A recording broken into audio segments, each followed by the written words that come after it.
Chapter 1. The captain with a thunderous roar.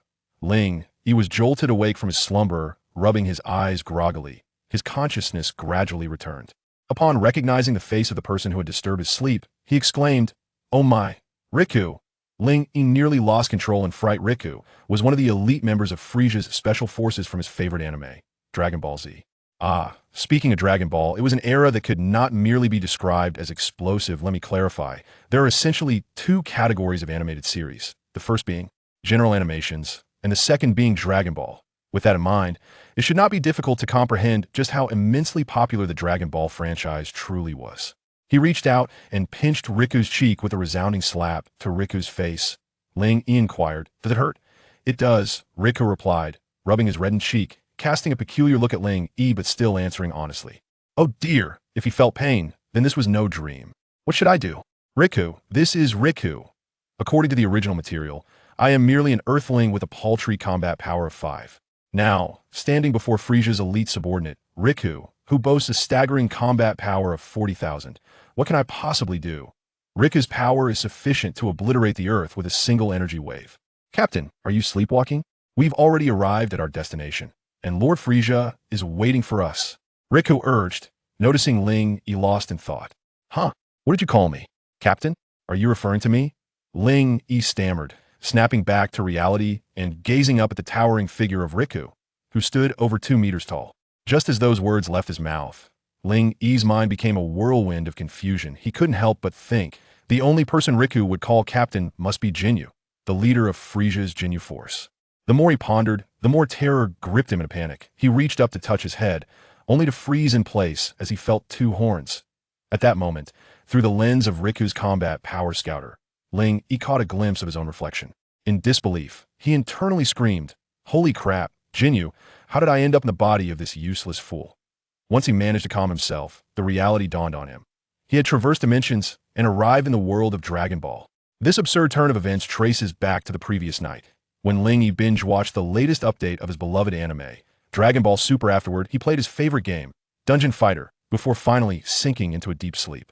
In his dreams, he encountered a colossal, magnificent dragon that spanned countless galaxies.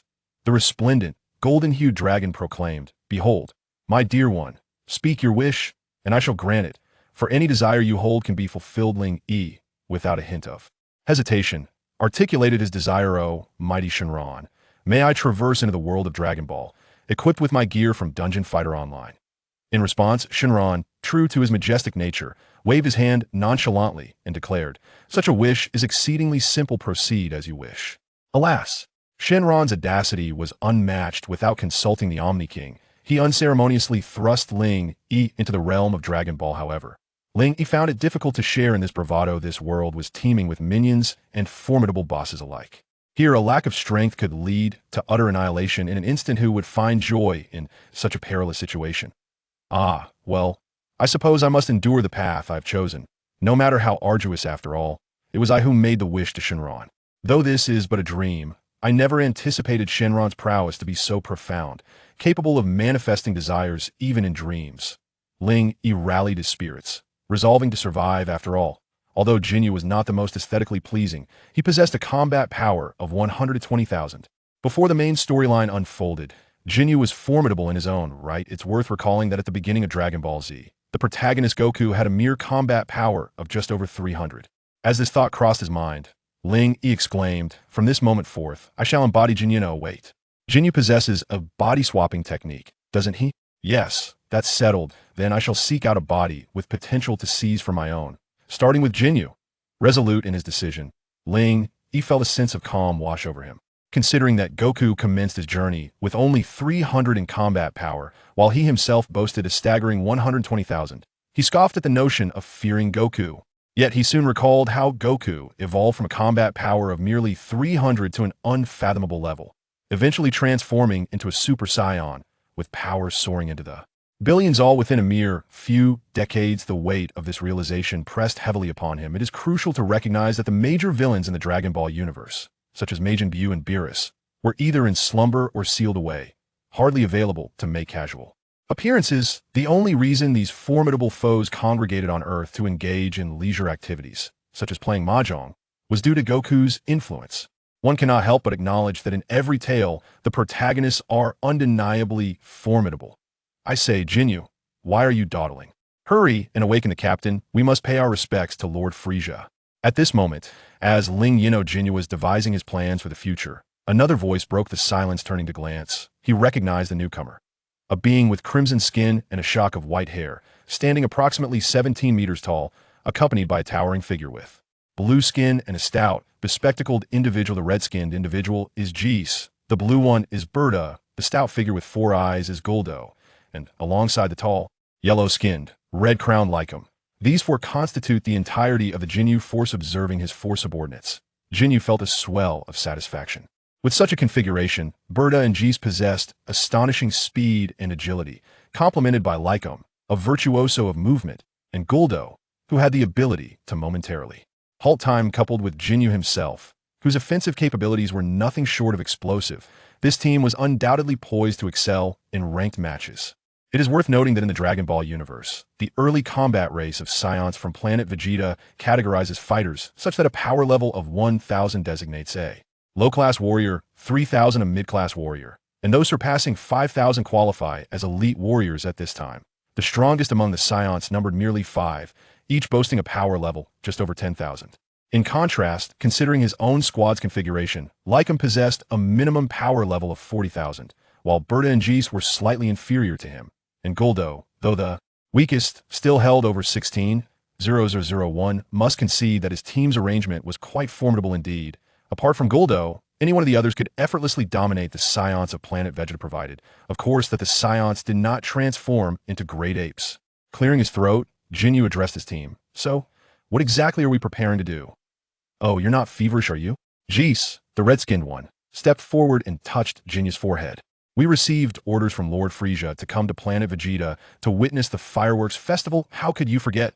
With a swift motion, Ginyu sent Jees sprawling to the ground with a slap, smirking to himself, realizing that this body, with its power level of 120,000, was indeed formidable.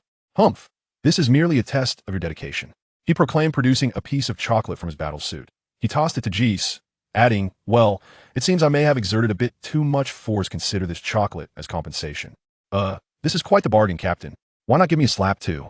Lycum, with his impressive eyes, exclaimed in astonishment. Ginyu thought to himself, is a piece of chocolate really that valuable?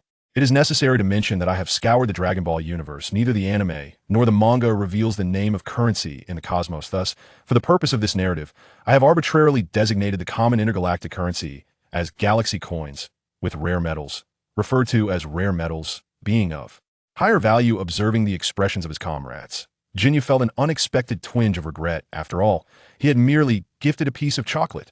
Enough chit-chat. We must hurry if Lord Frisia becomes impatient.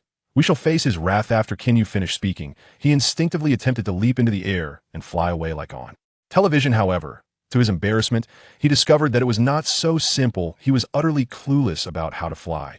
Noticing the peculiar stares from the other 4, Ginyu quickly devised a plan. You all go meet Lord Frisia first. Your captain suddenly has a stomach ache and needs to use the restroom. Captain, you enough chatter. Move out. That's an order. Ginyu barked with a scowl. Boom, boom, whoosh. Sensing Kinyu's imminent fury, the 4 dared not utter another word and transformed into 4 streaks of light, vanishing into the distance. Few watching the 4 fly away, Ginyu exhaled a sigh of relief, nearly revealing his true predicament. What should I do? I can't fly. Sitting cross-legged on the ground, he furrowed his brow, his mind racing. I remember. In the original story, Son Gohan taught Biddy to harness ki. Following Son Gohan's instructions, he focused on sensing the ki within his body. 10 minutes later, boom. Ginyu beheld a ki blast, the size of a football, erupting from his hands, creating a thunderous explosion that flattened a mountain. My talent is truly remarkable. I am nothing short of a genius. In just over 10 minutes, I mastered the use of the ki blast. In the original tale, Son Gohan taught Biddy to harness ki, and she was also deemed a genius. Yet it took her several days to learn the ki blast, while I have grasped it in mere minutes without a teacher. Unbeknownst to him, Biddy had a combat power of only around 50. Such a minuscule amount of ki allowed her to learn the ki blast that was genuine talent.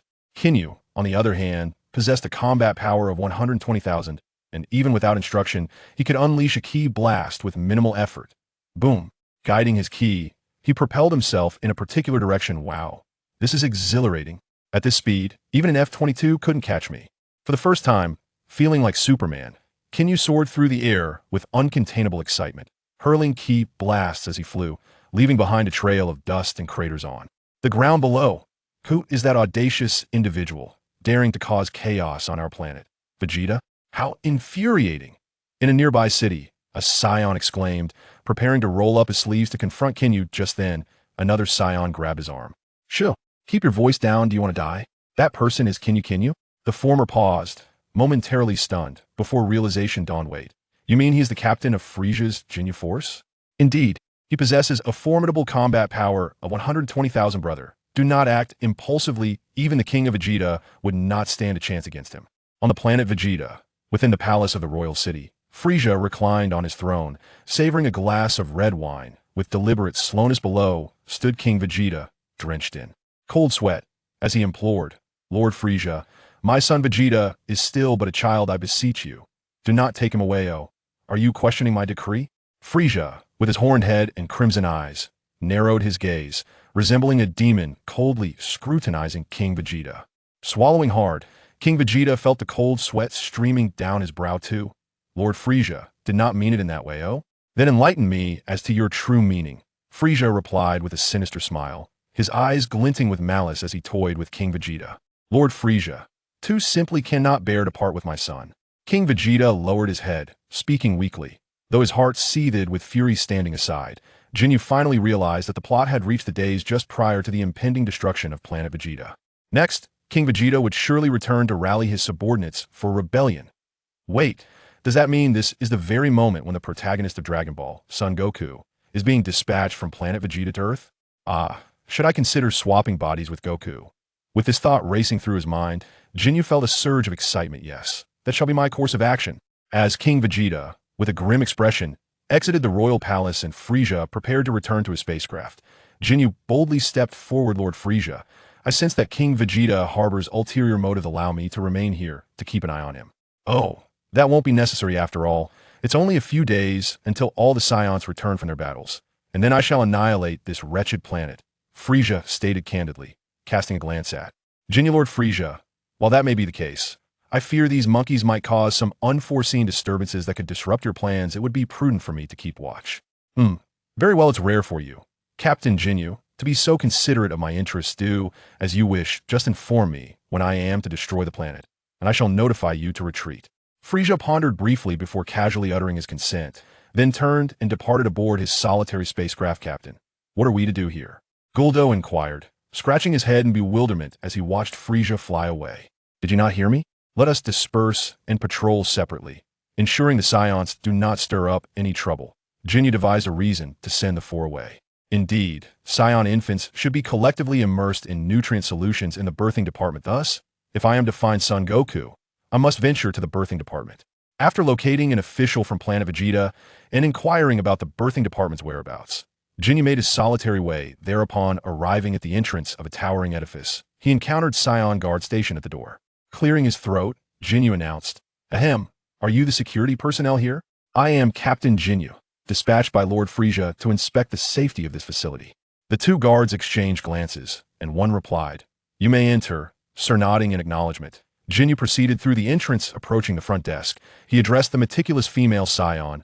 Pray, enlighten me about the structural divisions here. I wish to conduct an inspection. It must be acknowledged that the Scion lineage is indeed remarkable. The male Scions are predominantly handsome, while the female Scions are all delicately petite and resplendently adorned. The beautiful female Scion blinked her strikingly large eyes, pondering the unusual involvement of Frisia's personnel in Scion affairs. Nevertheless, she promptly elucidated the structure of the maternity department to Ginyu. The building comprises 150 floors dedicated to the nurturing of ordinary Scion offspring, while the upper 50 floors house the nurseries for the progeny of noble families. At the pinnacle, a grand platform serves as the launch area for spaceships tasked with dispatching those lower-ranked warriors of limited potential to the fringes of the galaxy. After a prolonged search, he arrived at the exterior of a room on the 199th floor, where the door bore the inscription, Maternity Room of Lord Bardock and Lord Paragus' son. Standing outside the door, Ginyu prepared to push it open, as the sounds of staff chatter wafted through. Hey, Aaron Green, do you think Broly, the son of Lord Paragus, is the legendary Super Saiyan? Another voice chimed in. I'm quite certain he is. After all, this child was born with a battle power of 10,060. He must be the Super Saiyan warrior that our Saiyan legends proclaim only emerges once every millennium. Indeed, I share your conviction. Moreover, his growth rate is astonishing. Well, he increases his battle power by several points each day. At this pace, he could reach hundreds of thousands within just a few years. It's rumored that King Frieza only possesses a battle power of 530,000, but it's peculiar, isn't it? Such a prodigious warrior. And yet King Vegeta ordered him to be exiled to a remote planet, the desolate wasteland of planet Vampa no less. It's as if he wants Broly to perish. Shoo, be cautious when speaking of King Vegeta. It could cost you your life. Now, let us hasten to retrieve Broly and Kakarot from their nutrient pods and prepare them for departure. Kakarot is the son of Lord Bardock. Yet his potential is rather disappointing. After 3 years in the nutrient solution, he only possesses a battle power of 5.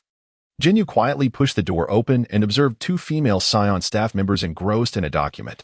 In the upper level of the nursery, the 2 female Scion workers carefully lifted Broly and Kakarot, the Scion name of Son Goku, from their nutrient pods, cleaned them, and placed them in 2 specially designed glass cradles. At that moment, the young Kakarot glanced at Broly beside him. Perhaps it was the innate sensitivity of infants. But Kakarot sensed the terrifying aura emanating from Broly and began to wail loudly. Chubby and exceedingly adorable, Broly had intended to lie peacefully in his cradle for a delightful nap. However, the incessant cries of the infant next to him thwarted his attempts at slumber. Broly rose to his feet, kneeling in the stroller, propping himself up with his tiny hands, and curiously gazed at his peer, the neighboring child. His inquisitive eyes seemed to convey a silent question. Why are you crying? Meanwhile, the young Kakarot, overwhelmed by the formidable aura emanating from Broly, widened his eyes in fear, which only intensified his cries. Oh dear, Kakarot is actually frightened by Broly, remarked one of the working Scion women with disdain. Ignore him. He'll soon be exiled to that remote area on Earth, another Scion woman replied, visibly annoyed. These 2 elegantly adorned beauties exhibited a surprising ruthlessness, a testament to the notorious reputation of the Scions as a warrior race within the cosmos. Such occurrences are, in fact, quite commonplace in the universe. The world of Dragon Ball is fundamentally a realm governed by the principle of survival of the fittest, where those lacking strength possess no voice and are looked down upon by all. This is especially true for the Scions, a race that holds power in the highest regard, as exemplified by the scene of these 2 children of the same age. Broly possesses a battle power exceeding 16,000, surpassing all individuals on planet Vegeta in the present day. Thus, he is undeniably a rare and unprecedented super genius warrior. In stark contrast, Kakarot boasts a mere paltry number in terms of battle power. Therefore, it is futile to even speak of respect for him. Were Broly to crawl over from his infant carriage and lethally bite Kakarot, no one would utter a word against Broly. They would merely dismiss Kakarot as a worthless being whose demise is inconsequential. Such is the mindset of the denizens of the Dragon Ball universe, with the exception of Earth and a few notoriously benevolent races. You may leave for now. This captain wishes to observe what a child with a battle power of 10,000 looks like, Ginyu unabashedly declared. Oh, you are the captain of the Ginyu force. Ginyu interrupted before the other could finish, stating, Indeed, that is I. Now please exit. He picked up the data left by the 2 female Scions, scrutinizing the growth status of the 2 infants. Upon birth, Scion newborns are subjected to a 3-year immersion in nutrient chambers. After 3 years, those with inferior battle power are exiled to desolate planets or underdeveloped worlds for combat. Reviewing the data of the 2 infants, he noted the father, Paragus, was the commander of the 3rd Legion, and the infant's name was Broly, aged 3. His birth battle power was recorded at 10,060. With growth data from the 3 years in the nutrient chamber, in the first year, his battle power increased by approximately 3 daily. In the second year, it rose by about 5 daily, and in the third year, it ascended by roughly 9 daily. On May 10th, 735 of the Vegeta calendar, Broly, having completed 3 years in the nutrient chamber, emerged with a battle power of 16,296, deemed an unprecedented genius warrior. The father, Bardock, commander of the 2nd Legion, had an infant named Kakarot, also aged 3, with a birth battle power of 2. The growth data for Kakarot indicated an increase of 0 in the first year, 0 in the second year, and an increase of 3 in the third year. On May 10th, 735 of the Vegeta calendar, Kakarot. Upon exiting the nutrient chamber at the age of 3, had a battle power of 5, classified as a lower-tier warrior. By royal decree from King Vegeta, Kakarot. Deemed unsuitable for life on planet Vegeta, was exiled to the southern region of the northern galaxy in the Orion arm of the Milky Way, specifically to Earth in the solar system. Meanwhile, Broly was exiled to the western region of the western galaxy in the Scorpius sector, to the desolate planet of Wampa. How ruthless King Vegeta is. Fearing that Broly may one day threaten the royal lineage, he condemned Broly to a death sentence on Wampa. Ginyu shuddered at the thought of Wampa's conditions. Wampa is a planet characterized by endless deserts and perpetual storms, devoid of any semblance of life. One must ponder. How could anyone survive there, with neither food nor water? Ginyu could not help but lament the fate of the Scion race under such leadership. How long would it take for them to grow strong when a legendary Super Scion was so carelessly exiled? This is unmistakably the guardian deity of an entire race. Yet he was forsaken by King Vegeta out of selfish motives. However, one must acknowledge that had King Vegeta not acted in such a manner, the narrative of the Dragon Ball saga would not exist. Observing the young and adorable Broly, with his lustrous black hair and cherubic face, he gazes curiously at Ginyu. Hee. Broly, this is Broly. Allow me to rescue you, Ginyu exclaims, almost drooling in excitement. It is undeniable that Broly's physique possesses the capacity to effortlessly overpower both Vegeta and Goku, who are formidable Super Saiyan Blue warriors. In the realm of Dragon Ball, the disparity in power levels is quite pronounced. A planet with a maximum battle power not exceeding 1,000 is deemed a low-tier planet, while one with a maximum battle power not surpassing 5,000 is classified as a mid-tier planet. Planets exceeding a battle power of 5,000 are regarded as high-tier. From these observations, it is evident that the general proficiency within the Dragon Ball universe is quite extraordinary, possessing a battle power of 30,000 or 50,000 categorizes one as a genuine master, living a life of luxury and ease. Yet, as the true first cosmic-level antagonist in the Dragon Ball universe, the tyrant Frieza, his unleashed battle power astonishingly soared to 120 million. One cannot help but marvel at the outrageous gap between the higher echelons and the lower tiers in the Dragon Ball realm. Following Frieza, the second major antagonist, Cell, achieved his perfect form with an astounding battle power of approximately 2.6 billion, and even upon his resurrection as Super Perfect Cell, his power skyrocketed to over 3 billion. Subsequently, during the saga of Majin Buu, there emerged a demon king named Dabura, whose strength was comparable to that of Cell. However, Dabura was effortlessly overwhelmed by Majin Buu, who struck him down without mercy. One can only imagine whether Majin Buu's battle power exceeds a staggering 10 billion. Ultimately, a being of unfathomable might emerged, the god of destruction, Beerus. As the saga of Majin Buu concluded, Dragon Ball Z reached its finale, paving the way for Dragon Ball Super, where Beerus awakened from his slumber. It was truly terrifying as the battle-hardened Majin Buu, with a baseline power exceeding 10 billion, was violently subdued by Beerus with merely a fraction of his strength, resulting in a scene of unthinkable carnage. This illustrates that Beerus stands as the unrivaled force in the entire universe. However, rumors suggest that the god of destruction is merely a pet trained by an angel, which is a rather daunting thought. Although there is no concrete evidence for this, there exists an obscure moment where Beerus himself acknowledged that the angel Whis is his mentor. The legendary Super Saiyan is by no means a simple concept. It is indeed a fact that some mortals possess the strength to surpass the gods of destruction. For instance, Jiren from Universe 11 is a mortal who transcends even the gods. But is Universe 11 the only realm that harbors such extraordinarily powerful mortals? It is not so. Let us speak of the Broly from the 7th universe.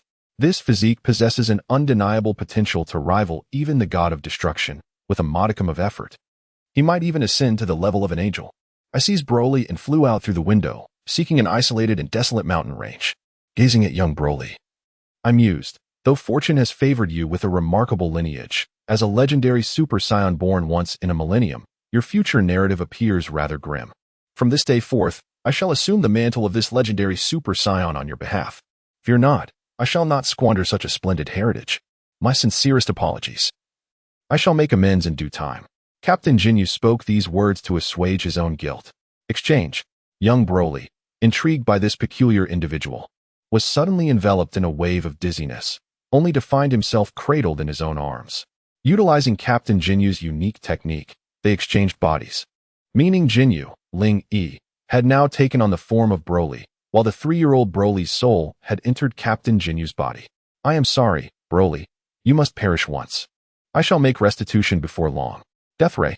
A swift sound pierced the air, followed by the gruesome noise of flesh being penetrated. The bewildered Captain Ginyu, now in the form of 3-year-old Broly, was caught entirely off guard. As Broly, the protagonist Ling Yi, unleashed a green beam of death that pierced his heart.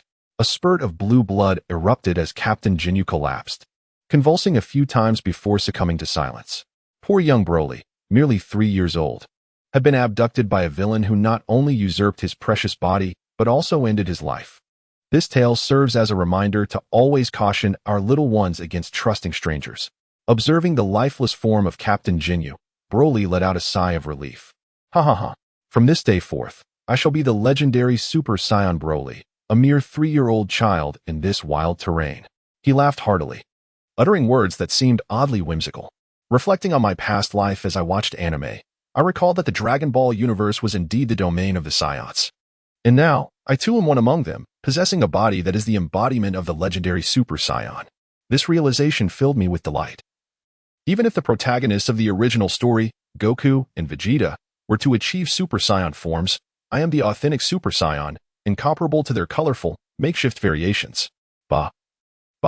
Ling Yi, no, henceforth, I am Broly. And, Broly, do strive for greatness. You are the genuine Super Saiyan. Might you refrain from incessantly comparing yourself to those makeshift Super Saiyans like Vegeta and Goku? Upon arriving in this world, a wave of panic washed over me as I contemplated formidable foes such as Frieza, Cell, Majin Buu, and the Super Saiyans, monsters capable of obliterating planets with a mere punch or a kick that could shatter entire star systems.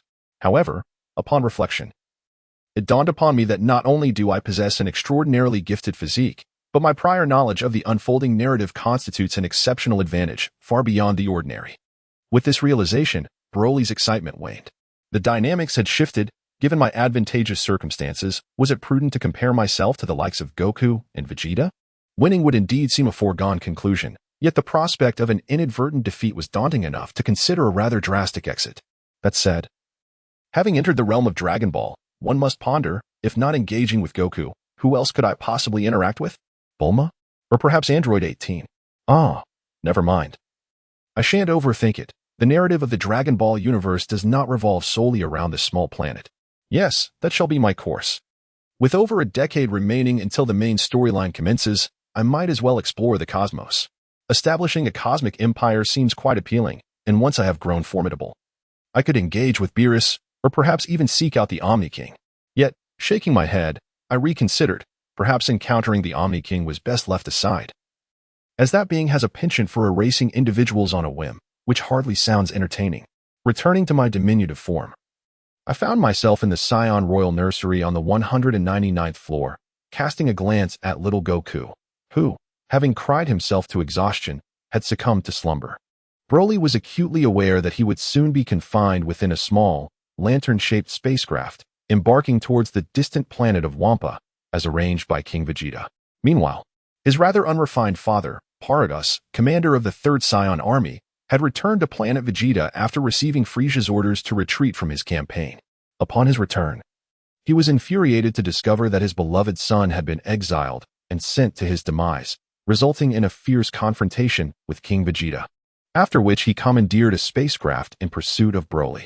Let us rewind a month to the southern region of the northern galaxy, within the Orion sector of the Hongba star system.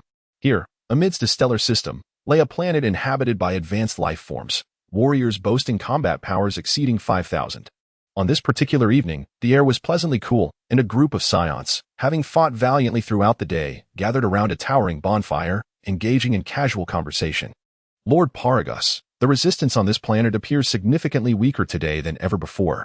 I believe they are nearing their breaking point.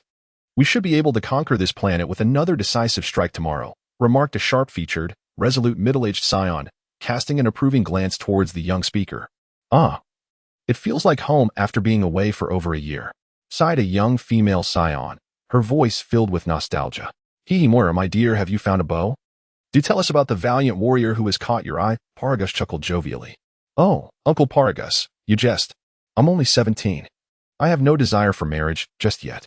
Besides, I am a high-ranking warrior. I wouldn't settle for an ordinary man. If I were to wed, it would have to be someone as extraordinary as your son Broly, replied the Scion maiden, feigning indignation before playfully teasing Paragus.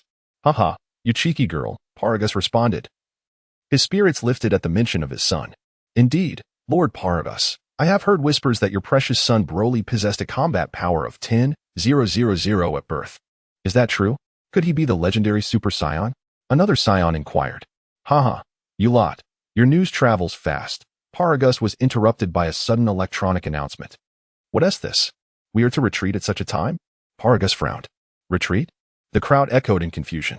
We have just received orders from the command center on planet Vegeta, stating that all external forces must abandon their missions and return immediately. Paragus said solemnly. No way. Lord Paragus, we are on the verge of capturing this advanced planet. If we retreat now, would that not render our year-long efforts futile? Protested a young Scion in discontent. Alas, there is no choice. We must retreat. Meanwhile, on another battlefield, Lord Bardock, why must we concede? Victory is within our grasp. Well, enough of that. It is the command of the headquarters. We shall retreat tomorrow. On planet Vegeta, atop the Royal Childcare Department. Alas, what a pity.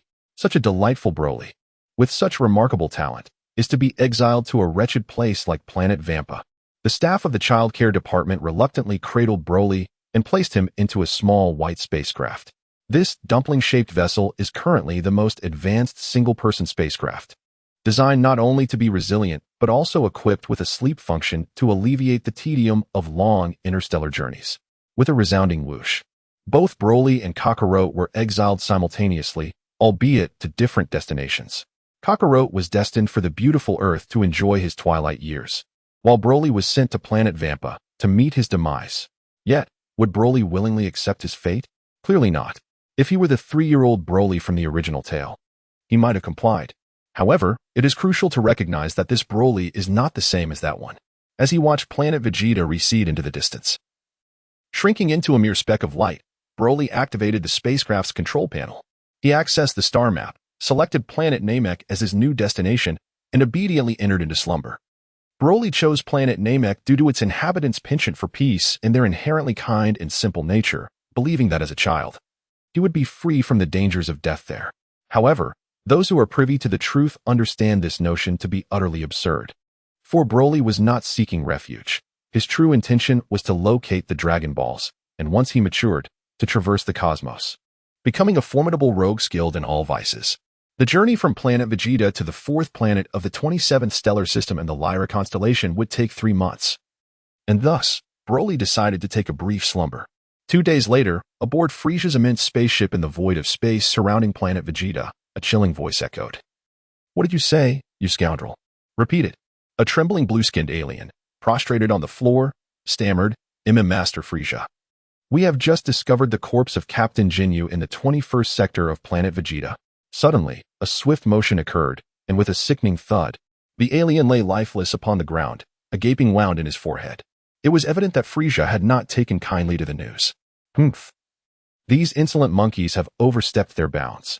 Summon the remaining members of the Ginyu force. Evacuate planet Vegeta. In 5 minutes, I shall annihilate it.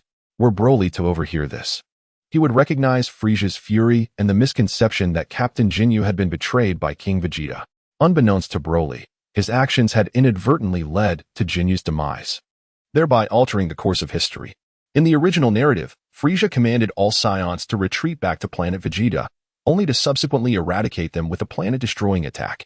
However, the current circumstances clearly indicated that the tale would diverge significantly from the original. After all, numerous Scions remained scattered throughout the universe. The 2nd Brigade, led by Bardock, the 3rd Brigade under Paragus, and Prince Vegeta's squad had yet to return. Thus, the situation had become intriguing. There were still thousands of Scions alive in the universe. Provided they did not foolishly seek out Frisia to meet their demise, it seemed unlikely that the Scion race would face extinction. King Frisia, ensconced within his chair-shaped single-pilot spacecraft, leisurely ascended from his colossal spaceship into the vastness of space. His crimson eyes, brimming with disdain, gazed upon the planet Vegeta, accompanied by a retinue of loyal followers. They discerned that their sovereign was poised to unleash destruction upon the planet. Indeed, Frisia raised his right index finger skyward, whereupon a minuscule red energy sphere materialized at the tip of his nail. As he infused the sphere with energy from within, it rapidly swelled from its initial size, expanding into a colossal orb hundreds of meters in diameter, resembling a second sun from a distance. "Behold, wild monkeys of planet Vegeta, receive this gift from your king," he proclaimed with malevolent glee. "Ha ha ha, go forth, planet destruction ball." With a thunderous roar, the violent energy surged, accompanied by a ferocious tempest. As the massive orb hurtled toward Vegeta, countless Scions, witnessing the impending fiery doom, felt a chill run down their spines. Under the leadership of King Vegeta, the Scions summoned every ounce of strength, striving desperately to repel the cataclysmic fireball from their world. Alas, their meager combat prowess proved insufficient to thwart the onslaught of Frisia, the embodiment of evil. With anguish cries echoing in the air, the inferno collided with the surface, engulfing countless Scions in its wrath. The fireball penetrated the crust, causing planet Vegeta to tremble violently, its tectonic plates shifting, magma erupting, and ominous clouds crackling with lightning, painting a scene of apocalyptic horror. Soon, the planet was marred by deep crimson fissures reaching into its core, flames shooting up hundreds of meters high. The entire sphere resembled a grievously wounded being, bleeding profusely until, with a cataclysmic roar, planet Vegeta was transformed into a brilliant explosion, illuminating the surrounding cosmos in its final moments. "Ah, look, Mr. Dodoria, Mr. Champa. It has been ages since I beheld such magnificent fireworks," Frisia remarked with a sinister, chilling tone, causing his nearby subordinates to tremble in both fear and admiration. "Ha ha. The power of King Frisia is truly awe-inspiring. It stirs the blood of my subordinates," chuckled a rotund, pink-skinned minion. "A foolish band of monkeys, daring to oppose King Frisia. How lamentable. However, there remain approximately 20,000 Scions scattered across the northern galaxy. Shall we dispatch forces to eliminate them?" A cold, emotionless man with green hair suggested, not waiting for Frisia's response. Before Frisia could reply, the remaining 4 members of the Ginyu force, Raikum, Berta, Geese, and Guldo, simultaneously volunteered. "King Frisia, we are willing to take the lead. Indeed, a thorough purge is necessary. However, our business demands personnel to manage operations." After a moment of contemplation, Frisia continued, "Very well. Mr. Dodoria, you shall lead the main force to assist the special troops in eliminating those vile monkeys. The Ginyu force will be tasked with dismantling the elite legions of these detestable beings. As for you, Mr. Shenron, I must trouble you to oversee our business affairs diligently." It is settled then. Broly could never have anticipated that the nearly obliterated Scion race in the original narrative would, thanks to him, escape annihilation, only to evolve into a protracted struggle against Frisia's forces that lasted over a decade. Time passed swiftly, and 3 months slipped by unnoticed. On Namek, a brilliant white streak pierced the atmosphere. The once bright white dumpling-shaped spacecraft, due to friction with the air, transformed into a fiery orb, radiating heat. With a resounding thud, a 20-meter-high mushroom cloud billowed upwards, creating a massive crater over 20 meters in diameter and 6 to 7 meters deep. The tremendous force scattered Earth in all directions, revealing a dumpling-like spacecraft lying quietly within the pit. Inside the spacecraft, an electronic synthesized voice echoed. "You have arrived at your destination, Namek. Safe landing achieved. This interstellar navigation has concluded. Thank you for your use and support. Wishing you a pleasant journey. Dear and esteemed young Broly, you have safely landed in the 573rd region of Namek. The system has conducted a thorough analysis of Namek. Air quality is high. Gravity is 12 times that of planet Vegeta, and while water resources are abundant, edible species are scarce. According to the calculations, you do not require any auxiliary equipment to survive on Namek. Please confirm whether to deactivate the spacecraft's air purification system and open the hatch." Brain. "Please open the hatch. I wish to step outside," Broly said, gazing through the viewport at the terrain of Namek with a hint of anticipation. With a mechanical whir and the sound of metal scraping, the hatch of the dumpling-shaped spacecraft slowly opened, and the viewport descended, resembling a dumpling that had been overcooked. "Oh, planet Vegeta is truly impoverished," Broly grumbled. "I mean, if you're going to exile a child, fine, but why not even provide a single piece of clothing? Even a solitary spacecraft is equipped with essentials, yet they can't spare a garment." As he emerged from the spacecraft, a cold breeze swept over him, causing Broly to shiver in his infantile nudity, inwardly lamenting. However, he soon reflected on an important detail. Wait a moment, this body possesses a combat power exceeding 16,000. There's no reason I should be unable to withstand the cold. With his palm outstretched, he exerted a slight force, conjuring a white orb of energy the size of a soccer ball. The terrifying power of the orb vaporized the surrounding air, emitting a sizzling sound. It is noteworthy that at the onset of Dragon Ball Z, Nappa from Vegeta's squad had a combat power of only around 4,000. Yet, with just 2 fingers, he could obliterate a city spanning several dozen miles. This demonstrates that a combat power of 4,000 is already at a nuclear level. A mere flick of the wrist could unleash devastation akin to a nuclear explosion. Now, let us not even mention Broly's combat power exceeding 16,000, as it is speculated that his current strength surpasses 17,000. This assumption stems from his previous examination of his growth report, wherein he discovered that his combat power increases daily, even without any effort. Perhaps this is the peculiar nature of the legendary Super Saiyan. However, it must be noted that it seems Saiyans are capable of utilizing ki blasts from birth, a double-edged sword indeed. Broly believes this aspect to be detrimental, for a high starting point can lead to the neglect of many crucial details, as clearly illustrated by the martial artists on Earth. They have spent decades honing their skills to master the use of ki, acquiring each fragment of energy through immense effort. Thus, Earth's martial arts have evolved over millennia, ultimately establishing a precise system for the application and mastery of ki. This is no mere fanciful notion. Earth's martial arts undoubtedly rank among the finest in the universe. As for the apparent weakness of Earth's martial artists, this issue lies within lineage and race, rather than martial discipline itself. There is a saying that encapsulates this well. A certain nation's culture is profound and intricate, and all things are rife with contradictions. For instance, the phrase "one force breaks 10,000 laws." In the era of Dragon Ball Super Saiyan Blue Goku and Super Saiyan Blue Vegeta have reached an extraordinary level of understanding regarding martial arts and ki manipulation. After all, their overwhelming strength has never harmed even the smallest of creatures or their surroundings. Their control over ki and power is undeniably unparalleled, echoing the aforementioned saying. We can observe that the legendary Super Saiyan Broly, upon his emergence, faced 2 opponents, effortlessly overpowering Super Saiyan Blue Goku and Super Saiyan Blue Vegeta without having learned any martial arts techniques. Hence, the notion of one force breaking 10,000 laws truly exists. Possessing an overwhelming power compensates for any deficiencies in technique, rendering any schemes futile in the face of absolute strength. However, returning to our protagonist Broly. Although he will eventually wield an overwhelmingly dominant power, he also aspires to master exquisite techniques. How then can he accurately utilize the ki within him? At the very least, to regulate his body temperature? Hey, outsider, what brings you to Namek? A voice, cold as ice, pierced Broly's ears. Turning to see a robust Namekian, Broly's resolve strengthened. The inability to sense ki leaves one oblivious to the approach of adversaries. And how can a mere child of 3 find solace in sleep, alone in the wilderness?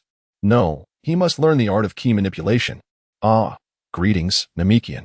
I am Broly, a Scion. Our planet was destroyed by a nefarious villain. Therefore, I have nowhere to go. I have heard that the Macarians are a peaceful and amicable race, so I wish to reside with you for a while. Broly blinked his large eyes, charming the Namekian before him with his youthful and melodious voice. Are you still but a child? The Namekian inquired, scrutinizing Broly with disbelief. Indeed. I am 3 years old, Broly replied, scratching his head with innocent naivety. What? You are merely 3? The Namekian exclaimed, his eyes bulging and his mouth agape, wide enough to accommodate 3 eggs. Yes, Broly affirmed simply, to possess such a formidable aura at the tender age of 3. What sort of formidable adversary must the Scions be to have obliterated your planet? Broly understood why the other party was astonished and proudly explained that on planet Vegeta, the mightiest warriors possess a combat power around 10,000. However, he was born with a power exceeding 10,000, heralded as a Super Saiyan, a legendary figure said to emerge only once every millennium. Oh, I see. So you are the last ember of your entire race. Upon hearing Broly's explanation, the Namekian sighed in relief and pondered for a moment before continuing. Very well, as long as you harbor no ill intentions, I am called Nail, the guardian of the Grand Elder. Previously, the Grand Elder sensed a powerful presence descending upon our Namek. Thus, I was dispatched to investigate. If you were malevolent, I would have dispatched you. However, since you are benevolent, we shall let it be. Since you wish to reside here, we welcome you and are willing to assist in constructing a home for you. Come with me. We shall first meet the Grand Elder. In the southern region of the North Galaxy, there lay a planet of advanced technology, a bustling metropolis teeming with towering skyscrapers, pedestrians, vehicles, and flying crafts in disarray. At a suburban space launch site, thousands of identical spacecraft were parked closely together. If Broly were present, he would recognize these vessels as standard Scion ships, reminiscent of dumplings. Naturally, the owners of these thousands of crafts were also Scions, comprising the Third and Second Armies, who had received the order to withdraw from planet Vegeta. However, during their return journey, they learned of news that compelled them to seek a temporary refuge on another planet. In an opulent chamber, high-ranking officials from the Scion Second and Third Armies convened to deliberate on how to confront this grievous matter that plagued all Scions. Crash. A Scion. Strikingly similar to Son Goku, with veins bulging on his forehead and gritting his teeth, smashed his palm onto the table, shattering it. He then roared, "This is outrageous. That scoundrel Frieza. We Scions have risked our lives for him, tirelessly conquering countless planets over the years, and yet, why has he betrayed us? Lord Bardock. Planet Vegeta has been annihilated by Frieza. All my kin are dead. I implore you to grant me permission for vengeance. Even if I perish, I shall take a piece of flesh from Frieza." A high-ranking officer from the Second Army, a trusted confidant of Bardock, clenched his fists, his eyes bloodshot as he spoke. The rest of those present shared a similar state, evidently having been deprived of rest for a long time. "Yes, Lord Bardock, we must seek revenge. Please give the order. Let us confront that scoundrel Frieza. With our numbers, he shall surely not be our match." Another Scion exclaimed fiercely, "Revenge! We shall avenge our fallen kin. Revenge, revenge, revenge." In an instant, the room was filled with a cacophony of voices. "Enough. Everyone, calm down. Bardock, you must also maintain your composure. This is not the time for rash actions. Our foremost concern should not be vengeance, but rather finding a way to survive. Only by surviving can we seek retribution." Paragus, Broly's less-than-esteemed father, admonished as he sensed the situation spiraling out of control, aware that mere words would not sway the imposing figures before him. Paragus rubbed his forehead thoughtfully and continued, "Have you forgotten? It is rumored that Frieza's combat power is a staggering 530,000. I am not attempting to discourage you, but even with our numbers exceeding 20,000, we stand no chance against Frieza. My Lord Paragus, are you not being a tad alarmist?" Interjected a female Scion defiantly. "Let us not dwell on rumors.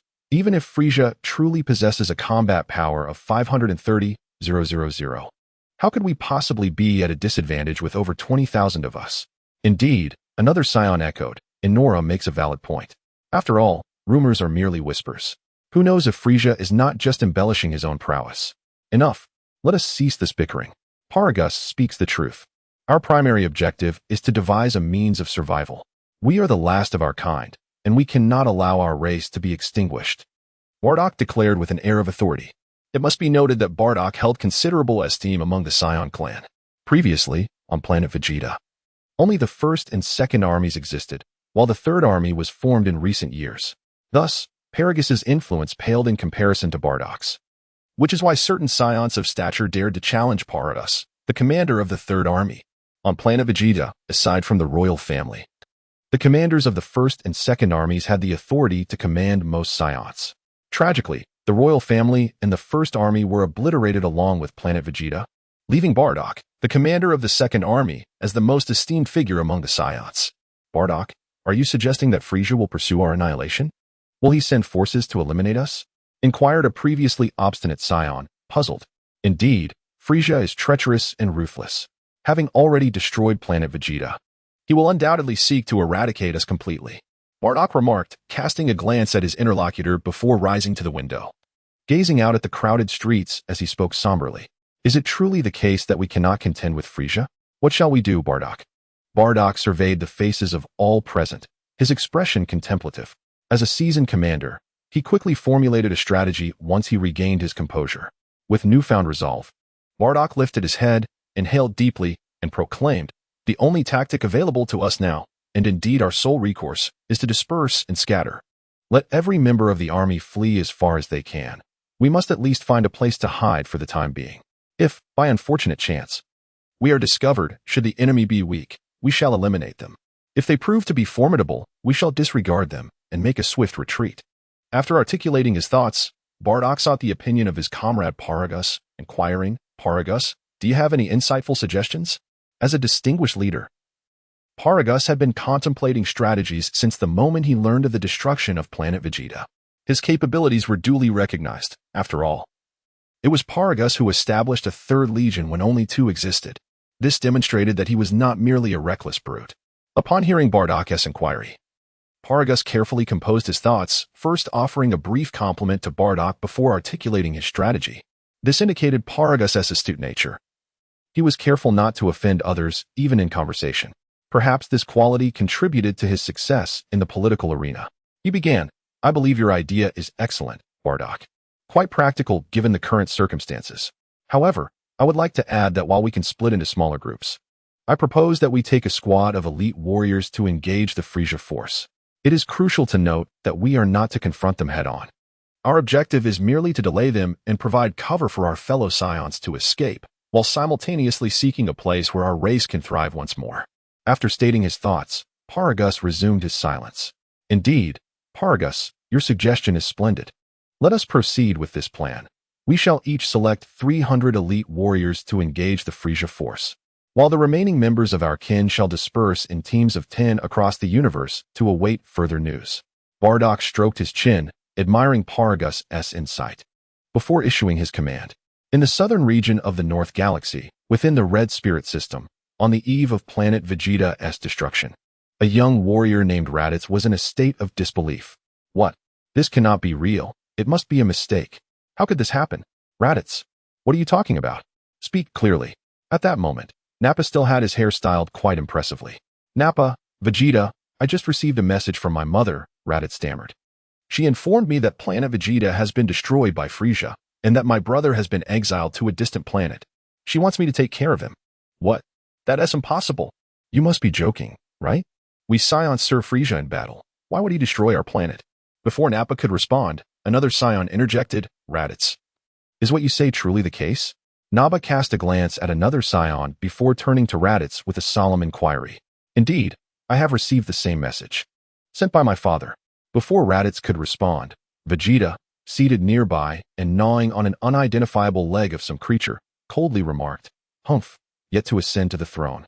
But there is Frisia." Vegeta, seemingly devoid of emotion, displayed no concern for the loss of kin, only expressing his disdain over his failure to claim the throne. Meanwhile, Broly, accompanied by the formidable Namekian Elder's guardian, Nairu, arrived at a plateau strewn with fissures. After a brief flight, they beheld a towering cylindrical cliff, upon which rested an ancient and oddly shaped edifice. Broly was acutely aware that this was the residence of the Grand Elder. Do not inquire how he came by this knowledge, for should you do so, he would regard you with disdain.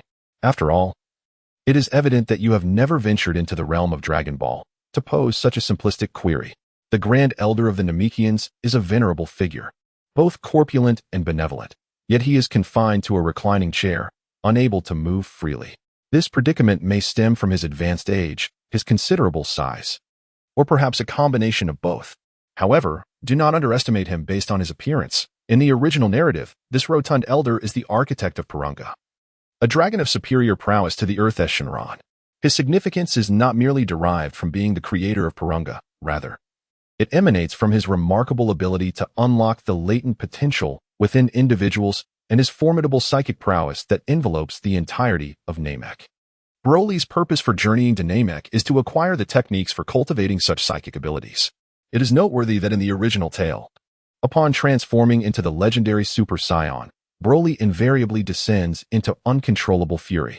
Broly once speculated that his overwhelming physical strength was perhaps due to a feeble soul incapable of mastering his own body, which led to his uncontrollable transformations. It is evident that in his ordinary state, prior to becoming the legendary Super Saiyan, Broly is undeniably a shy and good-natured young man. Lingy, the current incarnation of Broly, had encountered a phrase in his past life that equated the soul with mental fortitude. Thus, Broly sought to explore whether enhancing his mental strength would improve his control over his physical form. After all, Broly harbored no desire to transform into the version of himself from the original narrative, who would lose all recognition upon transformation, a version akin to a rampaging tank, wreaking havoc with unmatched power. In the original story, there is a scene where the formidable Super Saiyan Blue Goku and Vegeta, even when united, were brutally overpowered by Broly. One can only imagine the helplessness when confronted with Broly's immense strength and boundless energy during his moments of rage. Consequently, Broly ventured to Namek with two primary objectives. First, to learn the methods of cultivating mental strength, and second, to utilize the Dragon Balls of Namek to fulfill certain personal ambitions. Moreover, the Grand Elder possessed another extraordinary ability, potential unlocking. In the original tale, young Gohan and Krillin fortuitously had their potential unlocked by the Grand Elder during Frieza's invasion of Namek, leading to a staggering increase in their battle power by tenfold or more. It is undeniable that the Grand Elder's technique for unlocking potential is remarkably impressive. One can only speculate the outcome if Broly were to undergo this process. It is worth mentioning that Broly feared that during the unlocking of his potential by the Grand Elder, he might suddenly lose control and transform into the legendary Super Saiyan, which would be disastrous. At present, Broly lacked the confidence to restrain himself from causing environmental devastation. However, he had no intention of permitting the Grand Elder of Namek to unlock his potential, as the Elder's mere touch revealed the memories of others, and Broly wished to keep his identity as a time traveler concealed. Without further contemplation, Broly and Nairu arrived at the doorstep. Quietly standing by, he followed Nairu into the oddly shaped house adorned with bone-like protrusions. Casting a wide-eyed glance around, Broly would describe this dwelling in two words: utterly simple. The first floor contained nothing but a stone bed and a few clay pots for water. Beyond that, there were only a handful of modest windows and a staircase leading to the second floor. Upon ascending to the higher second level, Broly found himself musing about Nairu's apparent lack of filial piety. How could a robust young man reside below while an elderly, infirm man occupied the upper floor? What could be his intention? Ah, esteemed guest from afar, welcome to Namek. An aged voice reached Broly's ears. This voice exuded a sense of having weathered countless storms and witnessed the passage of time, evoking the ethereal nature of time itself, as if it were within reach at any moment. Broly, perplexed by the inexplicable phenomenon, felt as though time itself was slipping away from him upon hearing that voice. To an unknowing observer, one might mistake the Grand Elder for a deity wielding dominion over the very fabric of time. Greetings, Grand Elder. I am Broly, a Scion. I harbor no ill intentions. However, our planet, Vegeta, has been ravaged by a nefarious villain, leaving me without a place to call home. Thus, I humbly request to reside on Namek for a while. I hope you do not take offense. Broly waved his hand in a gesture of politeness before speaking. Well, I am fully aware of your previous conversation with Nail. You are most welcome to reside on Namek, and I will ensure that arrangements are made for your accommodation. The Elder took a moment to catch his breath and continued, Before we proceed, I would like to inquire about something, if it is not too much trouble. Oh, Elder. Please go ahead. I assure you, I have no secrets to conceal, Broly replied, blinking his innocent and abyss-like eyes with a sense of clarity. From what I understand, the Scion race is not known for its amicable nature. I have witnessed their aura, and it is indeed volatile and fraught with aggression. Yet, your presence emits a tranquil essence that is unexpectedly refreshing, reminiscent of the gentle caress of spring. I have only experienced such a sensation in the presence of Lord Kaioshin. Thus, I find myself intrigued, for you do not seem to be a Scion, the Elder remarked, clearly struggling with his breath after a few sentences. Broly was taken aback. What is this? Is the Elder of Namek truly so perceptive as to discern that I am not a Scion? Broly sensed something lurking behind the scenes. Rest assured, my lord, I shall not disclose your secrets to anyone. However, if you doubt my sincerity, consider this conversation to be forgotten, he said with a chuckle. Naru, please escort Broly to his accommodations. I appreciate your assistance. The Grand Elder was not one to dwell on trivial matters. Yes, I understand, Grand Elder, Naru replied, glancing at Broly to signal that they could proceed. Ah, well, since I feel rather solitary in this world, I might as well consider this an opportunity to find a confidant. Grand Elder, you possess the ability to delve into others' memories. Why not take a look for yourself? Broly spread his arms and stepped forward, inviting the Grand Elder to view his memories. This would reveal his purpose for coming to Namek, sparing him the need to concoct elaborate justifications, lest he be misunderstood should things not unfold smoothly. In the Grand Elder's chamber on Namek, he inquired, Are you truly so trusting of me? It was a perplexing situation for anyone, especially given that it was their first encounter, and one was so readily sharing everything. If this were a romantic introduction, one might surmise that love was not far off. But let us return to the matter at hand. Broly harbored a tinge of skepticism regarding the old man's contradictory nature. Moments ago, he expressed curiosity about Broly's background, yet now he hesitated to learn more. Upon reflection, Broly recognized his own directness. After all, revealing his entire life story in one go was rather overwhelming. Shaking his head, he assured the elder, "Do not question why I harbor no defenses against you. Once you delve into my memories, it shall become clear. However, I implore you to keep this confidential." Seeing Broly's forthrightness, the elder felt it inappropriate to feign reluctance, for that would seem rather effeminate. Yet, his curiosity was piqued. How could this individual possess an aura so divine, mysterious, and ethereal, reminiscent of the Kaishin? Gently placing his hand upon Broly's head, the elder closed his aged, clouded, yet perceptive eyes, as his formidable mental energy permeated. Everything within Broly's mind unfolded before the elder like a cinematic reel. A sharp intake of breath escaped the elder, as if he had stumbled upon something profoundly alarming. "You hail from the hyperdimensional realm," he exclaimed, his words strikingly bold. Broly stood frozen, his mind a void, echoing only the elder's astonishment. "You hail from the hyperdimensional realm? What is hyperdimensional?" Broly pondered. In his understanding, the Dragon Ball universe seemed to categorize dimensions primarily among deities, the gods, Kaishins, great Kaishins, followed by the gods of destruction, and ultimately, the angels, Grand Minister, and Zeno. These hierarchies appeared to be delineated by dimensions from high to low. Thus, could it be that the elder's reference to hyperdimensional bore a similar connotation? Broly regained his composure and eagerly inquired of the elder, "What do you mean by the term superdimensional?" The elder replied, "It refers to the world from which you originally hail, the dimensional hierarchy there is, in relation to our realm, a higher superdimension." The elder's uniquely captivating voice lent credence to his words. After taking a breath, he continued, "This is quite easy to comprehend. For I perceive from your memories that our world is merely a byproduct of yours." With a hint of longing, the elder expressed, "Oh, how I wish to meet the esteemed being who created our world." Broly instinctively inquired, "Ah, I see. Is that esteemed individual named Akira Toriyama?" The Grand Elder paused, suddenly enlightened, and replied, "Indeed. Now let us return to the main topic. Please elucidate the purpose of this ultra-dimension." Broly jested, still puzzled. Dimensions, in essence, symbolize identity and delineate the tiers of existence. For instance, mortals constitute the first dimension, while Lord Kai represents the second dimension, and the great Lord Kai embodies the third dimension. Furthermore, there exist higher deities such as Lord Kaioshin and Lord Beerus. The dimensional hierarchy, I am aware of, adheres to the laws of this world, with each tier surpassing the previous one. As for whether there are even higher dimensional gods, I cannot say. However, it is safe to conclude that even if they exist, they remain bound by the constraints of this world's regulations. The ultra dimension, on the other hand, transcends these rules, representing a realm of life unencumbered by worldly limitations. The Grand Elder divulged all he knew to Broly in one breath. "So, based on your explanation, does this ultra dimension imply my strength is formidable?" Broly asked with a hint of excitement. "It is not quite that simple," the Grand Elder responded. "From your recollections, you are aware of both Lord Kaioshin and Lord Beerus. Their dimensions are equivalent, implying they belong to the same tier of life. Yet, their strengths differ vastly. Lord Beerus's prowess aligns with his dimensional level, whereas Lord Kaioshin's strength falls significantly short of his dimensional potential. Thus, you should now comprehend that dimension and strength are distinct entities. Naturally, higher-tier life dimensions are inherently stronger than their lower-tier counterparts.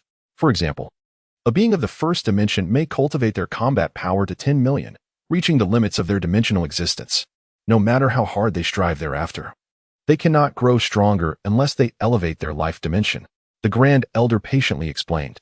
After hearing the Grand Elder's words, Broly began to understand, reflecting. No wonder in the original narrative, Son Goku tirelessly seeks new transformations. He has reached the threshold of strength his body can bear. To grow stronger, he must ascend his life tier through transformation. Ah, I see now. I previously misjudged them. They are not merely colorful-haired, inferior super saiyans. They are simply constrained by their physical limitations, compelled to devise solutions to their problems, ultimately resorting to transformation after transformation, breaking through their tiered confines time and again. However, it must be said, it is still the lesser beings who require such breakthroughs. The Grand Elder observed Broly's sudden realization and nodded in acknowledgement.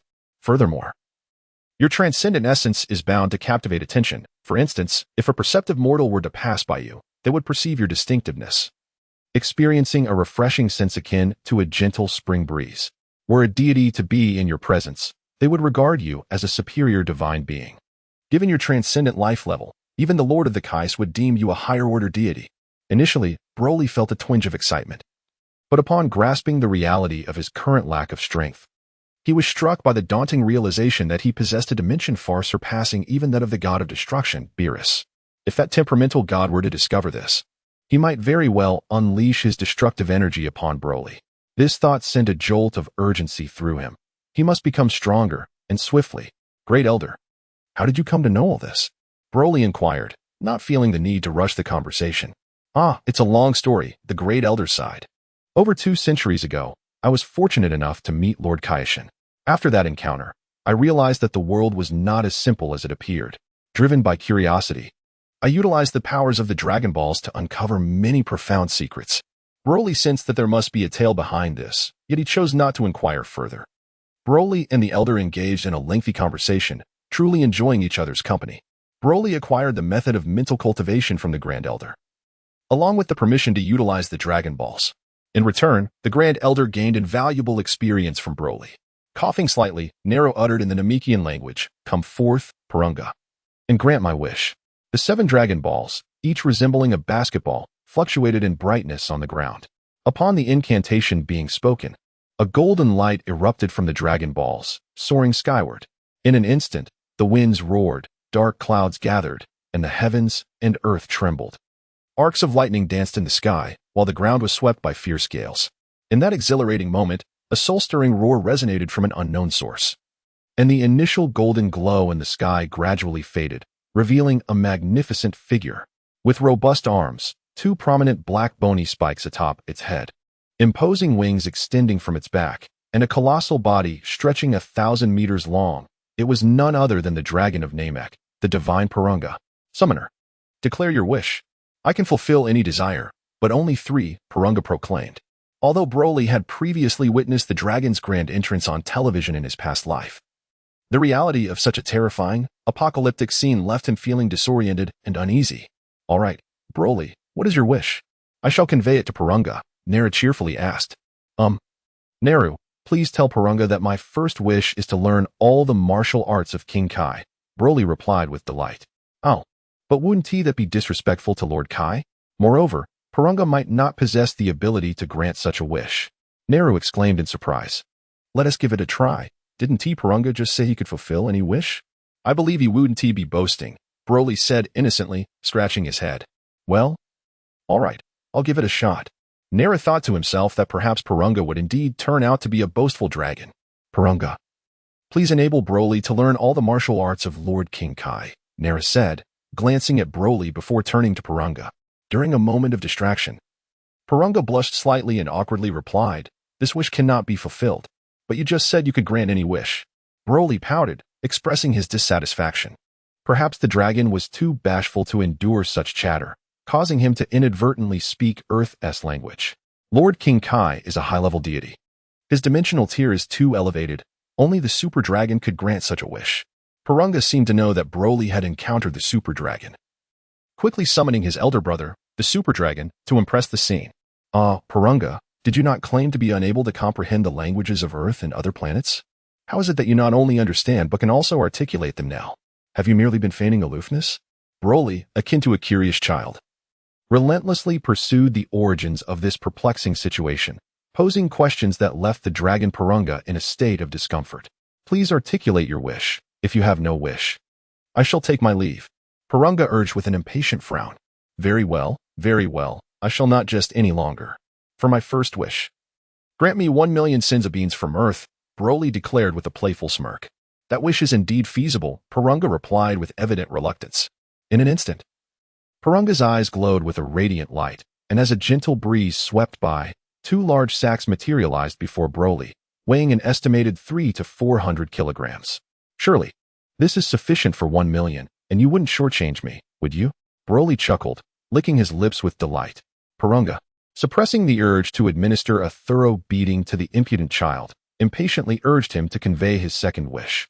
For my second wish, I seek enlightenment regarding the legendary Super Saiyans. Why do they descend into madness or even lose control upon transformation? And is there a remedy for such a predicament? Broly inquired with unusual seriousness. This question is quite straightforward, Purunga responded. The legendary Super Saiyans lose control due to the overwhelming power they gain, which their soul's dimensional capacity cannot withstand, ultimately resulting in a mental breakdown. Following this collapse, the soul enters a dormant state, and the body unconsciously executes commands issued prior to the soul's disintegration. To resolve this issue, there are two approaches. The first is to possess a sufficiently elevated life dimension. The second is to maintain one's mental strength at 1/3 of their power, thereby preventing the occurrence of uncontrollable strength. However, the latter method is not entirely foolproof, as the legendary Super Saiyans experience rapid increases in power and may eventually surpass the limits of mental control, leading to inevitable mental collapse at any moment. Broly listened intently to Purunga's explanation, and upon its conclusion, his expression transformed into one of sudden enlightenment. He internally acknowledged that his suspicions were indeed correct. Enhancing one's mental prowess was undeniably effective. However, it was evident that he no longer required such measures, for he could undoubtedly pursue the first method proposed by Purunga, ascension to a higher dimension. It seemed that possessing an identity of a higher dimensional being came with numerous advantages. He need not worry about his strength reaching the limits of his physical form, nor did he have to be concerned about the resilience of his soul. Moreover, he recalled the Grand Elder's words about the unique allure associated with higher dimensions. One could easily imagine that this was indeed a remarkable charm, akin to a skill for captivating the opposite sex. Truly, the benefits of a transcendent existence were manifold. A veritable treasure. As Broly reveled in his thoughts, Purunga declared, "The second wish has been granted. Now, please state your third wish." The dragon's dedication was commendable. For his third wish, Broly eagerly proclaimed, "Grant me mastery over all the skills of the planet Yardrat." If Broly had been positioned upon Purunga's snout, he would have observed the dragon's brow furrowing in response. Noticing the prolonged silence from Purunga, Broly began to suspect that this wish may be unattainable and contemplated altering his request. However, before he could voice an alternative, Purunga spoke first. "This wish is somewhat complicated. I will require a bit of time to prepare. Please hold on a moment." Broly pondered. Is such a scenario even possible? He recalled that in the original texts, whether it was the Earth Dragon, the Namekian Dragon, or even the Eternal Dragon, when individuals made their wishes, the successful ones were granted almost instantaneously, while those that could not be fulfilled were simply denied outright. Why, then, was there now this unexpected response? Broly was momentarily taken aback. Earth. Year 737 of the Age of the Universe, East Continent, Bowsy Mountain. A dumpling-shaped spacecraft plunged rapidly from the cosmos into the atmosphere, transforming into a brilliant red meteor. With a thunderous roar, the Earth trembled beneath it. Perhaps due to the fragile nature of the terrain, this dumpling-shaped vessel created a massive crater, approximately 100 meters in diameter and 20 meters deep. The surroundings were a chaotic mess, strewn with splattered soil, stones, and the remnants of flora. It was evident that the spacecraft was of remarkable durability, as it remained intact despite the terrifying impact. Moreover, the shock absorption system of the vessel was undoubtedly advanced technology. For within, the occupants felt not a hint of discomfort from the violent descent. With a mechanical whir and the sound of metal grinding, a fissure appeared in the spacecraft. Through this opening, one could discern a small child, around 3 or 4 years old, whose only distinguishing feature was a tail. Otherwise, he bore a striking resemblance to a human child. Suddenly, a rustling wind accompanied the sound of a heavy object hitting the ground. An elderly man, adorned in an orange-patterned coat and a black hat, stood at the edge of the crater, peering into the spacecraft. Had Broly been present, he would have recognized this elder as Sun Wukong's grandfather, Sun Gohan, and the child in the crater as Kakarot, who would eventually become Sun Wukong himself. Sun Gohan, upon witnessing the ship and its sole occupant, felt an overwhelming sense of joy. Having dedicated his youth to martial arts, he had successfully trained under the god of martial arts, Master Roshi. Now, in his old age, without children of his own, the arrival of this child seemed like a divine blessing, making him feel unexpectedly like a grandfather. Sun Gohan tenderly lifted the somewhat temperamental Kakarot, who often cried and fussed. The more he looked at the child, the more he grew fond of him, ultimately deciding to adopt him. He named the boy Sun Wukong, designating him as his grandson. Initially, Sun Wukong was prone to violent outbursts, possessing the memories of the warrior race, the Saiyans. However, after a mischievous fall from Baozi Mountain, he struck his head against a rock, resulting in a complete loss of his previous memories. From that moment on, Kakarot transformed entirely into Sun Wukong, embracing a pure-hearted nature and eventually becoming a prodigy in martial arts. One must concede that the fall was indeed fortuitous, for without it, the legendary saga of Dragon Ball may never have unfolded. Thus, this incident was etched into history, a tale to be recounted for generations. Akin to the story of an apple falling on Newton, but now, we have Wukong striking a stone on the peak of a 1,000-meter-high mountain on Namek. The diminutive figure of Broly, barely a meter tall, sat cross-legged on the ground with his eyes tightly shut. In his mind, a vibrant spiritual realm unfolded, where two versions of Broly engaged in a fierce battle, exchanging blows with unrestrained ferocity. They unleashed energy waves that could leave one breathless, while also employing the enigmatic techniques acquired from the Dragon Purunga to unleash an array of perplexing attacks, rendering defense nearly impossible. Initially, there were only two Brolys, but soon a third emerged, promptly joining the fray. As time passed, a fourth, fifth, and sixth Broly appeared, each entering the chaotic melee. They fought independently, without any coordination, each ready to confront assaults from every direction. This marked Broly's third month on Namek. Throughout these 3 months, aside from sleeping, he devoted himself to rigorous training in this mental arena. Although his physical strength did not increase, his combat skills flourished remarkably. This progress was evident in his occasional sparring matches with Naru, whose combat power now stood at approximately 24,000, while Broly hovered around 18,000. At first, Broly lacked combat experience, suffering devastating defeats against Naru, leaving a scene so grim it was almost unbearable to witness. However, through relentless training, Broly's advancements began to manifest, leading to a surprising match where he was nearly equal to Naru. This perplexing outcome could be attributed to either the rapid growth rate of Broly's legendary Super Saiyan lineage or Naru's lack of combat awareness due to the prolonged peace on Namek. It is noteworthy that the disparity in combat power between them was significant: 18,000 for Broly and 24,000 for Naru. Yet, apart from the initial two crushing defeats, the subsequent encounter ended in a draw, highlighting Broly's astonishing growth within a mere 3 months. Remarkably, during this time, Broly had not specifically aimed to enhance his physical strength. He focused solely on honing his combat techniques in the spiritual space.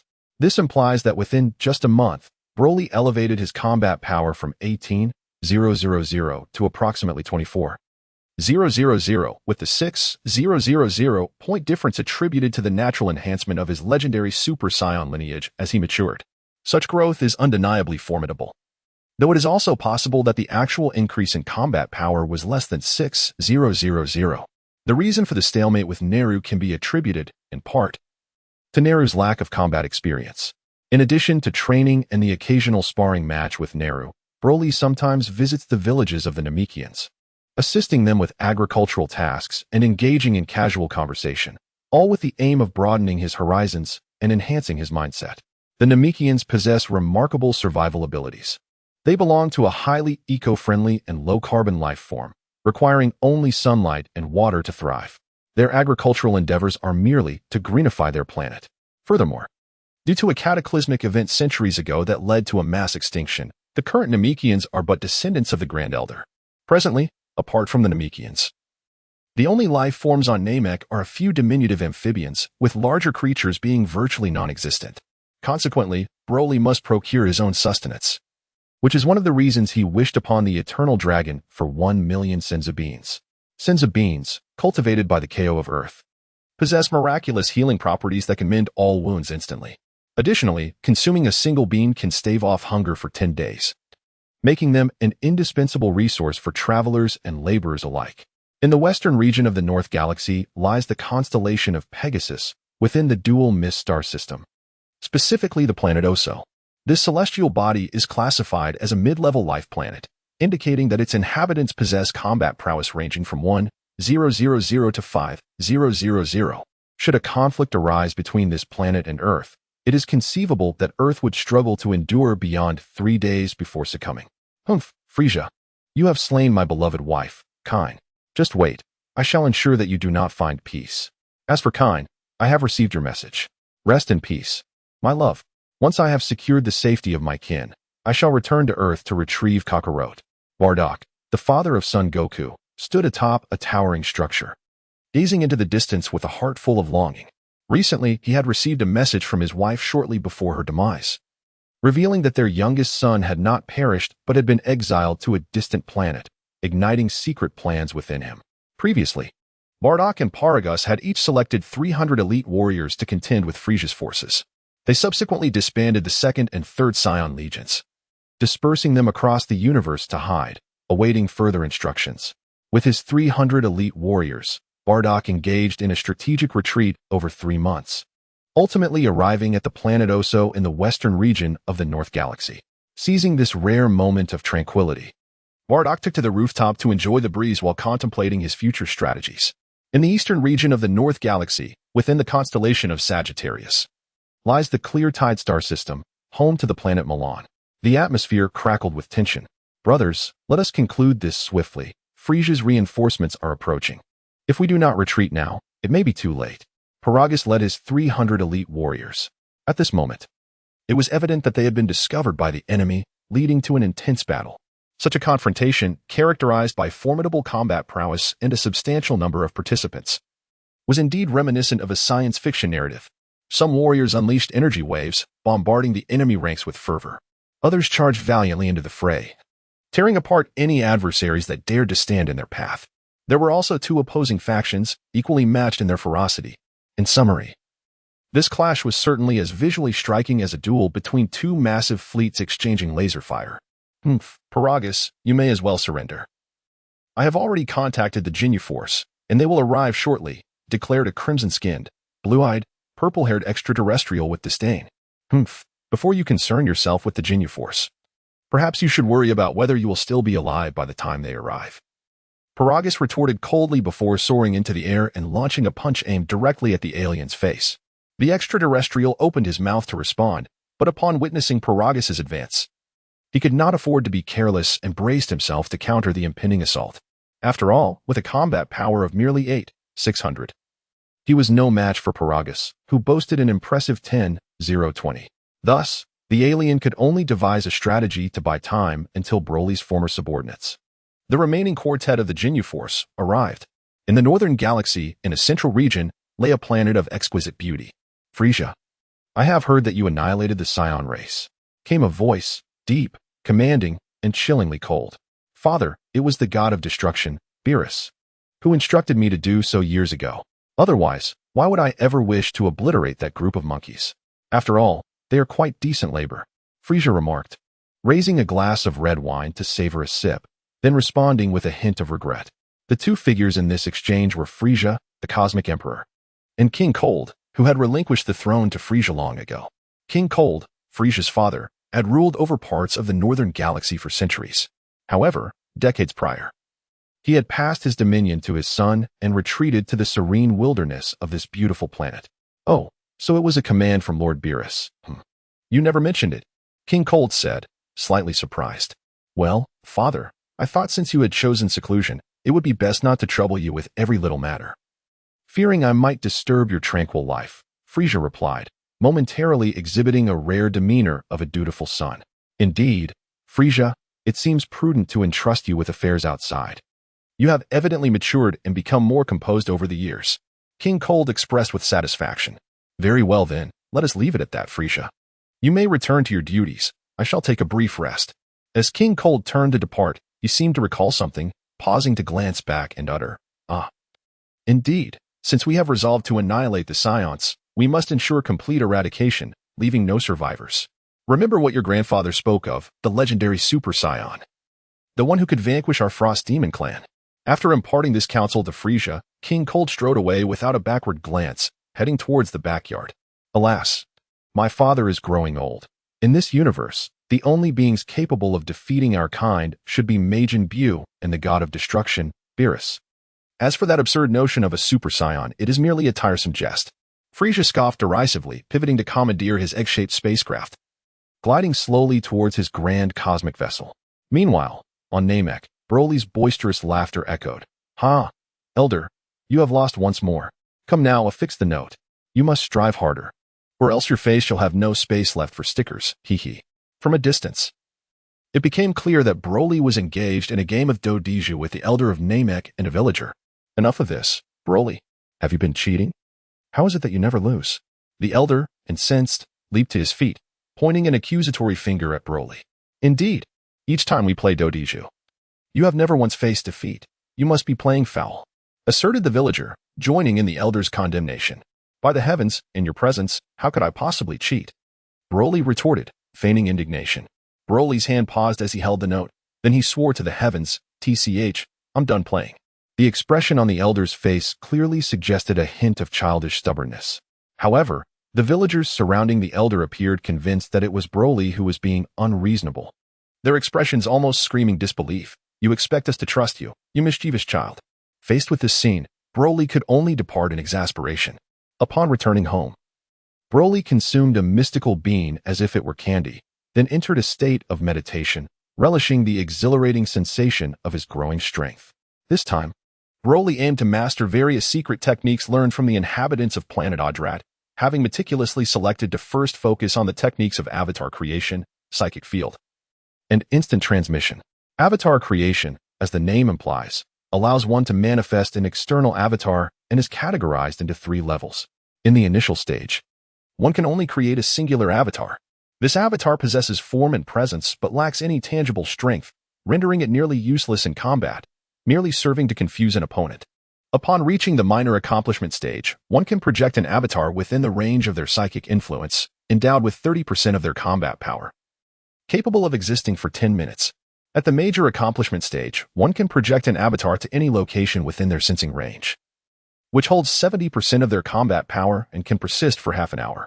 As for the psychic field, it represents a fusion of domain and telekinesis, functioning akin to a fish in water. Within this psychic field, the user thrives effortlessly, while adversaries find themselves ensnared like creatures in a quagmire, feeling utterly uncomfortable and hindered. Now, regarding instant transmission, this skill proves immensely practical. In simple terms, wherever one senses energy, they can instantly appear at that location, transcending spatial limitations. Isn't that formidable? After extensive study, Broly finally comprehended the principles of avatar creation, and then he devoted himself to rigorous training. Sitting cross-legged, he keenly attuned to his own energy, allowing his ethereal psychic force to manifest as a sharp, luminous sword. He then diligently attempted to mold a portion of his energy into an identical form of himself. With a decisive focus, Broly, in a meditative state, emitted a muffled grunt as he deftly wielded his psychic sword to sever the avatar from his essence. Simultaneously, in the physical realm, an identical figure of Broly materialized across from him, also seated in a cross-legged position. As Broly and his external manifestation simultaneously opened their eyes, a voice resonated, with the external manifestation speaking first. "Greetings, my true self." Indeed, it was as described. This was the genuine external manifestation, rather than merely an ephemeral shadow created by rapid movement. Broly joyfully exclaimed, "Thus, I have successfully completed the initial phase of mastering the transformation technique. Now, it remains to deepen my understanding of the essence of this technique and subsequently enhance its potency." Broly could not help but feel a surge of genius within himself. In less than a day, he had mastered the art of transformation. It is worth noting that the inhabitants of planet Yardrat typically require several months to achieve such a feat, and even the most gifted among them often take several days. Days later, atop the nameless 1,000-meter peak, Broly sat cross-legged at the summit. Unlike before, his body was now enveloped in a tempest of spiritual energy. These swirling currents resembled a colossal vortex, constantly drifting through the void surrounding Broly within a 100-meter radius. In the midst of such a formidable force, Broly felt utterly at ease, as if he were one with the wind and clouds. Finally, he had perfected it. He had not anticipated the immense difficulty of mastering the mental energy field. As he sat cross-legged on the ground, Broly opened his eyes and let out a long sigh, reflecting on his experience. Indeed, the days of training are often monotonous and devoid of excitement. Broly nostalgically reminisced about his training experiences. For the time being, he decided to take a few days to relax. Perhaps he would engage in a match with Naru, followed by a visit to the village of the Elder of Six. After days of intense and focused training, Broly felt a sense of fatigue creeping in, and his mind began to wander, pondering whom he might challenge next. On Namek. Beneath the precipice of the Great Elder's residence, he chuckled to himself, Neru, you had better be cautious. I have recently mastered a plethora of extraordinary techniques, and soon you shall be in for quite the surprise. Broly chuckled, unleashing a wave of energy directed towards Neru, simultaneously activating his mental force field. It was not that Broly harbored a cruel intent to obliterate Neru. Rather, he initiated a vigorous assault because he was confident in Neru's ability to withstand it. Even if Neru were to sustain some injuries, he had the miraculous Senzu beans at his disposal.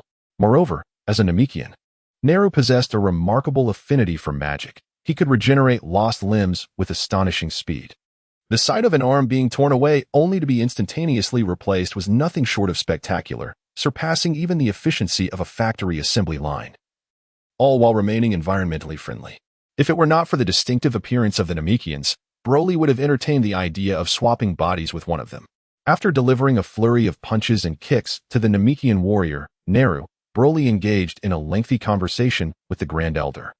It was only when their discussion reached a point of near exhaustion that Broly took his leave. Neru watched as Broly streaked across the sky like a meteor, heading towards the village of the Sixth Elder, silently worrying for the Elder's well-being. After all, Broly's restless nature on Namek had become quite notorious. In just a few months, he had playfully bullied nearly every inhabitant of the planet. Hello, Sixth Elder. What a leisurely attitude you have, fishing out here. Broly exclaimed as he spotted the Sixth Elder from a distance, his casual demeanor shining through as he waved enthusiastically. With a resounding splash, a heavy object fell into the water. Ah, Sixth Elder, grab my hand. I'll pull you up. Broly called out, alarmed by the commotion. It turned out that the Sixth Elder, enjoying a tranquil day of fishing, had been startled by Broly's voice. In a moment of panic, he instinctively attempted to flee, only to forget that a river lay in front of him, resulting in a rather undignified plunge into the water. Cough, cough. Oh, Broly, it's you. What brings you here instead of practicing diligently? The Sixth Elder spluttered, grasping Broly's hand as he emerged from the water, spitting out the water he had unwittingly swallowed. Huh. Speaking of training, Sixth Elder, I've been diligently practicing for a few days and have mastered the techniques I favor. I just finished my training and thought I would take a moment to alleviate some mental pressure by visiting you, Broly replied with a grin. Broly was utterly oblivious to the fear he might instill in others, instead indulging in the exhibition of his own prodigious talents. The Sixth Elder chuckled wryly, internally lamenting. While you may be alleviating your own mental burdens, my weary old bones are only feeling the strain intensify. The Sixth Elder, being quite astute, quickly devised a clever plan. With a hearty laugh, he addressed Broly. Since you seek to relieve your stress, I propose we forego playing cards or chess. Why not try fishing? I believe that fishing is the most effective way to unwind. Oh, is that so? Broly was taken aback, unable to fully comprehend the statement. Indeed. There is no doubt about it. Not only does fishing alleviate stress, but it also cultivates one's mindset and elevates one's perspective, the Sixth Elder added, sensing that his words alone might not suffice to persuade Broly. Though the benefits of this mental enhancement may not be immediately apparent, they will reveal themselves when you find yourself in dire straits. How about you give it a try? Very well, I shall fish, Broly replied with a nod, resembling a dutiful child. As for the question of what weapon exists that strikes without causing pain, I would assert, time. Time is an unyielding sword, mercilessly passing over all living beings. 3 years have swiftly elapsed in the blink of an eye. The scene remains unchanged at the peak of the mountain, with the same youthful figure. At 6 years of age, Broly's appearance has scarcely altered, a testament to the lineage of the Scion race. The Scions are a warrior race, their bloodline having undergone countless years of evolution, ultimately becoming the most formidable beings suited for combat. In their quest for combat readiness, the Scions have evolved a growth pattern distinct from other life forms. Until they reach adulthood, approximately by the age of 20, Scions largely retain a childlike appearance. It is not until the months leading up to adulthood that they experience a rapid transformation from childhood to young adulthood within a matter of months. For the ensuing decades, their appearance remains relatively stable, only to swiftly age as they near the end of their lives. This encapsulates their remarkable life cycle. One must acknowledge the perfection of Scion evolution. Compared to humans, their youthful phase extends significantly. Moreover, this biological constitution aligns seamlessly with their intrinsic desire for battle, contrasting sharply with the human pursuit of monetary pleasure.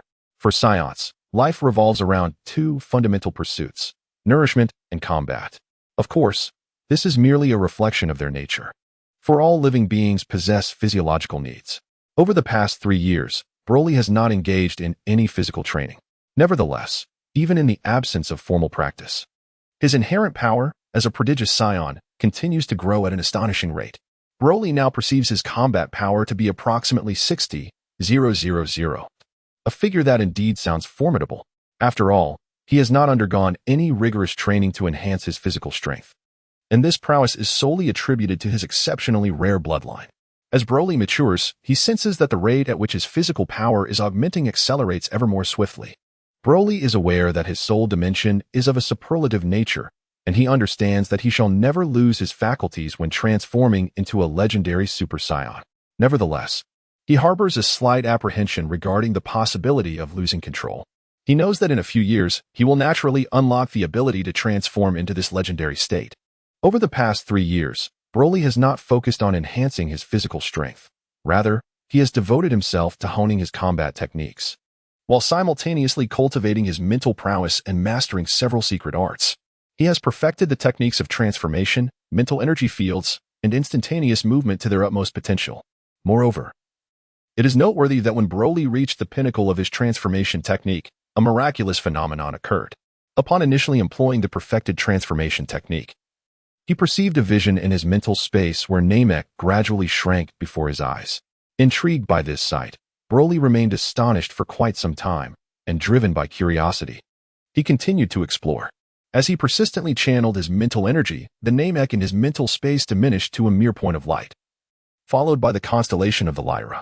Astonishingly, even the universe began to contract, and before long, Broly beheld 12 bubbles, each a distinct hue. Broly is aware of the 12 universes within the Dragon Ball realm. Upon witnessing such a miraculous phenomenon, he found himself momentarily bewildered. While it is said that after mastering the technique of projection, one can project an external incarnation within a perceivable range, the description does not encompass such an alarming scope. 12 universes, what an immense expanse. Consequently, Broly made a special trip to planet Yardrat via instant transmission to consult a master who had perfected the art of projection.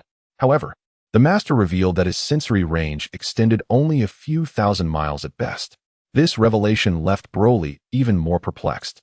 The disparity between a few thousand miles and the entirety of 12 universes is indeed extraordinary. Ultimately, he returned to his solitude, engaging in deep contemplation and research.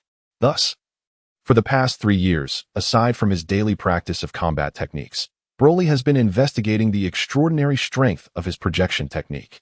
Finally, his diligence bore fruit, revealing that the cause lay within his transcendent life form level. Despite his extensive study of the projection technique, he had not discerned this underlying issue until now.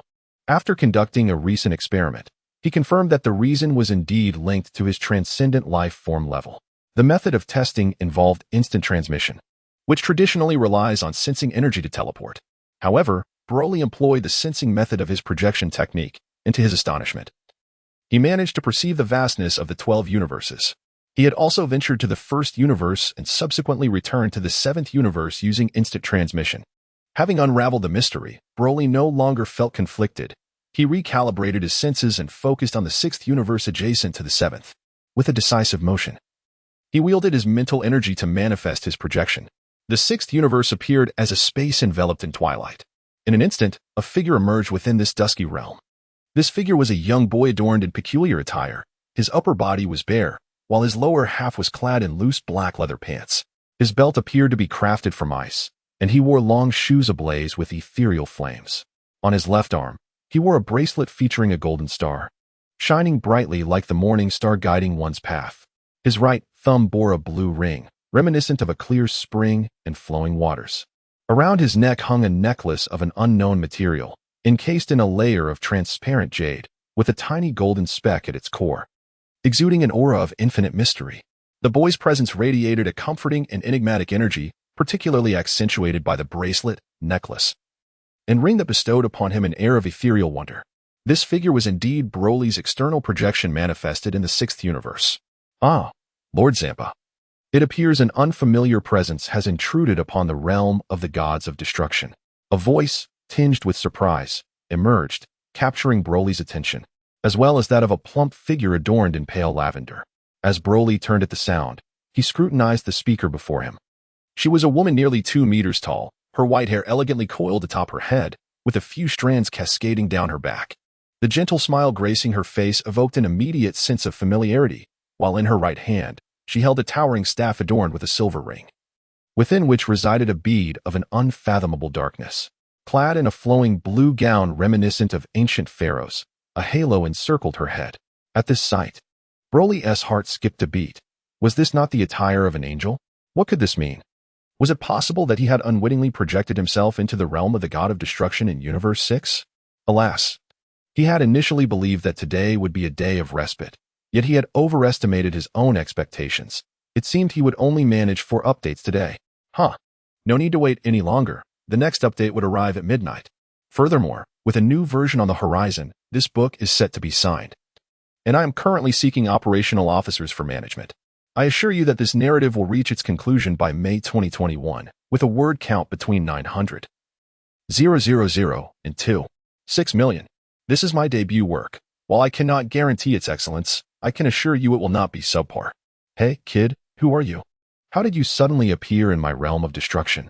The tone carried an unmistakable air of arrogance. Broly gazed at the speaker, feeling a twinge of irritation, for he recognized the individual.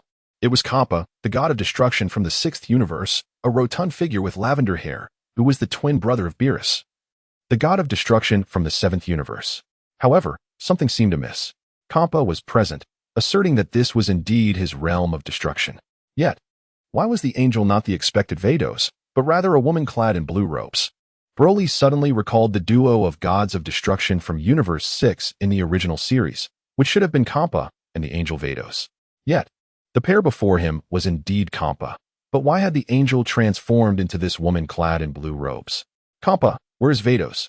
Who is she? Broly inquired, filled with confusion. You little brat. How dare you speak my name so casually?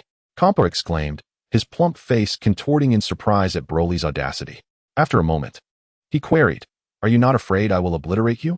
Broly felt a surge of panic at Kappa's words, but then remembered that his life dimension was beyond the ordinary. Even an angel could not trace his origins or usurp his essence, for such was the law of this realm. For mortals, this was forgivable, but for deities, the hierarchy of dimensions imposed an absolute dominance. Each higher dimension could suffocate the lower ones. Just consider the supreme Kai of Earth, who would break into a cold sweat even while telepathically communicating with the Kaioshin. And the expression of the gods of destruction upon encountering the Grand Minister was one of sheer terror. Thus, Broly possessed a life form that transcended even the gods of destruction. Indeed, he surpassed at least the angels in dimensional stature. Therefore, even without strength, Broly contemplated whether he could perhaps outweak Kappa.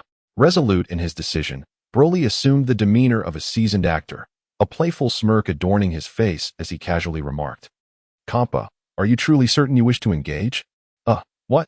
Kappa was taken aback, astonished that anyone would dare to speak to him in such a manner. You insolent fool, let me show you my destructive energy, Kappa declared, preparing to strike. At this, Broly felt bewildered and apprehensive. This was not how Kappa was supposed to behave.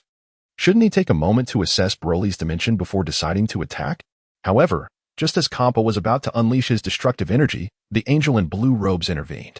Lord Kappa, your emotions are getting the better of you, the blue-robed angel stated calmly. The soothing timbre of her voice brought Broly immense pleasure. Grace, what do you mean by that? Kappa halted his previous actions, turning to the blue-robed angel, Grace. Lord Kappa, you should take a closer look at your opponent. Grace replied with a dismissive glance at Kappa, her tone dripping with condescension. What is there to admire about him? Wait, why can I not sense any dimensional aura? Kappa's face twisted once more in disbelief. Could it be that my dimension is not merely higher than yours? Indeed, for my dimension surpasses yours by more than a single tier, Lord Kappa, Broly declared, emphasizing the term Lord with a pronounced accent. As he observed the growing horror on Kappa's face, Broly suppressed a chuckle, contemplating how to stoke the flames of tension further. Is it possible that Lord Kappa has never encountered the Grand Minister? Excuse me, could it be that you and the Grand Priest belong to the same dimension? May I inquire, esteemed one, who exactly are you? It seems we have never had the pleasure of meeting before. Furthermore, what brings you to my humble realm of destruction today? Indeed, the expression displayed by Zangya upon encountering the Grand Priest and the Omni King mirrors that of the original narrative. as she bows deeply, her head nearly touching the ground. The woman referred to as Grace, who appears to be an angel, also slightly inclines her head in a gesture of respect. After all, even angels only bow in such a manner when in the presence of the Grand Priest and the Omni King. Broly nodded and waved his hand dismissively, indicating that he was fine, and then continued to boast, saying, "You certainly have a multitude of questions. My lord, please forgive me." The moment he straightened up, Kappa immediately slumped down again. Observing Kappa in such a state, Broly couldn't help but chuckle inwardly, feeling an exhilarating sense of superiority in his transcendent existence. Simultaneously, the aura of the 3 pieces of jewelry he possessed served as a testament to his grandiosity. As for the nature of these 3 adornments, they were indeed gifts from his wish upon crossing over. He recalled his initial desire. "May I bring my equipment from Dungeon Fighter into the Dragon Ball world?" Subsequently, Broly awoke in this new realm, albeit without any sight of his equipment. It was only later, upon mastering the perfect avatar technique, that Broly was able to sense not only the 12 universes, but also the accompanying micro-dimensions within them. For instance, the spatial structure of Universe 7 consists of a main space, which is the universe itself, and numerous subspaces such as the Kaioshin realm, the realm of destruction, the demon realm, and the underworld, to name but a few. At the same time, Broly perceived that he had accrued a small space of nearly 100 cubic units around him. Within this petite dimension lay the items he had once wielded in his previous life's game, Dungeon Fighter, all contained within this miniature realm. Thus, as Broly retrieved a set of clothing and 3 pieces of jewelry, he couldn't help but marvel at the incredible prowess of the Eternal Dragon. The items he produced included the Abyssal Demon set and the 3 pieces of jewelry known as the Illusory Realm.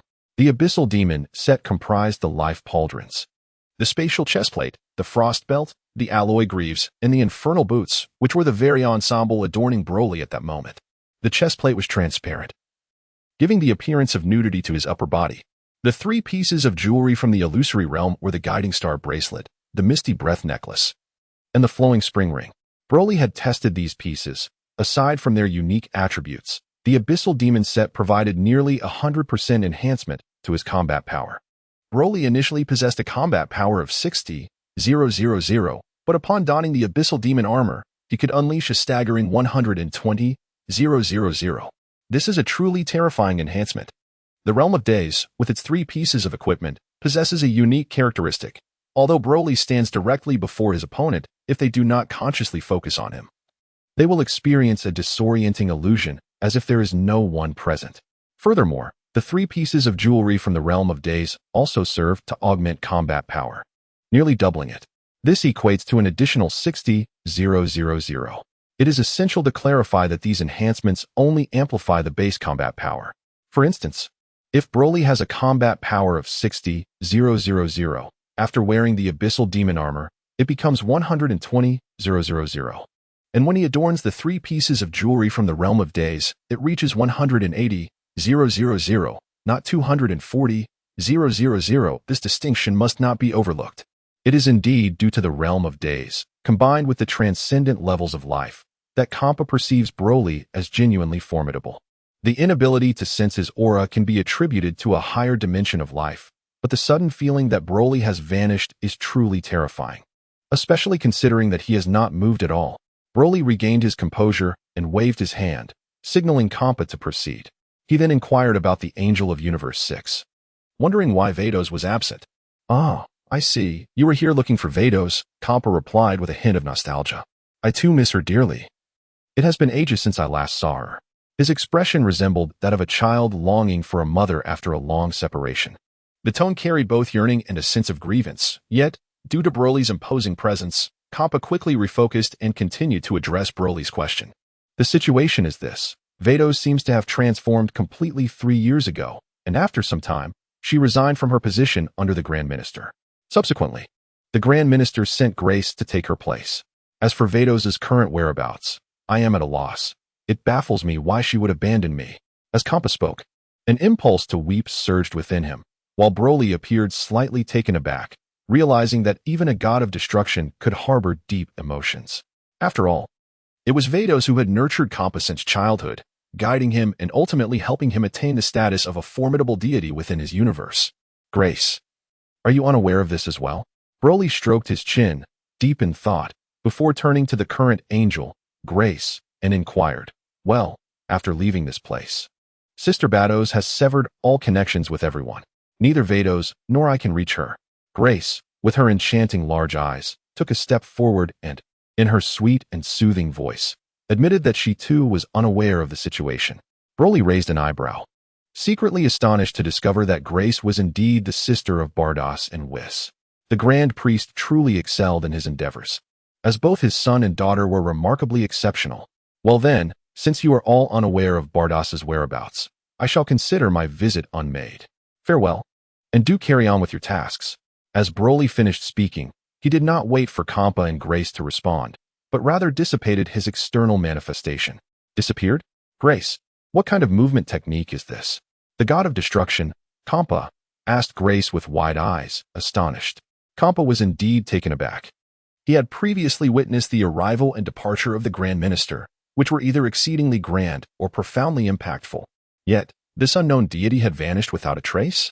"Lord Kampa, the movement technique just displayed resembles that of the Omni King," Grace remarked with a slight smirk, her demeanor calm and composed. "Well, upon your observation, it does indeed resemble the sudden appearance and disappearance of the Omni King." Kampa shuddered, expressing his apprehension. In the 7th universe, on Namek, Broly finally felt his consciousness escape the suffocating space. Sitting on the ground, he let out a long sigh of relief, his clothes soaked with sweat. That was a god of destruction. Inadvertently inciting his displeasure could lead to annihilation. Despite the perilous nature of the encounter, Broly felt exhilarated. He had managed to outsmart a god of destruction, and the angel failed to detect any flaws in his performance. What a thrillingly reckless feat. By the way, speaking of which, where has Bados from the original story gone? Is this still the Dragon Ball world I am familiar with? So many aspects seem inconsistent. First the Elder Namekian, and now Bados. Kampa mentioned that Bados had once suddenly changed. What could that mean? Oh well, why should I concern myself with such matters? There are plenty of my own issues to attend to. My body is already over 6 years old. It is time to focus on cultivating my physical strength. I ponder. In the Dragon Ball world, the places with profound insights into martial arts seem to be only Earth and the planet Metamor in the Eastern Galaxy. Now, I am torn.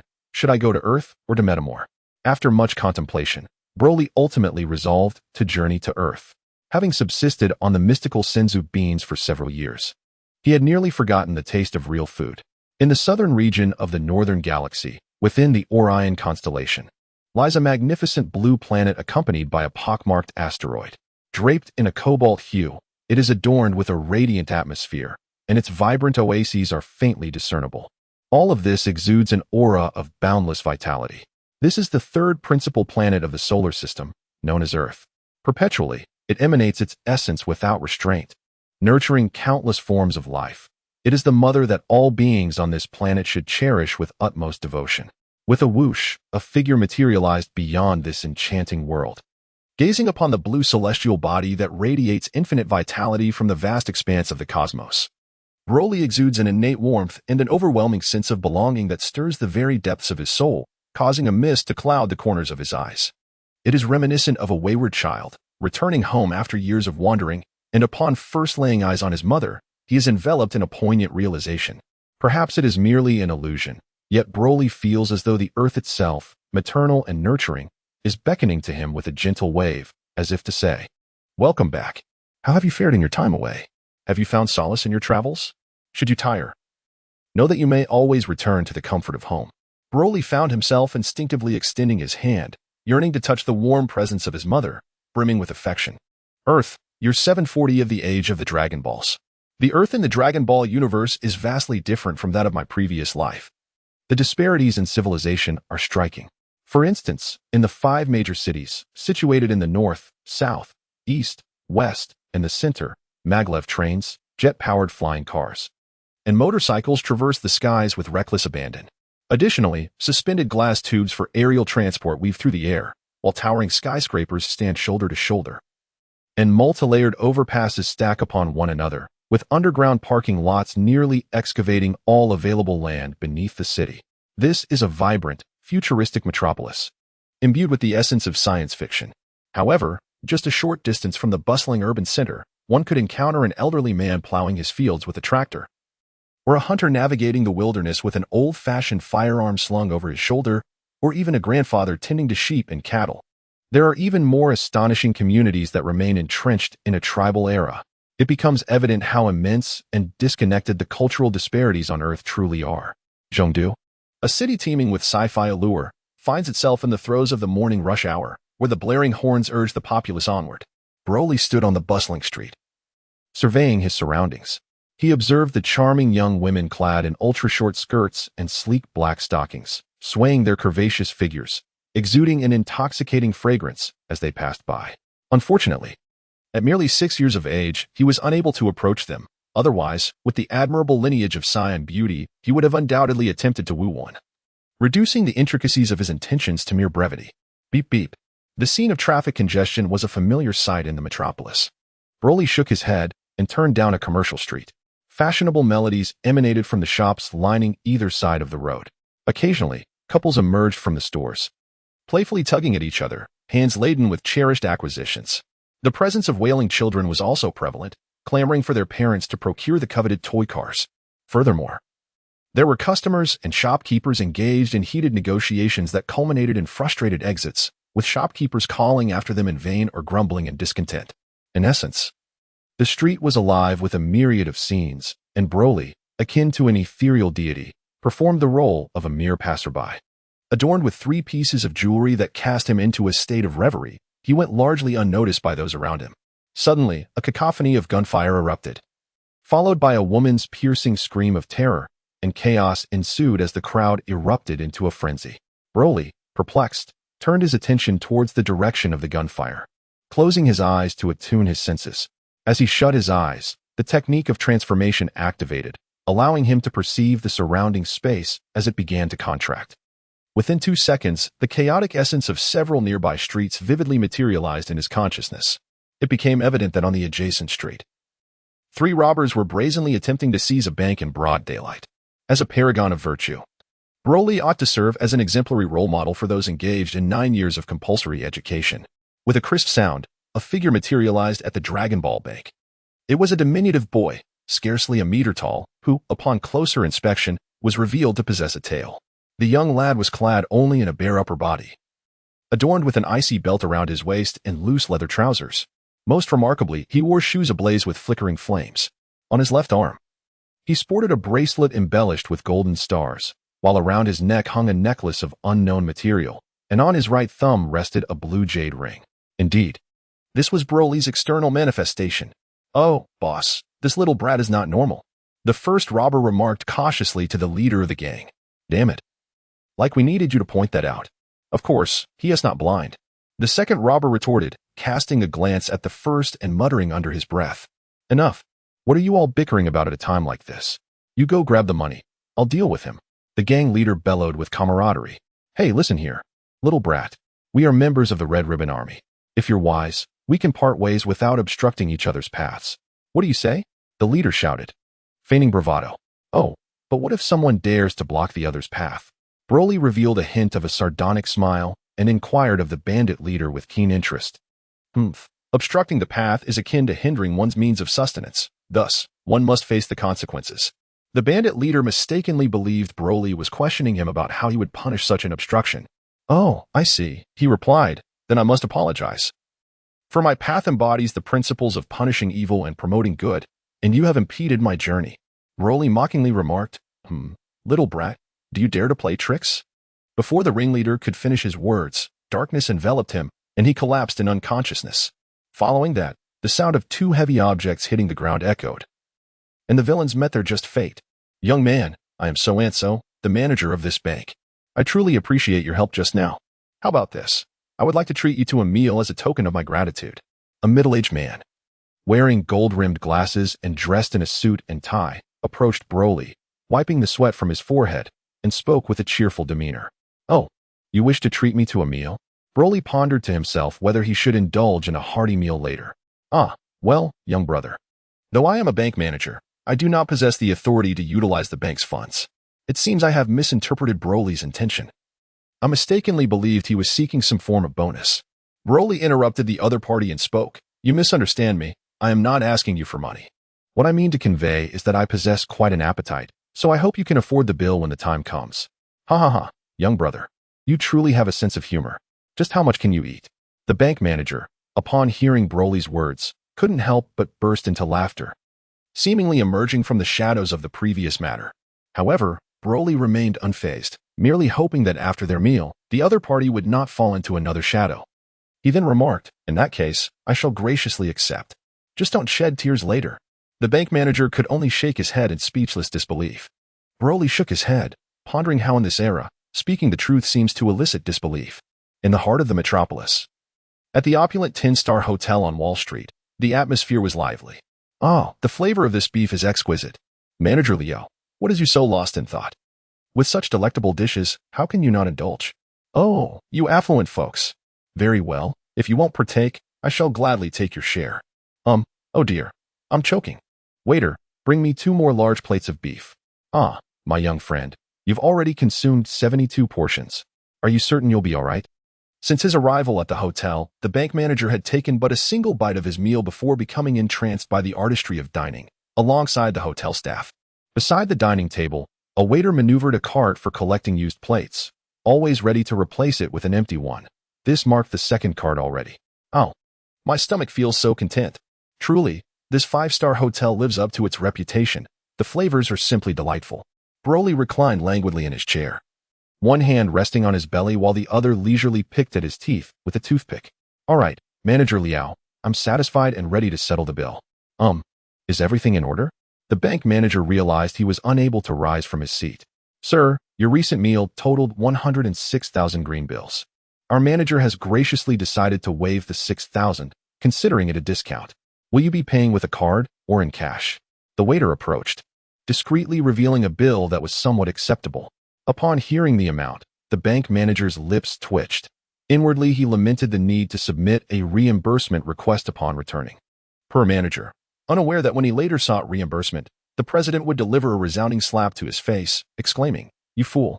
Such an outcome is worse than being robbed of cash by those bandits." However, Broly bestowed upon him a unique opportunity, 3 magical beans. He explained that no matter the injury, as long as there remained a breath of life, these beans could instantaneously heal one's wounds. Subsequently, before the astonished bank manager, Broly transformed into a beam of light and soared towards the temple. The bank manager, astounded, believed he had encountered a deity and promptly knelt in reverence. Initially skeptical of the magical beans, the manager's doubt faded when, by a stroke of fate, he broke his leg and consumed one of the beans, which miraculously healed him instantly. Consequently, the bank manager cherished the remaining 2 beans as precious treasures. One day, through another fortuitous event, he saved a significant figure. This notable individual, intrigued, eventually discovered that the bank manager possessed a magical bean. As a result, the influential person purchased the bean for a substantial sum and promised the bank manager a lucrative position that would provide him with wealth beyond his lifetime. From that moment on, Broly was revered as a deity by the bank manager's family. Broly, with his arms crossed, glided through the air towards the sacred land of Korin, leisurely admiring the landscape of Earth, both familiar and foreign. Ah, it is now the year 740 of the age. Nearly 5 years until the official commencement of the narrative in the original Dragon Ball. I eagerly anticipate that day. I recall a childhood moment when I skipped class just to watch Dragon Ball, even enduring a scolding from my mother. The opening ceremony in the original tale is marked by the fateful accident involving Bulma and little Goku. That scene remains vividly etched in Broly's memory. Suddenly, a sharp cry pierced the air, plummeting towards the ground. What could it be? Is it a case of staged misfortune? As Broly soared through the air, he shifted his posture, resting his hands behind his head and closing his eyes to reflect upon memories of his past life. Unexpectedly, just as he was contemplating the unfortunate incident involving Bulma and Goku's accident, he found himself colliding with someone. There was no time for further thought. His priority was to rescue the individual in distress. In an instant, he teleported. "Oh, I must not perish. I have yet to marry and find a suitable partner." Before him was a stunning blonde beauty, clad in a fashionable denim jacket and a tantalizingly short skirt paired with stockings. Adorning her ears were exquisite diamond earrings, and around her delicate neck hung a string of blood-red gemstones intertwined with blue and gold threads. A captivating fragrance enveloped her, unmistakably emanating from an exceptionally luxurious shower gel. At that moment, Broly held her waist, his stature rendering his face level with her bosom. The blonde beauty, startled by the sudden encounter, had not yet registered that she was being embraced by a flying child. "Dear lady," he remarked, "the sky is vast. How could you collide with someone while piloting your aerial vehicle?" Broly rolled his eyes and spoke up. "Oh, right. It seems I inadvertently collided with someone. I never anticipated there would be people in the sky. Alas, that person must be in grave peril." The golden-haired beauty turned pale, uttering a nonsensical remark. With a thud, they finally touched down on the ground. "I am indeed the person you struck." Broly rolled his eyes once more. "Ah, you must be jesting. How could you be unscathed when my vehicle has exploded?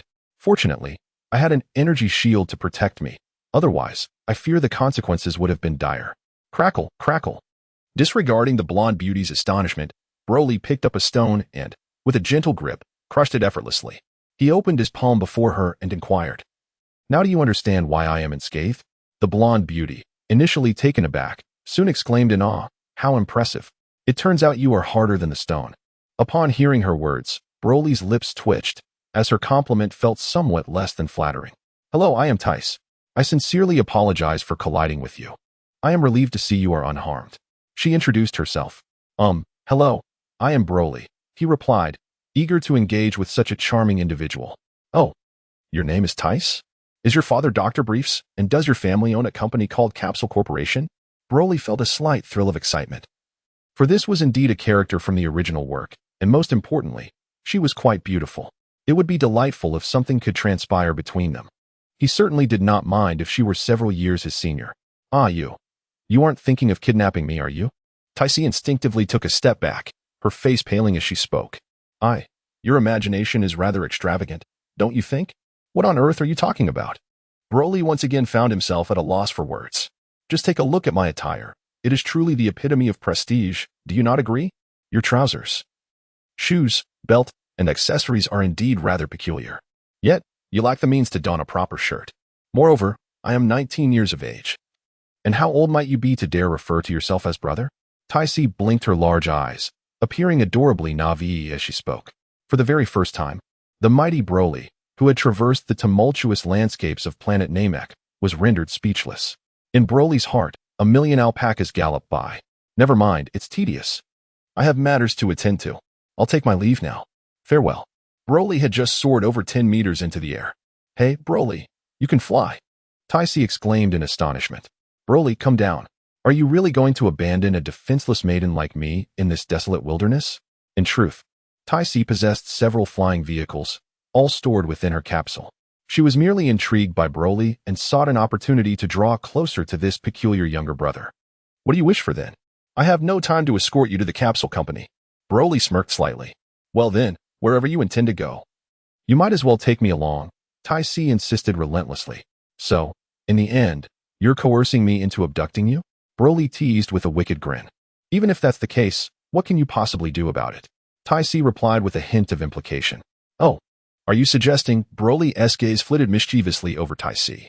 Observing the way he looked at her, Tice felt a flush creep over her cheeks, her heart racing.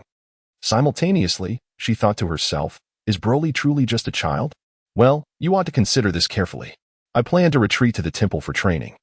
And it could take quite some time, Broly remarked, his tone ambiguous, a blend of intimidation and temptation. The temple? Does such a divine place truly exist? Tice's interest was piqued at the mention of the temple. Let us go, let us go. Hurry and take me to see it. Even if it takes a while, that's perfectly fine. When I venture out for inspiration for my writing, I've been away for months at a time. Tice urged eagerly. It's settled then, Broly chuckled inwardly. But remember, once we're there, you mustn't demand to return. Even if you do, I won't escort you back until my training is complete. Broly ultimately declared, Understood, let us depart swiftly. Broly, without any unnecessary chatter, swiftly approached, and with a grand gesture, wrapped his powerful arm around Tice's slender waist, taking flight. As they soared towards the temple, Tice, initially uncertain whether her cries were born of fear or exhilaration, erupted into joyous shouts. Eventually, she engaged Broly in light-hearted conversation, inquiring about various matters as they exchanged pleasantries. The sacred land of Chiron came into view from a distance, marked by a towering stone spire that pierced the clouds, adorned with ancient engravings whose origins were shrouded in mystery. Broly clasped Tice's slender waist, ascending alongside Kylenta. Meanwhile, atop Kylenta, a large white cat, wielding a wooden cane, lounged at the edge of a fish tank, gazing intently at its contents. Curiously, the tank held no fish. Instead, it displayed a vivid image reminiscent of a film from a certain channel. Within the confines of the tank, the scene unfolded, showcasing Broly embracing Tai as they soared upwards on Kylenta. When did such a formidable figure emerge on Earth, whose power remained indiscernible, leaving one to ponder whether it is a blessing or a curse? The large cat, articulating human speech, expressed concern. Suspended above Kylenta was an object resembling a spinning top, the temple. At the temple's edge stood a Namekian clad in a flowing white robe. Emblazoned with the character for God upon his chest, his brow furrowed in contemplation. Beside him lingered a figure so dark it defied description.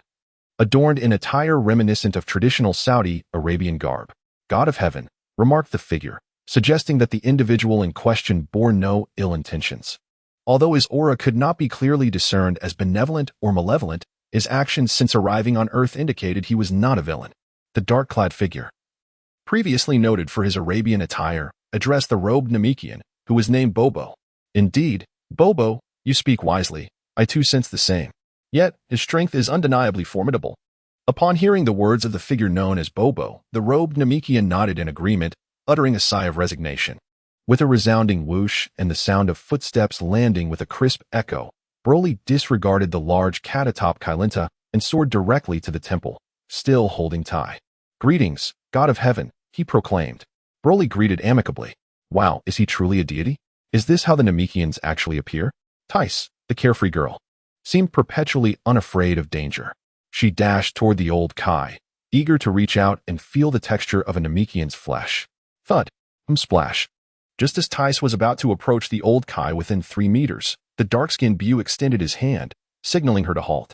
Consequently, Tice's forward momentum collided with an invisible barrier, resulting in a muffled grunt as she plopped down onto the ground. What a fascinating ability! I must remember this for my writing.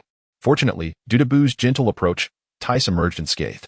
As for Tice, her father, Dr. Briefs, was not merely a distinguished scientist of his era but a titan of civilization. Although her family possessed immense wealth and held considerable influence on Earth, Tice harbored a profound passion for writing. She was a mediocre novelist, her prose lacking brilliance, her imagination uninspired, devoid of readers and income. One could say she was a paragon among unsuccessful authors. Yet, despite her repeated failures, Tice never relinquished her fervor for writing. On numerous occasions, she ventured into perilous territories, risking her life solely to gather material for her craft. Observing her unwavering dedication to writing, despite her constant setbacks, Broly felt a sense of injustice on her behalf. Excuse me, miss, did you just refer to me as a particular kind of extraterrestrial? The old Kai appeared somewhat agitated. After all, he had been sent to Earth at a tender age. Now, 3 centuries later, he had yet to encounter a single kindred spirit on this planet, leaving him perplexed and often sighing over how he came to inhabit this world. Thus, upon suddenly hearing someone mention his origins, the old Kai was filled with immense excitement. Tice blinked at the old Kai, then turned her gaze toward Broly. Broly shrugged his shoulders and suggested, "How about this, old Kai? I shall take you to your homeland for a visit." "Do I truly have a homeland?" the old Kai inquired, a look of bewilderment crossing his face. Ignoring the old Kai's expression, Broly seized him and executed a technique of instantaneous movement. In an instant, they found themselves on Namek. After taking the old Kai on a brief tour of Namek, Broly also took the opportunity to bid farewell to the elder and others, informing them of his intention to train on Earth. The old Kai, having fulfilled his desire, finally beheld his homeland and encountered many of his kin. In this mutually beneficial arrangement, the benevolent Broly graciously obliged. 3 days later, on Earth, in the sacred temple, Broly and the Supreme Kai reappeared at the original spot. "Oh, look, I told you they would come back," said Tice, her voice trembling with emotion. "What's going on?" Broly was taken aback by Tice's sobs. "You insufferable guy. Why did you take the Supreme Kai away without a word? Do you have any idea that this dark and brooding individual thinks I am your accomplice? Believing we intend to harm the Supreme Kai? If you don't return soon, he will turn his aggression towards me." Tice, her eyes reddened with tears, wiped them away with a sense of injustice. Broly felt utterly helpless in the face of a girl's tears. His clumsiness rendered him incapable of offering comfort. Observing Tice's distressed state tugged at Broly's heartstrings. After all, the once vivacious and cheerful girl now had swollen eyes, a testament to her recent feelings of distress and fear. Broly stepped forward, gently cradling Tai's exquisite face in his hands. With his thumbs, he delicately wiped away the tear stains from the corners of her eyes. Tais, I am truly sorry. It was my oversight that led you into such peril. The gentle tones of Broly echoed in Tai's ears. Coupled with his transcendent charm and the enigmatic aura of the dreamlike realm, the amalgamation of these qualities shattered the barriers that encased her heart. Tais gazed at this tender, considerate, understanding, powerful, and handsome young man, and within her, an unexpected sense of reliance blossomed. Tais, do not weep any longer. Should anyone cause you distress in the future, I shall ensure they face consequences. My strength is sufficient to obliterate planets as vast as Earth. A resounding boom followed. Broly's words resonated like an echo of madness. Previously, he had shattered a locked barrier, and now he had pierced through a veil, plunging into an alternate realm. Tai felt as if he had burst into her very heart. And at that moment, she realized that in this world, only Broly mattered. Her perception now was that everything else had become devoid of significance, apart from Broly. All else faded into a monochrome existence, lacking flavor and essence. Humans are creatures of emotion, and love is akin to a lurking adversary, ready to stab you when least expected, compelling you to endure life in a state of bittersweet agony. This was a void, a blank expanse comparable to the size of Earth itself. One could envision such a vast area, yet it lay in emptiness. With a temperature soaring to 50 degrees Celsius and gravity tenfold that of Earth, who, one might ponder, would dare to claim they could endure a year in such harsh conditions? In the original narrative, when Goku first entered, he could only withstand 2 or 3 months before succumbing to the ordeal. Indeed, this was the hyperbolic time chamber, where a single year within its confines equated to merely a day in the outside world.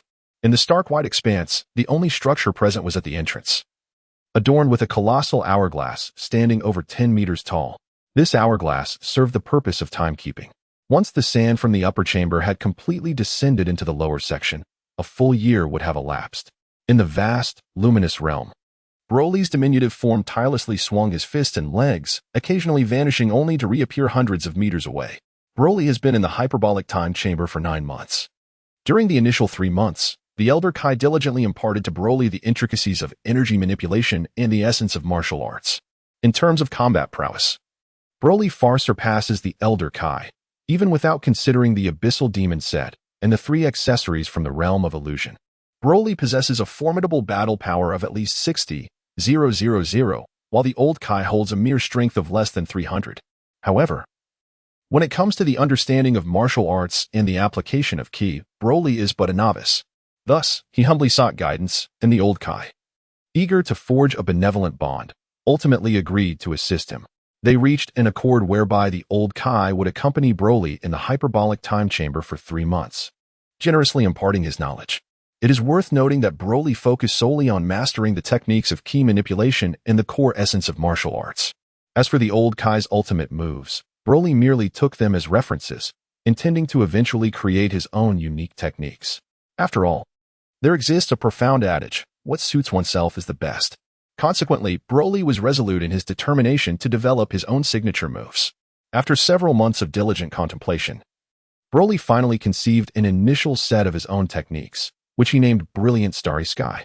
Broly, with a sweeping motion of his right arm, conjured countless spheres of concentrated energy within a kilometer radius. These energy spheres exemplified Broly's exquisite mastery of ki, as each sphere represented a high-density embodiment of compressed energy. While dormant, they posed no threat. However, upon contact with another's energy wave, they would unleash a cataclysmic explosion.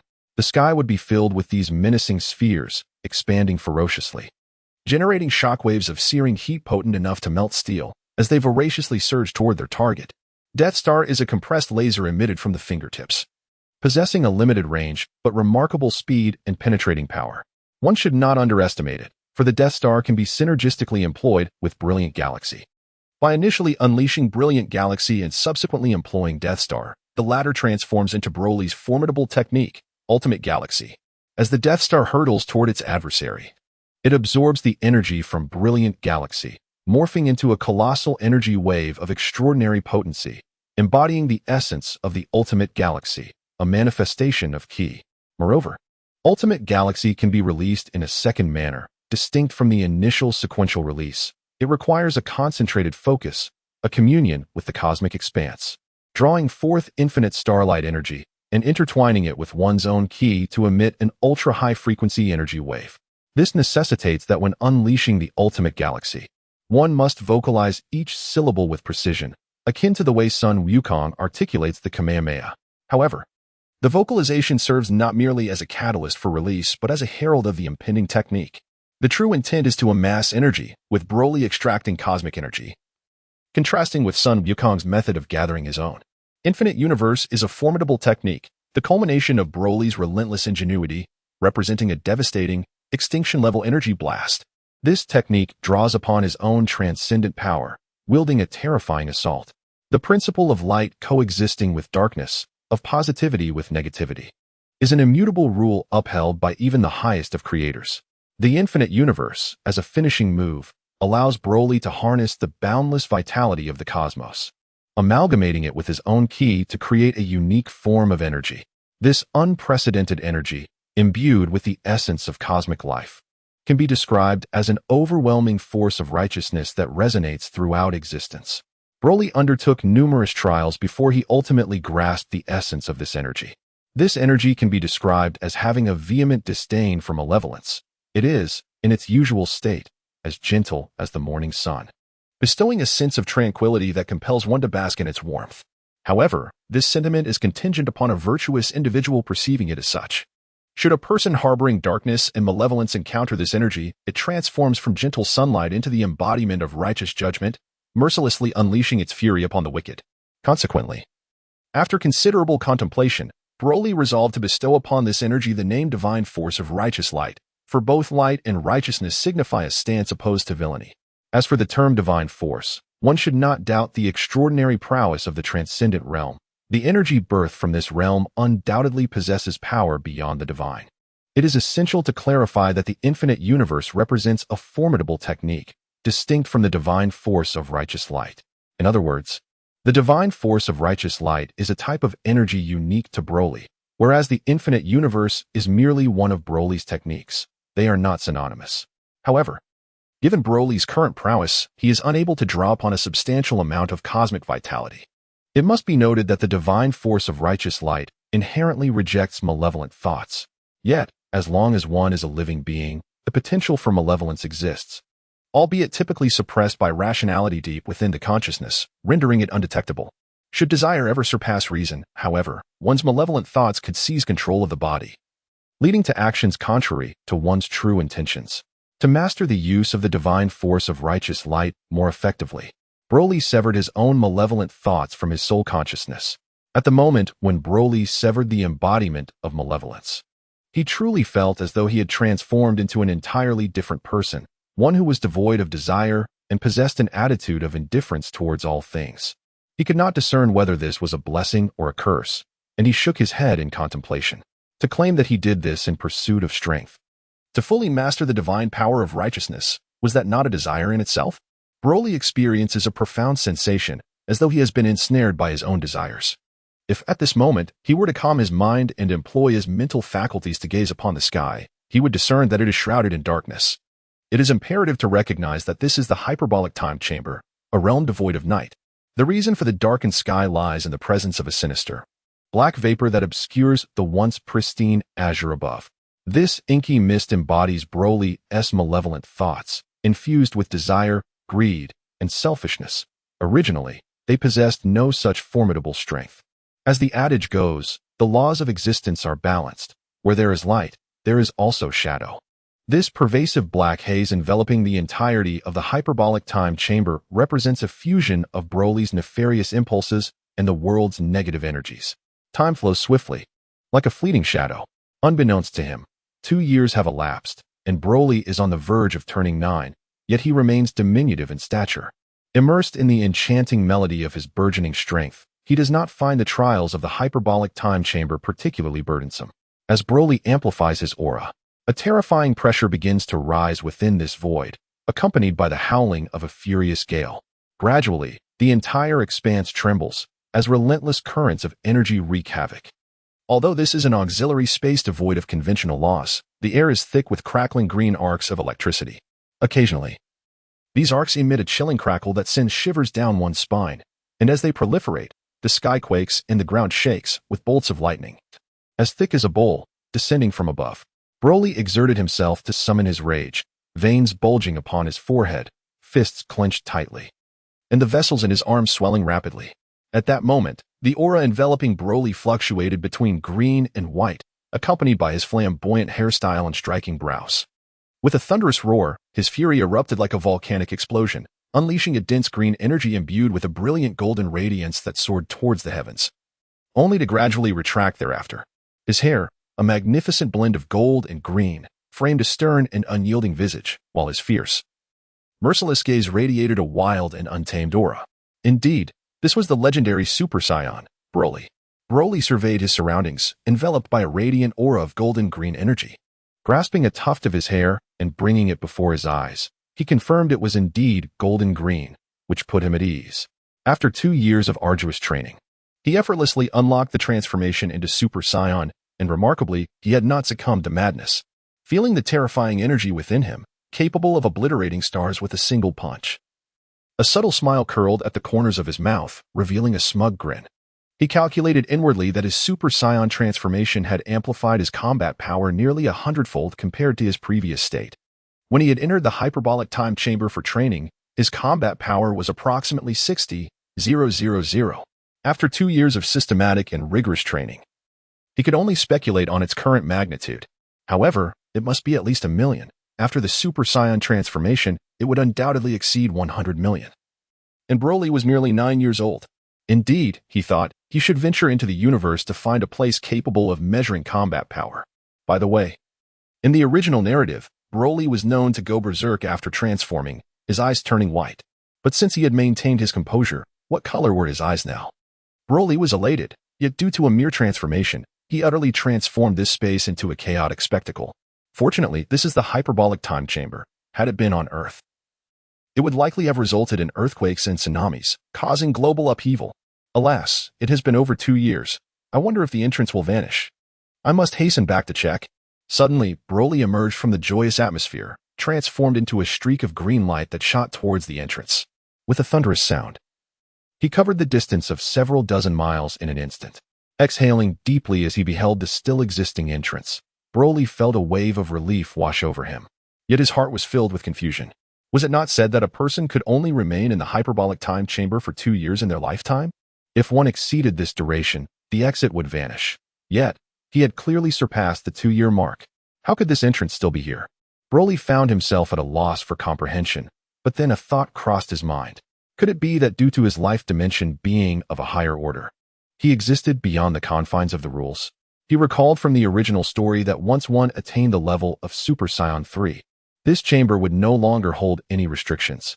Was it possible that he had unconsciously reached the status of Super Saiyan 3? No, it couldn't be. Broly shook his head in self-deprecation, despite possessing the remarkable lineage of a legendary Super Saiyan. It was inconceivable that he could ascend to such a terrifying level in merely 2 years. The reason, thus, was evident. It was undoubtedly the result of the transcendent life forms he encountered. Lost in contemplation, Broly approached the exit and hesitated as he reached for the door. Since he was not bound by any constraints, he reasoned that it would be more prudent to continue his training for a while longer. This would not only solidify his mastery of the Super Saiyan transformation but also hasten his growth. Broly felt an overwhelming sense of comfort while in his transformed state. And more importantly, he believed that this form exuded a certain charm that his usual self did not possess. Thus, he resolved to dedicate some time to refining his skills, solidifying his mastery over this transformation, with the intention of presenting himself in this majestic form in the future. This decision was not merely about aesthetics. After all, who has ever witnessed a divine battle necessitating a transformation? True to his nature as a man of action, Broly consumed a Senzu to replenish his energy and was about to resume his training when a creaking sound interrupted him. The door to the hyperbolic time chamber was opened from the outside. Who has entered? Broly turned back in confusion. Broly, you scoundrel, you've been fine all along. It's been 2 days, why haven't you come out? I thought you were lost in there. Tai Si complained to Broly with a tone laced with concern. Upon hearing Tai Si's words, Broly felt a surge of delight within, secretly thinking how this girl actually cares about him. It was revealed that Tai Si had heard from the old Kaioshin that one could only remain in the hyperbolic time chamber for 2 days. Exceeding that limit would cause the exit to vanish, leaving one trapped forever. As Tai Si watched the seconds tick by, seeing that they were nearly 2 minutes past the limit without any sign of Broly, she hurriedly opened the door to check on him. Yet, as soon as Tai Si finished speaking and took a step forward, officially entering the hyperbolic time chamber, she was met with 10 times the gravitational pressure upon her. Crackle! Ugh! She exclaimed, "You foolish one, how could your frail body withstand this?" Broly transformed into a streak of green light, cradling Tais in his arms as he soared out of the room of spirit and time. He swiftly retrieved a senza bean, crushed it, and fed it to Tais. The gravity of 10 times the norm is no trifling matter. As an ordinary individual, Tais weighs approximately 45 to 49 kilograms. Under such immense gravitational pressure, her body would endure a weight of 450 to 490 kilograms. One must ponder whether her delicate frame could withstand such burdens. Just moments ago, upon entering the room of spirit and time, her bones had sustained catastrophic fractures within a mere second. Had she lingered longer, the consequences could have been dire. Upon consuming the senza bean, Tais instantaneously regained her health. Her cheeks flushed as she exclaimed, "I was only worried about you. Please, sit me down. It's not as if you've never held me before. What is there to be embarrassed about?" Broly teased with a playful grin. "By the way, are you truly just over 6 years old? I can't help but feel you exhibit more maturity than some adults," Tais quipped, rolling her eyes. "Incorrect. I'm already 9 years old. Do not forget, I've just spent 2 years in the room of spirit and time," Broly retorted. Broly declared with pride, however, "Aside from the change in color of your hair, eyebrows, and eyes, why has your physique remained entirely unaltered?" Tais inquired with astonishment and curiosity. "That is because of the Scions." Broly elucidated the history of the Scions to Tais, who, upon hearing it, experienced a moment of clarity. Subsequently, Broly informed Tais that he needed to enter a period of intensive training before departing from the temple. Tais shrugged nonchalantly, indicating that he was indifferent to Broly's decision. After exchanging a few words with the Supreme Kai and the enigmatic Boppo, Broly once again entered the hyperbolic time chamber, dedicating himself to his arduous endeavors, immersing in rigorous training and solitude. Inside the hyperbolic time chamber, within the tranquil and luminous expanse, Broly sat cross-legged on the ground, his youthful visage remaining unchanged, save for the occasional furrowing of his brow. If a master were present, they would discern that Broly was engaged in mental space training. In the realm of mental space, initially, Broly found himself entangled in combat with several manifestations of himself. As he was cornered with no avenue for escape, Broly resolved to fight with all his might. With his right hand raised high, Broly effortlessly gathered energy, manifesting a pitch-black energy orb within his palm. Countless green specks of light danced within the orb, with a few seeping through its dark exterior. As these green particles escaped, they transformed into crackling green arcs, encircling the black orb with a sizzling sound. This was Broly's ultimate technique, Infinite Universe. With a resounding shout, he launched the terrifying energy of the Infinite Universe. However, the vitality of the universe is exceedingly precious. Broly would not squander it lightly, especially not the more advanced light divine power. At this moment, Broly's energy was insufficient for extensive purification and transformation into light divine power. Thus, this energy sphere of the infinite universe was devoid of any light divine power. Observing the colossal energy sphere, several Broly clones immediately assumed stances, initiating the ultimate stellar river energy wave. Others stretched out their hands, attempting to push the terrifying energy sphere back toward Broly's original form. Yet, what defines an ultimate technique? Even with the combined efforts of numerous clones, it was akin to a feeble insect confronting a mighty chariot.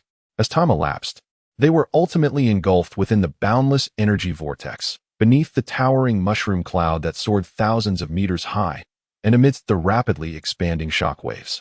With furious roars, the clones disintegrated into dust, merging back with Broly's original form. What is skill? Skill is the ability to inflict maximum damage with minimal effort. A technique unleashed with a combat power of 100 million could yield damage of 1 billion or even 2 billion, depending on the potency of the skill employed. Taking a deep breath and releasing a long sigh, Broly relaxed completely, lying down to make intimate contact with the white earth beneath him. Time truly flies, unknowingly. Over a year has passed, It has been more than 7 years since I crossed over, and I am nearly 11 years old. At this time. Bulma should also be around 11, right? Broly sighed, observing the tranquility of his current aura, which was now calm and undisturbed, resembling an ordinary person in appearance. He recalled the time when he first transformed into a Super Saiyan, when that brutal power was utterly beyond his control. It was a striking display of ferocity, akin to a battery leaking electricity or a typhoon ready to make landfall at any moment. Yet now, Broly's aura was restrained, as steady as a mountain. Unaffected by the winds from any direction, he remained as serene as the gentle breeze caressing the hills or the moonlight illuminating the great river. This state of mind represented a return to simplicity, and from this point forward, Broly would refine his skills daily, achieving mastery that flowed effortlessly from his heart. In the vast cosmos, he mused that there should be no foes left to challenge him. After enduring over 3 years of rigorous training and immense mental pressure, he considered whether it might be time for a respite among the stars. Yes, he decided, he would take Taiz along. Despite her carefree nature, she was quite delightful indeed. Broly lay flat on the ground, resembling a character of the Chinese character, feeling content within his heart. As he pondered, he gradually drifted into slumber, having tirelessly practiced without a moment's respite. This sudden relaxation led him to unknowingly succumb to sleep. Upon emerging from the hyperbolic time chamber, his wide eyes scanned the surroundings. The Supreme Kai and the dark-skinned Babidi were, as usual, stationed at the edge of the temple, observing the daily rhythms of Earth. Meanwhile, the girl Taiz had somehow procured a laptop, incessantly tapping away at the keyboard, occasionally furrowing her brow in contemplation before resuming her typing. Broly silently approached Taizi from behind, observing her for a moment. It turned out that Taizi was engrossed in writing. True, she may not be a renowned author, but as an aspiring writer, she certainly had a few loyal readers who appreciated her work. Therefore, she couldn't afford to cease her updates. She had a responsibility to her audience. Indeed, she embodied a return to simplicity, complemented by an ethereal aura that transcended dimensions. Even as he stood closely behind her, nearly brushing his nose against her hair, he inhaled the delightful fragrance that effortlessly relaxed his entire being. This intimate proximity went unnoticed by Taizi, in witnessing her obliviousness. Broly felt a profound satisfaction in his ability to conceal his presence. Gently, he extended his hand to caress a strand of her hair, smoothly gliding his fingers through it. "Ah, it is you." Taizi sensed the unusual sensation in her hair and turned around in confusion. Upon seeing Broly, she displayed no signs of resistance, indicating that he had already secured a place as a close, if unspoken, friend in her heart. "Well then, it seems our training has reached a pause. Are you heading home now? Shall I escort you back?" As Broly perceived that the other party did not hold any grievances regarding his actions, he secretly entertained the prospect of further developments. He nodded and shared his circumstances. "Ah, I must thank you for making the trip," Tyrese responded playfully, simultaneously stowing away her laptop and adjusting her posture to signal that they could depart. Without further ado, Broly stepped forward, wrapping an arm around the slender waist that countless young ladies long for, and bid farewell to the heavens above. With a resounding whoosh, he soared into the sky, transforming into a green streak of light as he leisurely made his way toward the Western Hemisphere. As for the reason he did not utilize instant transmission, well, that would only occur if Broly's head were caught in a door, compelling him to drag Tyrese along with such a method. Throughout their journey, the two engaged in a myriad of discussions, steering their conversation in alignment with Broly's plans, deepening their mutual understanding. However, the blissful moments are often fleeting. Despite Broly's slow flight, after more than an hour, they finally arrived at the Western Hemisphere. Broly embraced Taiz, gazing down at the epic-making metropolis below, West City, the largest city in the Western Hemisphere. "There, that cluster of edifices is my residence." Taiz, with her unabashed tone, truly embodies the quintessential affluent beauty of the Dragon Ball universe. When she speaks of her home, her choice of words is that cluster of buildings. It is essential to note that this is one of the 5 major cities of Earth civilization. This is akin to someone from the countryside casually stating to a newly acquainted friend, "My home is in Shanghai, where I have a property. Shall we simply descend?" Are we to be met with snarling dogs or mistaken for thieves? Tai shot Broly an exasperated glance and said, "Hurry and land. Why so much chatter? Yes, let us settle in the garden at the back." Ah, Taiz is being cradled and falling from the sky. A voice, strikingly similar to Taiz's, echoed, yet this voice bore a maturity beyond Taiz's own. Moreover, it belonged to a remarkably youthful gentleman. Oh, is this Ty's little boyfriend? May I borrow him for a date with mommy? A golden-haired lady, appearing to be in her early 20s and cradling a teddy bear, made this astonishing remark. Broly felt a surge of disbelief, yet he was somewhat prepared, having encountered such lines on television in his previous life, often spoken by this very lady before him. Broly was also quite intrigued, curious about Ty's mother, and whether she was indeed a terrestrial being. After all, Tai was already 19 years old. Yet her mother appeared to be no more than 25. Indeed, the golden-haired lady before them was none other than Ty's biological mother. Mother, please behave yourself. And as for Broly, he is not only my savior but also my boyfriend. Tai, well aware of her mother's temperament, resignedly addressed her. The last few words were articulated with a solemn emphasis. Oh, a savior. That makes Tai's connection with him even more intimate. Mother, Tai exclaimed, visibly annoyed. All right, you two must not have dined yet. Please wait in the dining room. I shall fetch your father so he can meet your charming young man. Tai's mother, truly a person of emotional candor, finished her sentence without waiting for a response from Tai and, clutching her teddy bear, turned to leave. Tai. Your mother is indeed very kind to you. Broly spoke with a hint of implication. Well, what do you wish to convey? Tai momentarily found herself at a loss, questioning with a blend of confusion and surprise. Of course, I am referring to claiming for you a strong and exceedingly handsome boyfriend. Broly proudly raised his head and teasingly remarked, you're taking advantage of me. It was only then that Ty's realized the situation, and as she spoke, she approached to deliver playful punches to Broly. However, despite her impressive height of nearly 175 meters, in the world of Dragon Ball, stature does not equate to fighting prowess. Thus, the outcome was already predetermined. Her attempts to strike Broly only resulted in her own discomfort, leaving her grimacing in pain. Scions are truly remarkable beings, she muttered, rubbing her delicate hand and pouting in dissatisfaction. Not all scions possess the same formidable strength as I do. Broly candidly spoke as he engaged in lively banter, eventually arriving at the restaurant belonging to the Ty's family. Overall, the Ty's residence is impressively vast, covering an area of approximately 18,000 square meters. This is undeniably magnificent.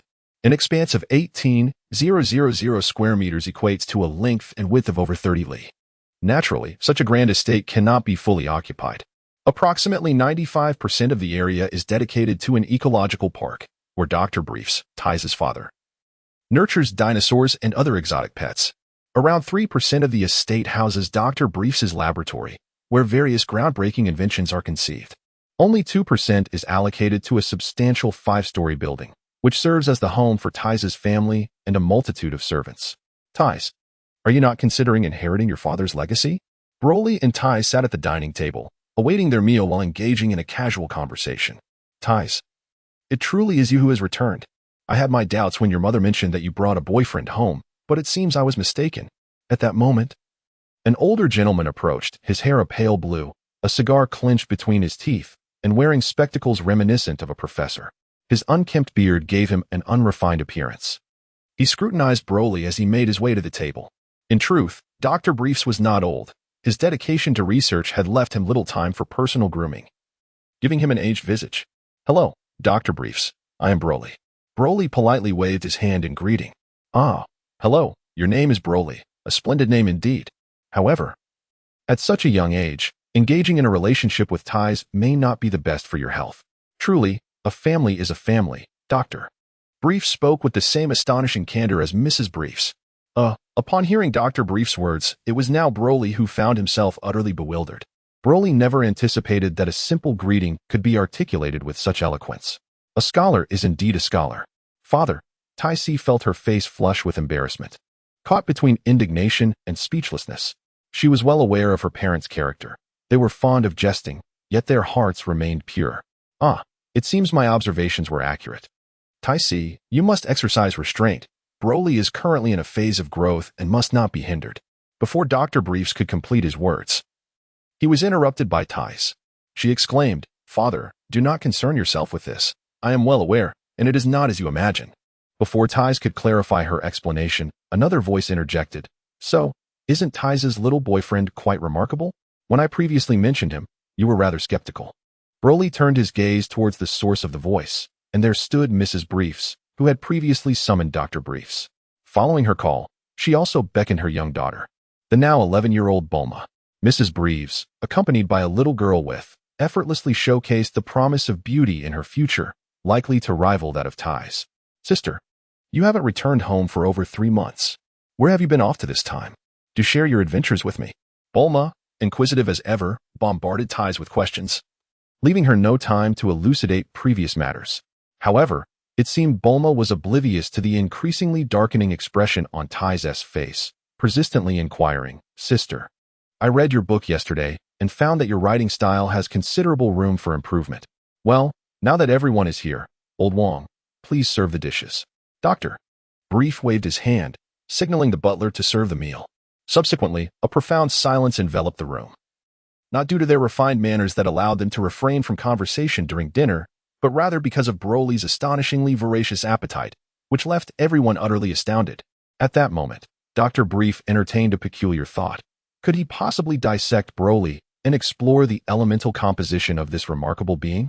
The most fleeting of all things in the world is, indeed, the days filled with beauty. After Broly settled in at Ty's residence, aside from maintaining his daily routines and meditative practices within his mental space, he often engaged in playful banter with Ty's. He would also share his cosmic experiences with Bulma, as they both indulged in lighthearted conversations. Occasionally, Broly would have casual chats with Mrs. Briefs, though it was typically initiated by her. In this serene and leisurely existence, the days seemed to fly by with remarkable speed. It had been 3 months since Broly had taken up residence at Ty's home. Ty's, Bulma. I am preparing to embark on a period of training, Broly announced one evening, as he, Ty's, and Bulma gathered in the backyard to gaze at the stars. Broly reclined on the verdant grass of the garden, his hands cradling the back of his head, while Ty's and Bulma sat on either side of him. Broly pondered for a moment before expressing his desire to venture out for training. Is it not possible for you to train at home? Must you truly go out? Bulma's words were unmistakably laced with reluctance and concern. Are you heading to the temple? Ty's initially appeared taken aback, but then replied with a calm demeanor. No. I wish to explore the demon realm. I have heard that it is filled with formidable warriors, and I yearn to see if the tales hold true. With unwavering confidence, Broly asserted that science grows stronger through battle. One can see this truth reflected in the original narrative of Sun Wukong, who consistently outpaces Vegeta. This disparity arises from Vegeta's solitary and arduous training, whereas Sun Wukong continually hones his skills through combat, even in the afterlife, where he engages in relentless battles. Thus, Broly yearned to witness the legendary Demon Realm King Depura, who is rumored to possess the full power of Super Saiyan combat prowess. While simultaneously assessing the current level of his own strength, Broly possesses a profound understanding of the various tiers of Super Saiyan. In the original narrative, Son Goku transforms into a Super Saiyan out of fury and subsequently defeats Frieza. However, this transformation is merely an initial manifestation of the Super Saiyan form. After a year of training on planet Yardrat, Goku solidifies his mastery over this state, for his prior transformation was driven by anger rather than a natural breakthrough. Thus, it cannot be entirely classified as the true awakening of the Super Saiyan. The source material also mentions that following his victory over Frieza, Goku boarded the spaceship of the Ginyu Force and journeyed to planet Yardrat. It was only after extensive experimentation that he gradually came to genuinely master the Super Saiyan transformation. Therefore, it is only upon returning from Yardrat that Goku truly embodies the essence of the Super Saiyan. During the Android Saga, Vegeta also exhibited the power of an initial Super Saiyan, yet he was soundly defeated by Android 18. Subsequently, through rigorous training in the hyperbolic time chamber, Vegeta transcended the Super Saiyan form, achieving a state referred to as Super Saiyan Beyond. Utilizing this advanced form, he triumphed over Cell after the latter absorbed Android 17, who, it should be noted, possessed slightly greater strength than Android 18. This illustrates that within the hierarchy of Super Saiyan forms, each incremental enhancement represents a monumental leap in power. Furthermore, the Demon King Dabura is a formidable figure who has attained the full power of the Super Saiyan form, which is a level beyond the Super Saiyan Beyond state achieved by Vegeta over a decade later. This implies that Dabura is significantly stronger than Vegeta in this advanced state. Presently, the 11-year-old Broly boldly asserts his intent to engage Dabura in combat. However, this does not imply that Broly is recklessly seeking death. It is crucial to note that both Son Goku and Vegeta awaken their Super Saiyan abilities through training and experience. resulting in a multiplier of combat power that does not rival Broly's innate superiority as a naturally gifted Super Saiyan. Broly's transformation into the legendary Super Saiyan boasts a staggering 100-fold increase in combat power, while Goku and Vegeta's initial Super Saiyan transformations only offer a 50-fold enhancement. It was only after Goku and his companions transcended their limits that they achieved higher multipliers. For instance, the Super Saiyan Beyond transformation grants a 75-fold boost in combat strength. Subsequently, the full-power Super Saiyan form also achieves a 100-fold increase, comparable to Broly's legendary Super Saiyan state. One might say that Broly, as a naturally gifted Super Saiyan, awakens in a full-power state, though the peculiar gold-green hue of his aura remains a mystery. Notably, while Goku and Vegeta exhibit golden hair and emerald eyes, Broly possesses hair and eyes of a striking gold-green. True to his nature, Broly is a man of action. The following morning, after a meal, he bid farewell to Tais and Bulma and, utilizing his dimensional instant transmission, sensed the location of the Demon Realm, swiftly entering its depths. The Demon Realm. It is a realm shrouded in darkness, with a blood-red sky illuminated by a sinister blood moon. The ground is marred with faint traces of blood, and skeletal remains occasionally protrude from the earth. Those of fragile constitution would likely succumb to madness after merely 2 days in such an unsettling place. The surroundings are chaotic. However, Broly, undaunted by peril, surveyed the realm before embarking on a quest to seek out formidable adversaries. After all, he had not come here for leisure, but rather to disrupt. Upon sensing his surroundings, Broly discovered that the Demon Realm is indeed vast, albeit sparsely populated with powerful beings. He traversed thousands of miles without encountering any worthy opponents. Of course, this was a relative assessment, as Broly's current strength is beyond even his own comprehension. Nevertheless, he possesses a keen awareness of his own combat capabilities. In recent years, through rigorous training in the hyperbolic time chamber, Broly's baseline combat power has escalated to approximately 5 million. This is not an implausible feat, considering that in the original narrative, Frieza achieved his golden form in merely 3 months, a transformation on par with Super Saiyan Blue. Now, with a baseline power of around 5 million, Broly's legendary transformation multiplies this by 100, yielding an approximate combat strength of 500 million. When combined with the full power of the Abyssal Demon set and the full potential of the Illusory Realm, Broly can now unleash an astounding 15 billion in combat power. Thus, at his current level, few can truly challenge him, which elucidates why, after traversing thousands of miles within the Demon Realm, he is yet to encounter a worthy adversary. A resounding roar echoed from afar, igniting a spark of recognition in Broly's eyes as he sensed 2 formidable energies approaching. One emanated with an intensity akin to a battle power of approximately 900 million, while the other, slightly diminished, hovered around 700 million. Olaf, you scoundrel. You have betrayed my sister. Today, I shall exact vengeance to soothe her spirit in the afterlife. Broly sat upon a colossal boulder, gazing at the 2 demons in the distance. The tale unfolds thus. One demon, named Olaf, conspired with his lover to bring about the demise of his former girlfriend. The demon now battling Olaf is her brother, who fights valiantly to avenge his sister's death. Khan, you have misunderstood me. How could I have harmed Kalin? I loved her dearly. Olaf implored. I am inclined to believe you not, you wretch. You shall meet your end. Khan roared, unleashing a devastating attack. Oh, why must it come to this, Khan? You cannot possibly defeat me. Olaf lamented, forced into a defensive stance. Khan, remember our days of training together under the Eastern Demon Lord, sharing meals and rest as brothers? Do you not know my character? How could I inflict harm upon Kalin? Olaf unleashed a wave of energy, colliding with Khan's assault while continuing to plead for understanding. Upon hearing Olaf's words, Khan appeared momentarily distracted, the energy of his attack instinctively waning. Yet, in that instant, Olaf summoned all his might, his energy wave erupting with thrice the power of before. Haha, Khan. You are still too naive. Prepare to meet your doom. Demonic might of the abyss, your end is nigh. Unbeknownst to Olaf, Khan had been holding back his strength. Previously uncertain about the veracity of Olaf's actions against his sister, he was now resolute. Enraged, Khan's aura surged to a terrifying level, his battle power soaring from 700 million to an astonishing 1 billion, doubling in intensity. A torrent of formidable energy surged forth, overwhelming Olaf's energy wave and swiftly engulfing him. No, this cannot be. How can your power be so immense? Olaf's cries echoed as he vanished within Khan's onslaught. Humph. Wretch, to perish by my hand is too merciful a fate for you. Khan scoffed, spitting disdainfully. Congratulations, my lord, you have successfully avenged your sister. Broly rose to his feet and complimented Khan before approaching him. When and where did you come from? Oh, you are not of the demon clan. How did you arrive in the demon realm? Upon hearing Broly's words, Khan was momentarily taken aback. He swiftly turned to face Broly, inquiring further, only to realize that Broly was indeed not a demon.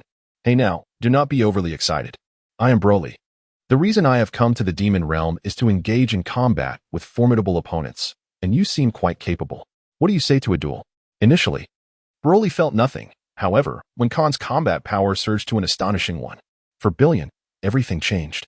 Broly felt an exhilarating surge of adrenaline, eager to rush forth and engage in a fierce battle with his opponent. Perhaps this was the essence of being a scion, he mused inwardly. I harbor no enmity towards you, so why must we fight? I do not partake in battles devoid of purpose, Khan stated with a stoic expression, his tone icy and detached. That is not for you to decide. Prepare yourself. Before Broly could finish his words, he unleashed a powerful energy wave, swiftly following it up with a punch that landed squarely on his opponent's face. He continued to rain down blows relentlessly.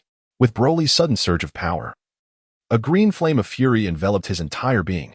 However, from the moment Broly made his entrance, Khan had remained vigilant, never relaxing his guard. For he could not discern the true measure of Broly's strength. Such insolence. Today, I shall teach you a lesson. The demon realm is not a playground for outsiders. Khan deftly maneuvered out of the battle circle, uttering a dramatic proclamation before soaring back into the fray to confront Broly in a fierce clash. Such redundant theatrics seemed pointless.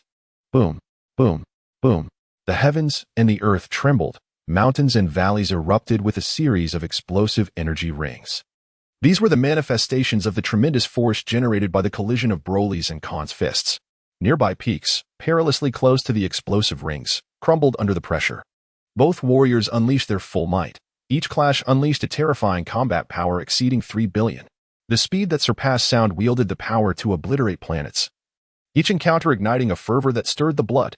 Whoa! A cry of pain erupted as Broly, caught off guard by Khan's whip-like kick, was sent plummeting from a height of 10,000 meters, crashing down to the earth. The blood-red ground of the demon realm was gouged out, creating a crater 100 meters wide and several meters deep. The sheer force was evident. Even with a 10,000-meter buffer, the land was left utterly ravaged. Whoosh! Bang! Haha! You fell for it. Down you go. In a fleeting moment, Broly teleported to the skies above Khan's head, his hands clenched tightly, raised high. With a tremendous blow, he struck Khan down into the very pit that had just been created, the wretched earth once again suffering a horrific assault. As the 100-meter crater expanded to a staggering kilometer, go forth, infinite universe. The instant the infinite universe was unleashed, Broly felt a pang of regret. During his training in the mental realm, the infinite universe had proven infallible, consistently obliterating his foes. Thus, he had developed a habit of resorting to the infinite universe at the slightest setback. In the mental space, the consequences were negligible, but this was the real world. Unleashing the infinite universe here would spell disaster for all living beings. Buzz.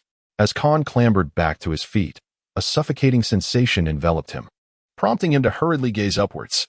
His mouth agape in sheer astonishment, he was rendered voiceless, pondering whether this human intended to annihilate the demon realm. The overwhelming pressure, the aura of destruction, the encroaching darkness, and the sensation of reincarnation surged into Khan's very soul, a maelstrom of complex emotions. Before the black orb crackling with green arcs of energy, Khan felt diminutive and trembled uncontrollably. What kind of power was this? In that critical moment, swift as lightning, Broly teleported, seizing Khan, and then instantly transported them both several 100,000 miles away. Boom. Whoosh. The entire eastern continent of the demon realm quaked violently, the devastation rippling across a vast expanse of hundreds of thousands of miles. Fiery magma erupted everywhere, while typhoons of unprecedented magnitude swept mercilessly across the coast. Even as they had fled to 100,000 miles away, moments later, the shockwave from the cataclysmic explosion still reached them. The howling winds and raging torrents of energy hurled Broly and Khan into the air, leaving them disoriented before they succumbed to unconsciousness. One could only imagine the sheer terror of such energy, rendering even the Super Saiyan merely a larger ant. In the demon realm, at the heart of the eastern continent, stood an immense, boundless city, with a magnificent palace at its center, sprawling across a vast area. Suddenly, The eastern continent trembled violently. Who dares to unleash such terrifying energy within my domain? A middle-aged man, with flowing white hair and clad in a black robe adorned with crimson clouds and golden edges, spoke with an air of authority before vanishing into the palace. He was the supreme ruler of the demon realm, the demon king Dapula. The demon realm was also governed by 4 demon lords, each commanding the 4 cardinal continents. This white-haired figure was none other than the Eastern Demon Lord, known as Tianxing, who had garnered fame for thousands of years and possessed combat prowess nearly rivaling that of the demon king Dapula. When Tianxing unleashed his full power, he could unleash a terrifying combat strength of 2.8 billion. In contrast, the demon king Dapula wielded the might of a super scion at full power, with his combat strength ranging approximately between 3.6 billion to 4 billion. The combat abilities of the demon king Dapula were on par with those of the formidable lightning cell. In a flash, the Eastern Demon Lord Tianxing appeared at the epicenter of the recent cataclysm in the infinite universe. His brow furrowed in contemplation as he calculated whether his full-force strike could yield such immense power. Suddenly, he sensed 2 faint auras nearby. There you are, he thought with a smirk. Daring to cause chaos in my domain, I shall seize this opportunity to eliminate you. Detecting the unfamiliar yet feeble aura of Broly, Tianxing resolved to take advantage of the situation and eradicate this affront to his dignity. With a burst of speed, Tianxing transformed into a streak of light, traversing thousands of miles in mere seconds, arriving at the location where Broly and Khan lay unconscious. Upon surveying the scene, he recognized Khan as his disciple, deducing that Broly must be the one responsible for the earlier attack. Without hesitation, he extended his finger, unleashing a crimson beam that pierced through Broly's heart with a resounding impact. Coughing up blood, Broly jolted awake from his stupor, the pain igniting a fierce urgency within him. In that moment, he felt as though his very soul might escape his corporeal form. His body grew heavier, and he momentarily beheld the towering figure of the King of Hell beckoning him, an overwhelming sense of dread enveloping him. In a swift motion, he retrieved several senzu beans from his spatial pouch and hastily consumed them. With a gurgle, the senzu beans transformed into vital life energy within him, rapidly filling Broly's body. His wounds healed instantaneously, and a newly revived heart began to pump vigorously. Gradually, his bodily functions returned to normal, the disorienting sensation dissipating. While the latent powers of his scion lineage were simultaneously awakened, Broly could be said to have strolled through the gates of the underworld and returned. Consequently, his base battle power has surged to over 23 million, a significant increase from the previous 5.5 million. The scion lineage possesses a unique hereditary trait. As they grow stronger and engage in combat, their bloodline accumulates latent potential. If one were to linger at the precipice of death, these latent abilities would transform into strength, enhancing their physical form. However, teetering on the edge of death is no trivial matter. A severe injury could lead to demise, while a minor one would fail to trigger the bloodline, thus preventing the activation of potential. In the midst of the East Demon Lord's horrified expression, Broly nonchalantly rose to his feet, dusting himself off.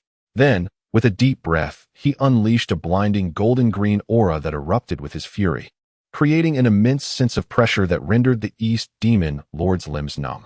The East Demon Lord trembled internally, drawing comparisons between Broly and the Demon King Dabura. At this moment, Broly's base power was over 23 million, while his Super Saiyan transformation approached 2 billion. Coupled with the Abyssal Demon set and the 3 ornaments from the Realm of Illusion, his power multiplication reached 200%. Thus, Broly's combat prowess soared to an astonishing 72 billion, rendering the East Demon Lord's 28 billion merely that of a slightly larger insect in comparison. Disregarding the East Demon Lord's astonishment, Broly examined himself, clenching his hand brimming with explosive power, feeling an illusion of invincibility wash over him. He shook his head, aware that this sensation was undoubtedly an illusion. Not to mention, there were at least dozens of individuals he knew he could not defeat. Within the 7th universe alone, there were formidable opponents like Majin Buu, the god of destruction Beerus, and the angel Whis. As for the other 11 universes, the number of powerful beings was countless. Pride must be avoided. Casting a glance at Khan, who was not far from him, Broly shook his head, retrieving a senzu bean and walking over to Khan, a man of deep loyalty and righteousness. The impression of Broly is quite remarkable. After feeding the senzu beans to Khan, Broly turned his gaze towards the Eastern Demon Lord, Tianxing. Regarding this gracious and composed middle-aged man with silver hair, Broly had resolutely decided that he must be eliminated. Although it was Tian Sheng who had contributed to Broly's current formidable power, Broly did not believe that the man had acted in his best interest when he pierced his own heart. Thus, Broly was determined to pierce the heart of his adversary and obliterate the entire eastern continent of the demon realm. To uphold his own reputation and convey to others that the majesty of Broly is inviolable. As a person evolves, so too does Broly's heart, swelling with pride as his strength burgeons, his prestige soaring to new heights. Ah, great one, spare me. The Eastern Demon Lord Tianxing trembled at the sight of Broly's stern visage, his icy gaze, accompanied by the furious golden-green aura that enveloped him. It felt as though he were ensconced in an eternal ice chamber. The mighty Demon Lord found himself gripped by an unanticipated fear, his body quaking uncontrollably. Hey! Upon arriving in the underworld, be sure to inform the King of Hell that it was Broly who vanquished you, and Broly who annihilated the eastern continent of the demon realm. With these words, Broly's combat power surged to its zenith, reaching an astonishing 7.2 billion. His terrifying might and overwhelming pressure resonated like the decree of heaven, echoing throughout the demon realm. Prepare to embrace reincarnation, truly the infinite universe. A colossal energy sphere, measuring tens of thousands of meters in diameter, adorned with silver rings and surrounded by green arcs of electricity, descended slowly upon the Eastern Demon Lord Tian Sheng like a black hole. This unique, yet more resplendent and ferocious energy sphere harnessed the divine power of the infinite universe. It was destined to unleash a cataclysmic upheaval that would reverberate throughout the cosmos, for this is the demon realm, and it harbors an unwavering vendetta against evil. Broly calculated that the infinite universe attack approximately amplifies one's combat power by 15-fold, akin to a cataclysmic explosion. Furthermore, when infused with the divine energy of light, it would require an additional 15-fold enhancement. Grasping Khan, he executed an instantaneous teleportation to the central continent of the demon realm, which lies separated from the eastern continent by the Mediterranean Sea. Broly and Khan stood together, now millions of miles away from their previous location, their eyes alight with excitement as they gazed towards the eastern continent. However, the nature of their exhilaration diverged. Khan's was rooted in concern for his homeland, while Broly's was fueled by a thrill to witness the power of the divine energy he had forged with his own hands. Unbeknownst to Broly, he had miscalculated the potential devastation. He had previously estimated the energy of the explosion to be 21.6 billion, derived from the erroneous calculation of 7.2 billion multiplied by 30. This method was flawed, as the true calculation should have been 7.2 billion multiplied by 2 instances of 15, yielding an astounding 162 billion. It is crucial to understand that this is not a simple multiplication of 7.2 billion by 30, for the energies are not additive in that manner. 2 instances of 15 do not equate to a singular instance of 30. Broly's combat power stands at a staggering 7.2 billion. However, the skill known as Infinite Universe amplifies this power by a factor of 15, subsequently augmented by the same factor of 15 from the divine light. This results in a multiplication of 15 by 15, culminating in a formidable total of 225 times. Thus, the previous attack was not merely 7.2 billion multiplied by 30, but rather 7.2 billion multiplied by 225. It remains unclear whether it is the divine light's terrifying prowess or the infinite universe technique that is more fearsome. As the moment of explosion arrived, the very fabric of the demon realm's space wailed in anguish. The initially crimson sky was illuminated, resembling the descent of celestial maidens from the heavens, purifying the demon realm. Moments later, the violent tremors reached the central continent, with the sky adorned in a web of cracks, indicative of the dimensional barriers being violently torn asunder.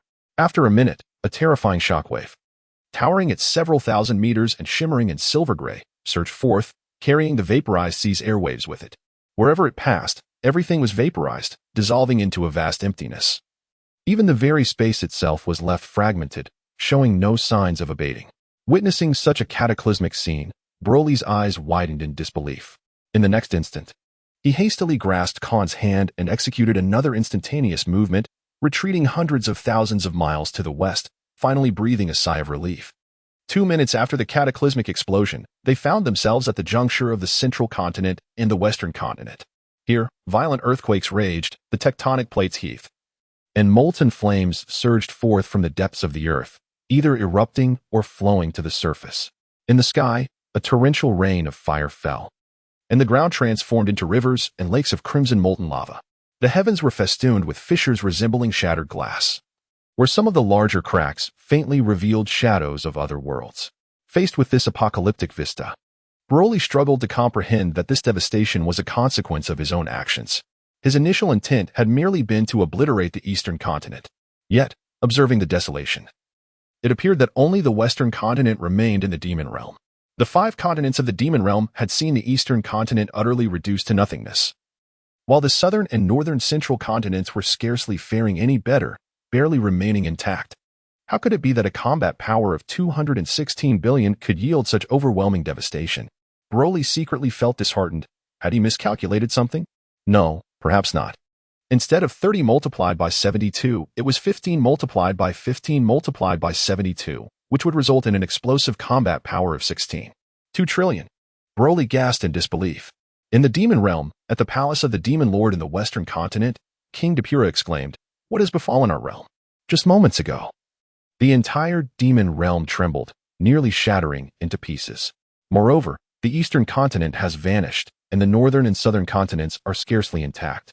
Have we somehow incurred the wrath of that entity, prompting him to annihilate our realm? The western demon lord, addressing King Depura, who had recently escaped from the central continent via a teleportation array, replied, "No, this does not bear the signature of Lord Beerus, the god of destruction. This is an energy unlike any I have ever encountered." Depura glanced at the western demon lord, affirming his stance. What could have caused this calamity? Our realm's inhabitants have nearly diminished by 80%. The western demon lord, an elderly figure with purple hair, bore a mournful expression as he lamented to Depura, akin to a father mourning the loss of a son.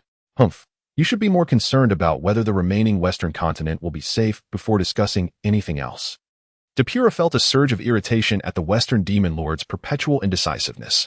Were it not for the limited number of formidable warriors in the demon realm, Depura would have long replaced him. In the realm of the gods of destruction, a strikingly handsome man with white hair, wielding a scepter and adorned in a black and red robe, sat beneath a colossal ancient tree. He sensed an unprecedented aura, exclaiming, "How extraordinary! This energy rivals that of Lord Beerus. I must discover the source." Suddenly, he was taken aback, uttering a phrase as he planted his scepter into the ground. A dark orb atop the scepter revealed a vision. If Broly had been present, he would have recognized the scene. The demon realm in its current state of devastation. Oh dear, it seems a formidable and destructive entity has emerged in the 7th universe. The once powerful demon realm has been reduced to this pitiful state. Should this entity venture into human territories, the consequences would be dire.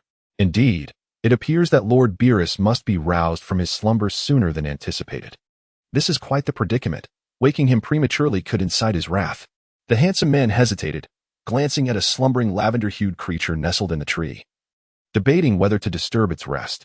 I shall first observe who is responsible for this chaos.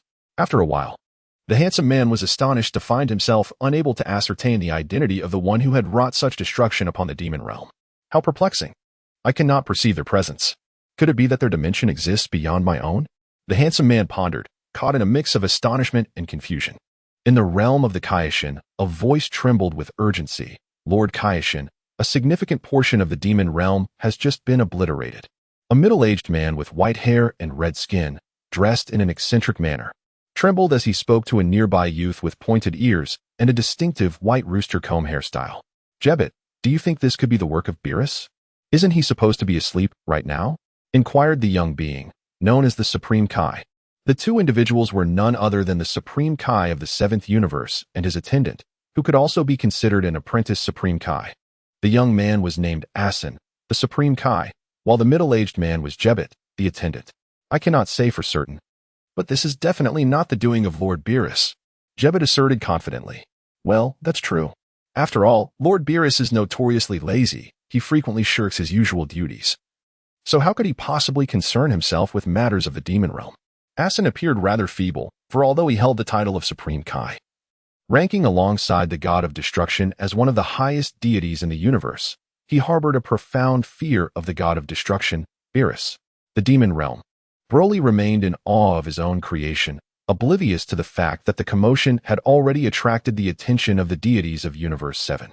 In the realm of the demon world, at the juncture of the central and western continents, Khan, Having regained his composure after over an hour from the visual shock of the explosion, gazed at Broly in disbelief and queried, "How on earth did you accomplish this?"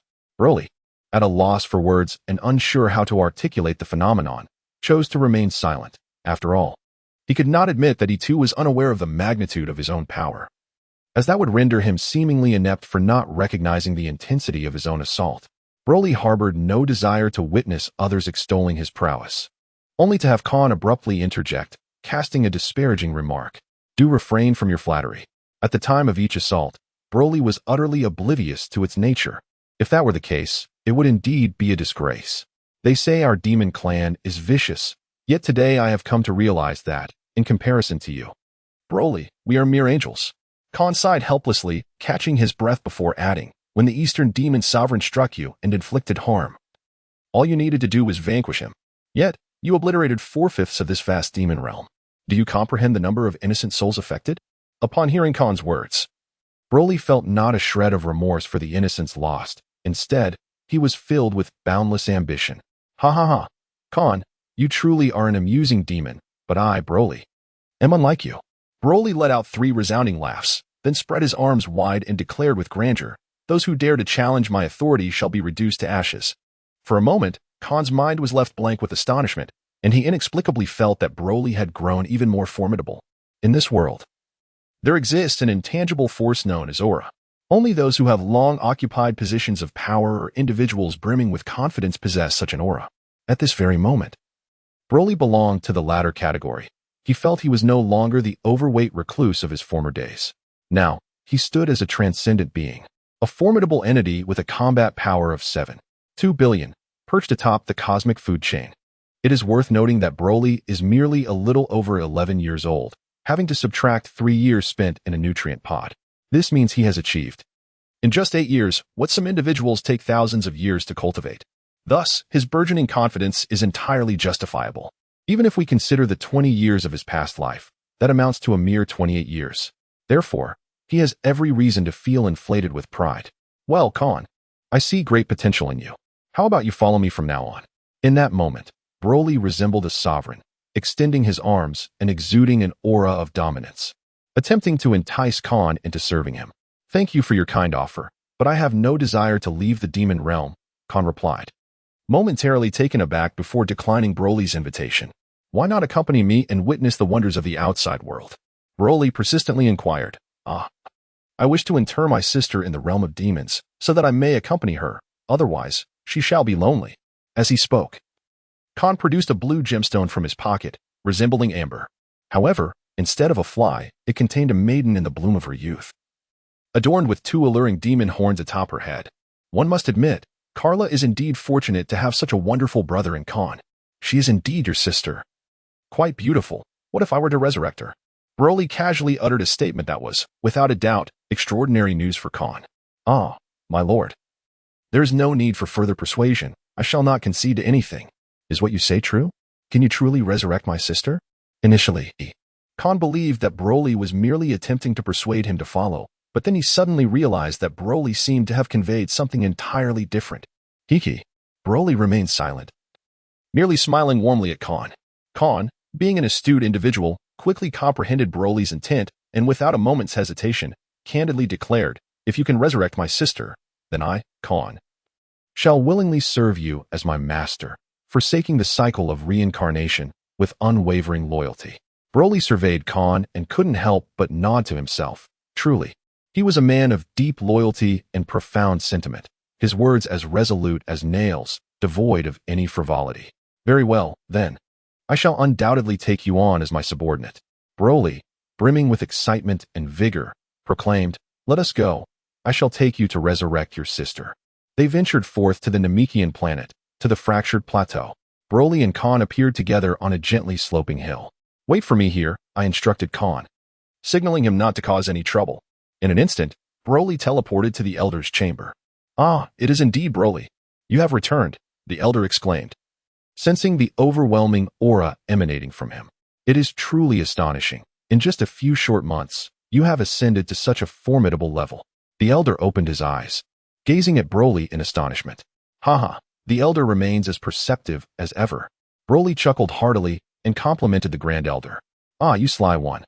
Are you planning to use the Dragon Balls again?" The Grand Elder's intellect certainly surpassed his physical agility. It seemed as though the Grand Elder was aware of everything, which was truly remarkable. "Well, take the one-star Dragon Ball. You no longer require Nairu to accompany you to the other tribes," the Grand Elder remarked casually. "Thank you, Grand Elder. I shall return shortly to discuss recent events with you. By the way, where is Nairu?" As Broly prepared to depart, he suddenly noticed that Nairu, who had been attending to the Elder, was inexplicably absent. The Elder explained to Broly that Nairu had gone to see the sixth Elder, implying that he might encounter him there. "Well, I shall take my leave then. Farewell, Elder," Broly replied. Nearly an hour later, Broly returned to Khan's side, bearing 7 Dragon Balls the size of basketballs. Casting a glance at Khan, Broly's gaze shifted back to the 7 Dragon Balls, and he pronounced the iconic phrase, "Come forth, Shenron, and grant my wish." Upon uttering the incantation, the 7 Dragon Balls began to illuminate, akin to a computer powering on, their brilliance intensifying after a few moments of anticipation. Suddenly, as if charged with energy, a tempest arose, winds howled, clouds roiled, and thunder rumbled, with bolts of lightning cascading from the heavens. The sheer force of it all left even Khan, a being of formidable Super Saiyan prowess, trembling with apprehension. A brilliant golden light shot skyward, swirling and twisting in the atmosphere. As time passed, a figure emerged from the radiant glow, the ethereal Shenron. "You have summoned me," the dragon proclaimed, astonishingly deviating from the expected script. It seemed that Shenron held a notable impression of Broly. All right, Shenron. Please do not harbor any ill feelings towards me. My first wish is to resurrect this woman." Broly, with a sense of resignation, waved his hand dismissively and articulated his intention directly. Earth. The hyperbolic time chamber. A cacophony of destruction ensued. Broly, Khan, and Karen, Khan's sister, were engaged in a fierce battle, with Broly single-handedly confronting the two. It was now 3 years since their return from Namek to Earth, although only 3 days had elapsed outside, as they had spent this time in the hyperbolic time chamber. Initially, Broly had wished for Karen's resurrection, and then inquired whether possessing the power of the super dimension could be deemed divine. Purunga, the eternal dragon, remarked that it could be considered semi-divine, subsequently revealing the path to godhood. The first method involved being appointed or abdicated by a higher deity, while the second required acquiring the faith of a multitude of beings to ascend to divinity. Deities exist in several ranks, namely, high gods, middle gods, lower gods, and sub-gods. High gods refer to the destroyer gods and supreme Kai. Middle gods include the Grand Kai and the 4 Kais of the cardinal directions. Lower gods comprise various Yama kings. Sub-gods do not fall into the divine hierarchy, lacking official titles. They are merely lesser divine officials, including even the staff of the underworld. As for angels, grand ministers, and the Omni King, they exist beyond the divine order, not due to lower status, but rather because their ranks are so elevated that their divine duties are beyond restriction. For his final wish, Broly playfully teased Purunga, requesting a third wish for 3 wishes instead. This provoked Purunga's ire, leading to a dramatic reaction as he disbanded the 7 Dragon Balls in frustration. In light of this outcome, Broly shrugged in resignation, unable to resist teasing the hybrid dragon each time they met. Subsequently, he reminisced with acquaintances from Namek before returning to Earth with Khan and the resurrected Karen. Having significantly enhanced his strength in the demon realm, Broly was eager to master his powers completely, striving to comprehend every ounce of his energy. Such mastery would allow him to unleash his full potential in battle, as he was a perfectionist at heart. Upon returning to Earth, Broly took Khan and Karen directly into the hyperbolic time chamber. Although typically only 2 individuals could enter, Broly was an exception to this rule. 3 years swiftly passed within the chamber, though only 3 days had transpired outside. After this rigorous training, Broly had nearly perfected his control over every fragment of his energy, boasting an astounding combat power exceeding 7 billion, while ensuring he did not inadvertently damage everyday items. Initially, he would occasionally break furniture, bowls, or toothbrushes due to his immense strength, having ascended to the level of a Super Saiyan 2nd grade, and indeed a formidable one at that. If we were to categorize the realms of Super Saiyan training, the first level of Super Saiyan encompasses an initial form, a transcendent form, and a full power form. The second level of Super Saiyan similarly comprises 3 distinct stages. Currently, Broly exists in the transcendent form of the second level of Super Saiyan. However, in terms of strength, Broly represents the transcendent form of Super Saiyan 2. As for transformations, he merely undergoes the transformation of Super Saiyan at the first stage. Unlike Goku and Vegeta in the original narrative, Broly does not require such transformations. Goku and his companions needed to transform because their life dimensions were too low to endure excessive energy. Thus, they temporarily assumed higher dimensional bodies to manage greater combat energy. In contrast, Broly possesses a superdimensional life form, rendering additional transformations unnecessary, as he does not need to enhance his energy capacity through such means. Consequently, he finds it more beneficial to devote his time to training and enhancing his strength rather than focusing on transformations. Ultimately, no matter how many transformations one undergoes, they merely amplify the foundational combat power. For instance, with a base combat power of 1, Goku, by transforming into Super Saiyan 3, boosts his power by 300 times, resulting in a combat power of 300. In comparison, Broly, with a base combat power of 10, transforms and amplifies it by 100 times, achieving a combat power of 1000. Hence, regardless of transformations, the foundational combat power remains paramount. This explains why in the original narrative, Broly at the first stage of Super Saiyan can effortlessly overpower Super Saiyan Blue Goku and Vegeta. The disparity in foundational combat power is simply too significant. As for Khan, these 3 years have undoubtedly been a period of arduous training, witnessing his combat power surge from 1 billion to over 7 billion reveals the extent of his trials. Kalen also made remarkable strides, increasing his power from 300 million to over 500 million through 3 years of training. To put this into perspective, the current Emperor of the Universe, Frieza, possesses a combat power of merely 120 million, while Broly's second-in-command boasts an impressive 500 million. Truly ruthless. Throughout this period, only Broly engaged in rigorous training for the entire 3 years, while Khan and Kalen took a year off to relax. Nevertheless, during these 3 years, Broly did not merely consolidate his strength. He also made considerable advancements. It is merely a progression of technique, with only a modest increase in combat prowess. The baseline fighting capability has augmented by approximately 2 million. Yet most of the time has been devoted to the study of a particular martial art. Previously, during his battle with Khan, Broly conceived of the Ultra Instinct, simultaneously recalling another version he had seen on television in his past life. This was a martial artist named Bruce Lee, who established a martial art known as Jeet Kune Do, embodying the essence of martial arts. Jeet Kune Do amalgamates the strengths of various styles for personal application, achieving the pinnacle of martial understanding and the quintessence of combat. It is devoid of fixed techniques or deliberation, achieving a harmonious balance of offense and defense, resulting in the most direct and unencumbered strikes that effortlessly counter any attack, thus allowing one to always be a step ahead. With closed eyes, Broly recalled the vivid imagery from his past life. The founder of Jeet Kune Do executed movements with remarkable swiftness, evading while simultaneously launching rapid counterattacks. If one were to encapsulate this in 6 words, it would be swift motion, striking elegance. Each flash of that imagery enriched Broly's understanding, rendering his own attacks significantly smoother. Initially, Broly required a combat power of over 2 billion to contend equally with Khan and Kalen. However, after a period of immersing himself in the principles of Jeet Kune Do, he grasped some of its profound concepts and remarkably managed to confront the duo with merely 15 billion in combat power. This was a substantial achievement, filling Broly with exuberance and deep admiration for the founder of Jeet Kune Do. Simultaneously, Broly was resolute in mastering the essence of this martial art. He aspired to synchronize offense and defense, to wield a combat power capable of vanquishing 5 times its strength through sheer mastery. As for Khan, he perceived Broly as a monster, questioning how one could possess such extraordinary strength. At times, he contemplated whether Broly might be a deity, descended to amuse himself at Khan's expense. Thus, the practice of martial arts reached a temporary conclusion.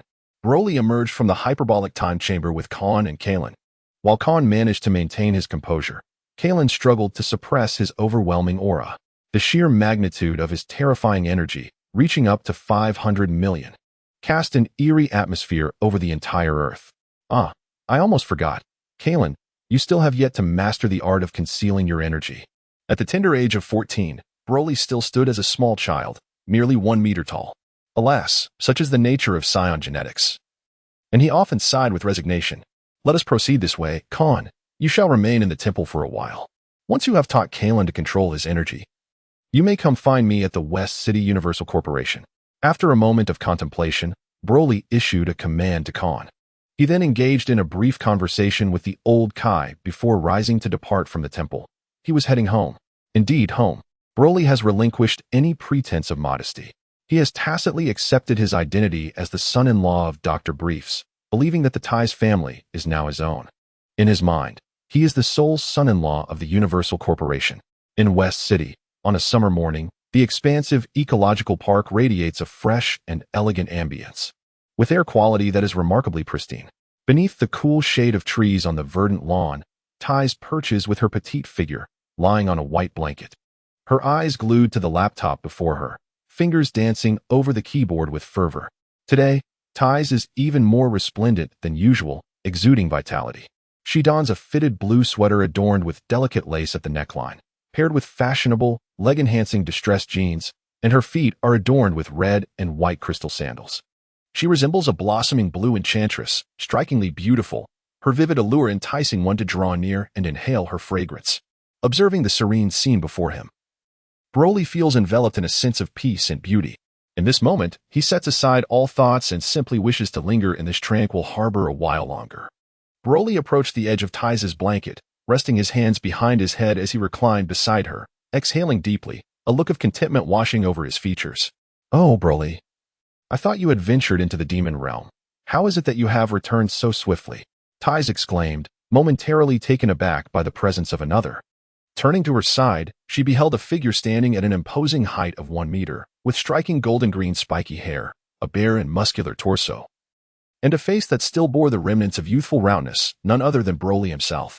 Indeed, for you, it may seem but a brief interlude of merely a month. Yet for me, it has been over 3 years.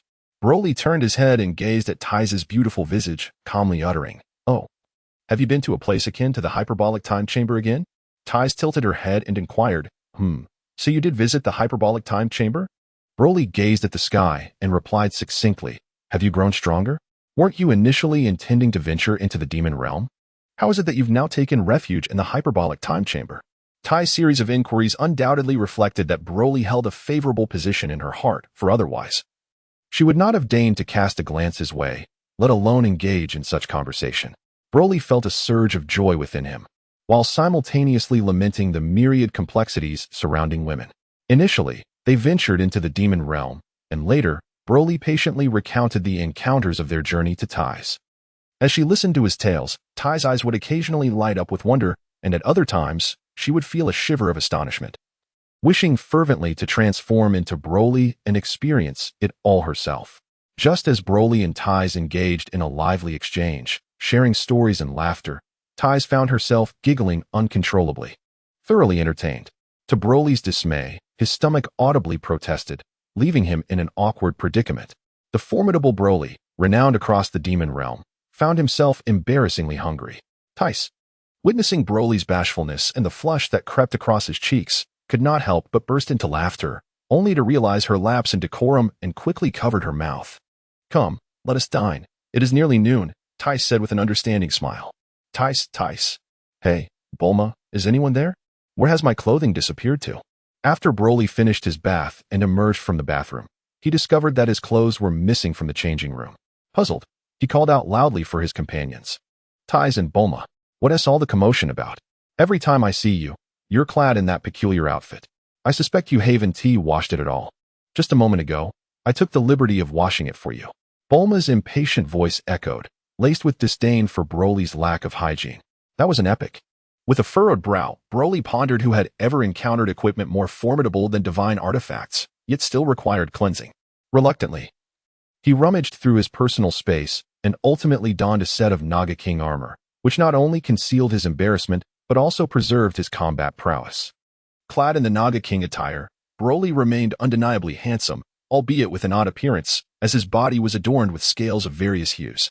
As Broly donned the Naga King attire and emerged from the changing room, Bulma approached with a fresh ensemble in hand. Upon witnessing Broly's peculiar outfit, Bulma was taken aback. "Oh, have you learned magic?" she exclaimed. It's not magic. I possess a spatial pocket, which allows me to carry." Broly candidly explained to Bulma about his portable space. Such an astonishing ability is truly beyond comprehension. Now, enough of those peculiar garments. Please change into this outfit instead. This is a gift from your sister. Bulma and Tais are indeed sisters, and their carefree disposition seems to be an inherited trait, allowing them to dismiss most matters with a mere smile. Well, all right then. After much contemplation, Broly concluded that donning the attire of an ordinary individual would be more prudent, particularly given his intention to reside there permanently. For instance, should Broly accompany Tais or Bulma to the cinema? The spectacle would undoubtedly shift its focus to him if he were clad in the Naga King ensemble. How astonishing, Tais! The lamentations of Broly echoed from the changing room. Not for any other reason than the fact that the clothes Tyrese had purchased for him were, to his dismay, children's apparel. Though he stood at a mere 1 meter tall, he was nonetheless 14 years of age, surely. It would not have been too much to ask for attire that reflected a modicum of maturity and sophistication. Dressed in ill-fitting children's attire, Broly emerged with a stern expression, noticing the absence of others before making his way downstairs. Quite suitable indeed, mused Tais, who was watching television with Bulma, as she sensed the commotion and glanced towards the staircase. Upon seeing Broly clad in the garments she had personally selected for him, Tais nodded in approval, remarking, "Humph. Not suitable at all." Broly, rarely feeling dejected, let out a huff and plopped down onto the vacant sofa nestled between Tais and Bulma. "What is the matter with you? It's quite a rarity to see you with such a sulky expression, pouting like a child," Tais remarked, a mix of confusion and amusement dancing in her eyes as she observed Broly's childlike demeanor. Meanwhile, Bulma stifled a giggle behind her hand. "Humph. You actually made me wear children's clothing. Humph, humph." Broly, pouting, observed as Tais offered him a banana. With a disdainful snort, he turned away, his expression conveying his irritation. "Please, be serious," he remarked. Yet, it was utterly amusing, unbearable, in fact. "Oh, my stomach aches. Your angry demeanor is simply hilarious." Bulma, clutching her abdomen, lay on the sofa and playfully remarked to Broly, "You inherently resemble a child. If not in children's clothing, then what attire shall you don?" Tais rolled her eyes and nonchalantly inquired, "I am 14. Can't you purchase me something a tad more mature and sophisticated?" Broly delivered his speech with unwavering conviction. Suddenly, two distinct cries echoed, one filled with exhilaration, the other steeped in trepidation. Before them loomed an elongated roller coaster, swiftly navigating its spiraled tracks high above. At the forefront of this thrilling ride, Broly sat centrally, flanked by Tais and Bulma on either side. Broly sought relaxation and decided to venture out with Tais and Bulma for some leisure. At that moment, Broly opened his mouth wide, exclaiming in exhilaration as the rapidly changing scenery before him delivered an overwhelming visual impact. It seemed that all Scions were drawn to thrilling experiences. In contrast, Tais and Bulma were quite different. Both closed their eyes tightly, mouths agape, as if fearing that opening their eyes would unleash some unforeseen event. Broly was uncertain whether their cries were born from exhilaration or sheer terror. However, he had grown accustomed to such scenes. Previously, during a surfing excursion with the trio, Broly found the waves too diminutive to be entertaining, prompting him to employ a bit of his prowess. Consequently, a colossal tsunami, towering over 100 meters, surged forth from the ocean's surface, and the immense surfboard glided majestically atop the tumultuous waters. The spectacle then bore a striking resemblance to the present moment, save for the fact that Bulma and Tais were both kneeling on the surfboard, screaming in unison as they clung tightly to Broly, refusing to let go, clad in their bikini ensembles. Moreover, there was an occasion when Tais mentioned that she was penning a post-apocalyptic novel. Yet, due to a lack of inspiration, she found herself at a standstill and sought Broly's assistance in igniting her creative spark. Broly contemplated for a moment and conceived an idea. He suggested taking Tais to the cosmos, allowing her to experience the sensation of impending doom, which might, in turn, inspire her. Upon hearing this, Tais found the notion reasonable, and the prospect of venturing into the grandeur of space excited her, prompting her to readily agree. Bulma, having heard of the impending journey into the cosmos, eagerly insisted on joining the adventure. Reluctantly, Broly acquiesced to her request. Consequently, he escorted both Tais and Bulma to an uninhabited planet. Broly, with a deft manipulation of energy, gently struck the surface of the planet beneath him, ensuring its integrity remained intact. As the energy orb penetrated the core, the desolate planet began to tremble violently. Tectonic plates buckled, the crust shattered, and chaos ensued. In an instant, the entire planet was engulfed in earthquakes, tsunamis, and volcanic eruptions, while bolts of lightning, as thick as a bull's rim, crackled and danced in all directions. Molten lava, forced from the depths of the earth, erupted skyward, scattering like a rain of fire. The sky was shrouded in ominous clouds, the air thick with an oppressive heaviness that stirred a sense of anxiety within. Thais and Bulma clung tightly to Broly's arms, each on either side, fearful of being lost in the midst of this apocalyptic upheaval. Amidst their harmonized cries, just before the desolate planet met its explosive fate, there came a swift motion. Broly, with one arm around each of the two girls, appeared on a neighboring planet. The trio gazed into the night sky, where a dark crimson planet transformed into a magnificent luminous point. Shortly thereafter, a beautiful meteor shower graced the heavens, some streaking silently across the starry expanse, heading towards the distant horizon. Others, however, hurtled directly towards Broly, Thais, and Bulma. With a mere wave of his hand, countless green orbs of concentrated energy, crackling with arcs of electricity, manifested in the sky, intercepting the oncoming meteors. Each collision erupted into a dazzling display of vibrant fireworks against the celestial canvas. This day marked Thais' birthday, prompting Broly to wish her a heartfelt happy birthday. Upon hearing his words, Thais momentarily froze, her cheeks flushing with a delicate hue as she lowered her gaze and replied, "Thank you." Meanwhile, Bulma, with a blend of envy and jealousy, chimed in 11 months. "It will be my birthday too." This remark reached Broly's ears and nearly caused him to stumble in surprise. He recalled a piece of wisdom: when in the company of two girls, it is prudent to avoid any semblance of unequal treatment, lest one invites trouble. A glance at Bulma revealed the absurdity. She had just celebrated her 12th birthday a month prior, yet here she was, already laying claim to the next occasion as a pretext for gifts. Indeed, after enduring numerous events, more than 4 months had elapsed. During this time, there were the birthday celebrations for both Thais and Bulma, along with a series of trivial yet amusing anecdotes. Notably, Broly had not ceased his training. His combat prowess had grown, and his dedication to the study of Jeet Kune Do had deepened. Broly has nearly perfected his Jeet Kune Do, with only the refinement of his skills remaining. After a couple of years of acclimatization, he will be able to master it completely. Its efficacy is undoubtedly on par with that of the Zai Zai Ji Gong. The two disciplines share nearly the same underlying principles. Broly even speculates whether the Zai Zai Ji Gong was inspired by Jeet Kune Do. If Broly were to engage in combat with Khan now, he would only need a fighting power of 1 billion to surpass Khan's 18 billion. This exemplifies the strength of technique. Of course, this pertains solely to martial skills. When it comes to energy-based combat, victory still hinges on the disparity in power. Moreover, there is an important matter to mention. 3 months ago, Khan and Kalen arrived in West City. After Broly welcomed them to stay, he imparted the skill of instantaneous movement and subsequently assigned them a task: to traverse the cosmos in search of a magnificent planet. They were to establish a dominion under their own name. A month later, Khan returned to report that he had discovered an exceptionally fine habitable star at the center of the northern galaxy. This star, known as the Holy Celestial Star, boasts a diameter of 3.96 million kilometers, rendering it nearly 3,000 times the volume of Earth. In essence, the Holy Celestial Star is 3,000 times the size of our planet. Additionally, the Holy Celestial Star is also referred to as the Holy Celestial Nebula. Indeed, it is a nebula, not a galaxy. Within the cosmic expanse surrounding the Holy Celestial Star, there exist approximately 900 life-bearing planets and over 600 suns. Among these life-bearing worlds, the least advanced are classified as high-level life planets, with many designated as super-life planets, possessing combat powers exceeding 10,000. This revelation left Broly astonished, as he had never encountered such a vast habitable star in the original narrative. Broly personally visited the Holy Star and was immensely satisfied. Subsequently, he instructed Khan to commence the establishment of their influence. As Broly sought to propagate his teachings and garner faith, he aspired to attain divinity. Meanwhile, a rumor began to circulate throughout the cosmos regarding a newly emerged force, claiming to be the seat of the God of Light.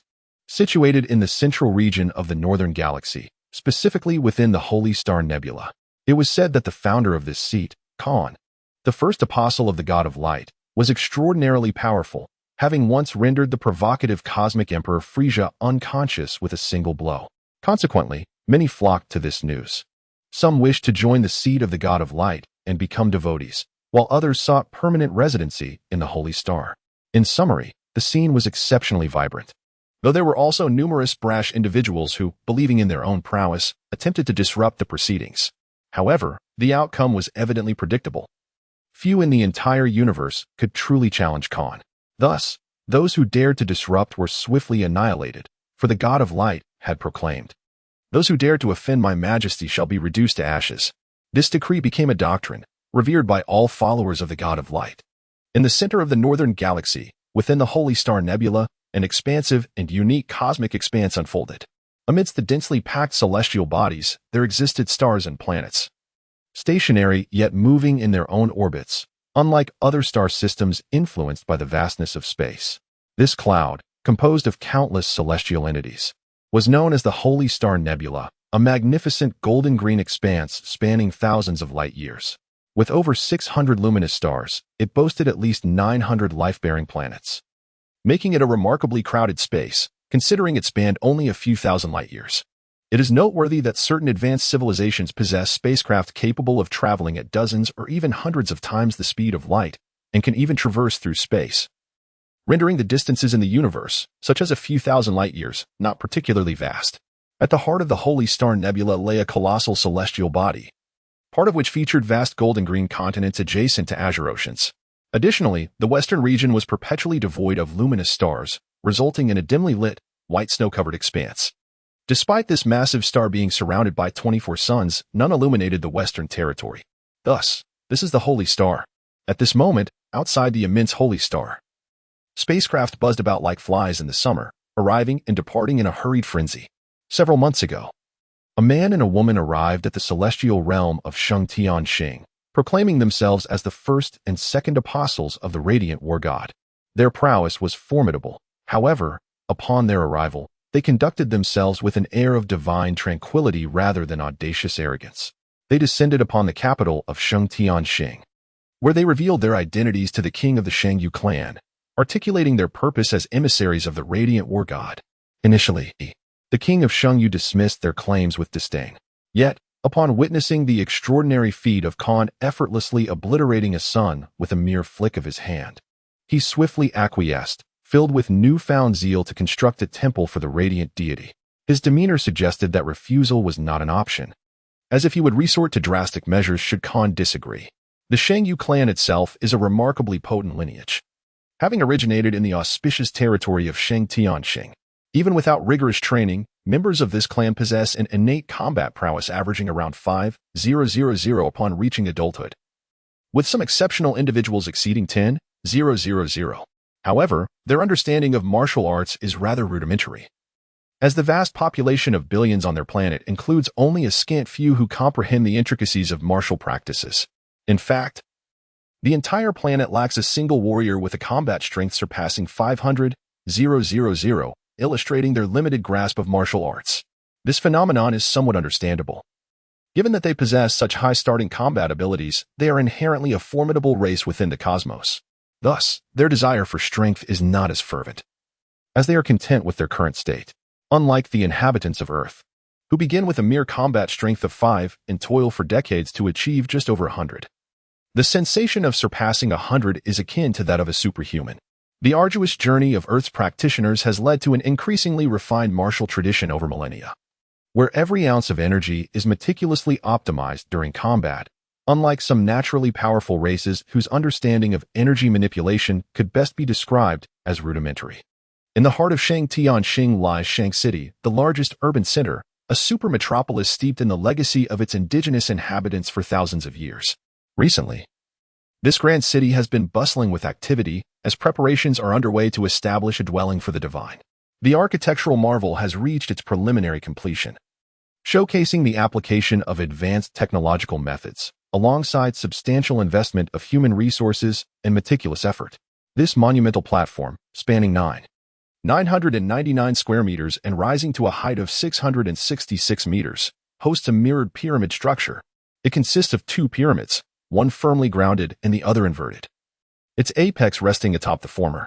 At the pinnacle, which forms the base of the upper pyramid, is an expansive platform where the grand halls, sanctuaries, and altars dedicated to the deity of light are established, all situated upon this vast expanse of nearly 10,000 square meters.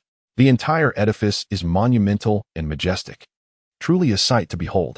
The expansive square at the base measures 999 square meters and ascends to a staggering height of 726 meters, rendering it an extraordinarily impressive landmark. Completion is imminent, after which Khan will assume the role of the foremost apostle of the deity of light, presiding over the divine seat and gathering followers. Simultaneously, within the celestial realm, several planets are fervently establishing their own temples, which will serve as branches of the divine seat, with Khan dispatching representatives to oversee them. 3 months swiftly passed. The celestial realm and the divine seat have been fully constructed and meticulously arranged, marking the day of its official inauguration. The square throngs with a multitude of people as Khan stands elevated, proclaiming the doctrines and responsibilities of the divine seat. His voice, resonant and soul-stirring, reaches the ears of every listener. Upon the conclusion of the recitation, Khan earnestly invites the descent of the God of Light. In that moment, the square reverberates with heartfelt hymns of invitation as the collective faith of countless individuals intertwines, transmitting their devotion through the void to the hearts of the faithful. Meanwhile, on Earth, Broly, who is presently indulging in a sumptuous feast, suddenly perceives a call resonating within him as visions of the celestial realm unfold in his mind. Broly felt a surge of hidden delight, surprised by Khan's remarkable prowess in this line of work. In just a little over 6 months, he had already established a substantial following of devoted followers. Previously, Khan had also informed Broly that today would mark the formal establishment of the radiant deity's throne, and at that time, his presence would be required. Broly naturally assented, yet upon witnessing the multitude of devotees, he felt a twinge of excitement. After a moment of contemplation regarding his entrance, he swiftly solidified his decision. From his personal space, he retrieved a magnificent ensemble and attire from his previous life in a game. The glorious Blood Abyss Battle Soul set, adorned in golden armor embellished with rubies, with golden aurora wings gracefully unfurling behind him, he emanated a radiant greenish-golden halo, casting an overwhelming brilliance. After assessing his appearance, he nodded to himself, feeling a touch of divine charisma. Broly was thoroughly pleased. "Well, Broly, what are you planning to do?" Bulma daintily nibbled at her meal, a sight that was rather difficult to behold. Were it not for Broly's prior knowledge of Bulma's true nature, he might have been deceived by her seemingly refined demeanor. I shall take a moment to compose myself, and I shall return shortly." Blushing slightly, Broly responded without allowing Bulma to speak, directly employing instant transmission, transcending the confines of space and traversing countless light years. From the northern galaxy through the southern Orion Star region, he arrived at the heart of the northern galaxy, the Holy Star Nebula. The Holy Star, the throne of the God of Light. In the vast plaza, countless individuals awakened from their fervent revelry, their eyes filled with excitement or astonishment as they gazed skyward. At that moment, the heavens were rent asunder, resembling a shattered glass.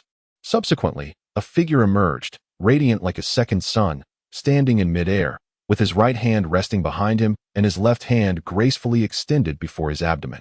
His austere visage, merciless gaze, and noble aura, coupled with his enigmatic and formidable entrance, resonated deeply within the hearts and minds of the multitude.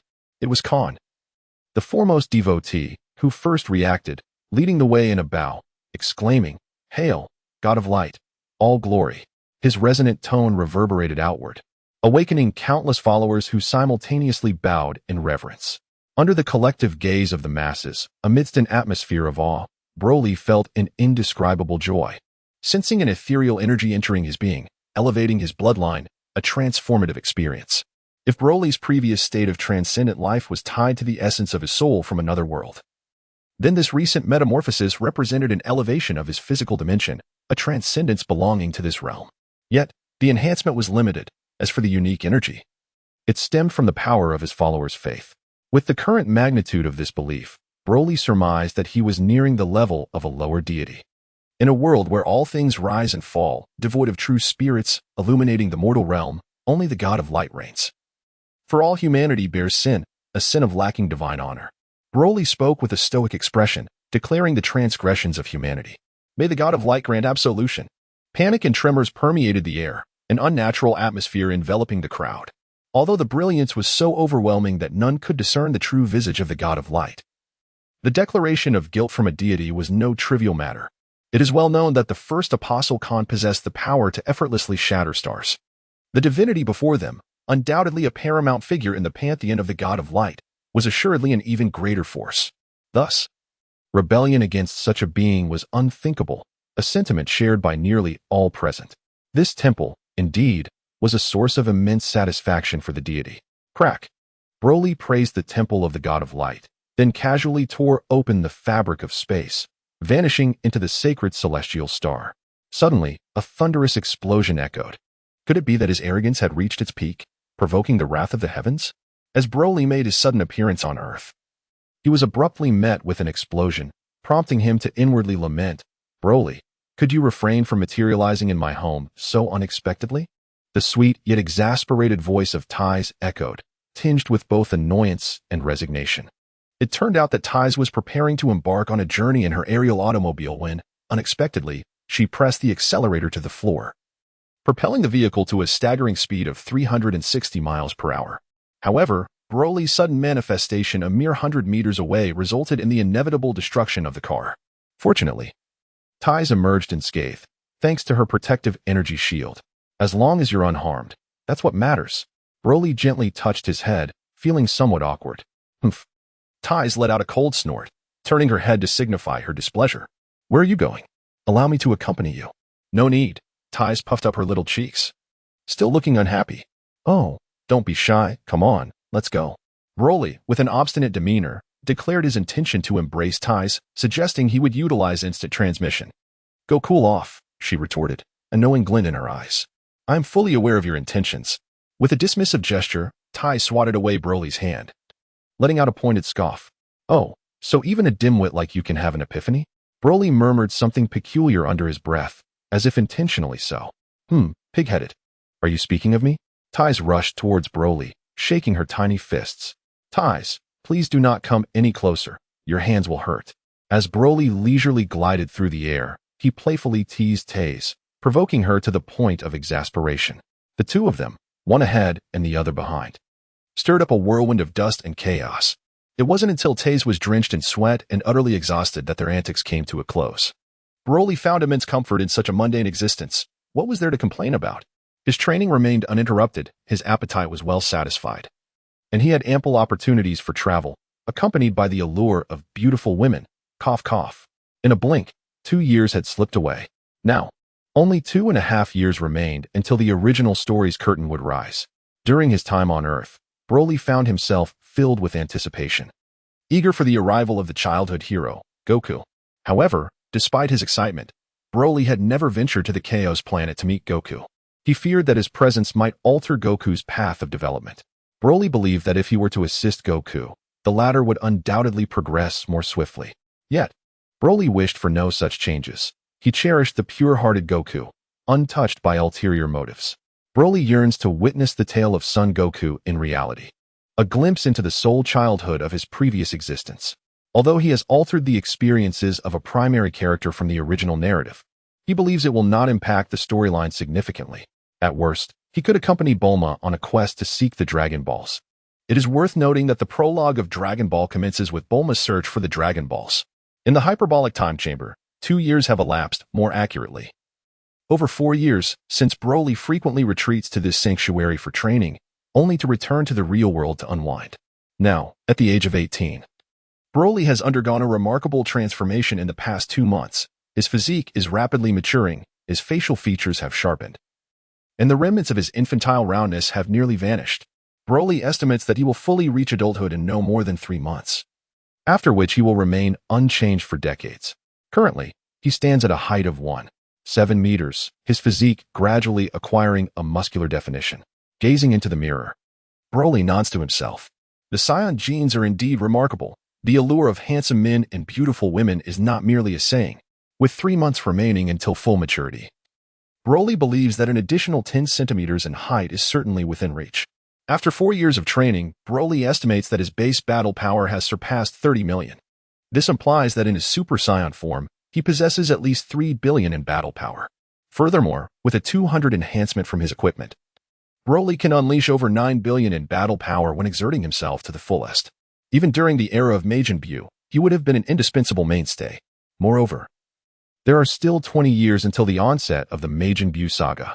In 20 years, Broly envisions that a mere slap from him could reduce Bu to a pulp. This is not arrogance, but confidence. For even without training, Broly's growth is astonishingly rapid. In the past 2 months alone, despite not focusing on physical strength, he has spontaneously increased his battle power by over 1,000,000. This period before the Scion's full maturation is indeed a golden time, characterized by swift power growth. This increase in base battle power will multiply manifold upon transformation. One cannot deny the superiority of the Super Saiyan lineage. In comparison to the aesthetic appeal of base battle power enhancement, Broly has scarcely paused in his exploration of Jeet Kune Do over the past few years. Ultimately, diligence has paid off. Broly has finally grasped the essence of Jeet Kune Do. Now, when he strikes, he does so without technique or conscious thought. Every cell in his body seems to possess its own eyes and ears, exhibiting an extraordinary level of autonomous awareness. For instance, when an opponent throws a punch, Broly may not consciously react, yet his arm instinctively deflects the attack. As his left hand blocks, his right hand flies forward in a punch. All completed within a mere 0.001 seconds. This is Jeet Kune Do, or perhaps one might refer to it as the ultimate state of effortless mastery, representing the pinnacle of martial prowess beyond mere strength. In the hyperbolic time chamber, 3 months have swiftly passed. Broly has fully transitioned into adulthood, standing at a height of 191 meters and weighing 80 kilograms. Of course, it may be due to the traits of the Super Saiyan transformation that Broly can enhance his size through ki. In his maximum form, he astonishingly reaches a height of 2.8 meters, embodying the stature of an imposing muscular giant. However, Broly finds little appeal in this form, deeming it too brutish and unbefitting of his divine image. Certainly, in comparison to his strikingly handsome and domineering adult physique, Broly holds a greater appreciation for the formidable combat prowess he has acquired through rigorous training over the past few months. The Scions, in the months leading up to their coming of age, seem to possess an extraordinary advantage akin to an experience multiplier. The rapid expansion of the cells within their bodies allows for a terrifying transformation, evolving from childhood to adulthood in a mere few months. Consequently, the pace of cultivation during this time has been astonishingly swift. In just 3 months, Broly's base combat power has surged by approximately 8 million, bringing his total to around 40 million, an extraordinary enhancement that nearly matches the progress made over the previous decade. Ah, how delightful it is to be outside. Exiting the room of spirit and time, Broly exhaled deeply, not bothering to glance around as he made his way to his usual spot. Are you Broly? How have you changed so much? The elder Kai, sensing the unusual energy nearby, turned to see the grown-up Broly and asked in astonishment. Haha, Elder Kai, you may not yet be aware, but I have reached adulthood. This is my appearance now. Our lineage remains in a childlike form until a few months before we mature. Ah, is that so? And your training method is quite distinct. Your growth rate is truly astonishing. The Elder Kai's words of admiration could be interpreted as either a lament for his own strength or a testament to Broly's formidable power, perhaps both. By the way, Elder Kai, you spend every day observing the lower realms. Don't you find it tedious? Would you care to accompany me on a journey? Broly proposed with a playful chuckle. Broly enthusiastically invited the Supreme Kai to embark on a journey together. However, it was evident to all that this was merely a polite gesture. Hee. I appreciate your kind offer, but I cannot be away from the temple for too long. Therefore, let us forego this excursion. The Supreme Kai, being quite astute, graciously declined Broly's generous proposal with a smile. Ah, very well then, I shall take my leave. I am truly grateful for the care you and Boppo have extended to me over these past years. I am well aware of it. Please take care of yourselves. And farewell. Broly has no intention of returning to the hyperbolic time chamber for training, and he feels quite a pang of sorrow as he bids farewell. After all, Broly is now 18 years old, and among those years, 7 were spent within the confines of that chamber. It is impossible to deny the emotional weight of such an experience.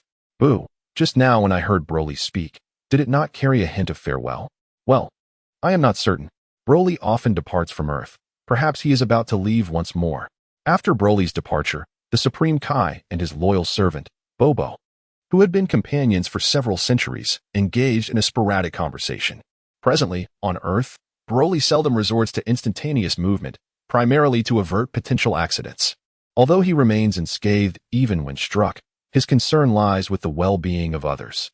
Nonetheless, on the diminutive planet Earth, Broly, even without the aid of instantaneous movement, can traverse its expanse in mere seconds, thanks to his remarkable speed. With a swift flash, a golden-green arc of energy flickered momentarily, leaving no trace behind. A testament to Broly's ability to surpass the speed of light. There is no doubt. In the original narrative, Majin Buu could navigate through the cosmos at remarkable velocities, hopping from one planet to another and from one galaxy to the next. Currently, Broly's base power level exceeds 40 million, as he predominantly presents himself in his Super Saiyan form. Consequently, he consistently maintains a state augmented by a 100-fold power boost, equating to over 4 billion, coupled with an additional 200% enhancement from his gear. This indicates that Broly's battle prowess surpasses 12 billion, placing him on par with Majin Buu.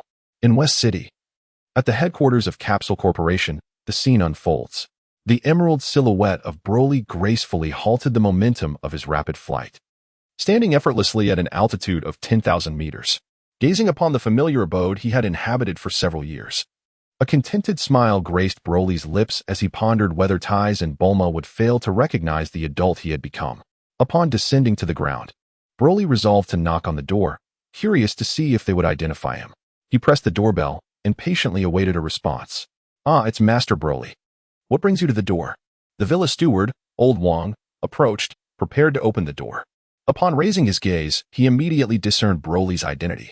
Although he was puzzled by the rapid growth he had undergone in just a few days, he was not particularly surprised. It seemed that those associated with Dr. Briefs were all rather oblivious, having little notion of what it meant to be astonished or overwhelmed. Is it really that obvious? Broly abruptly lost interest in his playful antics. After exchanging a brief greeting with Old Wong, he made his way directly to the living room. "Hee, sister, what do you think of this outfit? I shall wear it for my birthday, shall I not?" As Broly stepped into the living room, he observed Bulma holding a set of clothes, inquiring about them before Taiz. After assessing Bulma's outfit, and before Taiz could utter a word, Broly remarked, "The chest area is too loose. It won't suffice for you at present, as it fails to provide adequate support. However, it might suit Taiz better." Suddenly, a voice interrupted. Who is eavesdropping on my conversation? Could it be? Wait, are you perhaps related to Broly? Upon hearing the voice, both Bulma and Taiz turned towards the entrance. Initially, Bulma felt a surge of anger, assuming someone was intruding on her private discourse. However, upon seeing a strikingly handsome man who bore a remarkable resemblance to Broly, her curiosity piqued. "You really do look quite similar. Wait, no, you must be Broly, right?" At first, Taiz shared Bulma's impression, believing this individual to be a relative of Broly. Yet, upon reflection, she recalled Broly mentioning that he had no family. Furthermore, she remembered his words about their lineage maturing only upon reaching adulthood. And she was also aware of the existence of the hyperbolic time chamber. With a moment's contemplation, the conclusion became clear. Haha, Taiz is indeed clever. Bulma tends to be a bit more foolish, she mused. Broly chuckled and playfully teased Bulma. "What? You scoundrel, Broly. I'll settle both old and new scores. It's time for me to teach you a lesson."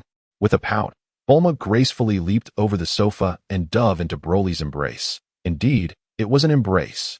At least, from Taiz's perspective, it appeared as if Broly stood there with open arms, and in an instant, Bulma had nestled herself within them. Boom, whoosh. A dazzling array of fireworks ascended into the night sky, reaching the depths of space where the luminous moon hung. Exhausting their full vigor, they painted a fleeting moment, evoking an unnatural sentiment. Much like life itself, one wonders how many birthdays one truly has. Broly, I am going all out. At the peak of midnight revelry during the birthday banquet, Bulma let out a howl akin to a wolf. Ha! It seemed Bulma was quite irked. Oh, what can one do? Such is the nature of youth. Hey, Bulma, don't chase after him. You want to catch up? Besides, on your birthday, one should indulge in plenty of cake. Broly and Bulma were engaged in a delightful game of chase, with one pursuing the other in a playful manner. Today marked Bulma's birthday, and as evening descended, a festive birthday banquet was underway. Just moments ago, Broly had playfully smeared a slice of cake across Bulma's lovely cheek, inciting her to shout and chase him in a spirited frolic. Meanwhile, their elder sister, Taiz, could only watch with hearty laughter from the sidelines. As for the Briefs couple, one indulged in a cigar while the other cradled a teddy bear, quietly enjoying the television, where the antics of Broly and Bulma took center stage. Broly felt that only Bulma was rather uninteresting. Watching Taiz laugh until her stomach hurt, he picked up a piece of cake. ties, since you are so joyful. Why not join me in a delightful cake-throwing battle? Haha, I'll throw it with a swish. In the dead of night, Broly lay in bed, gazing at the ceiling. 15 years have passed. I have traversed through time for 15 years. Sigh. I wonder how my family from my previous life is faring. Will I ever return? Just then, a sudden shift in space caught his attention. Khan, what brings you back to Earth? He inquired, turning his head in curiosity upon seeing Khan. Master, the Holy Nebula comprises hundreds of subsidiary nebulae, one of which is known as the M78 Nebula. They have repeatedly refused to accept the seed of the God of Light, rejecting several of my archbishops. Today's refusal was particularly vehement. They even killed the archbishop I sent, effectively striking a blow to our dignity. I have come to ask if I may take action to rectify this situation, Khan asked, filled with a sense of impending violence. Oh, feel free. It is merely the destruction of a nebula. You are the foremost apostle of the God of Light. In my absence, you may decide on any course of action. Broly nonchalantly remarked. Khan understood. Just as Khan was about to take his leave, Broly seemed to have recalled something and hastily spoke up. Wait a moment. You mentioned the M78 Nebula. What is that race like? Are they similar to humans, merely possessing silver hair and transforming into giants during battle? Broly recalled a certain race he had encountered in his previous life, known as Ultraman, whose dwelling place was the M78 Nebula. Master, are you familiar with that nebula? Khan expressed a hint of surprise, having assumed that Broly had some connection to it. Come, let us go take a look. Observing Khan's reaction, Broly felt a sense of validation in his guess, though he found it hard to believe. After all, this was the Dragon Ball world. How could Ultraman exist here? Meanwhile, in the M78 Nebula, the Land of Light, a devoted follower of the Holy Yu tribe questioned, Lord Karen, is it not sufficient for you to directly obliterate them? What are we waiting for? This individual, having fared well and been favored by Karen, had been appointed as a saint and was ever ready to serve.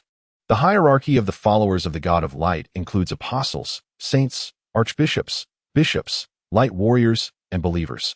An apostle must possess great strength and wisdom, as only the God of Light and the first apostle can appoint them. Saints are not required to have overwhelming power but must be astute, serving as aides to the apostles and messengers of their commands. Archbishops oversee the mundane affairs of the God of Light's seat, evaluating and appointing bishops, and assigning them to various branches. Bishops manage the activities of their designated branches and are responsible for spreading the faith. Light warriors, fervent believers, undergo rigorous training and, upon gaining substantial strength, may become candidates for apostles, tasked with safeguarding the God of Light's seat. That will not suffice. I have yet to engage in the annihilation of civilizations. I shall seek my master's opinion. My brother has already departed and will return shortly, Karen mused. Seated upon a floating chair crafted from ruby, her right index finger resting at her lips in contemplation. The scene was magnificent. Behind Karen stood hundreds of light warriors clad in golden armor, all standing in perfect unison. Karen, the leading apostle, sat leisurely upon her ruby throne, savoring a glass of red wine, appearing utterly unconcerned about the impending battle. Below, on the ground and in the air, were giants with horned heads and egg-like eyes, anxiously observing Karen and her company. Some whispered amongst themselves, others hurled insults, while a few trembled in fear. The foes were undeniably formidable. Not only did the seemingly relaxed woman exude an air of power, but the hundreds of golden-armored warriors all boasted combat capabilities exceeding 30,000. Additionally, there was a subservient individual whose power level surpassed 80,000. In stark contrast, the Ultramen, without transformations, numbered only in the hundreds, and even in their giant forms, merely a few thousand. Across the entire M78 Nebula, only a handful of Ultramen possessed power levels exceeding 10,000, with the strongest among them, Ultraman King, barely reaching 300,000. Karen displayed little interest in the insults directed at the Ultramen, akin to an elephant unfazed by the buzzing of flies. In the face of provocation from a swarm of ants, she remains unperturbed. A resounding crack reverberates through the air as an overwhelming brilliance bursts forth, a dazzling golden light that obscures the visage of a figure. Yet, apart from the Ultramen of the M78 Nebula, all others present bow in reverence. May our deity endure eternally. A multitude of luminous warriors kneel in unison, reciting the venerable words of homage. As the number of devotees swells, Broly's divine essence intensifies, approaching the threshold of a mid-tier deity. It is believed that with the addition of a few more followers, he shall ascend to the rank of a mid-tier god. All rise. Broly waved his hand, and hundreds of luminous warriors rose in response. Subsequently, he cast his gaze upon the inhabitants of the M78 Nebula. Though he had anticipated this moment, he was still taken aback. However, Broly remained indifferent. For his sole purpose in approaching was to ascertain whether they belonged to the Ultra race, nothing more. Furthermore, Broly believed that those who disrespected him would face retribution. For he now held the title of a deity. What followed was a demonstration for all Ultras of what it meant to turn the tides of fate. With a mere flip of his palm, facing downward, a golden aurora flickered, and a radiant energy sphere, the size of a mung bean, materialized, gently descending towards the ground.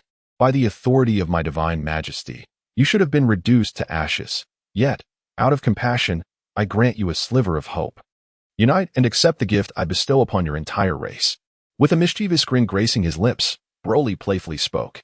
Upon finishing his words, he turned and gracefully walked towards Kurana's ruby-red throne, where Kurana had already risen to pour him a glass of red wine. Countless Ultramen observed as Broly discarded an energy sphere the size of a pea, daring not to underestimate it, regardless of whether it was a divine assault. The profound pressure it exuded was enough to reveal that this energy sphere was far more formidable than it appeared. Meanwhile, within a palace nestled in the glass city below, a robust Ultraman draped in a silver cloak stood at the forefront. To his left stood an Ultraman adorned with two imposing horns, accompanied by a female Ultraman with twin braids. On the right, 7 young Ultramen clad in crimson capes stood, representing the leadership of the M78 Nebula. King of Ultra. It seems the so-called deity of light has arrived. Let us, the 7 brothers, venture forth to teach him a lesson. He is far too arrogant, one proposed. That is not wise, Ace. You are no match for him. I can sense that the one who claims to be a god possesses immense strength. The bearded king of Ultra sighed. Suddenly, hurried footsteps echoed through the hall as a young Ultraman rushed in, shouting, "O King of Ultra, the enemy has launched an attack.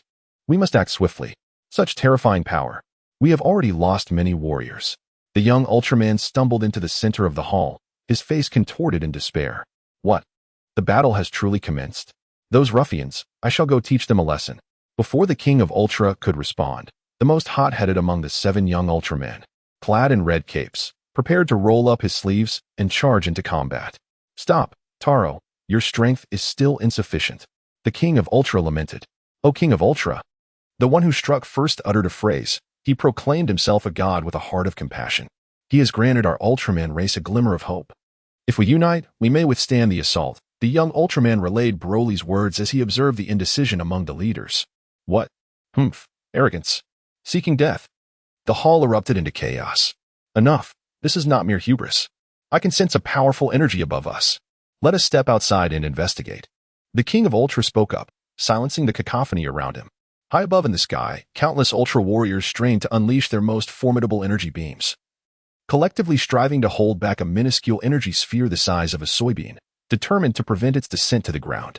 Previously, while situated within the palace, the gravity of the situation had not been as palpable. Now, in close proximity, a few arrogant and haughty Ultra warriors clad in red capes no longer felt invincible. The immense pressure exerted by the tiny energy sphere was overwhelming. The King of Ultra cast a glance at the diminutive orb, which felt as heavy as a mountain, and turned to command. You all, hasten to assist. It must not fall. Should it reach the ground, the Kingdom of Light may cease to exist. Yes, Your Majesty. They replied, and Pampan joined in the monumental effort. With a sigh, the King of Ultra glanced at the resplendent figure above, soaring upward to negotiate. In his recollection, the adversary had not struck directly, indicating ulterior motives. Your Excellency, the king began, only to be interrupted as Kalen waved a hand. A streak of light aimed directly at him. Though it did not inflict severe harm, it left him with abdominal bleeding and a sense of breathlessness, accompanied by a slight dizziness. Like God, is it appropriate to address you as Your Excellency? Should this happen again, you shall be reduced to ashes. Kalen's icy words threatened to freeze the King of Ultra. Cough. O esteemed light god, might I inquire what it would take for you to spare our Ultra race? The King of Ultra was astounded that a mere flick of Kalen's hand had inflicted such damage upon him, especially considering his combat prowess of over 300,000. He had thrived across the cosmos for hundreds of years, a testament to his formidable strength. Yet today he had been so easily vanquished by the servant of another. At this moment, he harbored no thoughts of resistance against Broly. Well, it matters not. Return to your people, fend off this assault, and accept the teachings of the Light God. As for those who cannot withstand, your Ultra race shall have no reason to persist. Broly had also watched Ultraman, but found it rather unimpressive, lacking in intrigue. The strongest character boasted a mere battle power of over 300,000, which seemed utterly trivial to him. Perhaps it was a manifestation of Broly's elevated standards. If he were to recruit subordinates, they would need to possess extraordinary power, akin to Karen, who wielded a battle power in the billions. With his disinterest piqued, Broly felt no inclination to linger, opting to depart and entrust Karen with the ensuing matters. He also conveyed to Khan that such issues could be handled independently, sparing the need for his consultation. If everything were to rest on Broly's shoulders, what purpose would his subordinate serve, and what role would his first apostle fulfill? In essence, Broly preferred to delegate responsibilities, relishing the opportunity to enjoy his own freedom. Utilizing instant transmission, he returned to Earth and noted the time, only 1 o'clock in the morning. Unable to find rest, he decided to seek out Tais for some amusement. He promptly teleported to her room. At 21, Tais was in the throes of youthful exuberance, radiating vibrancy and allure. Her physique was impeccable, devoid of any excess, each feature perfectly in place. Notably, her sleep habits left much to be desired. During Broly's childhood, he had shared slumber with Tais on occasion. Fortunately, he was robust, as a frail individual might have succumbed to her restless kicks and punches. This girl, undeniably beautiful, was quite the handful in her sleep. Clad in a nearly transparent blue silk nightgown, the delicate pink lace beneath was subtly visible. Broly hastily averted his gaze, for he was a man of virtue, unwilling to engage in any act of opportunism. To his surprise, Tais had fallen asleep. In that case, he decided to wait for her to awaken before indulging in their playful antics. Comfortably settled on the expansive bed, lost in his thoughts, Broly soon drifted into slumber. Upon waking, Tais was struck by an unusual sensation. It felt as though she were not merely cradling her blanket. As she opened her eyes, she beheld the profile of Broly beside her. It was not the first time she had found herself at the mercy of Broly's presence, yet she felt powerless. There was no one on Earth who could contend with him. Moreover, Broly had not overstepped any boundaries, and deep down, she harbored no aversion to his actions. Perhaps she even harbored fond feelings for him. After all, she had invited him into her home and allowed him to stay. Tais found herself in a quandary regarding her feelings for Broly, uncertain of how to articulate them. Thus, she remained silent, mirroring Broly's own inability to voice his thoughts. Although Broly had reached adulthood, he was equally inexperienced when it came to matters of the heart, leaving him bewildered. In West City, on a scorching summer day, the beach was alive with nostalgic memories. Sunlight bathed the shore, and the sand was dotted with goddesses like Tais, adorned in bikinis. Yet, there were always a few rather rotund figures that could inspire one to forego lunch altogether. Oh dear, what a bore. We've explored every enjoyable spot on Earth, Tais lamented. Reclining on a sunbed beneath an umbrella, clad in a blue bikini, her alluring legs extended. Stretching languidly, she sighed. What can we do? The Earth is just so small. Bulma, adorned in a bikini, is undeniably in a phase of growth, scoring a modest 6 in comparison to Tais, who effortlessly achieves a perfect 10. Hello, lovely ladies. Would you care to join me on my lavish cruise party? My father happens to be the general manager of Pegasus Aerospace. A handsome young man approached Tais and Bulma, extending his invitation while boasting of his father's title. Lying under the sun, Broly opened his eyes to glance at the young man, then, with a swift motion, seized the intruder's calf and tossed him aside, proclaiming, "From this day forth, your father is no longer that so-called general manager." Tais and Bulma exchanged a knowing smile, tinged with helpless laughter. They realized that ever since Broly came of age, or more accurately, since he took residence in their home, any male who dared to entertain notions towards them would receive a moral lecture from Broly, guiding their thoughts towards nobler ideals. Tais understood this behavior and sensed Broly's possessiveness. In her heart, she held affection for Broly, finding him a reliable source of strength, providing her with an immense sense of security. Thus, she did not perceive his actions as excessive, for despite his deep fondness for her, Broly had never imposed himself upon her. It was well known that in terms of power, Broly could do as he pleased on Earth, with no one capable of challenging him. Most importantly, Tais recognized that while Broly possessed formidable strength, he was not a reckless or irresponsible individual, nor one to engage frivolously with others. His physique, marked by muscles as hard as steel and eight-pack abs reminiscent of polished metal, coupled with his strikingly handsome features, rendered him a heartthrob on the beach. Confident admirers frequently approached Broly, eager to engage him in conversation. Yet, apart from interactions with Bulma, he had never spoken to another female, a fact that did not escape Tai's notice. Consequently, Broly's unwavering devotion to love increasingly solidified his place in Tai's heart. Poor Tai's remained oblivious to the truth. Broly's silence towards those women stemmed solely from their lack of recognition, as they had not graced the pages of the original narrative. Broly is still contemplating how he can contribute to Earth in the future, particularly by dealing with Android 18. Do you find this rather tedious? Perhaps we should embark on a journey through the cosmos instead. Broly lay on his side, admiring the alluring curves of Tai's, silently praising her beauty. Oh, what a splendid idea! I can gather some inspiration for my writing. Indeed, it is settled. I shall embark on this journey tomorrow. Tai sprang up from her lounge chair, excitedly setting the departure time. Preparations were in order. Yes, I must gather some shower gel, shampoo, transportation, and temporary accommodations. In contrast to Tai's, Bulma exhibited a touch more meticulousness, counting the supplies they needed on her fingers. It must be said that while Broly was a man of action, Bulma and Tai's were no less determined. Together, the three of them shared a similar zeal. That afternoon, they procured 2 trucks full of supplies. Returning to the Capsule Corporation villa to retrieve hundreds of empty capsules, meticulously organizing their provisions. This task was, of course, completed with great care. Most of the supplies were food, after all, given that one among them possessed an insatiable appetite. That evening, the trio enjoyed a restful slumber, filled with anticipation for the journey ahead. Naturally, Broly found himself restless that night and decided to visit Tai's room, under the pretext of waiting for her to awaken so they could play together. Tai's, accustomed to this routine, had little to say. After all, Broly's strength was unmatched, making it futile to resist him. To insist on sending him away could lead to unpleasant consequences should he choose to assert his power. Are you ready? It's time to set off. Tai's and Bulma, one on each side, found themselves enveloped in Broly's strong embrace.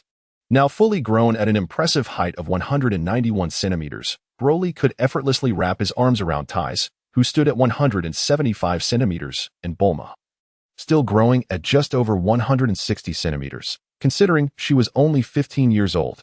Unlike in the past, when Broly stood merely a meter tall and had to leap into the air to embrace Tai's for instant transmission, the dynamics had certainly changed. As for why he couldn't teleport while touching, that remains a question for Broly himself. Oh dear, the young ones are all off on their honeymoon. And I shall miss you dearly. Do return home soon. Mrs. Briefs has a penchant for speaking in a serious manner. However, Broly holds a fondness for this uniquely characterized elder. Mother, you're always like this. Well, we must be on our way. Do not fret while on Earth.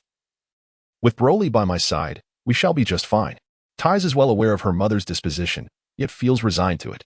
Swiftly, the seat of the light god, the holy star, and the holy city come into view.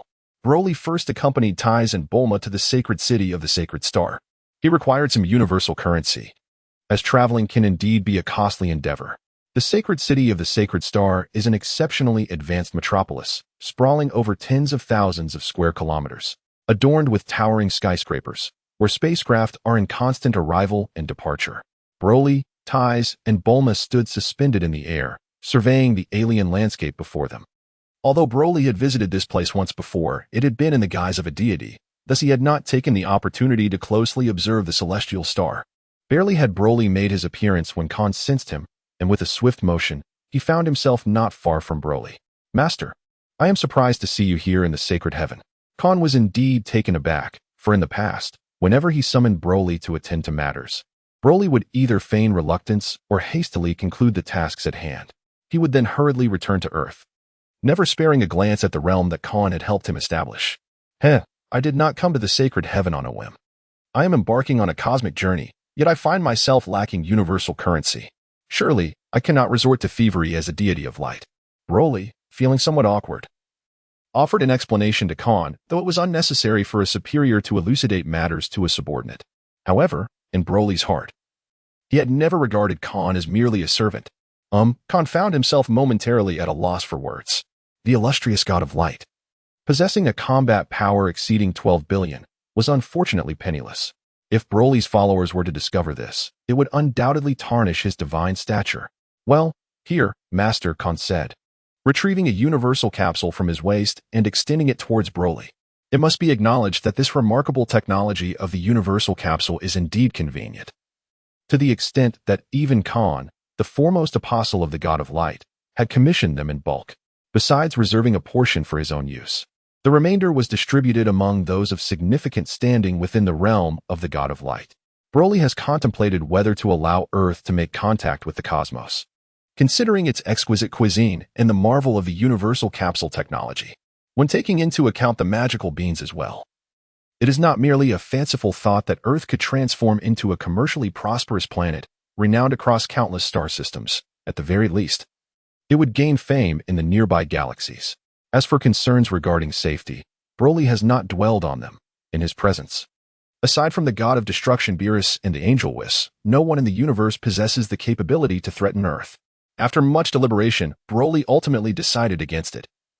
Should Earth truly engage with the cosmos, he fears that the narrative of the original story would be irrevocably altered, and he yearns to witness the live broadcast of Dragon Ball once more. Is this the universal currency of the cosmos? Broly accepted the universal capsule handed to him by Khan. It contains approximately 200,000 Hyken, which is sufficient to procure 2 advanced life planets. Surely enough for the master's travels, Khan remarked astonishingly. It is noteworthy that the ordinary universal currency in the cosmos equates to 1 Hyken for every 1 million, illustrating the immense purchasing power of Hyken, much like the scions of planet Vegeta, who earn but 1 Hyken in remuneration after a victorious battle. A sum that constitutes a generous wage, courtesy of Frisia's benevolence towards his subordinates. Frisia, leading his legion, roams the universe, conquering planets with favorable environments only to sell them to the wealthy merchants and aristocrats of the cosmos. However, his true intention extends beyond mere financial gain. He revels in the despair reflected in the faces of others, deriving pleasure from their fear and the reverence his subordinates exhibit toward him. This brings Frisia a sense of gratification. After all, the frost demon race reproduces asexually, leaving them with little beyond instilling fear and garnering respect to derive satisfaction. Unlike humans, who possess the capacity for playful endeavors and emotional expression to enhance their pleasures, the frost demons are bereft of such diversions. Such a fortune. It seems, Khan, that your days in the divine seat are quite prosperous, effortlessly wielding tens of thousands of Hyken. Is this not the epitome of extravagance? Broly harbored some doubts regarding whether the force he had established in his name was merely a vehicle for Khan to amass wealth. After all, how could there be such an abundance of funds? In truth, Broly was overthinking the matter. 200,000 Shijin, while indeed a substantial sum, was but a trivial amount in the grand scheme of the Radiant God Seed, a colossal entity. To put it into perspective, 200,000 Shijin equated to the value of merely 2 high-tier life planets. It is essential to recognize that the Radiant God Seat wields authority over the entirety of the Holy Celestial Nebula. The magnitude of the Holy Celestial Nebula is staggering, comprising over 900 life planets, nearly devoid of intermediate or low-tier life planets, all of which are high-tier, with several even classified as super life planets.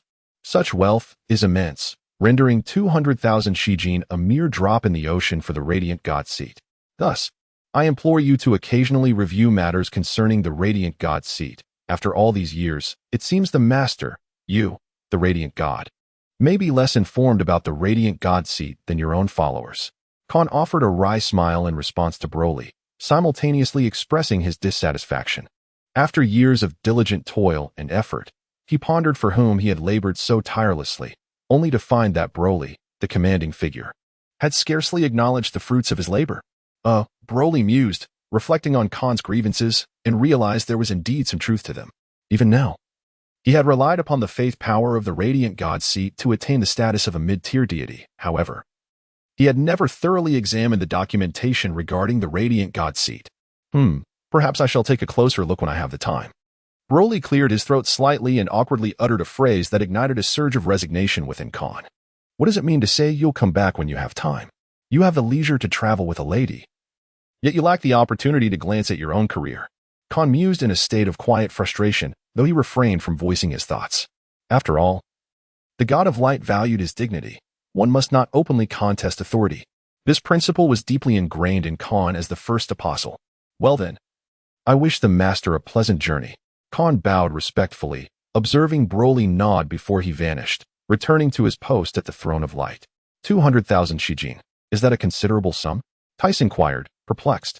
Indeed, not many things can provoke such a reaction from you, came the reply. Bulma was somewhat taken aback. Allow me to clarify. The value of 200,000 Heiken in the cosmos is equivalent to that of 20 tons of gold on Earth. I trust this elucidates the matter for you. Broly estimated and explained to Tice and Bulma. Such a substantial amount of money. Indeed, it is no trivial sum. Tice expressed a hint of surprise. Well, it seems that you are quite the affluent individual in the universe, Broly. Bulma pondered thoughtfully, observing the expressions of Tice and Bulma. Broly could grasp the situation. After all, 20 tons of gold, valued at approximately 7 billion on Earth, was not a considerable sum for the planet's wealthiest conglomerate. It is worth noting that this enterprise possesses assets exceeding 1 trillion, rendering a mere few billion insignificant in comparison. Well then, shall we embark on our journey? Ladies, do take a moment to contemplate the kind of destination you desire. He chuckled. Broly, in a rare moment of good humor, resorted to using rather crude terms of endearment. Bulma, what kind of place do you wish to visit? Tice's demeanor was strikingly sisterly. Let us go to an exhilarating planet, one that is drenched in the scent of blood. Bulma's eyes sparkled with excitement as she clapped her hands and announced the destination she wished to visit, eagerly gazing at Broly. Well, she is not feverish. Broly stepped forward, grasping Bulma firmly and then gently tousling her hair. He inquired with a sense of bewilderment. Indeed, Bulma, what compels you to venture to such a bloody planet? Tice, filled with confusion, posed her question with an air of perplexity. It is for the thrill, of course. Interstellar travel cannot possibly be mundane like life on Earth.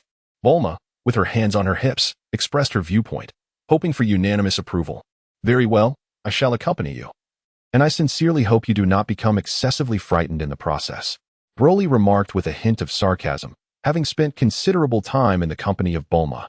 Their exchanges of banter and playful jibes had become second nature. On that day, a lack of mutual teasing left them both feeling somewhat unsettled. TCH, you certainly are bold. Bulma expressed her dissatisfaction. All right, if you wish to go, then go take a look.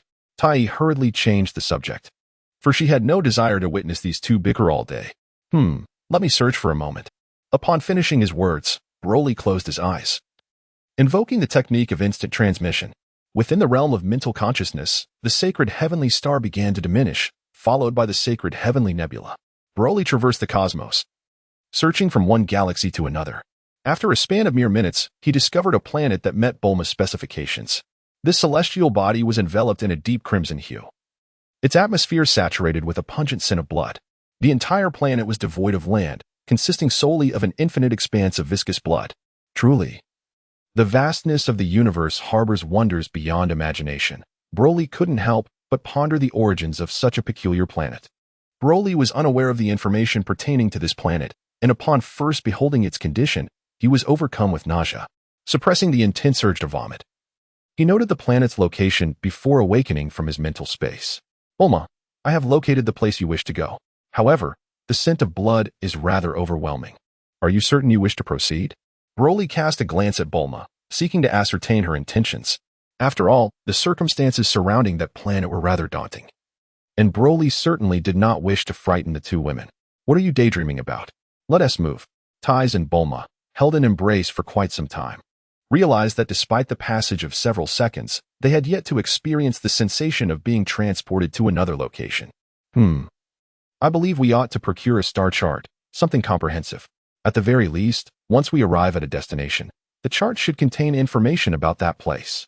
After all, we are embarking on a journey, and it would be quite regrettable if, at the conclusion of our travels, we were unable to recall the names of the places we had visited. Broly added with a hint of reluctance. Well, it seems to be the case. Tice pondered, stroking her chin, and spoke uncertainly. So, does this holy star have that? What was it called? Map you mentioned? Bulma raised her head and inquired with a melodious tone. With such advanced technology in the holy star, there must be shops here, right? Let's go down and ask. Gently cradling the two girls, she descended to the ground. The splendor of the holy city rivaled that of the 5 major cities on Earth, bustling with various modes of transportation and an array of extraterrestrial beings. This vibrant atmosphere of an alien street ignited a desire in Tice and Bulma, both of whom were accustomed to the joys of shopping, to explore the area. After inquiring with a passerby, they learned that the nearby building was, in fact, a shopping center. According to the passerby's description, this shopping center boasted an extensive assortment of goods, featuring products from several neighboring planets. However, many items were merely models accompanied by informational displays, as the actual products were stored in a warehouse. This highlighted the convenience offered by Earth's miraculous capsule technology, which transcended mere practicality. Large items such as villas, ships, and aircraft could be purchased directly and taken home using the capsules. For instance, one could establish a villa anywhere they desired, making it far more convenient, comfortable, and prestigious than acquiring a fixed location property. As the trio strolled through the corridors of the shopping floor, flanked by shops on either side, they found themselves lacking the coveted galactic star map. While Tice felt little impact upon noticing that many large items were merely models without the convenience of capsules, Bulma, the ingenious young woman, recognized a lucrative opportunity. Sister, if our capsule technology were to engage in commercial collaboration with the universe, the potential benefits could be extraordinarily significant. Bulma thoughtfully stroked her chin and tugged at Tice, saying, "Oh, I too perceive vast potential for development.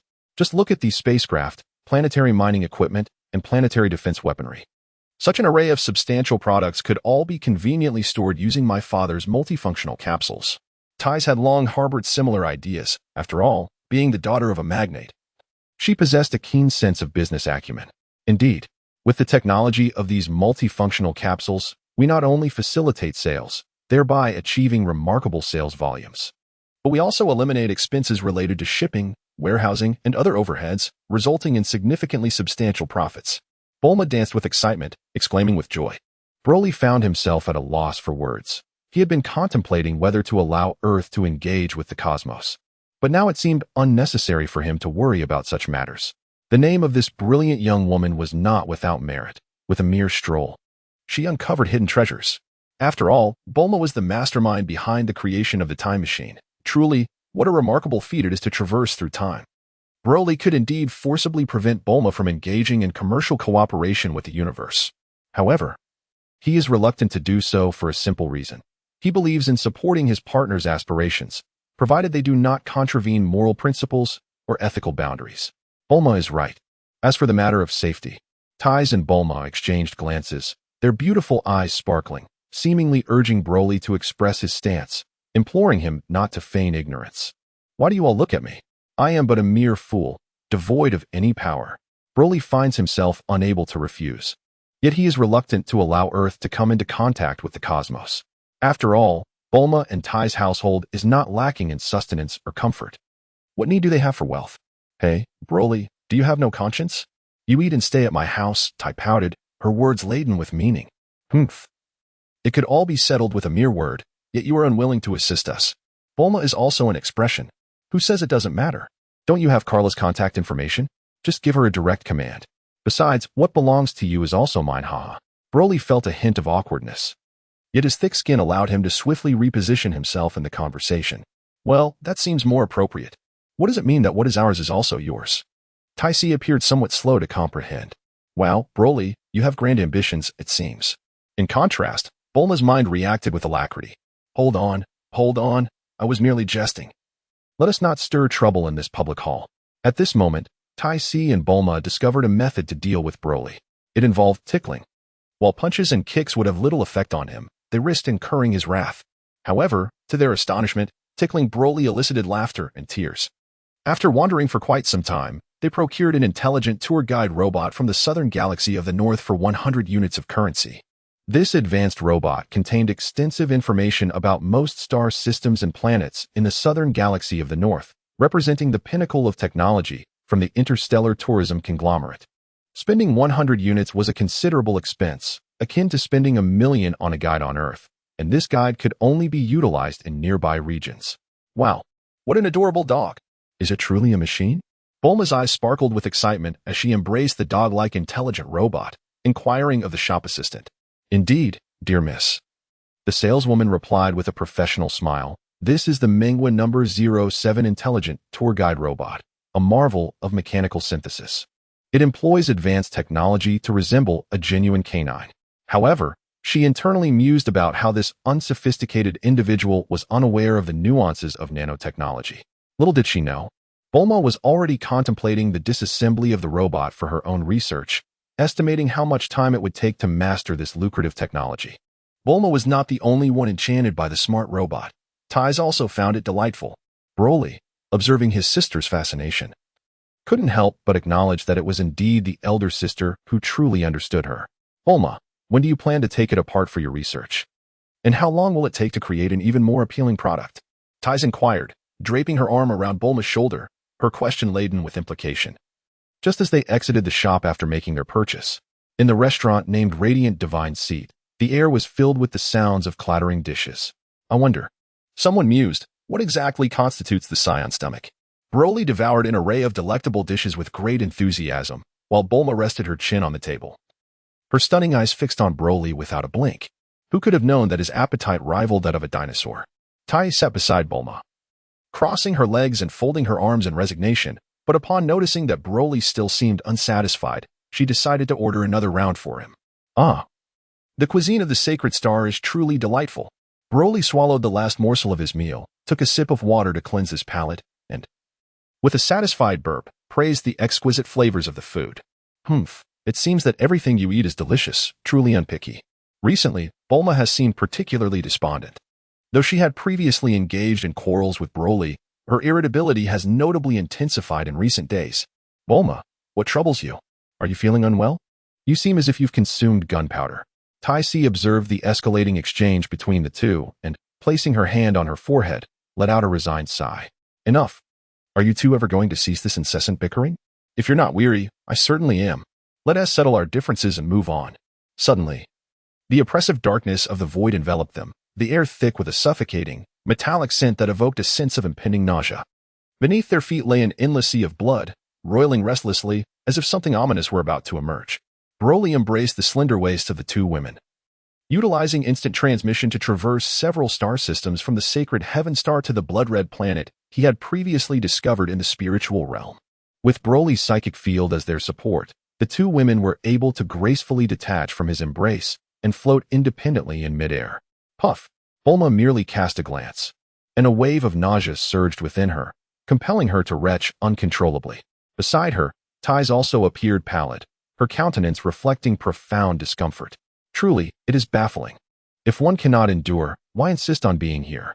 As Broly derided Bulma, he enveloped the three of them in a protective aura, effectively blocking a portion of the repugnant, sanguine stench that permeated the air. What an abominable planet this is, he mused, observing the verdant energy that formed a translucent dome above them.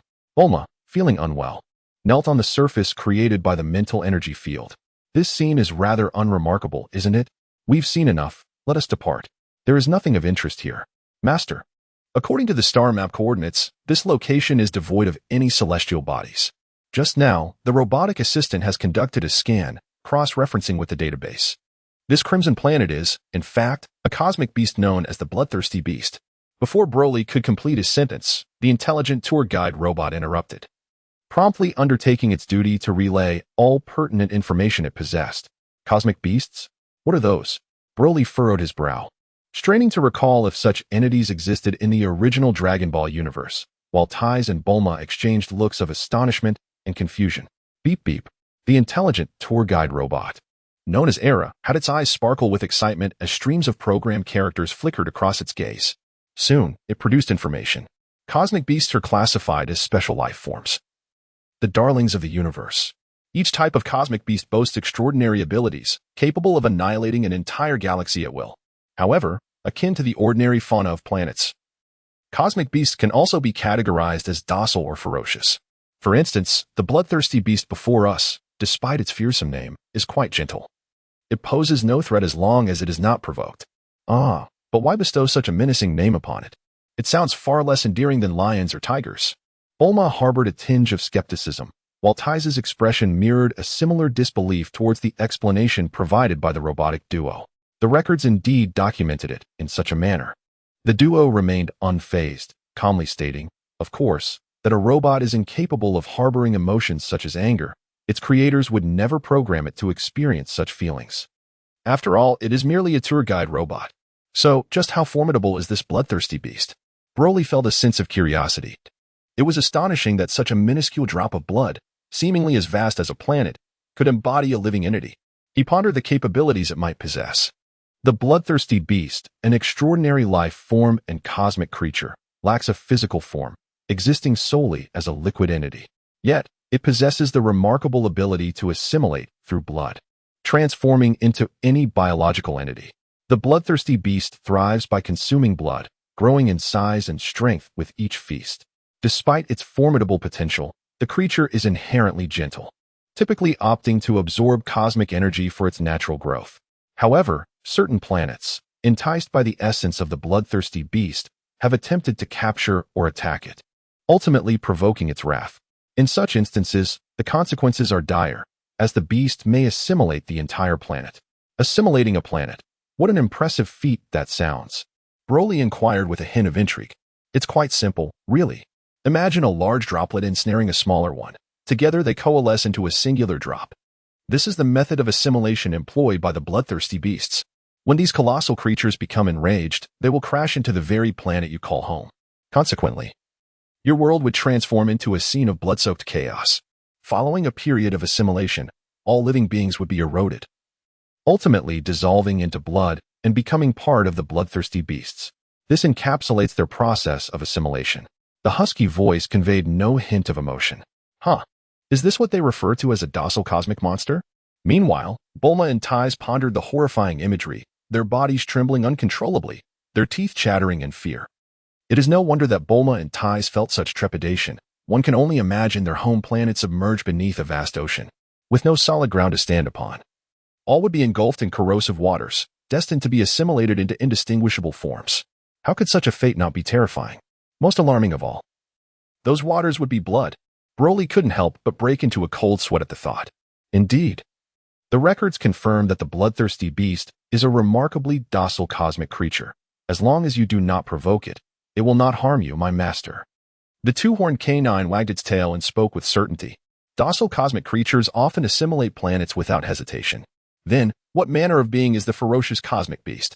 Bulma approached Tais, wrapping her arms around her in an attempt to alleviate the chilling sensation creeping down her back.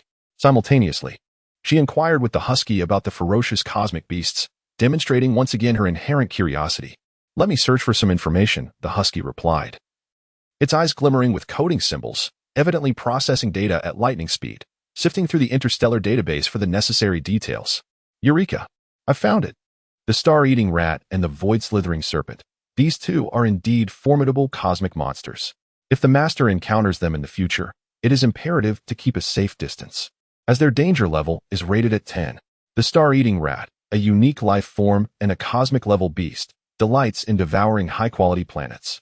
It boasts a resplendent purple-golden hue, and its mature size can reach 1/millionth of a light-year. Goodness, a size of 1/millionth of a light-year translates to over 9 million kilometers, even at the speed of light. It would take more than 30 seconds to traverse from the head to the tip of the tail of the star-eating rat. To put this into perspective, light can circle the Earth in less than 0.2 seconds. With such a colossal size, consuming planets would be akin to devouring jelly beans, one bite at a time. Interrupting the husky's explanation, Broly swallowed hard, pondering silently.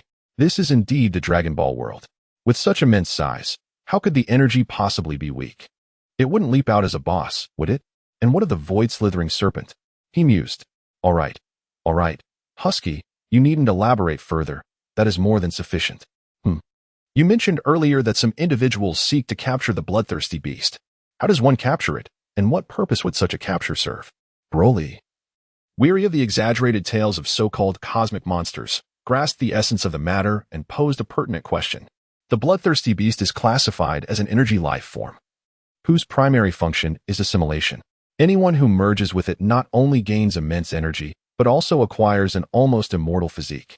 As long as even a single cell remains, one can regenerate. Moreover, upon assimilation, the individual transforms into an energy life form, enabling them to bestow their powers upon others. Thus, the notion of humanity undergoing such a transformation is rather advantageous, transitioning from ordinary solid life forms into extraordinary cosmic energy beings. The husky companion diligently elucidated the capabilities of the bloodthirsty beast. Ah, didn't you previously mention that after assimilation, one would dissolve into blood and become a part of the bloodthirsty beast's corporeal form? Bulma felt somewhat perplexed. Wasn't this akin to courting death? Indeed, it bore no difference from inviting demise. However, if, after assimilation, your consciousness were to dominate, it would signify that you had effectively reversed the assimilation process with the bloodthirsty beast, rather than the beast assimilating you. Historical records indicate that the core of the bloodthirsty beast's consciousness is exceedingly feeble. Thus, to achieve assimilation while ensuring that your own consciousness prevails, one must eliminate the beast's consciousness prior to the assimilation, and this must occur after the beast has activated its assimilation skill. Upon completion of the assimilation, only your consciousness would reside within the new body, thereby granting you mastery over it. The husky conveyed all this information in one breath, then turned to Broly, as if inquiring whether he had any interest in enhancing himself. Post-assimilation, one could acquire immense energy, but from whence would it originate? Broly felt a surge of eagerness and raised an eyebrow, inquiring for further details. The bloodthirsty beast sustains itself on the cosmic energy and the lifeblood of living beings. It can be described as a purifying machine of cosmic energy. Its colossal form, akin to a vast ocean of blood, has been cultivated over an extended period, absorbing cosmic energy to grow. Thus, after assimilation, that energy becomes an extension of the Master's own body. What must one do to achieve this? Broly is already feeling somewhat impatient. The Master must first locate the consciousness core of the bloodthirsty beast, and then provoke it. Once it begins to assimilate the Master, shattering its consciousness core will suffice. However, it is advisable to employ potent mental strength to confine its consciousness core. After assimilation, with the Master's consciousness taking precedence, devouring the bloodthirsty beast's consciousness core will facilitate a swifter mastery of its skills. I believe such complexity is unnecessary. Hiki. Broly found the methods outlined in the data to be rather cumbersome. He possessed a far superior approach to assimilation. Indeed, let it not be forgotten that this Broly is not to be confused with another. He is Lingy, he is Broly, and he is also Ginyu. Within the bloodthirsty beast's form, Broly's entire being erupted with a golden-green aura, shielding himself from the surrounding blood. Broly transported both Tais and Bulma to a distant planet before returning to execute his possession scheme. Broly, feeling indignant, recalled that in the original work, Ginyu was capable of exchanging bodies with a frog. Thus, he believed that he too could swap bodies with a cosmic beast. Moreover, after the exchange, he intended to assimilate his own Broly's body, for the transmission of his extraordinary lineage must not be squandered. Haha, I found you.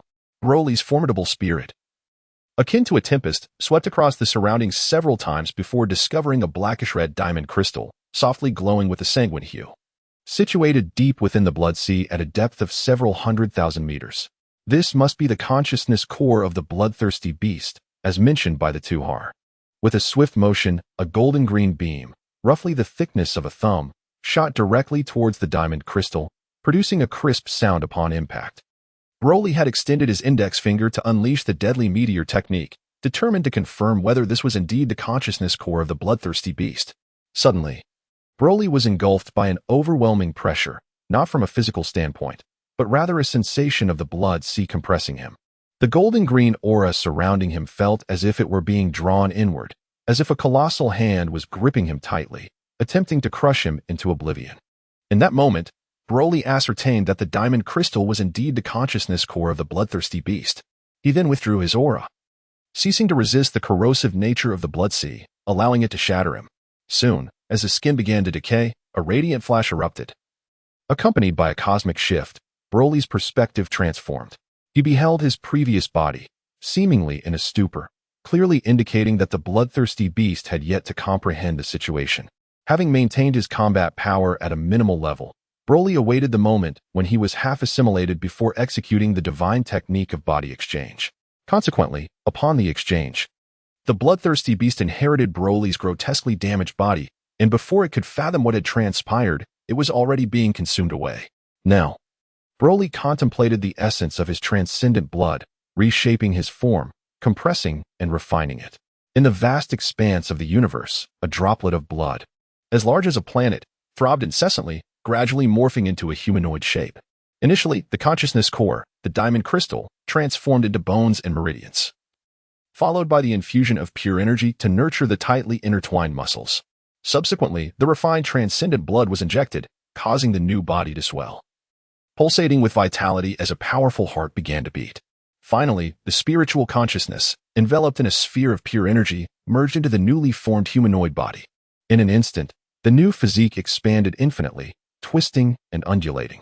After a considerable time, the giant, lying in the cosmic void, opened its eyes, flexed its limbs, and moved its neck, finding no discomfort. Ah, a being of energy indeed. With a mere thought, Broly's form dissipated into the surrounding void, vanishing without a trace. Just as the notion of doubt began to take shape, a new physique re-emerged.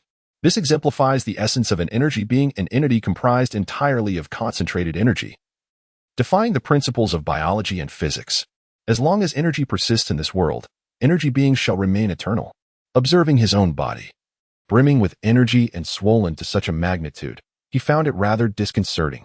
Broly sat cross-legged, endeavoring to compress his energy and restore his body to a normal state. In the northern galaxy, at its heart, lies the star known as Silver Radiance. This celestial body is a superlative life planet where technology flourishes, serving as the headquarters for numerous commercial empires across the cosmos. It stands as the political and financial nexus of the northern galaxy, encompassing industries such as interstellar tourism, cosmic internet, astral mining, perpetual aerospace, and stellar electronic communications.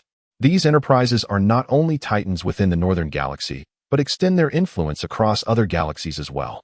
Moreover, various official institutions are headquartered on Silver Radiance, including the Galactic Patrol, Cosmic Nova Network, and the Stellar Commerce and Statistics Department.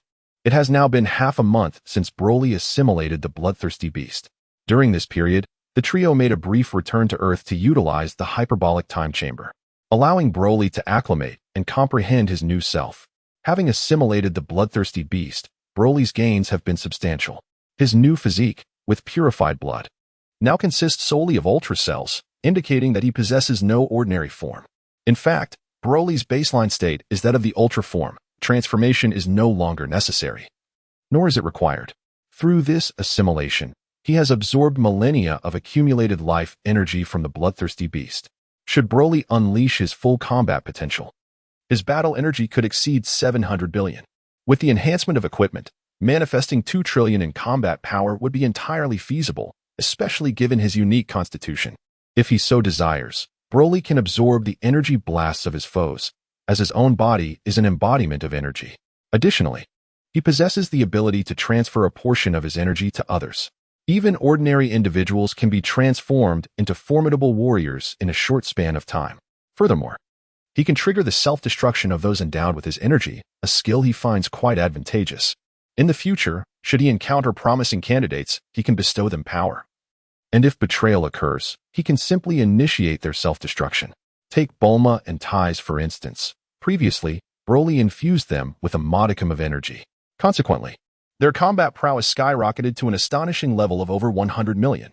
Initially, the two struggled to control their newfound strength, causing destruction wherever they went, even breaking furniture and uprooting trees with mere movements. Reluctantly, Broly had to teleport the two back to the Earth Sanctuary, subsequently entering the hyperbolic time chamber. After 6 months of intensive training, Tais and Bulma have evolved into formidable figures, surpassing even the current Frieza in terrifying potential. In addition, Broly has acquired a remarkable ability to absorb cosmic energy or assimilate living beings, thereby rapidly enhancing his combat prowess. After emerging from the hyperbolic time chamber, the trio returned to Capsule Corporation for a few days, during which Tais and Bulma conferred with Dr. Briefs about certain matters. Tais and Bulma envisioned ushering Earth into the cosmic age, establishing commercial relations with other civilizations in the universe. Following discussions with Dr. Briefs, it became evident that it was primarily Tais and Bulma who were deliberating this initiative, as they approached Dr. Briefs to express their desire for interstellar trade. Dr. Briefs uttered but a single sentence before disregarding Bulma and Tights entirely. It seems that having a man around brings out the best in Tights, who has finally matured and is now willing to assist her father. Well, since you have your own ideas, go ahead and pursue them.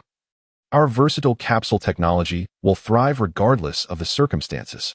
After Dr. Breeze concluded his remarks, he promptly immersed himself in the research laboratory. Meanwhile, Tai C's face flushed with a mix of irritation and exhilaration as she discussed various details with Bulma. The ultimate decision was to inform the king to prepare for the advent of the cosmic era. This entailed expanding production workshops to manufacture transport ships, as well as constructing large space stations in outer space to stockpile goods, allowing alien cargo ships to temporarily dock for loading and unloading, while also recruiting a substantial workforce. Tai Si and Bulma, having gleaned insights from the two horror, understood that there were two primary methods to engage and trade with the cosmos. The first approach involved being immensely powerful, which would negate the need to concern themselves with any official entities. They could directly seek partners and sell their goods. The second method required adherence to formal procedures, beginning with registering their planetary location with the official department of the Cosmic News Star Network, while also collecting blood and other data for ethnic registration. Subsequently, the official department would assign a number to both the planet and the ethnic group, thereby binding them together, granting them status as legitimate cosmic citizens. This would serve as proof of ownership for the planet by that ethnic group, distinguishing it from unclaimed celestial bodies. Should other civilizations attempt to forcibly occupy it, they would be deemed aggressors, with the official authority dispatching galactic patrols to assist the indigenous population in their defense. Once the planetary registration was completed, they awaited the following day for the data to be uploaded online. And then they would proceed to register a company with the Galactic Industrial and Commercial Statistics Department. This would include registering patent products and securing technological safeguards, allowing them to seek out partners through the official information network. Tai Si and Bulma, are you truly certain you wish to register a company and establish a connection with the cosmos? Now, on the second day of their arrival at Silver Radiant Star, the trio had already completed the registration of planetary and ethnic information on the previous day. It was now the morning of the second day, and they were en route to the Galactic Industrial and Commercial Statistics Department. Broly appears somewhat reluctant to allow Earth to enter the cosmic interstellar era, as such a transition could potentially obliterate the original narrative. What troubles you? It seems as though you are quite resistant to Earth embarking on a period of rapid advancement. Tai has noticed Broly's repeated expressions of hesitance and is not oblivious to his unusual demeanor. Indeed, if something weighs on your mind, do share it. We can discuss it together. Compared to Tai's, Bulma possesses a significantly higher level of intelligence. What can I say? It's nothing. If you wish to pursue your endeavors, then by all means, do so. I merely fear that in the future, due to company matters, you might be too preoccupied to accompany me on my travels. Broly chuckled, casually offering excuses to evade the situation. If he is unwilling to speak, so be it. He does not believe in the bond between my sister and me. Bulma pouted, displaying an unmistakable expression of displeasure. Broly, regardless of the challenges you face, always remember that the universal enterprise of Earth is your home. Tai's cheeks flushed a deep crimson, and after uttering her words, she swiftly turned and made her way towards the grand entrance of the Galactic Commerce and Statistics Department. Observing Tai's demeanor, Broly initially appeared somewhat bewildered, only to later notice a mysterious smile gracing the corners of Bulma's lips. Broly came to understand that Tai Si and Bulma had misunderstood the situation. They mistakenly believed they were facing difficulties, yet they were devoid of family, support, and someone to confide in. Nonetheless, Broly felt a sense of joy within. This was a form of acknowledgement from them. He could interpret it as Tai Si subtly indicating that he could establish certain connections. Tai Si was the first to enter the working hall of the Galactic Commerce and Statistics Department, with Broly and Bulma following closely behind. The decor of this official establishment was far from opulent, featuring gray alloy floors and walls, while rows of lights hung from the yellow ceiling, illuminating the spacious work area. After standing in line for over 10 minutes, it was finally their turn. With excitement in their hearts, Tai Si and Bulma approached the window, accompanied by Broly. Hello. May I inquire what services you require? Tai Si politely greeted the staff. Hello. I would like to register a company, please. Certainly. Please fill out this information form. The staff member replied with a warm smile, handing Tai Si a form. The first line caught the eye, inscribed in the universal language of the cosmos, Northern Galaxy. Citizen Company Registration Information Review Form. It is imperative to mention that this was all in support of Tai Si and Bulma's entrepreneurial venture in the universe. Broly took some time to accompany Tai and Bulma on a journey to Namek, where he learned the universal language through the Dragon Balls. It is precisely for this reason that Ties could effortlessly communicate with the elite of the cosmos, skillfully completing the necessary forms with ease. Upon reviewing the contents of the documents, while there was nothing particularly astonishing, Broly still found himself taken aback. One entry in the company details read, Company name, Infinite Miracle Universal Enterprises Company location, Northern Galaxy, Orion Star Region, 77th Stellar System, Earth. This was the address previously assigned to the solar system by the Cosmic Nova Network in the Cosmic Star Map. Registrant name, Ties Legal Owner, Broly Chief Technical Advisor, Bulma Company Patent Product, Universal Capsule. Seeing that the legal owner was indeed himself, Broly was momentarily stunned and then called out to Ties, who was about to submit the form.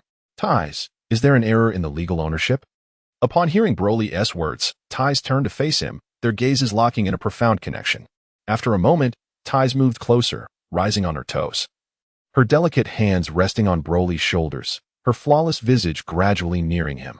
As the distance closed, the unique essence emanating from their bodies surged into their lungs, causing their breaths to grow heavy, the tingling sensation rendering their minds momentarily blank. Broly found his mind enveloped in a profound void. Thoughts suspended in time as he remained motionless, gazing at the delicate and exquisitely sweet pink lips that pressed against his crimson ones. Thunder resounded. At that moment, when their mouths intertwined, a thunderous echo reverberated in their minds, akin to the signing of an enigmatic pact. From then on, they were no longer free.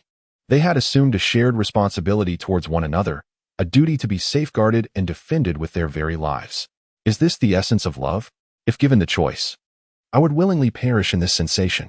A peculiar thought surfaced in Broly's mind, and as he regained his composure, he found himself lingering on the enchanting memory of the beloved who had just turned away, alongside the exquisite and delightful taste that still lingered on his lips. Ignoring the astonished Bulma beside him, Broly carefully placed this precious memory and sensation in the most cherished corner of his heart, vowing to revisit it until the twilight of his days. This memory, the most significant and sublime of his existence, was a treasure worthy of eternal remembrance. As he gazed at Ties' retreating figure, a smile graced Broly's lips, for he had already received Ties' response. The legal affiliation of the company was correctly noted, and it mattered not who was designated as the family member. This was Ties' answer. Miss Ties, is the company you wish to register primarily focused on high-tech products? This universal capsule seems remarkably extraordinary. May I inquire if you have brought a tangible product? A staff member raised an eyebrow, somewhat taken aback, as she had perused the records of Earth. In her mind, Earth was merely a newly registered planet, and these individuals appeared to be a fledgling race just emerging from their homeworld. Thus, she was intrigued by what high-tech innovations such a nascent civilization could possibly possess. Indeed, I have brought some. Here are 2 universal capsules, Ties replied, producing the capsules from her pocket and explaining their features and precautions. Such astonishing technology seemed inconceivable to originate from a lesser planet. Surely the Cosmic New Star Network must have erred in its documentation. After a thorough verification and a prolonged discussion, the staff member was left astounded. An idea crystallized in her mind. This was undoubtedly black technology, a marvel that promised to catapult the Universal Enterprise into a super-commercial empire spanning the galaxy. The staff member even contemplated resigning from her position at the Galaxy Commerce Statistics Department to seek employment within this groundbreaking enterprise. Miss Ties, I have already processed your application for company registration into the network. Now, we await the confirmation of the necessary documentation from above. The staff member said with a cheerful smile. Thank you. How long will it take? Ties' melodious voice was endearing. It shouldn't take long. Typically, approvals take no longer than 3 days. However, given your company's potential, I have utilized a special processing document that will prioritize your application. This is the privilege we staff members possess. By the way, Miss Ties, my name is Virus. I have worked at the Galaxy Commerce Statistics Department for 20 years. I am now considering a career change and was wondering if you might have a position available at your esteemed Universal Enterprise for someone like me. After discussing the formalities, the staff member introduced herself. It must be said that Valus possesses a remarkable eloquence. With a single, succinct statement, he conveyed multiple meanings, and any astute individual could discern his intent. Valus first proclaimed that he has dedicated 2 decades to the Department of Industrial Statistics at Xingha. This department serves as the repository of data for the Northern Galaxy's commerce and industry. Having spent 20 years in such a place, one would naturally accumulate a wealth of connections, provided they are not overly dim-witted. He then requested Taisi to grant him a position, clearly hinting at his desire for a managerial role, a request backed by his evident qualifications. When it comes to acquiring clients, there is no need for elaboration. Velas undoubtedly possesses an extensive network. His competence is equally apparent, as evidenced by his articulate manner of speaking, which marks him as a shrewd and capable individual. Velas exudes an air of discernment, eloquence, and composure, coupled with decisiveness.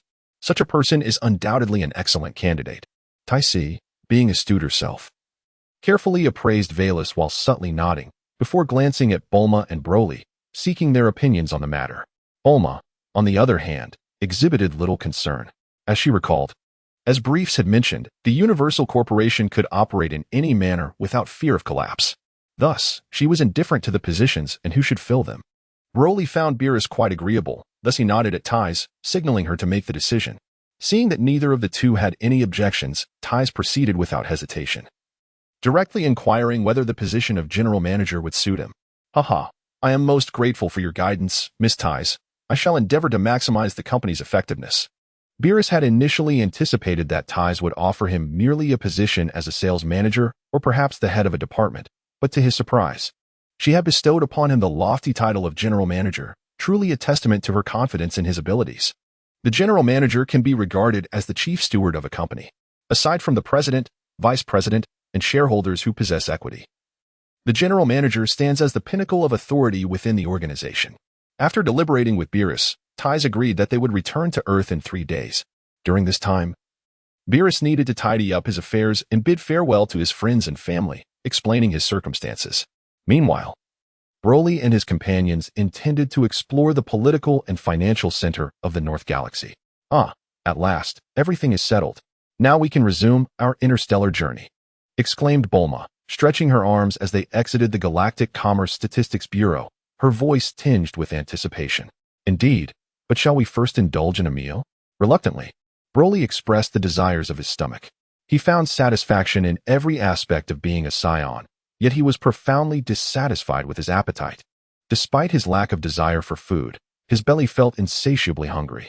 Indeed, it was already noon, and he was beginning to feel hunger pangs, having skipped breakfast entirely.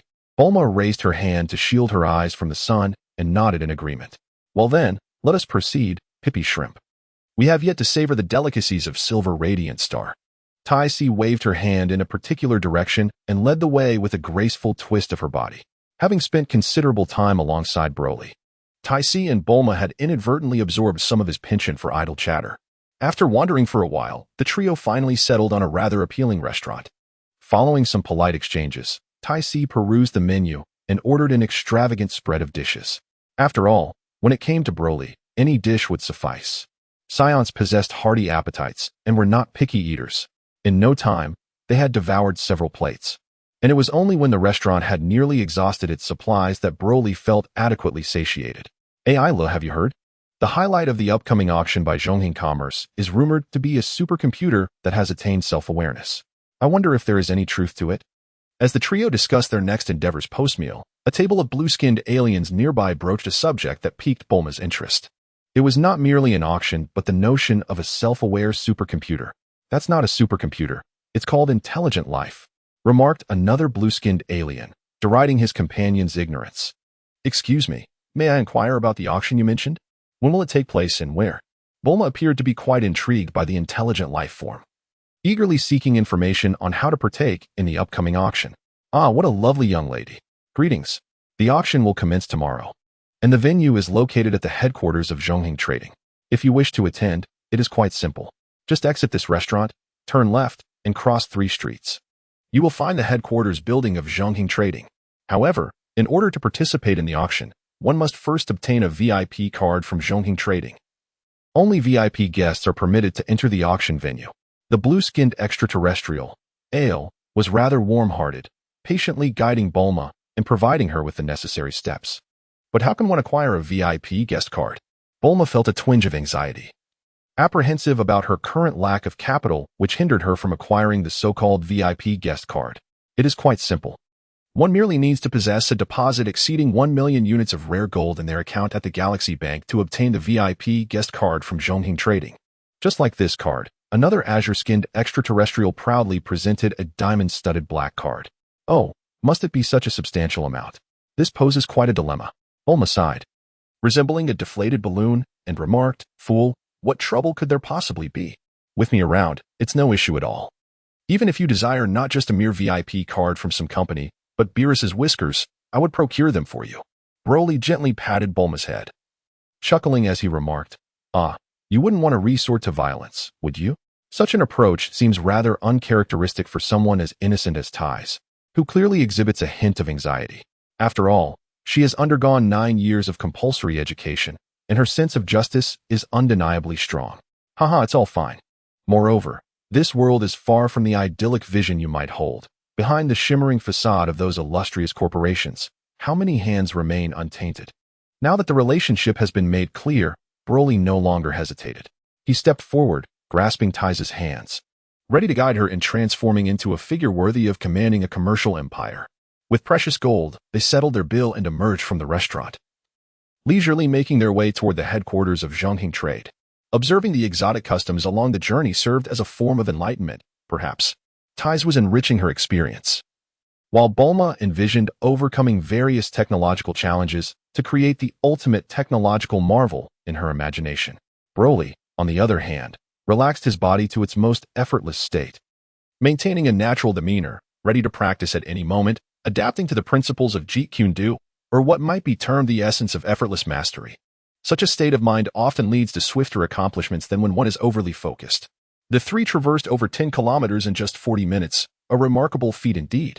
The Zhongheng Trade headquarters stood as a magnificent structure, boasting over 300 stories, its exterior a shimmering silver metal framework interspersed with superalloy glass, exuding a captivating sci-fi allure. At the entrance to the Grand Hall, four eye-catching pillars commanded attention. These pillars were crafted from flawless red rubies, polished to perfection, exuding an aura of opulence. Between them stood 3 revolving doors, which were no ordinary entryway. Framed in pure gold, the doors were adorned with ultra-thin transparent diamond panels. This grand entrance truly reflected the financial prowess of Zhongheng Trade, explaining why they only entertained those whose worth exceeded 1 million units of rare gold. Such extravagance is not something the average person would dare approach.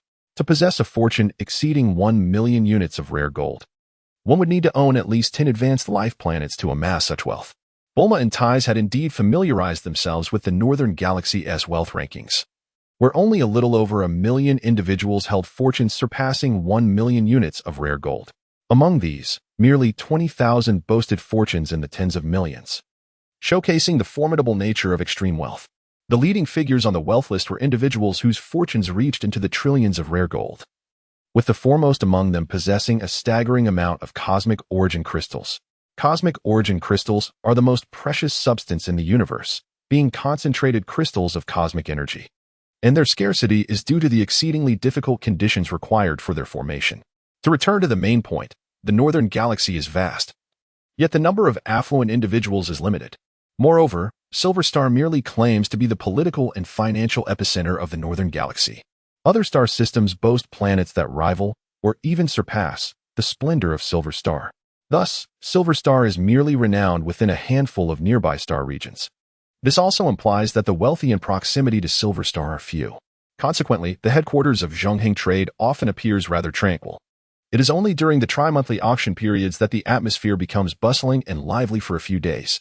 Welcome to the Galactic Zhongheng Trade, gentlemen and ladies. Please present your VIP cards. Broly, Tais, and Bulma stepped through the revolving door into the opulent lobby of the Zhongheng Trading Building. At that moment, 2 beautiful receptionists greeted them with warmth and politeness, clearly having undergone specialized training. Remarkably, the combat power of the 2 front desk staff was around 10,000, a testament to the prowess of a company that spanned the North Galaxy, embodying the stature of a commercial empire. Broly cast a glance at his opponent, silently commending him. It is noteworthy that the self-proclaimed emperor of the universe, Frisia, has confidants such as Dodoria and Zarbon, whose combat power barely exceeds 20,000. Yet, despite this acknowledgement, such strength fails to capture Broly's attention. He would not even consider engaging in battle, merely standing there, allowing his adversaries to attack at will. It is likely they would exhaust themselves without causing him the slightest discomfort. The disparity in their abilities is utterly indescribable. Heh, I may not possess a VIP card, but I wield the power capable of obliterating Zhongheng trading from this world. Do you believe that grants me the qualification to enter? Broly chuckled as he spoke to the alluring alien beauty at the front desk. The two extraterrestrial women momentarily froze, exchanging glances before regarding Broly with the same disdain one might reserve for a drunken fool. Sir, we advise you to conduct yourself with decorum.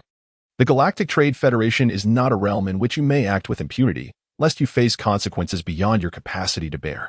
It must be said that these two ladies exhibited a remarkable professionalism. Despite their icy expressions and palpable hostility, their words, while lacking in deference, remained impressively courteous.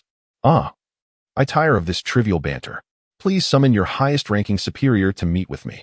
Time is of the essence, so do hurry. Otherwise, the energy I just infused into your bodies may very well detonate. With a mere wave of his hand, Broly infused 2 spheres of energy into the bodies of his adversaries, subsequently issuing a menacing proclamation. The two alien beauties felt their energy levels surge exponentially, while simultaneously sensing an ominous presence within them, fluctuating erratically as if poised to explode at any moment. What have you done to us? They inquired. Bewilderment etched across their faces. Broly, with a sly grin, replied, I merely planted a bomb. Fear not, its power is not immense, approximately thrice the strength of your full force attack. Noting their hesitation to respond, he added, You should hasten to comply with my instructions, or I might just detonate one to motivate the other to summon your superior. As Broly exerted his will, the two alien beauties felt the tumultuous energy within them swell, as if their bodies were on the brink of rupture. No, please, stop. Our general is not here. He has stepped out. Faced with the specter of death, they capitulated. Yes, if you seek him, you may wait in his office. He should return shortly, one of them hastily interjected. Oh, is that so? Pray tell, how might I find this office of your general? Broly rested his hand upon the reception desk, his index finger rhythmically tapping against the surface, the collision of his nail and the tabletop producing a series of delicate, melodic sounds. Sir, please hold on for a moment. I can contact the general manager, Miss Secret, who will escort you upstairs. The receptionist, observing Broly's nod, picked up a communication device resembling a telephone and pressed a button. Almost instantly, a sweet voice resonated from within. This is the office. How may I assist you? Miss Paris, there is a distinguished gentleman downstairs. The receptionist candidly relayed the situation to Broly without reservation. Very well, I understand. I shall be there shortly. The melodious voice replied, succinctly concluding the call. Regardless of their discussions or the summoning of reinforcements, Broly remained unfazed. Broly's sole thought was that it would be preferable for the others to refrain from causing trouble, thereby sparing herself from unnecessary complications, while they would inevitably suffer the consequences. Soon, the opulent elevator adjacent to the front desk opened its doors, revealing a voluptuous woman with green skin and flowing red hair, who stepped out with an alluring confidence. She surveyed the hall, relieved to see that nothing had been vandalized, yet simultaneously wary of those who might instigate discord. Turning her gaze towards Broly and her companions, Broly was equally scrutinizing her. Ah, this extraterrestrial being appears quite similar to us Earthlings, save for her peculiar complexion. Upon recognizing the woman's features, Bulma's eyes sparkled with intrigue as she remarked. Indeed, whether in physique or appearance, she bears a striking resemblance to our women of Earth.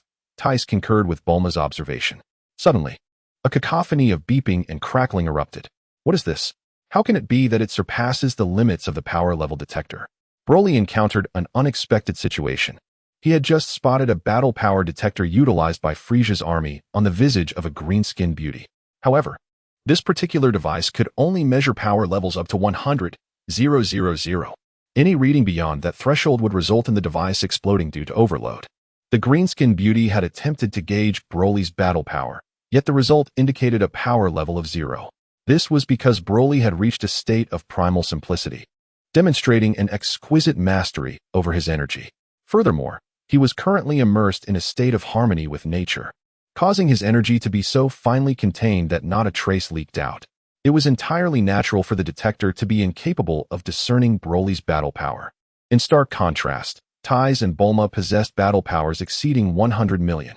Given their limited experience in martial arts, their ability to suppress their energy was not yet fully developed. Even a slight leakage of their formidable power would surpass the 100,000 mark, which made the explosion of the detector a foreseen outcome for Broly. This impending disaster caused the previously composed green-skinned beauty to become flustered. It is essential to recognize that, in the vast cosmos, the general level of battle power remains relatively low. Individuals like Broly, who are on the verge of cosmic limits, are exceedingly rare. The classification of power levels is quite telling.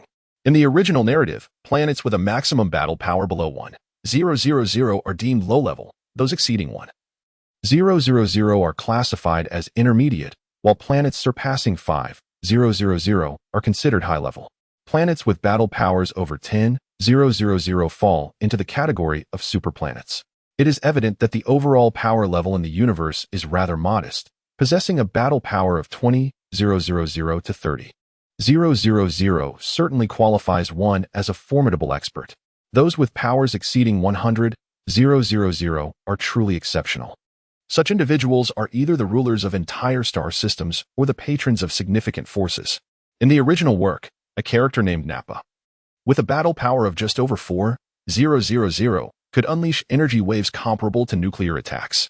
One can only imagine the sheer devastation that an attack from a power level exceeding 100,000 could inflict, capable of obliterating planets. This understanding elucidates the source of the green-skinned beauty's alarm. "Excuse me, sir," she inquired. "Is there a particular matter for which you require the assistance of Zhongheng Trading? Please feel free to express your needs, and I shall do my utmost to accommodate you." The green-skinned beauty was astute. She recognized the necessity of befriending such a formidable individual rather than incurring his wrath. Although merely an assistant, she understood that even the owner of the establishment would make similar decisions, for the laws of survival in the universe dictate that the strong prey upon the weak. In the opulent suite of the Zhongheng Trading Building, she remarked, "Am I mistaken? It is merely a VIP card for an auction, with a little effort. It could be acquired effortlessly." Broly lay on the bed, idly toying with a black card adorned with diamonds, and said with a sense of pride, "Indeed, you are formidable, albeit only slightly more commendable than the actions of a thief." Bulma sat at the edge of the bed, casting a disdainful glance at Broly, and remarked, "This is the law of survival in nature. As a pampered heiress, you simply cannot comprehend it." Broly gently nudged Bulma's petite derriere with his foot, while simultaneously engaging in a playful verbal spar. I can't be bothered to argue with you. I'm going to check on my room." In a rare moment of restraint, Bulma ceased her bickering with Broly, let out a soft huff, and turned to make her way to her room. The suite was exceedingly luxurious, boasting 6 bedrooms, bathrooms, a kitchen, a living room, and an expansive balcony that offered unparalleled comfort. This splendid accommodation had been arranged by Paris, the general manager of Zhongheng Trading, as a secretive gesture. After some discussions, Paris had discovered that this esteemed individual had come for the auction's piece d'argent, an intelligent life form. To facilitate Broly's participation in the auction the following day, convenient lodging was provided for him and his companions. One should not doubt that a 300-story building would lack rooms, as Zhongheng Trading frequently hosted auctions, catering to affluent clients from nearby star systems. Thus, the headquarters was replete with lavish entertainment facilities and accommodations, all exuding opulence. Ding, ding, ding. Just after washing her face, Tais emerged from the bathroom when the doorbell rang. Without a moment's thought, she surmised it must be the return of Zhongheng Trading's general manager. Indeed, upon opening the door, she found Paris, the previous secretary, standing beside a middle-aged man of her kind, beaming with a smile. "Hello, are you the general manager of Zhongheng Trading?" Tais greeted sweetly. "Yes, I am Borui, the general manager of Zhongheng Trading." "Miss Tais, I have come to pay a visit to Mr. Broly," he began, but was promptly interrupted by Tais. "Please come in. He is inside and looking for you," she said, stepping aside to welcome him in while calling for Broly. As they all settled in the living room, exchanging pleasantries, the conversation soon turned to the matter at hand. "Mr. Broly, I heard from Paris that you have an interest in that intelligent brain?" Borui inquired thoughtfully, gazing at Broly. "Oh, you mean the one up for auction? Actually, it is my partner who is interested in it. I am not well versed in scientific matters," Broly replied. Broly spoke with an air of dominance, which did not sit well with Tais and Bulma, who were seated nearby. After all, they had only just clarified their relationship this morning, and now, by the afternoon, he was verbally claiming ownership over his sister. How could this be acceptable? "Oh, I see. Then, I wonder, Mr. Broly, how much you have prepared. I estimate that several wealthy individuals at this auction are specifically interested in this intelligent life form."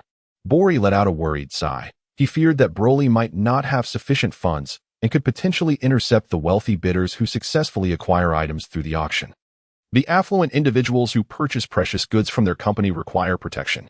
However, he was aware that Broly possessed a combat power exceeding 100,000, making him a formidable opponent.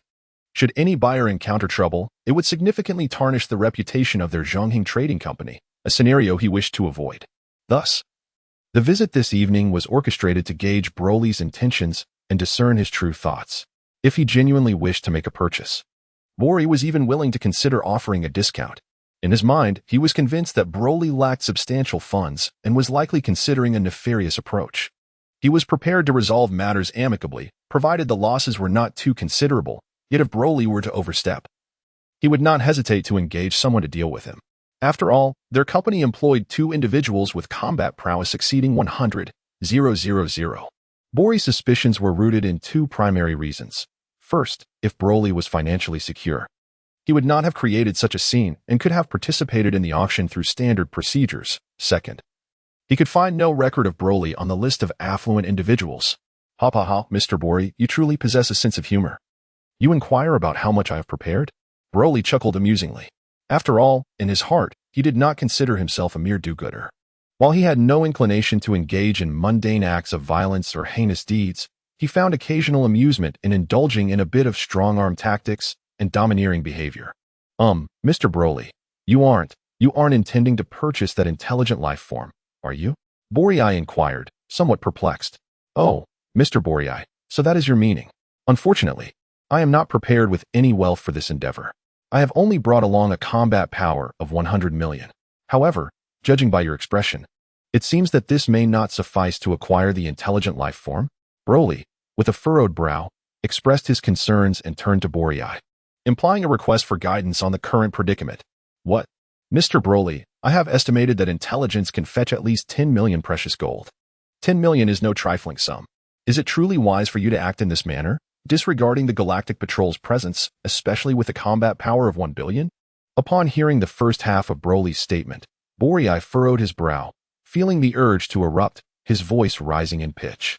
You intend to acquire an item valued at 10 million precious gold without offering any payment? Is this not akin to pulling a fast one? However, after digesting the latter part of Broly's words, Broly felt his anger extinguished, leaving him gasping for breath. Mr. Broly, I am curious, can you represent Zhongheng Trade? Observing Broly, who stood there in a daze, unable to regain his composure, Broly shifted the conversation. Zhongheng Trade was founded by my grandfather, and it is currently under my uncle's control. I am considered a partial heir, thus I can make decisions on many matters. I wonder, Mr. Broly, why you inquire about this. Also, do you truly possess a combat power of 1 billion, or do you command an army whose total combat power amounts to 1 billion? While responding to Broly's inquiries, Broly posed his own questions. He had no choice. He needed to ascertain certain facts. If Broly truly was a figure of 1 billion combat power, he must unconditionally present the intelligent life form before the other party became displeased. After all, Zhongheng Trade boasted assets amounting to 200 billion precious gold. To avoid offending a significant figure, parting with a mere 10 million precious gold would be no hardship at all. It is important to note that while a combat power of 100,000 denotes a skilled individual, it poses little threat to a commercial empire, merely a minor inconvenience. However, a combat power of 1 billion represented an entirely different caliber. Broly was acutely aware that a powerhouse of such magnitude was undoubtedly a major player in the cosmos. He felt entirely unqualified to engage in business discussions with such an individual. Rather, he realized he lacked the standing to negotiate terms. Oh, if that is the case, you can indeed represent Zhongheng Trade. Excellent. You align perfectly with my expectations. As for my combat power, come closer, and I shall show you a glimpse from my childhood, a segment of battle footage. After witnessing it, you shall comprehend the true level of my prowess. Broly's words possessed an almost magical allure, compelling Boyer to instinctively rise and take a seat beside him. This phenomenon was a mere coincidence. A confluence of Broly's formidable aura and mental prowess, perfectly timed with Boyer's state of astonishment and inner turmoil. Broly placed his hand atop Borui's head, preparing to impart the vivid memories of his battles in the demon realm through the sheer force of his mental energy. However, he soon recalled that he could utilize his psychic field, in conjunction with the unique characteristics of his energy life form, to to directly manifest those memories for them to witness. With this thought, he swiftly enacted the psychic field and unleashed a tremendous surge of energy, transforming the living room into a different realm. Initially, the onlookers, including Tais and Bulma, were somewhat taken aback, as the sights of the demon realm were indeed quite unsettling. There is no need for alarm, he reassured them. What you are about to see are merely my experiences in the demon realm. I am simply extracting the memories for you to observe. Think of it as watching a film. You will not be harmed. As Broly observed the anxious individuals around him, he offered a reminder and, without hesitation, leapt onto Tai's sofa. Settling into a comfortable position, he wrapped his arms around her as they watched a film together. Indeed, the vivid scenes projected before them depicted Broly's battle experiences in the demon realm, now materialized through a psychic field that rendered his memories into a three-dimensional spectacle. This immersive experience allowed those present to feel the overwhelming intensity of such a cataclysmic clash, although devoid of physical sensations.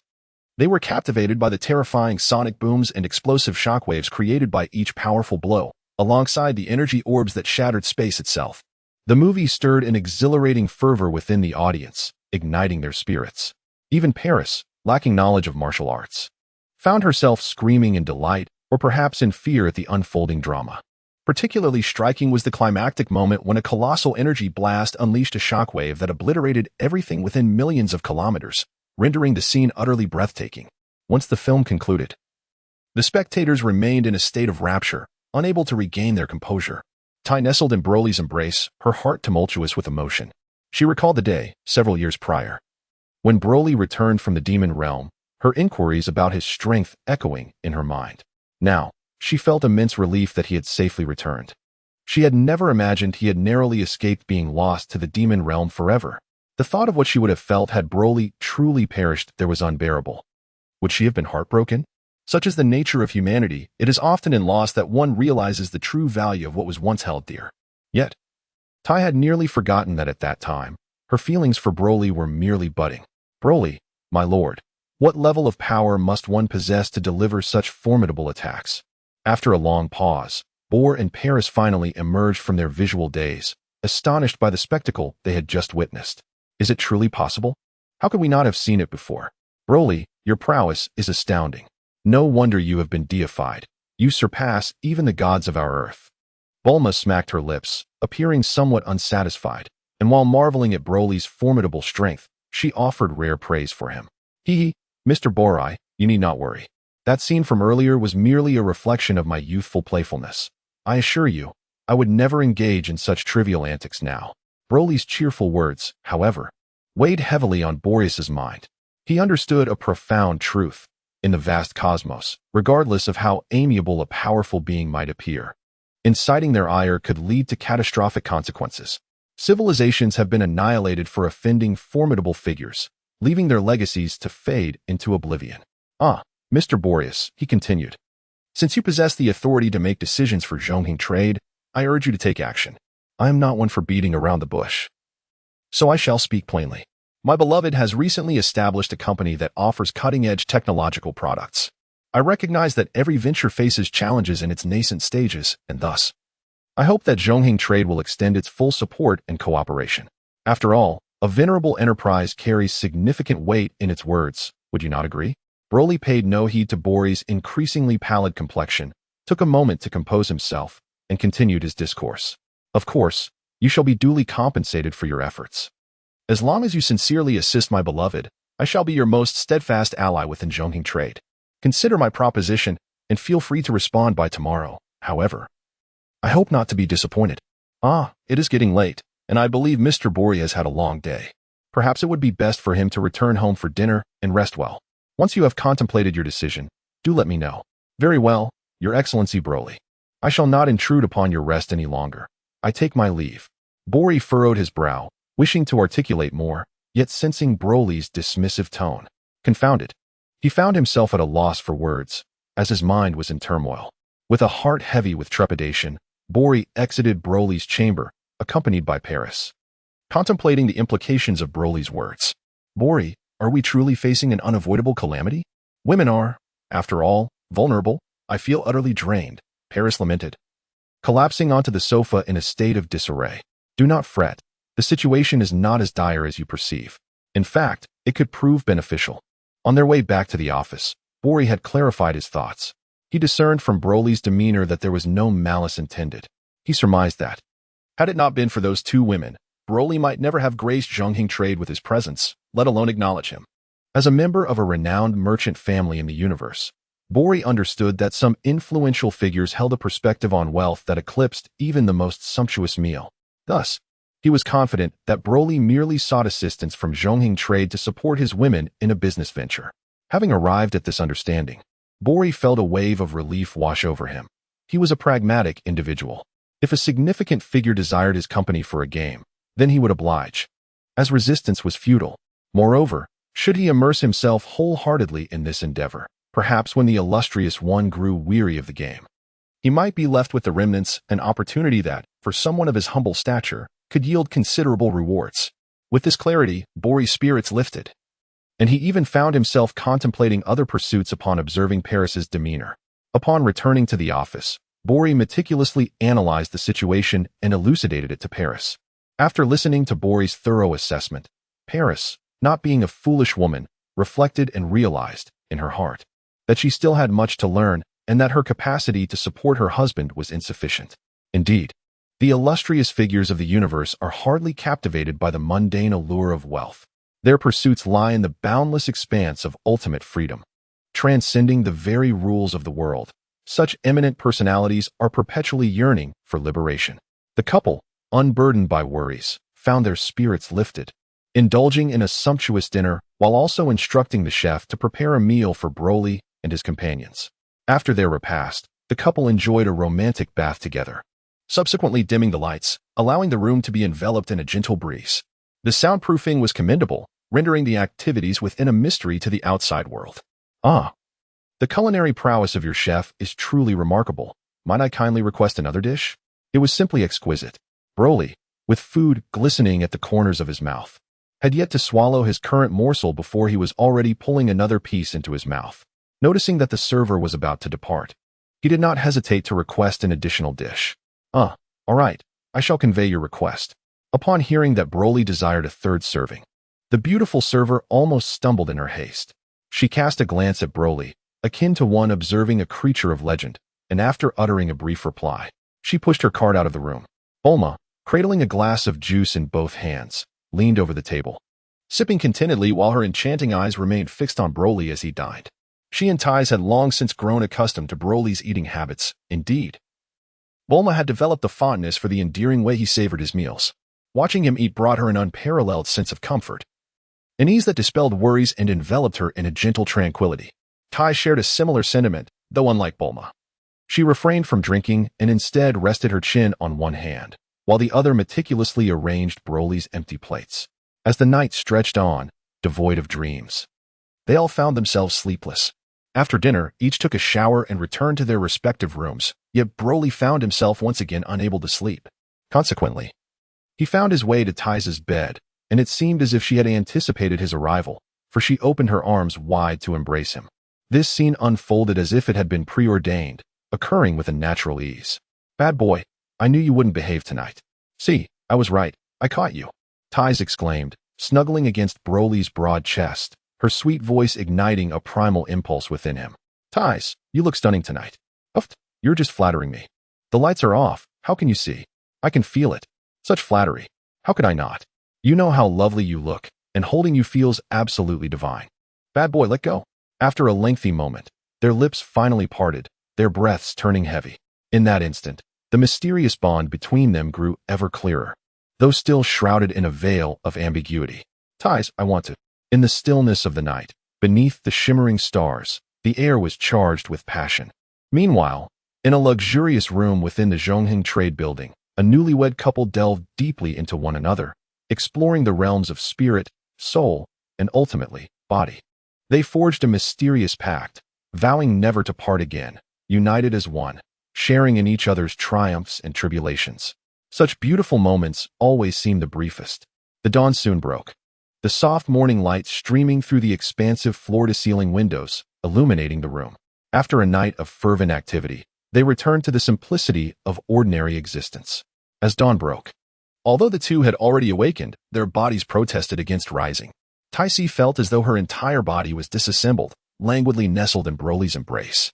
Gazing at the lovely figure cradled in his arms, Broly too had no intention of getting out of bed, feeling a mix of fatigue and lingering desire. It was peculiar.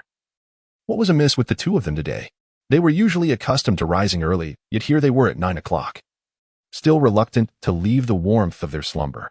Bulma had just risen from her slumber and emerged from her chamber. She anticipated that, as was customary, Tais would have prepared breakfast and would call her to awaken.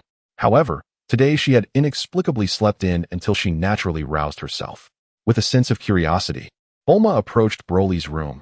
The door was not locked, and with a gentle push, it swung open. To her surprise, the room was devoid of its occupant. Even the bedding lay impeccably arranged, an anomaly she knew well, for Broly was not one to tidy up. "Broly, are you there?" she called out. Bulma arrived at Tais's door and gently pushed it, but it did not yield, indicating it was locked. She decided to knock and called out, "It's Bulma. I'm here. But I haven't gotten up yet. If you're hungry, you might want to find something to eat, or you can wait a moment. I'll be up shortly." Tais's head peeked out from under the covers, speaking a bit awkwardly. "Ding dong, ding dong. Who is it?" Just as Bulma was about to respond to Tais, the doorbell rang, prompting her to curiously approach the door. "Good morning, Miss Bulma. I am the manager, Mr. Bori's assistant, here to deliver breakfast for the three of you. I was also instructed to inform Lord Broly that the auction will commence at 3 o'clock this afternoon on the top floor. Should you find any items of interest, please do not hesitate to place your bids." The waiter, exhibiting a high standard of professionalism, arranged the breakfast neatly on the table before taking his leave to report back. Bulma glanced at the breakfast spread, which appeared quite satisfactory, and nodded in approval. She was about to call for Tais and inquire about Broly's absence. However, as soon as Bulma turned and took a step, she collided with a solid figure, none other than Broly's chest. "Oh, Bulma, one might say. You possess a combat strength exceeding 100 million. How could you commit such a fundamental blunder as walking into someone?" In Broly's heart, Bulma will eternally remain irresistibly charming.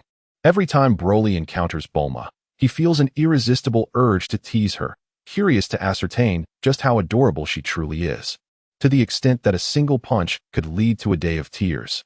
"By the way, where were you last night? Why weren't you in your room? And you, dear sister, what a rare occasion it is for you to indulge in a leisurely slumber." Bulma exhibited unusual behavior today, surprisingly refraining from engaging with Broly. With wide eyes, she curiously directed her gaze towards Tais, inquiring with intrigue. "Humph, mind your own business," Tai retorted, despite having indulged in activities deemed inappropriate for children. She preferred to keep her secrets from Bulma, thus turning away to avoid a direct confrontation. Bulma's curiosity only intensified as she stroked her chin, her keen eyes darting between Broly and Tai. Her intuition hinted at the presence of something peculiar. In this strange atmosphere, they shared an unremarkable breakfast. Bulma, resembling a transformed detective, diligently toiled for an entire morning. Ultimately, Taisi could no longer withstand Bulma's persistent inquiries and candidly confessed the events that had transpired between herself and Broly. Beneath Bulma's astonished yet knowing gaze, Taisi's head nearly sank into her abdomen in embarrassment.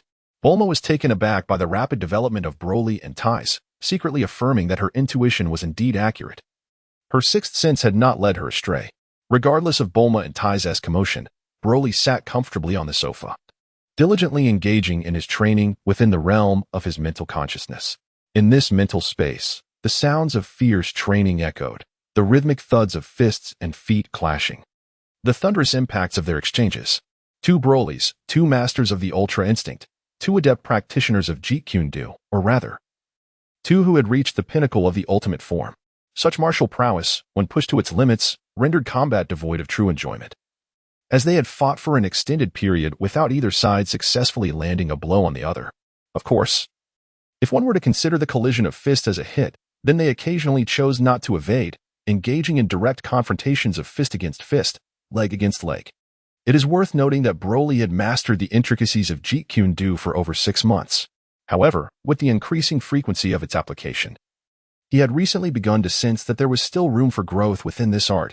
He realized that he had not yet attained the true state of ultimate form. This unsettling feeling of being out of control was quite daunting. Through continued exploration, Broly contemplated the prospect of conquering himself. It was at that moment that he believed he would truly achieve mastery over Jeet Kune Do, or the ultimate form. With no pressing matters at hand, Broly took stock of his abilities. His offensive skills included the Death Star Stream, Dazzling Starry Sky, Ultimate Star River, Infinite Universe, and True Infinite Universe. His supportive skills comprised enhancements from the Superdimensional Life Level, Super Instant Transmission, Super Transformation Technique, and Mental Force Field, among others. Next came his special skills. The first was his ultimate trump card, the Divine Light Force. This power was born from the superdimensional realm, possessing boundless might in practical applications. Therefore, it requires no further explanation. It is undoubtedly a game-changer. It allows for assimilation, enabling him to absorb cosmic energy to enhance himself, as well as to assimilate and absorb biological entities to strengthen his own abilities. Then there was energy redistribution, a rather peculiar ability that permitted him to transfer his energy for others to utilize, while also enabling them to self-destruct. This was indeed a formidable advantage. Lastly, there was energy decomposition, which allowed him to disintegrate into microscopic particles and merge with the essence of nature, provided there was energy present. This too was an extraordinary asset. Should he be unable to defeat an opponent, he could simply disintegrate. Good luck trying to shatter the entire universe. As long as there was energy present, he could evade death, which was rather infuriating for his adversaries. Additionally, there was one final remarkable skill, Ginyu, also known as the ultimate form. At present, Broly acknowledged that his mastery of the ultimate form was not yet complete. At best, he had approached its culmination.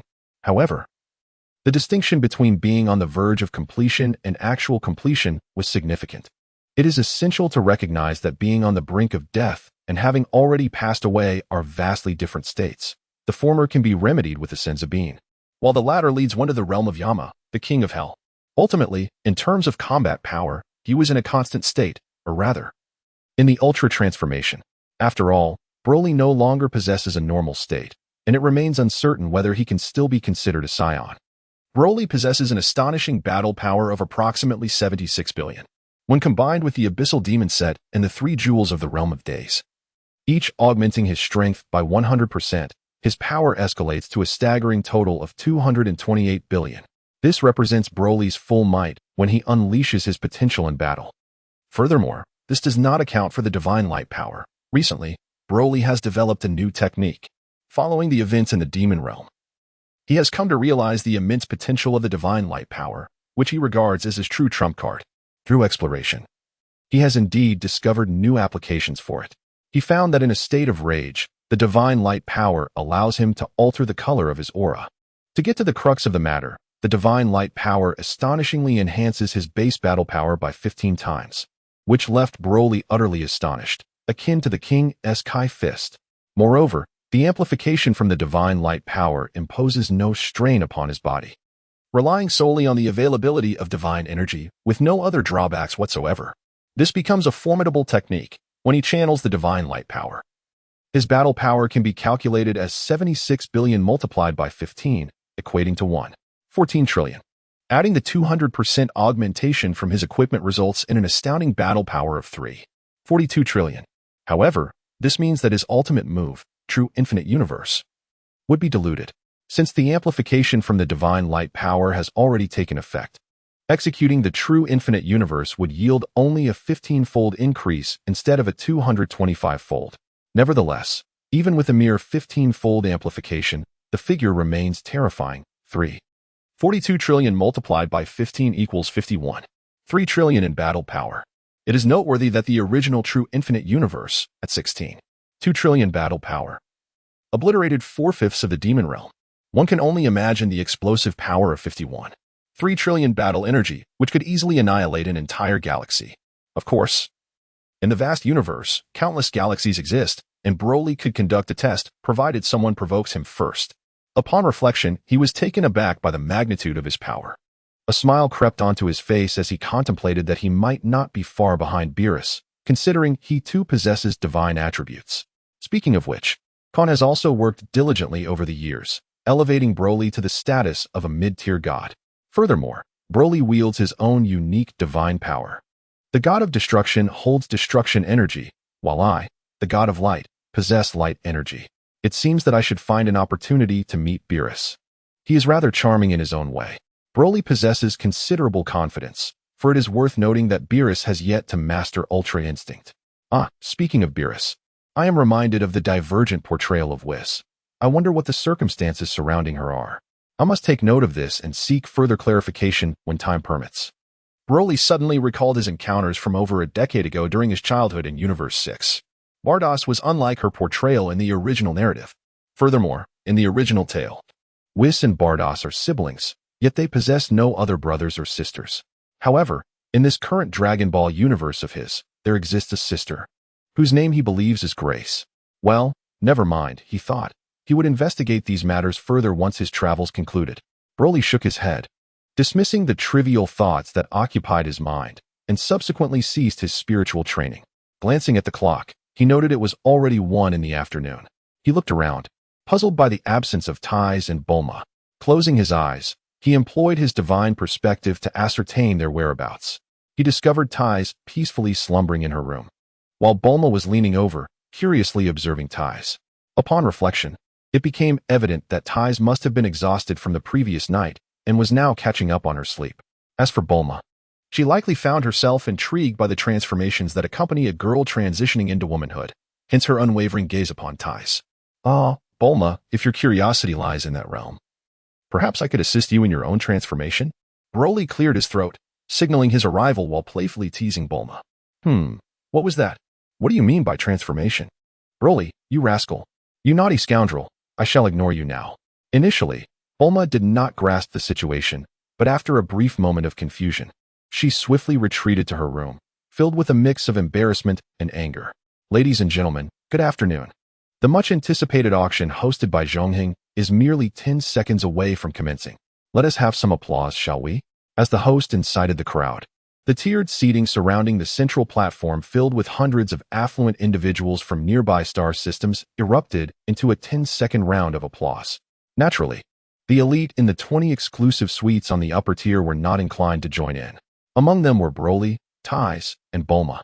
Ensconced in a suite with 3 walls made of superalloy, while the wall facing the auction stage was transparent.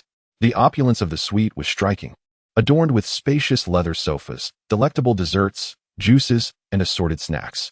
A high-definition projector meticulously displayed every action of the host on the auction stage, ensuring that the distinguished guests could see and hear the details of the auctioned items clearly. To place a bid, one merely needed to press a button on a remote control placed on the table, which would automatically update the price on the large screen at the auction stage. The remote was equipped with numerous price buttons, allowing for flexible bidding. The auction officially commenced, and now, let us unveil our first item. Behold, a necklace adorned with crimson gold and source crystals, undoubtedly one of the most exquisite pieces in the universe. Truly astonishing. Such a precious gift for a girlfriend. One might say it's a risky venture, but who could doubt her affection for you? 500,000 Shijin, 600,000, 650,000. Look at that. Even before the introduction was complete, several wealthy bidders had already begun to enthusiastically vie for it. These must be individuals who deeply cherish their partners. The host, undeterred, provocatively implied that those who remained silent in their bidding must not love their wives. Ultimately, the crimson gold source crystal necklace was claimed by Broly at an astounding price of 1,600,000 Shijin, with Zhongheng Trading handling the payment to the seller. For beings of cosmic caliber, Zhongheng Trading, a commercial empire boasting assets exceeding 200 billion Shijin, displayed remarkable generosity. Of course, without personal strength. Even the titans of cosmic communications, stellar mining, and galactic electronics, with their assets in the trillions, must yield to the formidable. Such is the law of survival in nature.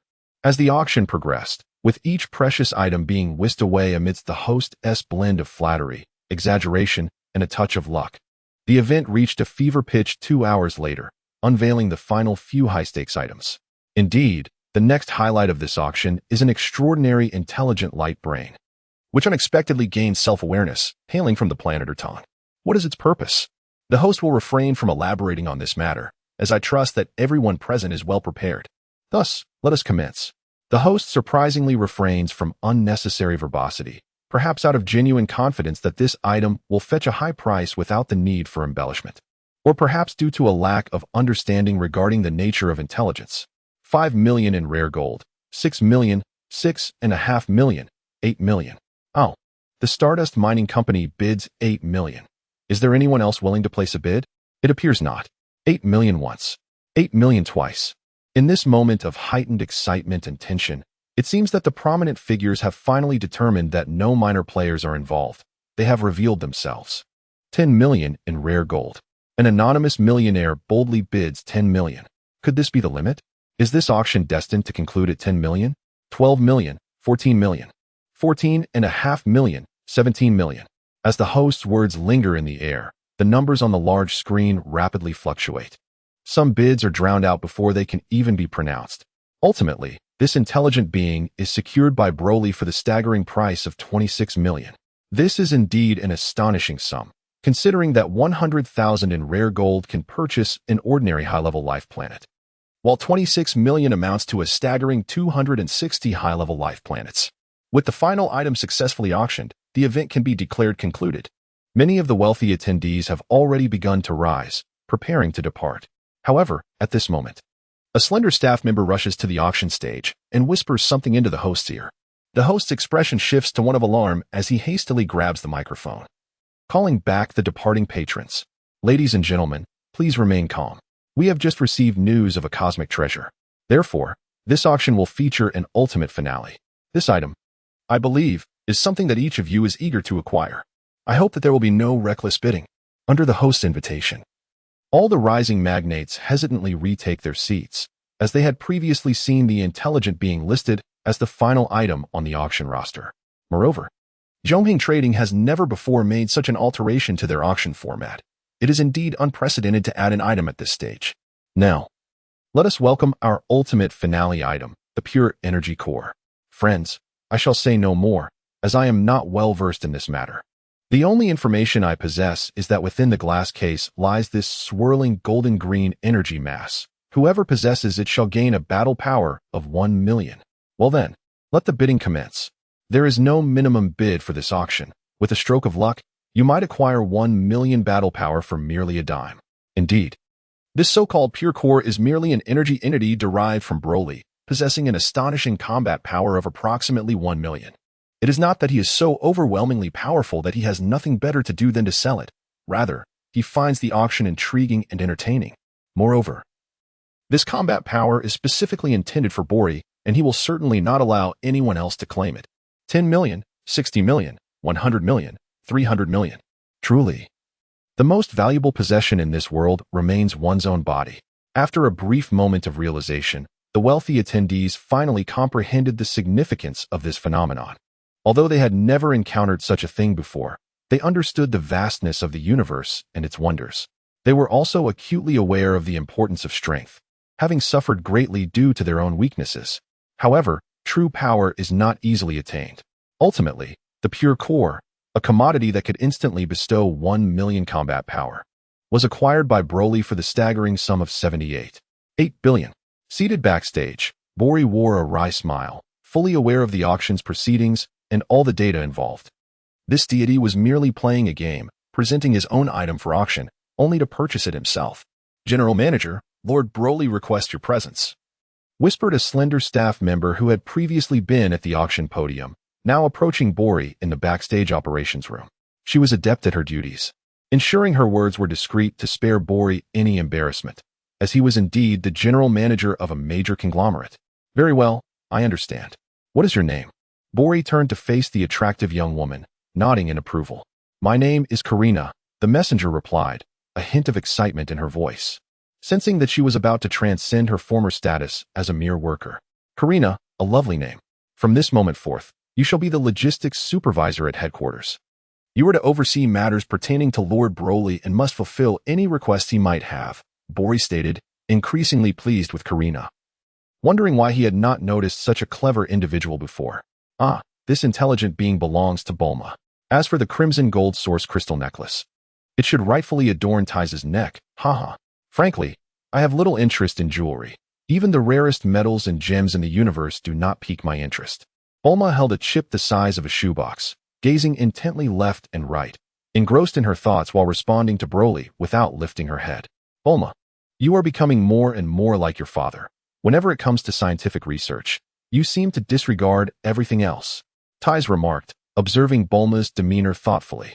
The trio returned to their room, and it was already 7 p.m.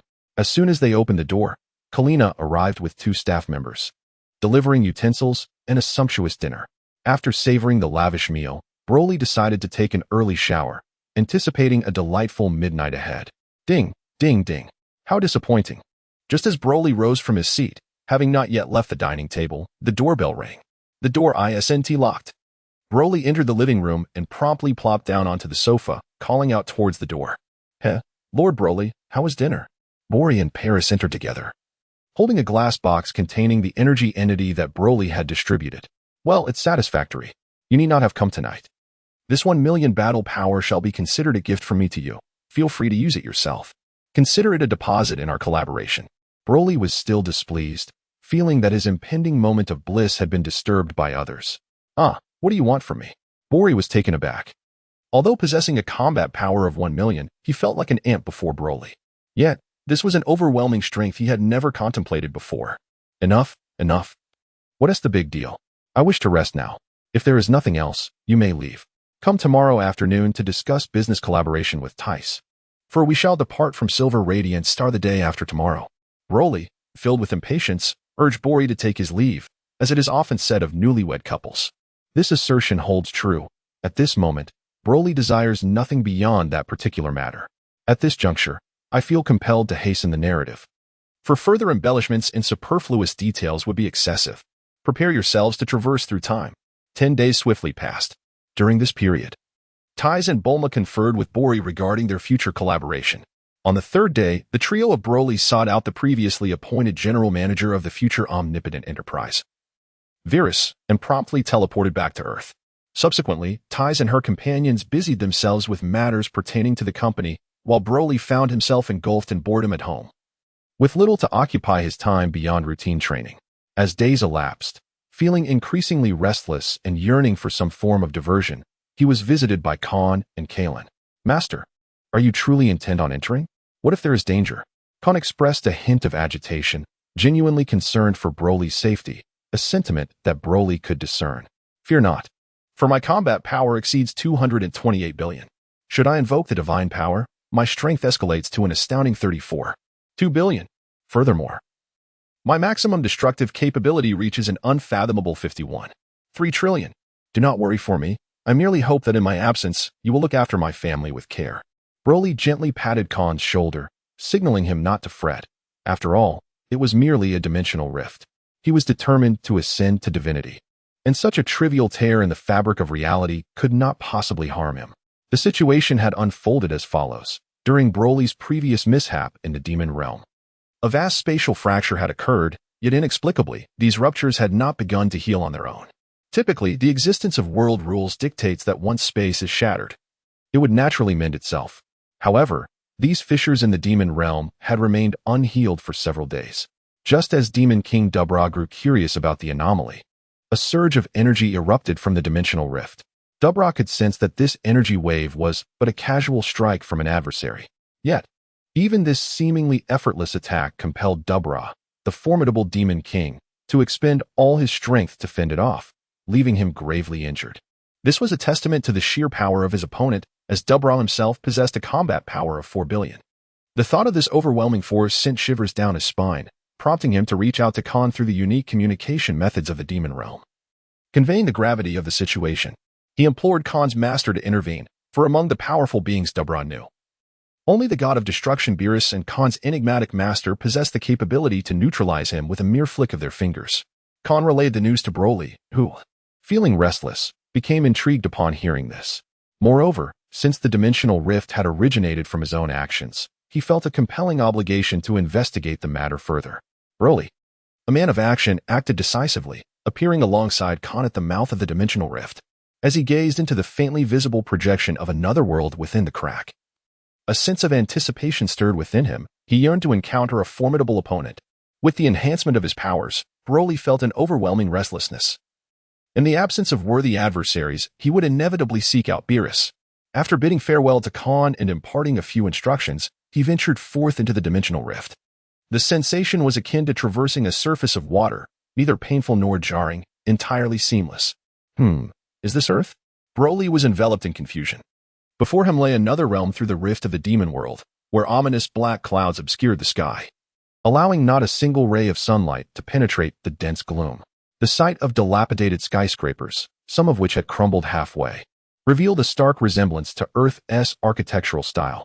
The atmosphere felt remarkably thin, yet the essence lingering was unmistakably that of Earth's inhabitants. What could possibly have transpired for this version of Earth to devolve into such a state? Broly sensed a few distinct auras, confirming that they belonged to Earthlings. And the faded inscriptions on the dilapidated buildings left no doubt that he was indeed on Earth. However, he felt somewhat disoriented, just moments ago. He had been in his own world, where Earth thrived with vibrant life and a dense population. Yet now, in this alternate version of Earth, everything seemed drastically different. Closing his eyes, he unleashed his formidable mental energy, which swiftly enveloped the globe within mere seconds, leaving no corner untouched by Broly's scrutiny. How intriguing! A smile of interest curled at the corners of Broly's mouth as he perceived something fascinating. Was it an android? Had he traversed through the dimensional rift of the demon realm into Trunks' future world? Yet, that didn't seem plausible, apart from the Super Android 17 from GT. Even the formidable Cell could not inflict severe injury upon the Demon King Dabura with mere ease. In truth, Broly had just utilized his mental prowess to scan the Earth. Besides detecting several thousand faint Earthling signatures, he had also identified the presence of androids. His certainty about their identity stemmed from having witnessed them wreaking havoc through his mental exploration. However, when he initially sensed the auras, he had not detected any energy signatures, leading him to conclude they were indeed androids. Well, since he was here, he might as well lend a hand to Trunks. After all, in his own world. It seemed that Trunks' mother would no longer be his mother in the future. Broly crossed his arms and shook his head with a resigned smile. Perhaps this was the law of the universe, compelling him to compensate Trunks in some manner. After all, in his own Dragon Ball realm, Trunks' mother, Bulma, would eventually become his second wife. Consequently, as the son of Vegeta, Trunks' existence would inevitably be erased. There was no choice. If Bulma were in his embrace, who else would be responsible for giving birth to Trunks? Swish. Oh. Broly suddenly appeared before the android, only to discover that this being was unfamiliar to him, leading to a perplexed gasp. The abruptness of Broly's entrance startled the android, prompting a bewildered murmur in response. Could it be that this android bore his own visage? To his astonishment, upon closer inspection of the android's face, Broly was taken aback. He had not noticed it before, but the resemblance was uncanny. The android looked exactly like him. Broly was left bewildered, pondering when he might have offended Dr. Gero. However, something seemed amiss. This was the insignia of the Universal Corporation. Wasn't the android's mark supposed to be RR? Why then did it bear the emblem of the Universal Corporation? Upon closer inspection, Broly discerned the emblem of the Universal Corporation emblazoned upon the chest of the android's attire. A sense of unease washed over him. There was something amiss. Could it be that this android was the creation of Bulma? Yet, Trunks seemed to harbor an intense desire to annihilate the android. Are you like Broly? Suddenly, an android that bore an uncanny resemblance to Broly posed this startling question. What did you say? I have no recollection of my name ever being appended with the word light. Broly initially stood in shock, then queried in confusion upon hearing the android's reference to him. According to the records in the database, after you entered the rift to the demon realm, a Dark Broly emerged on Earth. The first action of Dark Broly was to mend the dimensional rift in the demon realm, after which you have not reappeared. Consequently, due to the existence of Dark Broly, you are now designated as Light Broly. The android's voice, devoid of any emotion, articulated the reasoning behind this revelation, recounting the sequence of events. What? Are you saying that after I entered the rift to the demon realm, another version of me emerged to repair the rift? Broly felt a mix of surprise and trepidation. He was astonished to discover the existence of a shadowy counterpart, one who seemed to possess an intimate awareness of his every move. The fear that gripped him stemmed from the possibility that if the dimensional rift were indeed mended, he might never return to his own realm. The emergence of the rift had been purely accidental, and one could not expect that every rupture of space would yield a dimensional breach. Furthermore, even if such a rift were to manifest, how could one be certain that it would lead to the desired timeline or plane of existence? It is crucial to acknowledge that the fabric of time and space is exceedingly intricate. A single location may harbor two temporal anomalies. Yet there exists a staggering 99.9% likelihood that they do not converge upon the same continuum. In light of this, the predicament became increasingly dire. I must hasten to return. Upon uttering his words, Broly turned to head back to the entrance he had come through, yet he suddenly came to a halt. If that were the case, did it mean that the dimensional rift I entered allowed me to traverse time? Is this the future of my Dragon Ball world? Contemplating this, Broly found himself reluctant to depart immediately. This future realm had transformed into such a state. What had become of Tais and Bulma? At that moment, a sound of slicing air approached, accompanied by a battle energy of approximately 100 million, yet the aura felt exceedingly familiar. Moreover, he sensed no malice emanating from it. Thus Broly had no intention of attacking or evading. Boom. You finally returned. Woo-woo, where have you been for these 13 years? Sister. It has been 11 years since you left. Do you know how frightened I have been all these years? Woo-woo. Broly was momentarily perplexed. But upon seeing the woman weeping in his embrace, he instantly recognized her as Bulma. Although her demeanor had changed significantly, it was unmistakably Bulma from this future realm. Her words suggested that he had vanished for 13 years. He recalled that in his own world, Bulma was merely 15 years old. Thus, if she was now 28 after his 13-year absence, time had indeed altered greatly. For clarity, let us refer to the world before Broly entered the rift as the normal world, and the world thereafter as the future world. The scene shifts back to the normal world, precisely 3 minutes after Broly's descent into the rift. In a blur of distorted space, a peculiar craft materializes, a 3-legged vessel with a transparent, egg-shaped cockpit, adorned with the emblem of the Universal Corporation. With a resounding thud, a boy and a girl, both approximately 12 or 13 years of age, emerge from the cockpit. The boy presses a button, and with a loud bang, the craft transforms into a capsule, which he swiftly stows away in his pocket. Let us hurry, Sally. We must return home and prevent father from entering the dimensional rift, he exclaimed, grasping the girl's hand as they soared towards the city. Are you excited, brother?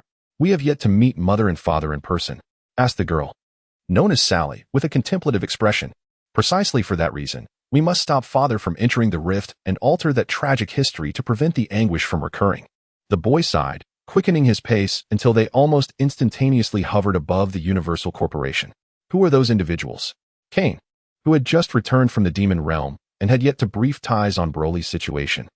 Sensed two formidable energies materializing in the sky above the corporation, energies that were undeniably superior to his own. With a thud, the boy and girl landed gracefully on the sunlit balcony, under the astonished gazes of Kane and Tais. Who are you, and what brings you to Earth? Kane inquired, positioning Tais protectively behind him, his fist clenched and cold sweat beading on his forehead, his stance wary. Where is Broly? The boy initially closed his eyes to sense his surroundings, but upon realizing he could not locate the one he sought, he fixed a fierce gaze upon Kane, who could not misinterpret the intensity of his stare. It was the unmistakable countenance of a Super Saiyan. Unbeknownst to him, the boy's anxiety was palpable.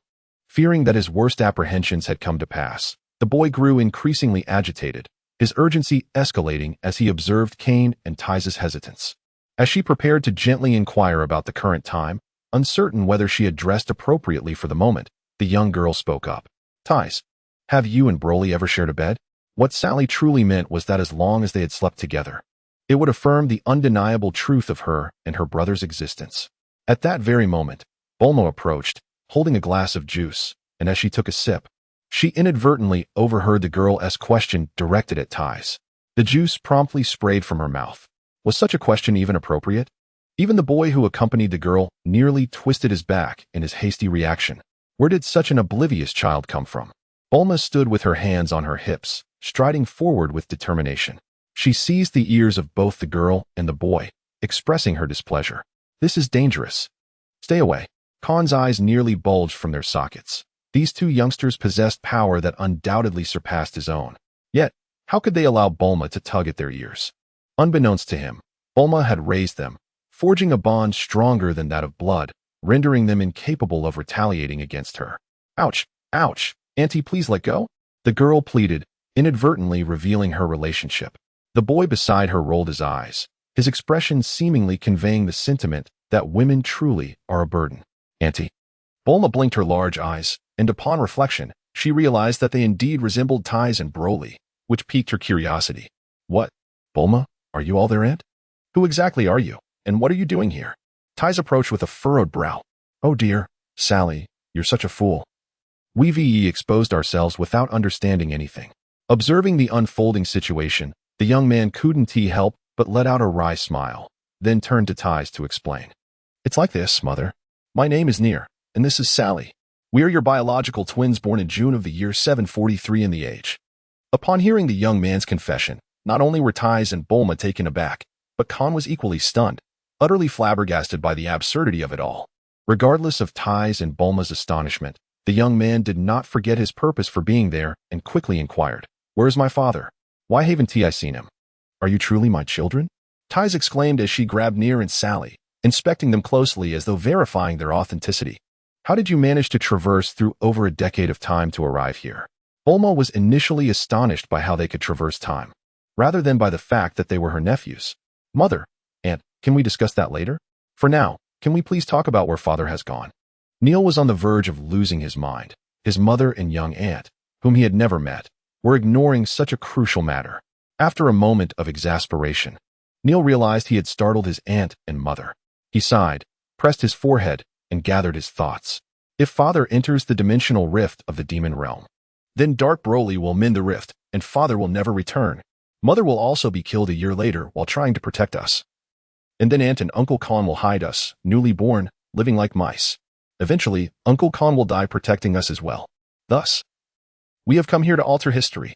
Neil spoke fervently, then paused to catch his breath before hurriedly continuing. So, Mother, Aunt, can we reminisce later? Please tell me where Father is. We must prevent him from entering the rift.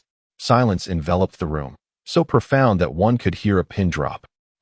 Although I did not quite grasp the specifics of what you said, Master has already entered the rift, approximately 8 minutes ago. I have just arrived from the demon realm. Khan was the first to react. Despite not fully understanding the conversation, he could sense the urgency. What?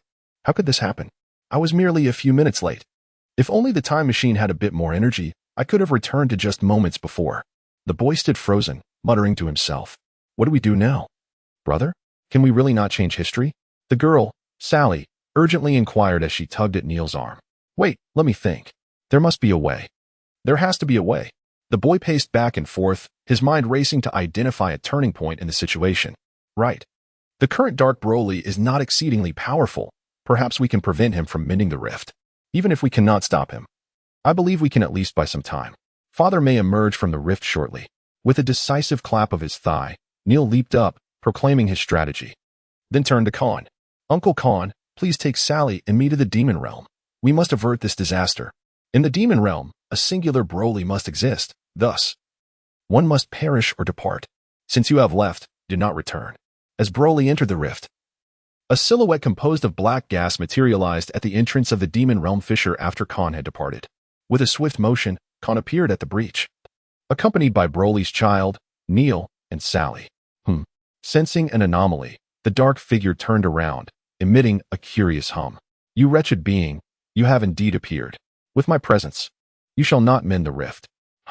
Neil, brimming with youthful vigor, charged at the shadowy figure at the slightest provocation, yet his punch met only air. The dark figure extended its right palm, effortlessly absorbing Neil's heavy blow, its blood-red eyes narrowing slightly. This was peculiar. The boy emitted a powerful aura, yet his strike lacked any force. At that moment, golden-green flames erupted around Neil, dazzling in their brilliance. Simultaneously, his strength surged exponentially. The fist previously caught by the dark figure broke free with astonishing speed, striking the shadow's face almost instantaneously. Boom. That punch actually stung, kid. You bear a striking resemblance to someone. Let me guess. Broly seems to be quite close with those two girls from Universal Enterprises. Which one of them is your mother? Once again, what brings you back from that year, traveling through time? Surely it cannot be me? The shadow, propelled 20 meters away by Neil's punch, paused to rub its face, scrutinizing Neil with a prophetic demeanor. How could you possibly know this?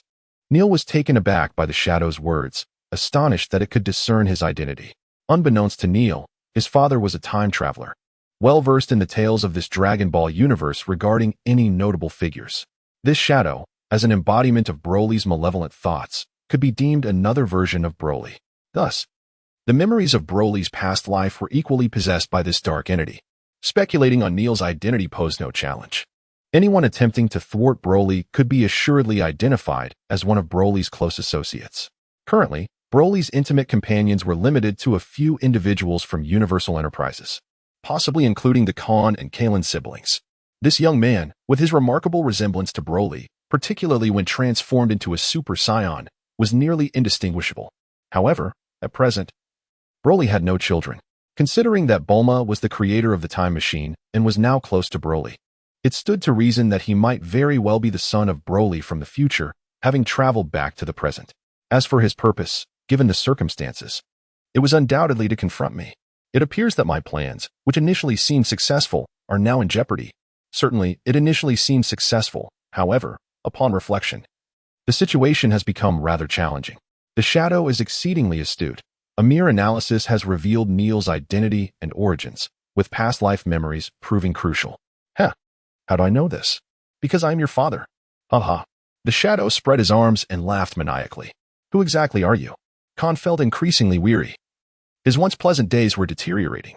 Particularly today, the number of events was overwhelming, and each individual seemed more formidable than himself. You wish to know my identity? Very well. As you desire, the shadow replied, as his dark aura began to condense, gradually solidifying his face, hair, and form, no longer wavering as before. No, it cannot be. How can you resemble my master so closely? Khan's eyes widened in disbelief. Before him stood an individual who, aside from the surrounding dark energy, was the very image of Broly. In truth, I too can be considered your master, for I am one and the same with Broly. My existence is. Enough with the chatter. As long as I am here today, you shall not mend the rift that obstructs my father's return. Prepare to meet your end, Oblivion's Veil. Upon seeing Broly's visage, Neil was consumed with rage, his nostrils flaring with heated breath. I shall join you, Oblivion's Veil. It appeared that Sally, the younger sister, shared the same disdain for Broly's face. Upon witnessing the shadow solidify into Broly, she erupted in fury. The once sweet-looking Sally transformed into a formidable figure, surrounded by a golden-green aura, her hair wildly soaring. The most startling transformation being her eyes, which turned into hollow white voids. Isn't this the very form of the uncontrollable Super Saiyan? Dark Broly mused to himself, soon realizing that the true uncontrollable Super Saiyan was indeed that which they were witnessing. Haha, Broly perish. Boom. Cough.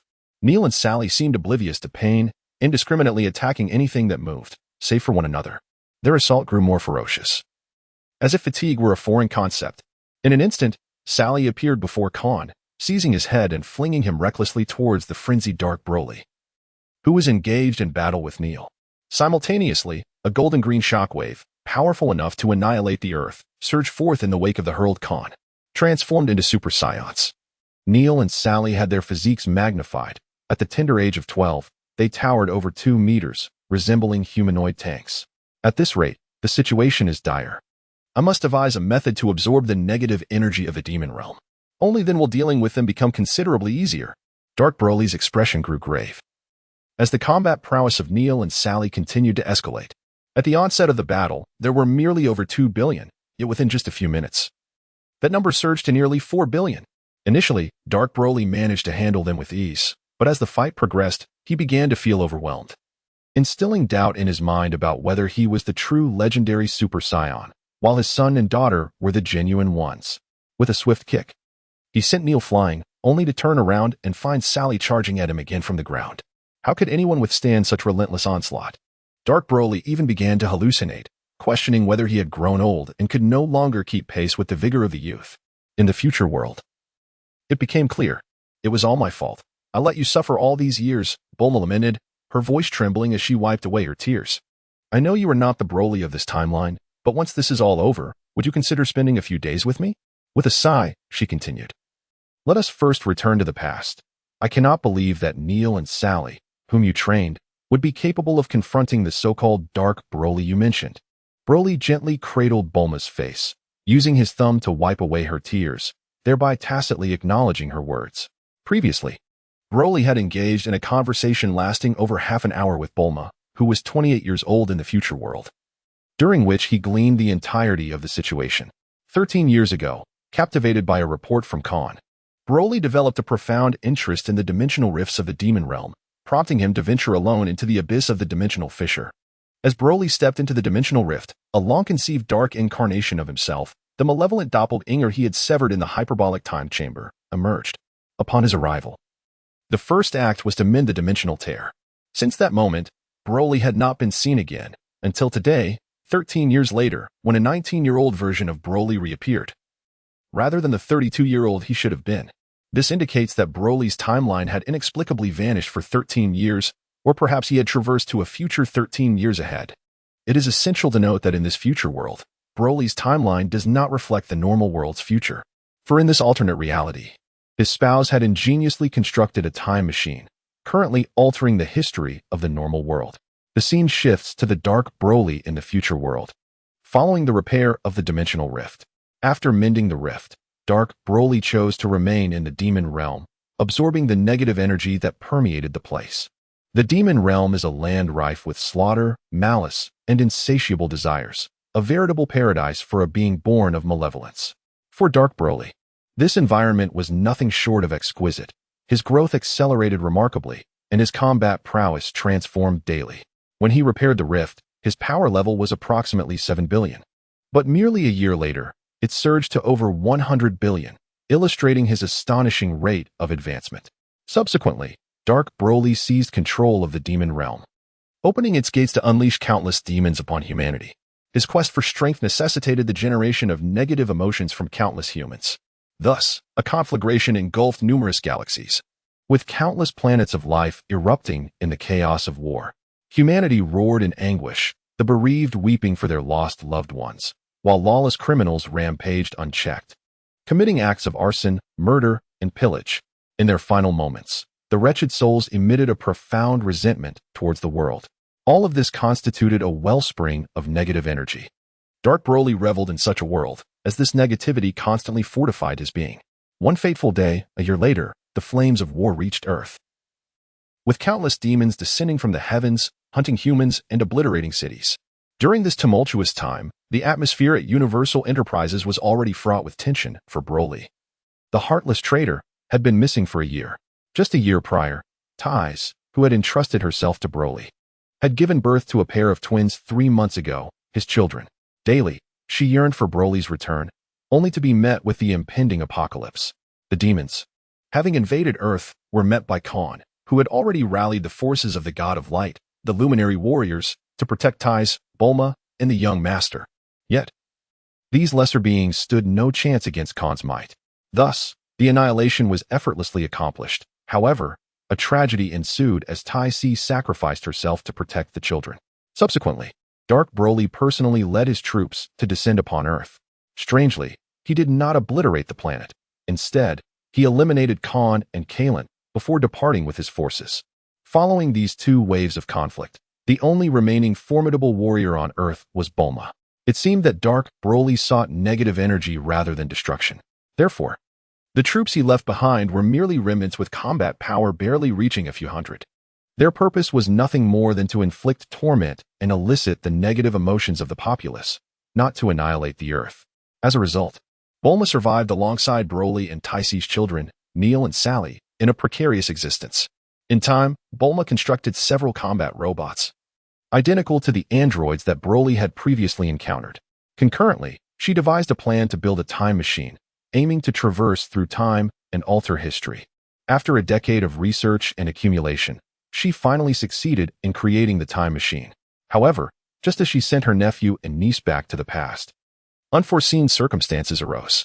Broly has appeared, and Bulma now understands that Broly's disappearance was due to traversing through a dimensional rift, arriving 13 years into the future. After unraveling the mystery, Broly and Bulma discuss that the most pressing matter is to eliminate the Dark Broly from the normal world, thus preventing another catastrophe. Once the threats in the normal world are resolved, they will then address the Dark Broly from the future world. In the normal world, a thunderous clash ensues. Die, die, you shall perish, roars the uncontrollable Neil, fixated on the visage of Dark Broly, relentlessly charging forward to attack with unwavering determination. His daughter Sally mirrors Neil's fervor, as the 2 flank Dark Broly, engaging in an intense and fiery battle.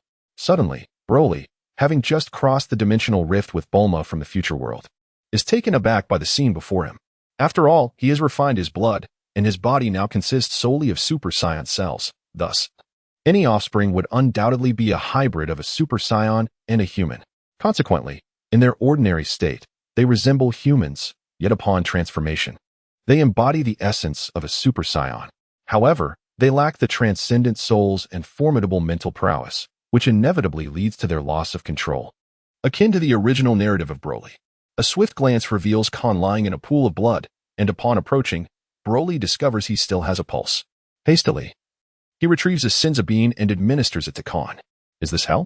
Khan's eyes flutter open, and he examines his surroundings, feeling as if he has truly recovered. Pondering if he has indeed perished. Is it so easy to die? If you were to leave this world, who would spread my faith? Broly had anticipated Khan's joyful reaction upon awakening, only to be met with his inquiry about being in hell.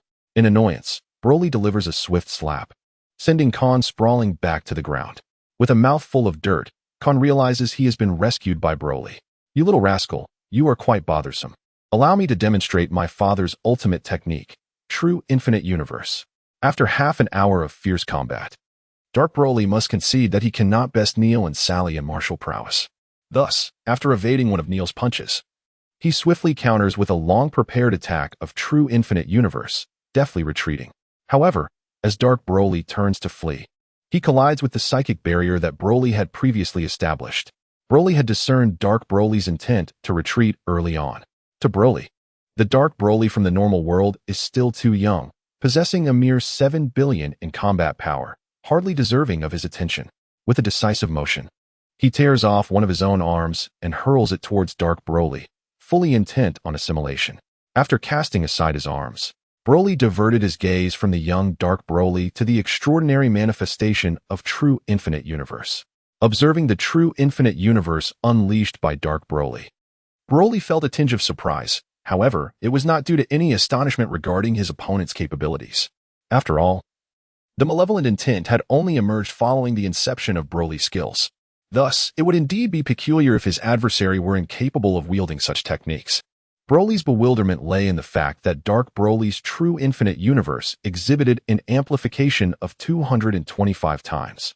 It is noteworthy that Dark Broly could not harness the divine light power, which raises the question of how he managed to manifest a true infinite universe with such a substantial enhancement. Currently, Dark Broly's combat prowess was reminiscent of Broly's own power at the time he inadvertently obliterated the demon realm. This implies that the Dark Sphere, encircled by a crimson halo, which Dark Broly had just unleashed, possessed an attack power comparable to that of Broly's own true infinite universe, exceeding 16 trillion. The distinction, however, lies in the appearance of Broly's true infinite universe, which manifested as a dark sphere surrounded by a silver halo. Essentially, both true infinite universes were black spheres. Yet Broly's was adorned with a silver outer ring, while Dark Broly's was encircled by a deep red halo. Broly was consumed by curiosity, pondering the nature of the crimson energy that radiated with an unsettling purplish hue, a force that seemed to possess the might of divine power. Broly, what are you dawdling for? Hurry and save Near and Sally. A sudden realization struck him. He had momentarily forgotten about the children amidst his reverie. From a considerable distance, Bulma's voice rang out, sharp and urgent, snapping Broly back to attention. Near and Sally were far too fragile to withstand the overwhelming energy, which surged beyond 16 trillion units. Under the oppressive force of this terrifying energy, the children stirred from their stupor, yet they remained but innocents. As they beheld the ominous energy sphere, resembling a black hole that instilled dread, it loomed ever closer, rendering them paralyzed with fear, trembling in place. Just as the two children could no longer contain their shivers, a figure flickered before them. The figure turned, casting a warm smile at the siblings, causing Near and Sally to freeze in astonishment. "Father," they whispered in unison, recognizing the man they had only seen in photographs, his smile radiating warmth. "Near, Sally, do not be afraid. Be brave and face this attack. Your father is here." Broly's voice, imbued with confidence and kindness, enveloped the two children in a sensation they had never experienced before, akin to the warmth of sunlight on their skin for the very first time. Tears welled in the corners of Neil and Sally's eyes. Could this truly be their father? He was so wonderful, so strong. In that moment, Neil and Sally could no longer contain the grievances within their hearts, and tears flowed freely down their cheeks. Encouraged by Broly, they bravely extended their hands, and together, the siblings exerted all their strength in an attempt to push against the overwhelming sphere of terrifying energy. However, they were pitting their mere billions of battle power against a colossal 16 trillion, akin to a single individual attempting to displace an entire mountain. a concept far beyond their grasp. Ah, boom, crackle. Broly extended his arms, cradling a child in each. At that moment, a divine power emanated from him. The terrifying wave of energy, with a combat strength of 34.2 trillion, transformed into a magnificent silver beam that shot skyward, encircled by menacing green arcs of electricity. The dreadful sight was enough to render onlookers weak at the knees. The rampant energy dispersed the crimson clouds in the demon realm's sky, shattering countless mountains beneath it, as the ground below fractured into a web-like pattern, spreading towards the horizon.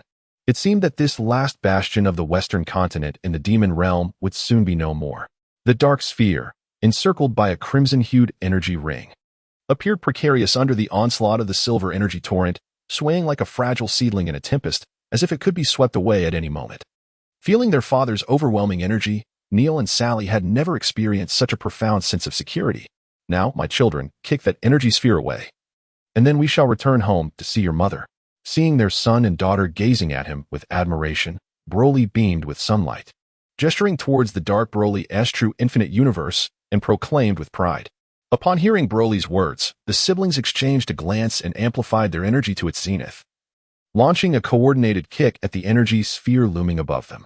Upon impact, the already precarious true infinite universe of Dark Broly was sent soaring upward, akin to the final straw that broke the camel's back. With a resounding thud, as the energy sphere ascended into the skies above the demon realm, it seemed to collide with an unseen barrier. A deep explosion echoed, transforming the colors of the entire demon realm into stark black and white, a phenomenon that signified a celestial shift. Moments later, a fierce gust of energy cascaded from above, bearing down upon everyone.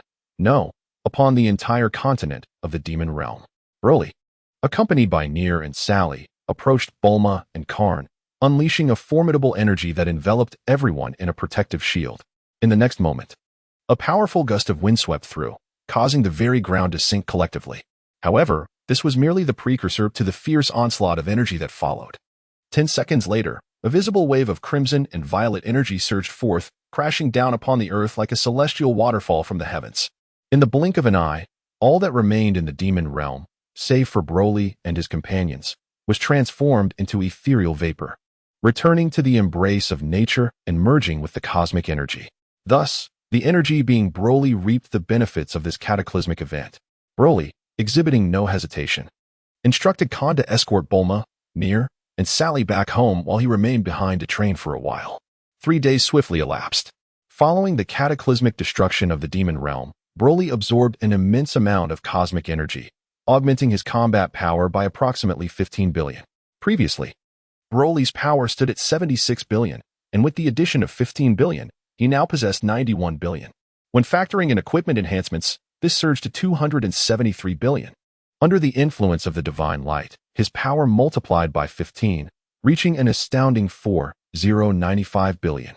If he were to unleash his ultimate attack, the potential energy explosion would reach a staggering 61,425 billion, a figure that defies comprehension. With an energy explosion of 16 billion, he obliterated the demon realm twice, transforming it into a void of dark nothingness. Broly could scarcely fathom what an energy explosion of 60 billion would entail. Taking a deep breath, Broly surveyed the current state of the demon realm. Aside from the myriad dimensional rifts scattered across the sky, there lay an endless expanse of emptiness. Shaking his head, he departed from the demon realm, for Broly was not one to dwell on sentiment. What had transpired was now a matter of the past, and he chose to let it be. In the normal world, on Earth, Sally gazed up with her innocent, wide eyes, adorably blinking twice as she expressed admiration for her mother. Despite having explained the matter thrice, Taiz still seemed oblivious. Bulma, did you understand it earlier? Taiz inquired, turning to Bulma, who appeared engrossed in music, sipping juice with an air of tranquility. Taiz could not help but admire Bulma's intelligence for having grasped the situation so effortlessly. Yes, I have a general understanding. Nier, come over and continue the explanation. Let your sister rest for a moment. Suddenly, a series of thuds echoed as the future version of 28-year-old Bulma covered her face in embarrassment, feeling utterly humiliated. Let me handle this, she asserted, demonstrating her maturity and composure. Within half an hour, she had elucidated the events to her younger sister and herself. Wow, such terrifying events occurred in the future. From now on, I must restrict Broly's freedom. Day after day, He does not engage in any responsibilities, living a carefree life. Yet he managed to cause such a calamity. Most importantly, I am left to bear the brunt of this situation. Just look at how exhausted I'll be in the future. It's utterly absurd.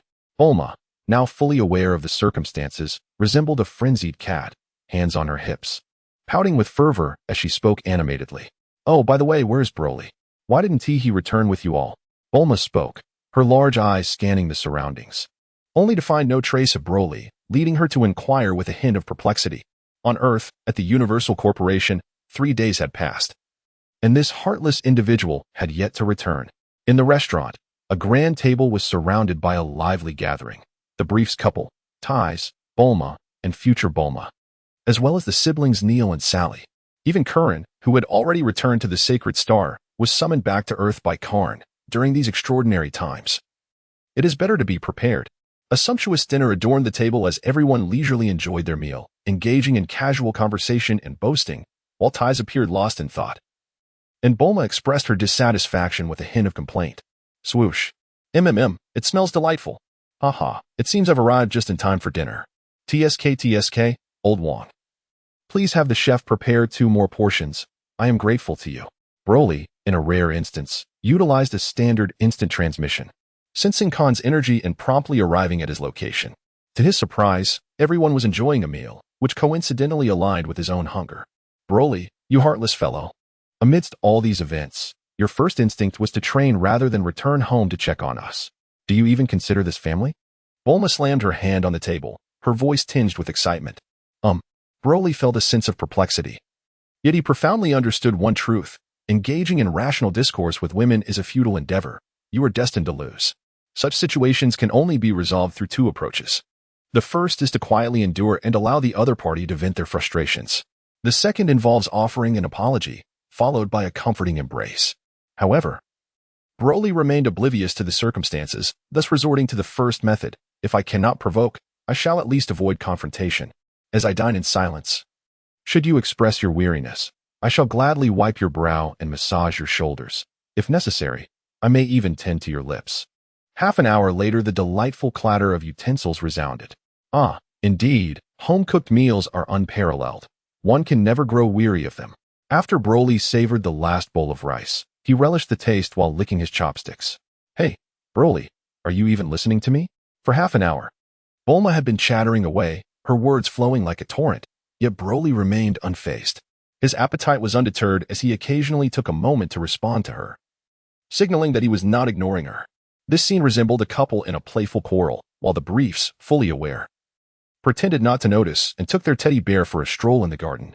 The siblings Khan and Kalen feigned deafness, quietly savoring their red wine from the sidelines. Tice, on the other hand, withdrew to the balcony with her laptop, determined to write. Despite her immense wealth, crafting stories remained her passion, and she devoted several hours each day to update her narratives. Meanwhile, siblings Neil and Sally had been residing at home for 3 days. Initially, they clung closely to their mother, whom they had only recently met, but that fervor had somewhat waned. The future Bulma was engrossed in her laboratory, diligently compiling her years of knowledge into research material to bequeath to her younger self, aspiring to become a super scientist by the age of 20. Brother, don't you think Auntie resembles Mom more at home? The siblings perched on the dining table, one sipping juice, the other enjoying cola. Sally, struck by the thought, directly posed the question to her brother. Well, she does resemble her, but wait, what nonsense am I spouting? Auntie is definitely not Mom. Neil's voice was initially strong, but his conviction wavered as he spoke further. All right, Bulma, I acknowledge my mistakes. I promise not to let the family come to harm in the future. Please don't be angry. Look, getting upset only makes you age faster. After satiating his hunger and thirst, Broly began to charm with his eloquence, offering comforting words, warm embraces, and a touch of gallantry. Within half an hour, he had Bulma laughing heartily. This particular skill of his father's left Neil envious, nearly drooling with eagerness to learn. Soon, happiness arrived swiftly. Neil slapped himself to confirm the reality of the moment. Neil, Sally, I shall now take you to the hyperbolic time chamber for training. The extent of your transformation over the course of a year will depend on your diligence. But I have faith that you will strive earnestly, he chuckled. After amusing Bulma, Broly casually dismissed her with a remark. By the way, Bulma, the future version of you is incredibly formidable. Apart from the time machine, she has also created powerful combat robots, far surpassing even Khan. Upon hearing this, Bulma, with a spark of cleverness, exclaimed, "Indeed, my future self is awaiting me in the laboratory. I must hurry over."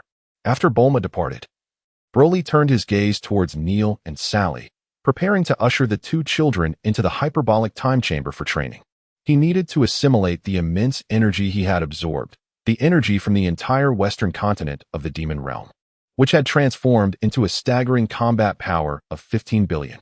It was essential for him to adapt to and comprehend every fragment of his energy, ensuring that during battle, he could wield all his powers with flawless precision. Amid Neil's excitement and Sally's bewilderment, Broly led the siblings to the temple. After exchanging greetings with the old Kai and briefly outlining the situation, he left the astonished old Kai behind as the three of them entered the hyperbolic time chamber. In the familiar bright white expanse, Broly introduced the situation to the children, elucidating the precautions they needed to take. Returning to this place evoked a sense of nostalgia for Broly. At the age of 19, he had spent 7 of those years within these very walls. Reflecting on this brought a sense of anticipation as well, knowing that Goku was nearly 12 years old now, and in just 6 months, the events of the original storyline would commence. Now, first and foremost, I shall teach you the methods of cultivating your mental strength, which is also the reason for your loss of control after transforming into Super Saiyans. Let me first explain a bit about our Saiyan heritage. Broly fulfilled his paternal duties with remarkable diligence, setting a commendable example while imparting the knowledge he had acquired throughout his life. A year swiftly passed, during which Neil and Sally, the two siblings, learned about the Saiyan race, progressing from the basics of what it meant to be a Saiyan, to the transformations of Super Saiyan God, Super Saiyan Blue, and even the advanced forms of the Super Saiyan 4 and the legendary Super Saiyan. Broly meticulously explained each of these transformations to them, leaving Neil and Sally in awe as they discovered they were not merely Earthlings. The revelation that their lineage possessed such a multitude of transformations felt akin to playing a game of face-changing. Particularly captivating was the notion of the most powerful transformations, the legendary Super Saiyan and Super Saiyan 4, whose formidable characteristics enthralled them, igniting a desire to transform at once. However, upon learning that they were, in fact, the fabled Super Saiyan, inherited from their father, they were left utterly bewildered. How could it be that the legendary Super Saiyan and Super Saiyan 4, regarded as the pinnacle of power, could be inherited? After listening to Broly elucidate the various forms of the Saiyans, Neil uttered a statement that astonished even Broly. "Father, may I transform into Super Saiyan 4 based on the foundation of the legendary Super Saiyan? You mentioned that the dimensionality of Super Saiyan 4 should be extraordinarily high. If that were the case, would I not be able to maintain control?" Neil's imaginative proposal took Broly by surprise, prompting him to envision what such a transformation might look like, perhaps a Super Saiyan 4 with emerald fur? "Aha, no doubt you are my son." "Indeed. That is a splendid idea. Now, let us engage in a rigorous training session together, as we must bring your vision to fruition." Broly, filled with curiosity, yearned to witness the legendary transformation into Super Saiyan 4, wondering if it truly manifested as a being cloaked in green fur. "Father, may I leave this place for a while? It is quite dull here," Sally shyly interjected while Broly and Neil were lost in thought. "Ah, you may return home.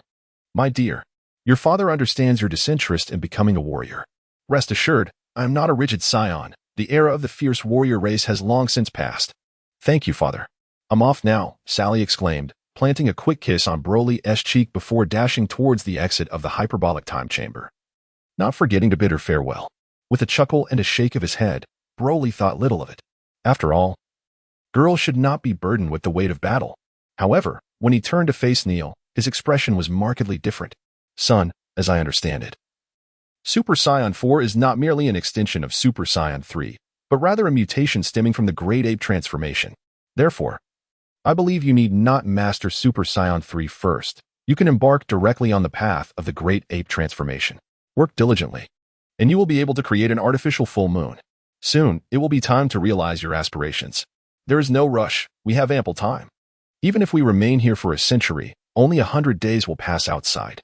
If necessary, we can always seek the eternal dragon for an extension of life." Broly pondered for a moment, reflecting on all of Goku's transformations into Super Saiyan 4, and then addressed his son, Neil. 5 years later, thud, thud, thud, a fierce roar erupted.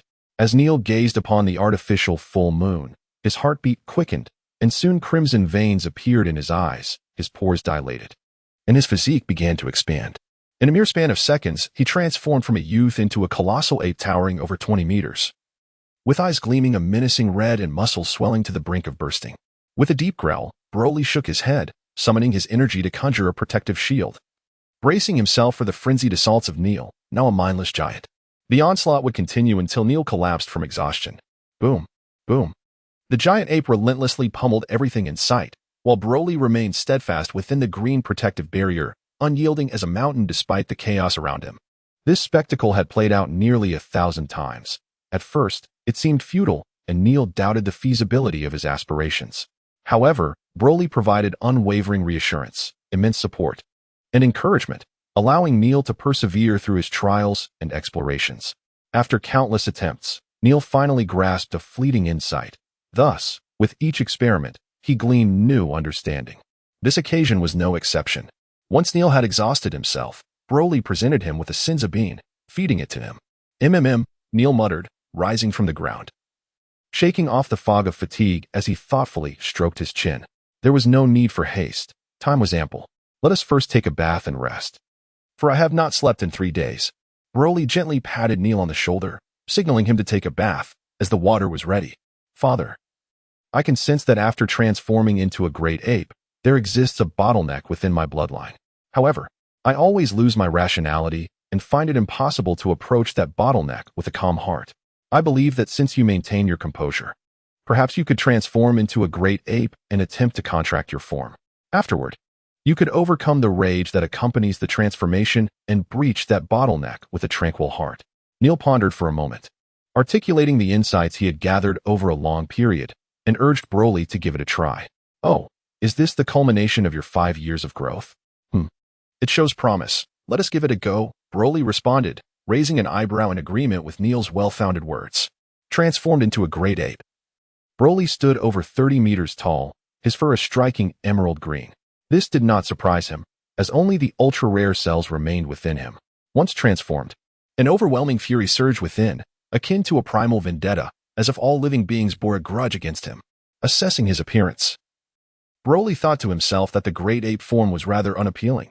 Father, regulate your emotions, sense the barrier within your bloodline, and with a calm heart, break through that lock, Neil urged, flying before Broly to remind him. After glancing at Neil, Broly nodded, seated himself on the ground, and closed his eyes, beginning to attune to the bottleneck Neil had mentioned, perhaps due to the presence of the hyperdimensional realm. Broly quickly sensed the genetic lock that Neil had detected through countless trials. Before him lay a vast expanse of crimson void, interspersed with chains, which he perceived to be the genetic locks. Above this endless void, an infinite golden green canopy loomed. This must be the bottleneck Neil referred to. However, how to touch or breach it with the heart was something Neil had not explained, or perhaps he simply had not inquired about it. No, that is not right. Within this space, he should be an entity of consciousness. Does the consciousness qualify as the heart? It was worth a try. Oddly, the closer he felt to the canopy, the further away it seemed. What was happening? Could it be that the method was flawed? Ah, yes. A tranquil heart must exist without any ulterior motives. Thus, it must be approached with a mind devoid of thoughts and desires, as we are one. I wish to reach you without the need for conscious intention. As we are one, I now require your strength. Therefore, shatter it for me. Crack, crack. The golden green canopy shattered like exploding glass, fragments scattering aimlessly into the infinite void. Fragments descended upon the genetic chains, which were originally crimson, but upon contact with these shards, they transformed into a lustrous golden green hue. Indeed, it was a mutation. The process of giant ape transformation was undergoing a significant alteration. Furthermore, Neil had mentioned the necessity of concentrating energy and contracting the body. Suddenly, an excruciating pain surged through me, penetrating deep into my bones. Upon opening my eyes, I beheld my colossal, transformed form writhing, convulsing, and shrinking uncontrollably. It felt as though countless ants were gnawing at my insides, or as if I were rolling on a bed of nails. Despite Broly's unwavering resolve, the agony was nearly overwhelming, leading me to the brink of unconsciousness. I cannot endure this any longer. Broly could no longer contain himself. With a thunderous roar, divine energy surged forth. Alas, I cannot bear it any longer. Broly could no longer contain himself. With a thunderous roar, the righteous divine power surged forth. In Neil's eyes, Broly transformed into a colossal sphere of silver light, from which countless beams of silvery auroras emanated, instantly reaching the distant horizon. Almost simultaneously, the entire space of the hyperbolic time chamber was filled with explosions and innumerable shattered rifts. The chamber could not withstand such energy, and thus, this realm was on the brink of collapse. Father, please stop. The hyperbolic time chamber is shattering. If it continues to collapse, your energy will harm the earth. Neil struggled against Broly's tempest of energy, shouting at him. The righteous divine power was unleashed as if it were limitless. Broly stood at the heart of the storm of righteous energy, the intense pain forcing him to writhe and roar. Had one been able to perceive the interior of the sphere, they would have noticed that a portion of the righteous divine power was seeping into Broly's body through his pores. Simultaneously, within the bloodline space, the silvery radiance gently nurtured the genetic chain, and as more and more righteous divine power flooded his body, the genetic chain underwent yet another mutation. Initially red, the mutated genetic chain transitioned to a golden-green hue, and at this moment, it began to shift to a brilliant silver color. Albeit this transformation was accompanied by little to no sensation of pain. With the absence of discomfort, Broly calmed down, and the righteous divine power gradually dissipated, leading to a contraction of his physique. As Broly's pain subsided, the energy he had released gradually diminished, and his physique returned to its normal height of 191 meters. The silvery radiance faded, revealing a new figure that left Neil in a state of astonishment. This, indeed, was what his father had described as the legendary Super Saiyan 4. So cool, so handsome, so powerful, except for his face, chest, and abdomen. His bare upper body was adorned with a dense, shimmering silver fur. His eyebrows and pupils had also transformed to a striking silver hue. His hair, too, had taken on the same silvery shade, with the strands atop his head gathered high into a confident style, gently swaying in the soft breeze that flowed in from the fractured fissures in the ground. His long silver hair cascaded down his back like a waterfall, while two tufts of silver hair on each shoulder gracefully extended toward his chest, enhancing his imposing presence. Furthermore, he emanated a more resplendent aura, surrounded by a halo of luminous silver flames, reminiscent of flowing mercury, yet defying gravity as if it were cascading upwards. However, something felt amiss. Even if it were not red, it should have been green. Why, then, was it this brilliant silver? As Broly acclimated to his transformed physique, he pondered in silence the origin of his brilliant silver Super Saiyan 4 form. Father, is this what it means to be a Super Saiyan 4? It looks so cool. Little Near approached, examining Broly closely and even reaching out to touch his fur, exclaiming in excitement. Indeed, it resembles the Super Saiyan 4, yet it possesses a unique quality. Broly pondered while stroking his chin and remarked, ordinary Saiyans evolve into Super Saiyan 4. Characterized by their crimson fur. Yet, as a father and son duo of the legendary Super Saiyans, we should possess emerald fur. Instead, I have this gleaming silver. Is that so? Upon hearing Broly's words, Neil was momentarily taken aback, then uncertainly inquired, is that really the case? Well, my son, let us approach it this way. Exert yourself and transform successfully at your earliest convenience. Then we shall ascertain the truth. Unable to decipher the matter, Broly decided to set it aside, believing that answers would come once Neil achieved his transformation. Dad, just how powerful is Super Saiyan 4? Neil, captivated by the allure of this form, eagerly responded and posed another question. How strong, you ask? That is difficult to quantify. You must understand that transformation merely amplifies your foundational combat power. In essence, there is no invincible transformation, only formidable base power. For instance, even in your transformed state, your combat power may only reach several billion, while I possess hundreds of billions without transformation. Which form do you think is truly superior? Thus, my son, do not overly rely on the combat power gained through transformation. Instead, prioritize the training of your foundational strength. Now, let us return home, take a bath, and rest. Tomorrow we shall resume training. As for your question, I shall reveal this. The combat power increase of Super Saiyan 4 is 300-fold. As he spoke, Broly turned towards their resting quarters, imparting wisdom while simultaneously alleviating his son's confusion. The alternative transformation into a radiant silver Super Saiyan 4 brought Broly both joy and distress. The joy stemmed from his heightened prowess, while the distress arose from the uncertainty of this unprecedented transformation. Humanity often finds itself bewildered and fearful in the face of the unknown. Furthermore, he grappled with the overwhelming strength of this form, unsure of how long it would take to fully master such power. 300-fold. Broly's base combat power stands at an astonishing 91 billion. When multiplied by 300, it ascends to a staggering 27.3 trillion. With an additional 200 enhancement from his equipment, the final combat power culminates in an overwhelming total of 81.9 trillion. Not counting the decimals, which are negligible. Let us not overlook his ultimate technique, the infinite universe, which amplifies energy by a factor of 15. The result of 81.9 trillion multiplied by 15 yields an unfathomable energy of 2,285 quadrillion. Could this formidable force potentially obliterate the universe? Broly pondered to himself, feeling a headache coming on. It seemed prudent to refrain from transforming during combat, as it could easily lead to unintended casualties. When engaging in battle, it would be wise to rely on his normal state, which boasted a formidable battle power of 273 billion. If absolutely necessary, he could unleash his divine energy, which would elevate his power to an astonishing 95 billion. Few could withstand even a couple of his strikes. In the void of the demon realm, the atmosphere was charged with energy. The clash of two figures, one adorned in golden green and the other in radiant silver, reverberated through the boundless expanse. Their fierce combat was undeniable. Each collision released waves potent enough to obliterate any planet. Fortunately, the demon realm had already met its demise. Otherwise, judging by the ferocity of their confrontation, even 10 demon realms would not suffice to encompass the devastation. Ah, how delightful it is to spar in this place. Far more enjoyable than within the hyperbolic time chamber. Here, I need not hold back, nor worry about inflicting collateral damage. Speaking of which, my father is truly formidable, Neil remarked with a tinge of disappointment. He had initially believed that transforming into a Super Saiyan 4 would allow him to measure up to his father's prowess. Yet, upon realizing the reality of their disparity, he found himself at a loss for words. Neil's base combat power had once been a mere several million. But after 10 years of rigorous training alongside Broly in the hyperbolic time chamber, it had risen to 2 billion.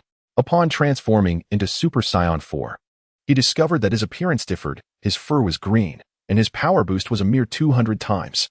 Thus, Neil's battle power as a Super Saiyan 4 amounted to 2 billion multiplied by 200, totaling over 400 billion. Conversely, Broly's battle power in his normal state was akin to that of a Super Saiyan transformation. Given that Broly no longer possessed the black-haired Saiyan form, his ordinary state was effectively the Super Saiyan form. Neil had thought that with his green Super Saiyan 4 transformation and over 400 billion in battle power, he could rival Broly. However, he was astounded to discover that his father's normal state alone possessed 91 billion, and with his equipment, it soared to 273 billion. Most astonishingly, Broly did not even need to transform. Merely tapping into his divine energy would grant him an impressive 95 billion in battle power. Curiosity piqued. Neil inquired of his father, "What is your battle power after transforming into Super Saiyan 4? Broly candidly declared, 819 trillion. Neil immediately collapsed onto the ground, exclaiming, "Dark Broly cannot defeat you." Naturally, Broly was generous towards his own son. He rummaged through his spatial storage and retrieved the Naga King's set, along with several pieces of jewelry, thus equipping his son with a complete ensemble. After adorning himself, Neil's combat power surged by 200%, soaring to 12 trillion. Following a decade spent in the spirit time chamber, the father and son, in their deliberations, resolved to seek a secluded location for a sparring match to relieve their boredom, which ultimately led to the battle in the demon realm's void. Upon uncovering the truth, Neil curiously inquired of his father, "What is your combat power after transforming into bright silver Super Saiyan 4? Broly candidly declared, 819 trillion. Neil immediately collapsed to the ground, exclaiming, "Dark Broly cannot match your strength." Naturally, Broly was generous with his son. He rummaged through his spatial storage and retrieved the Naga King's armor, along with several exquisite pieces of jewelry, thus equipping his son splendidly.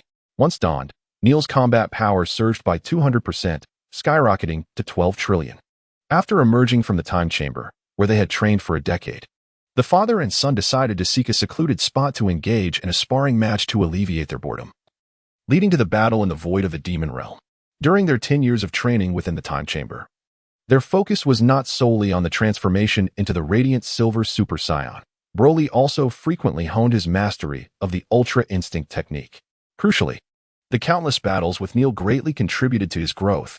Indeed, Broly's Ultra Instinct was now fully perfected, even when it came to slumber. He effortlessly found the most comfortable position to lie down. There was no tossing and turning in search of the ideal posture to fall asleep. It could be said that with the completion of his Ultra Instinct, every movement he made was direct and precise, executed flawlessly. Remarkably, even while flying, he could recline, lie flat, or sit, choosing whatever position brought him comfort.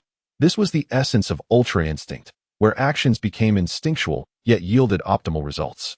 Such a flawless ability prompts one to ponder whether this represents the pinnacle of existence. As for powers that might surpass Ultra Instinct, if they exist, they are likely those of the legendary Path of Strength, rumored to be capable of shattering myriad laws with a single force. No one knows the magnitude of such power. "Let us return home," he said, "for your mother and the others. Our absence has only been 11 days, yet for us, it has been a full 11 years. Observing his son, now a grown man of 23, Broly felt a pang of nostalgia. He realized he was aging, and this was merely a glimpse of his future son. For his child in the ordinary world had yet to be born. In the western hemisphere of Earth, dusk had fallen. The Briefs couple, along with the mother-daughter duo of Taisala and her daughter, as well as 2 Bulmas, can be said to have gathered as a complete family, sharing a meal together. Suddenly, there was a flurry of noise. Bang. The entire family was left in a state of bewilderment, while Broly hastily covered his face, indicating that he had no connection to the chaos. Broly remained unscathed, having mastered instantaneous movement with remarkable precision. However, his son Neil had only recently acquired this skill. In a sudden turn of events, Neil appeared out of thin air at the dining table, inadvertently sliding across a dish and sending the tableware flying, thus sparing the butler. Old Wong, the trouble of cleaning up. "Haha, good evening, Mom, Auntie, Grandpa, and Grandma." Neil, covered in food, awkwardly greeted his elders. "Hey, are you my brother? Why are you covered in fur?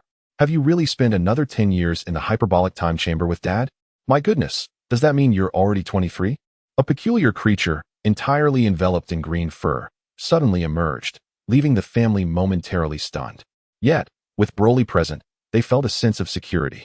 Once they regained their composure, Sally gazed at Neil's furry form and bombarded him with a series of questions. "Haha, being 23 isn't so bad. Now I truly resemble your brother. And what do you mean by being covered in fur? This is Super Saiyan 4. Don't you think I look quite dashing?" Neil exclaimed, playfully lifting Sally as they engaged in cheerful conversation. He earnestly explained to his sister the importance of maintaining this form for a while, as it would enhance his combat prowess. He shared tales from the decade of training and boasted about the equipment Broly had given him. "Dad, that's unfair. Why does my brother have equipment while I do not?" Before Sally could voice her grievances, Broly produced the gear he had prepared for her, leaving him a mere shell of his former wealth, with only his own equipment remaining. As for the children of the normal world, Broly believed they were not lacking in paternal and maternal love, and with their father present, there was no need for defensive gear. As night fell, Broly, yearning for his wife, eagerly returned to their room, ready to indulge in passionate intimacy. "How confident are you?" After their union, Ties rested against Broly's sturdy chest, aware of his next intentions, and gently inquired. "Before training with Neil, I was 50% sure. Now, my dear, your husband is invincible." Broly expresses his confidence with great assurance, having mastered the Ultra Instinct to perfection, which has long surpassed Beerus. In terms of power, he is undoubtedly formidable. As for the angels, they maintain a neutral stance. To them, there exists no distinction between good and evil. Even the annihilation of an entire galaxy would not evoke any emotional response from them. Furthermore, it is uncertain whether Whis could even contend with Broly. Thus, Broly's declaration of being invincible is a statement imbued with self-assurance, a conclusion reached after careful consideration. Broly has transformed into the resplendent Silver Super Saiyan 4, boasting an astonishing combat power of 81.9 trillion. Coupled with the perfected Ultra Instinct, it is conceivable that even an angel may find it challenging to subdue Broly. The only disparity that remains between Broly and the angels lies in their understanding of cosmic loss. I recall a moment from the original narrative when Earth faced annihilation. Whis employed the temporal laws to revert time around the planet to mere minutes before its destruction. This ability is akin to resurrecting the Earth, a testament to its formidable nature, leaving Broly with no choice but to acknowledge its power. Be assured, You must return, my child, and I await your homecoming, said Tais, her face shyly pressed against Broly's chest. Are you implying that you are expecting? Have you confirmed it? Broly, possessing remarkable insight, immediately comprehended the implications of Tais's words. Indeed, today's inspection shall yield no errors. Tais whispered softly, her tone laced with a hint of trepidation. Ha, that's splendid, though I wonder if it truly concerns Neil and Sally? What are you saying? How could it not involve them? Let us have another go. After a while, when the belly begins to swell, it shall no longer be feasible. The following morning, Broly prepared to venture into the future world to locate the matured Dark Broly and clarify matters. Father, take me with you. I can assist you now, Neil implored, yearning to accompany Broly.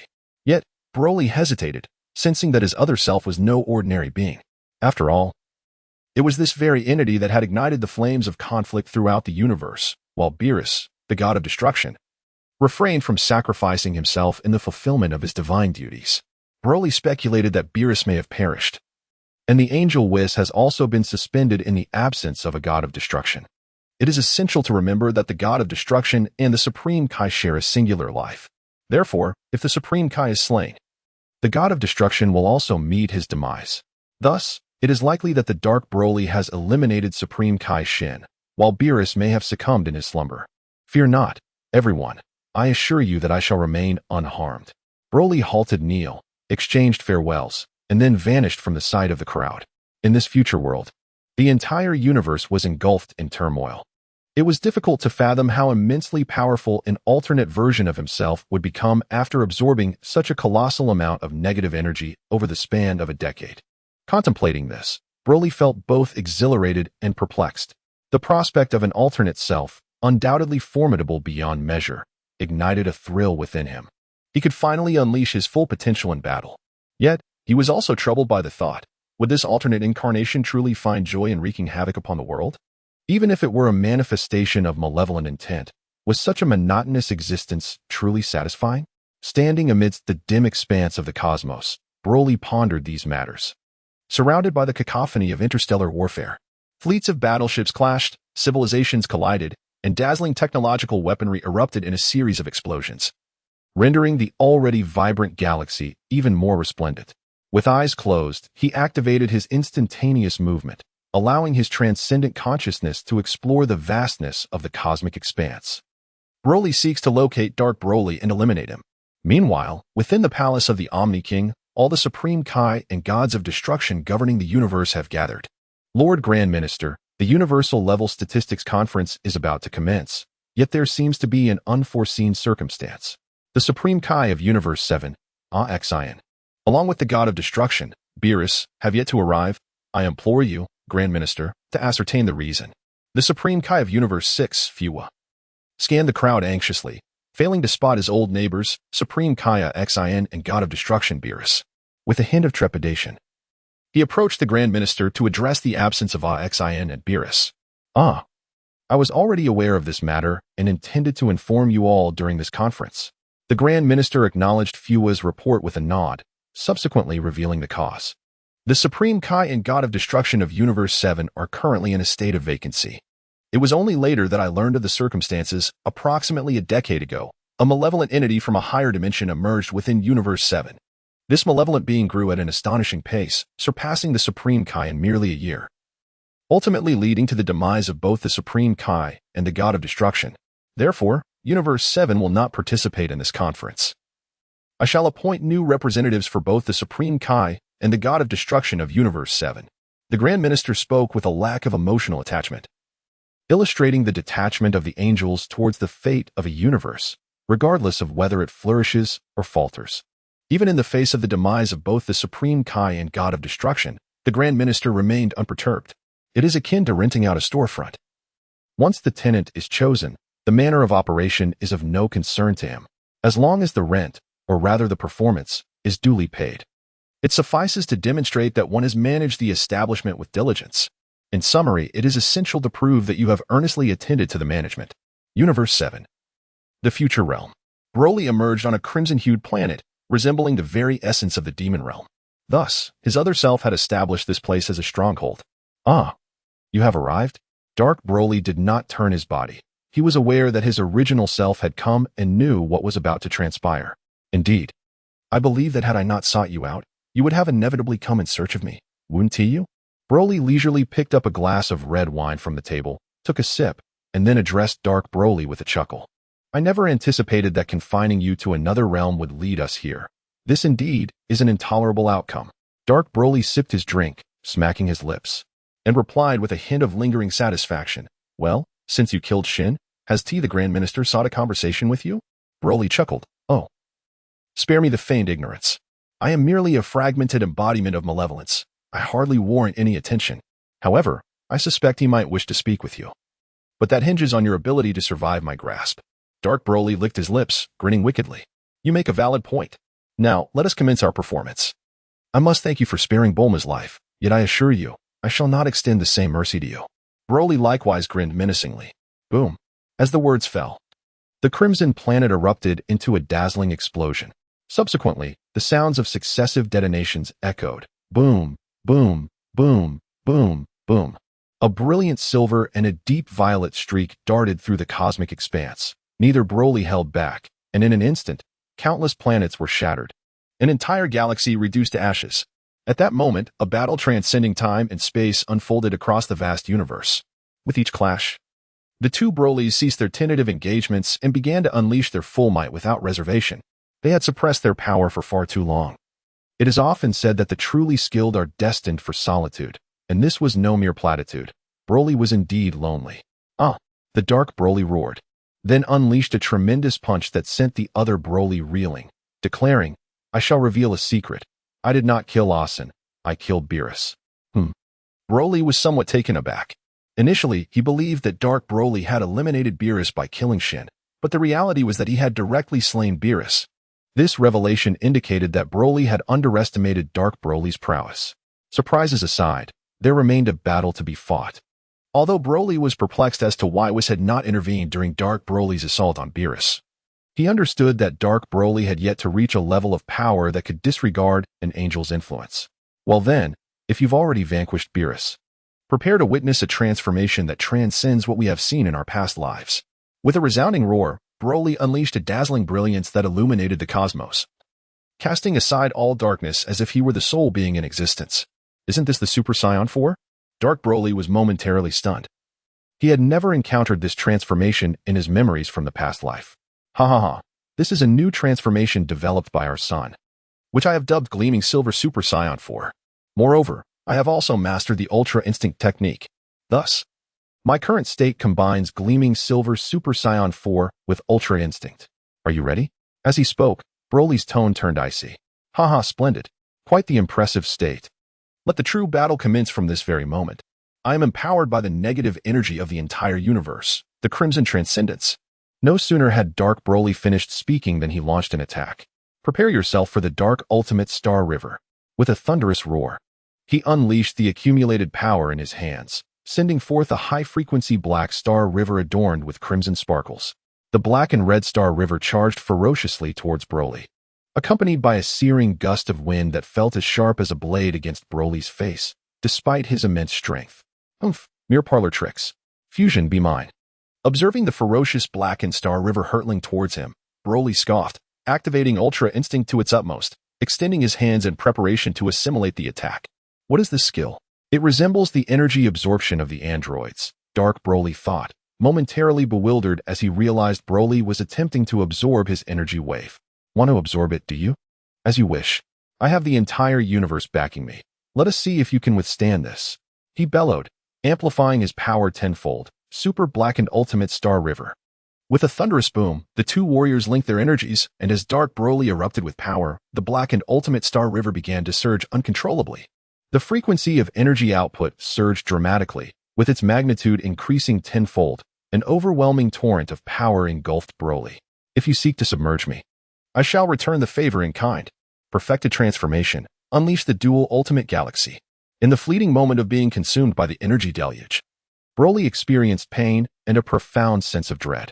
He hastily conjured a doppelganger and executed a simultaneous strike, the colossal energy output propelling the darkened ultimate galaxy toward the shadowy Broly. Is this your only prowess? Allow me to present you with a formidable challenge. A colossal energy orb, akin to the dark infinite universe, materialized instantaneously. This orb, encircled by a crimson and violet halo, astonishingly boasted a 225-fold amplification of energy. What manner of energy is this, to stand on par with the divine light's might? In the void of the demon realm, Broly had previously encountered the dark Broly of the normal world, who wielded such energy. Now he beholds this energy once more. Ha. In your pursuit of better harnessing the divine light power, you chose to separate me, yet you remain oblivious to the fact that in severing ties with you, I have acquired the dark magic. You must comprehend, my true self, that the forces of light and darkness are intrinsically linked. Where there is light, there must also be shadow. This implies that dark magic is merely the other facet of divine light power. Just as I represent your other side, this connection is reciprocal. The dark Broly cackles with unrestrained glee. Is that so? Then allow me to further explore my other self. As Broly's words faded, he surged into the vast expanse of the true dark infinite universe. What new trick is he up to now? Surely he isn't contemplating self-destruction. Dark Broly was once again left bewildered, sensing that Broly possessed numerous abilities beyond his own comprehension. A series of exclamations erupted, and Dark Broly's expression shifted from confusion to astonishment, or rather, sheer shock. In that moment, Dark Broly's thoughts were consumed by the madness of it all. This world truly harbors an abundance of formidable beings. Before him, an energy sphere, potent enough to annihilate an entire cosmic region, was being compressed by Broly into a black orb resembling a basketball. One must understand, this energy sphere boasted a combat power exceeding a staggering trillion. How did you manage that? Dark Broly couldn't help but utter expletives in disbelief. Because I am an energy life form. As the saying goes, one must reciprocate kindness. Here, take it back. Broly gently tossed the condensed energy sphere and followed it with a swift kick aimed at Dark Broly. Dark Broly was acutely aware that although the energy sphere lacked a formidable aura, its power remained as formidable as ever. Unlike Broly, he did not possess the unique ability to absorb an astronomical amount of combat energy. Thus, he hastily executed a technique of instant teleportation, escaping to the far reaches of the universe. The energy blast, deprived of its target, collided into a nearby galaxy. Broly hastily employed instant transmission, swiftly retreating to a concealed location. The two did not continue their battle but remained vigilant, observing the direction from whence they had come. 10 seconds later, the entire universe trembled, and 3 minutes thereafter, the cosmic barrier. 10 minutes on, the universe appeared to be on the verge of a grand reenactment, heralding the commencement of a new cosmic explosion. An endless vortex of detonation, whether a black hole or a shockwave, surged forth with astonishing speed, vaporizing galaxies, dissipating nebulae, and causing countless stars to succumb to the cataclysmic explosion. This scene had long been anticipated, and today, you must perish. Thus, our battle must persist. Dark Broly could not help but muse. It is you who must meet your demise. How could Broly allow an embodiment of malevolent thoughts to rampage unchecked? In an instant, the two vanished, only to reappear in a distant galaxy, where each collision resulted in the devastation of countless celestial bodies. It remains unclear whether this chaos was due to the overwhelming density of the planets or the sheer might of the two Brolys. The impacts grew increasingly rapid, causing the dimensional fabric of the universe to fracture under the strain. Throughout the north, east, west, and south galaxies, the silhouettes of Broly and his dark counterpart manifested, each terrifying clash sending tremors through the cosmos. This was undeniably a battle of destruction god caliber, rivaling even the most formidable of the deities. And it seemed that the seventh universe of the future was destined for annihilation. Broly has come to a definitive realization. He had indeed underestimated the formidable power of Dark Broly. The latter possesses a staggering combat strength of at least 100 trillion. What is even more alarming is that Dark Broly is bolstered by the negative energy of the entire universe. As time progresses and the battle between himself and Dark Broly continues, Broly can sense the rapid increase of this negative energy. This predicament is quite troubling. Although he stands invincible due to his mastery of Ultra Instinct and extraordinary strength, he is merely invulnerable, not victorious. Broly felt a sense of unease. Acutely aware that he was unable to triumph over his opponent, while Dark Broly harbored his own concerns. He worried that if the universe were to shatter, he would lose his backing and be uncertain whether he could even match his counterpart in strength. After all, he had sustained the battle thus far solely through boundless energy and formidable power. Despite the prolonged engagement, neither had shown signs of exhaustion. In truth, they were both fatigued, merely concealing it. Broly, having perfected the Ultra Instinct, typically exhibited endurance without fatigue. Conversely, Dark Broly was fortified by an immensely deep reservoir of negative energy from the entire universe, an impressive foundation indeed.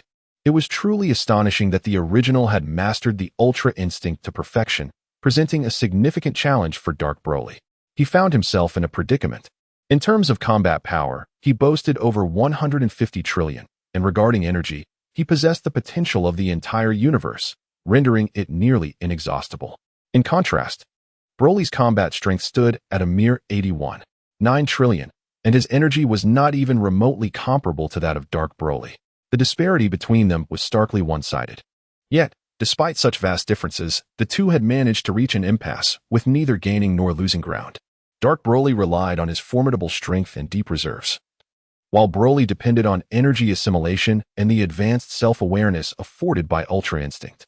As a result, throughout their confrontation, Dark Broly had yet to land a single punch or kick on Broly. Utilizing energy blasts would only result in a significant portion of that energy being absorbed by Broly, replenishing his stamina. This left Dark Broly in a quandary. Engaging in close combat proved futile, and any energy attacks would only serve to fortify Broly. Not only was Dark Broly troubled, but Broly himself was equally vexed. After all, his strikes against Dark Broly seemed ineffective, and energy blasts were a mere waste of time, given that his opponent possessed infinite energy. Both combatants were mindful of their precarious situations. Dark Broly feared that the destruction of the universe would strip him of his limitless energy support, rendering him no match for Broly. Meanwhile, Broly was apprehensive that if the battle dragged on, Dark Broly might also master the Ultra Instinct, which would spell trouble for him. Ironically, both were oblivious to the fact that their respective concerns were not even on the other's radar.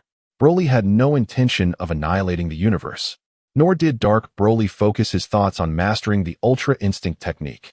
Perhaps it is simply a matter of innate nature. After all, Broly's soul is that of a child who received 9 years of compulsory education under the Red Banner in his past life.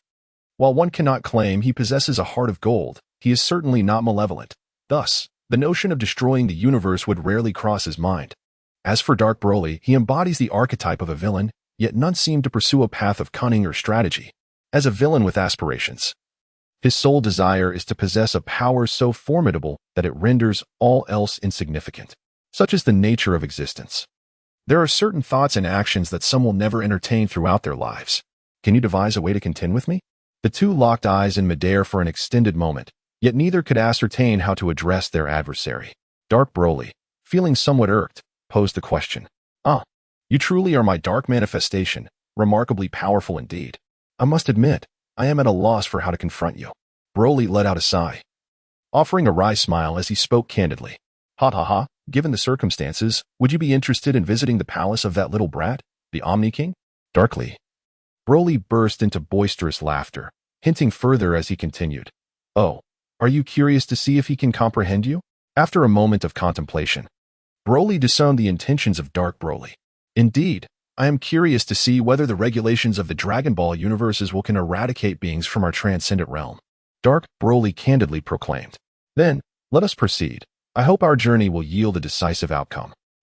May it be your demise. With a resounding thud, the two transformed into brilliant silver and deep crimson streaks of light, colliding with tremendous force, before ascending in a straight line through the dimensional rift of the universe towards the realm of nothingness. Their destination, the resplendent multicolored clouds of the Omni King, culminating at the Omni King's palace. In this assembly, the average level of the data you submitted indicates that Universe 1 holds the highest standing. Meanwhile, aside from Universe 7, which is absent this time, how is it that Universes 6 and 9 remain at the bottom? The Grand Priest, seated at the head of the elongated conference table, remarked expressionlessly while perusing the documents before him. However, his calm words struck the gods of destruction and supreme kais of Universes 6 and 9 like a cataclysm.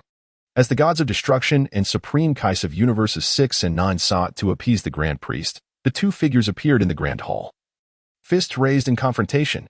The collision of their fists unleashed a terrifying explosion of energy, so potent that it sent all present Supreme Kais flying. Fortunately, the Grand Priest acted swiftly to shield them. Otherwise, the weaker Supreme Kais would have faced certain death or grave injury. Is that him? The assembly of deities found themselves in a state of bewilderment, with only Kampa, the god of destruction of Universe 6, recognizing Broly, having encountered him over 30 years prior. Kampa is the brother of Beerus, the god of destruction of Universe 7, both of whom share a dark violet hue. Ah, esteemed being from a higher dimension. You have indeed graced us with your presence. Broly surveyed the gods of the Dragon Ball universe, while the gods, in turn, scrutinized him. Among them was Dark Broly. Yet the discerning I could easily discern that they were, in fact, one and the same. Before Broly could utter a word, the Grand Minister spoke first, though it remained unclear whether his words were a greeting or a sigh of resignation. Ha ha ha, greetings, esteemed Grand Minister. In contrast to the crude etiquette displayed by Dark Broly, Broly merely offered a polite nod and a smile. Ah, and it has been quite some time since I last saw Lord Kampa. Broly first greeted his old friend before speaking. It's surprising that the Lord remembers me. In the past, Kampa was still uncertain about Broly's identity, but now, even the Grand Minister has addressed him as Your Excellency of the higher dimensions. This certainly makes Kampa anxious, as possessing a higher dimension in the realm of supreme deities is indeed highly advantageous. Of course, this is contingent upon the recognition of one's strength. The recent clash between the two Brolys, although Kampa is unaware of whether Broly exerted his full power, has certainly surpassed his own capabilities. It's worth noting that Dark Broly has killed Beerus, whose strength ranks among the top 5 of the 12 gods of destruction, a fact that can be substantiated. Additionally, Broly is quite certain that there is a mystery surrounding Dark Broly's killing of Beerus. After all, with such power, it shouldn't be as simple as just claiming to have defeated Beerus. Ultimately, a god of destruction is still a god of destruction, and their ability to annihilate all matter cannot merely be measured by combat prowess. As for how Dark Broly managed to kill Beerus, Broly truly cannot fathom it at this moment. Kampa, who is this individual? Why do you lower your stance so much? It truly tarnishes our reputation as gods of destruction. Humph. Broly and Kampa reminisced, seemingly causing some discontent among certain individuals. However, upon noticing who was speaking, it might be surmised that Broly was perhaps overthinking the situation.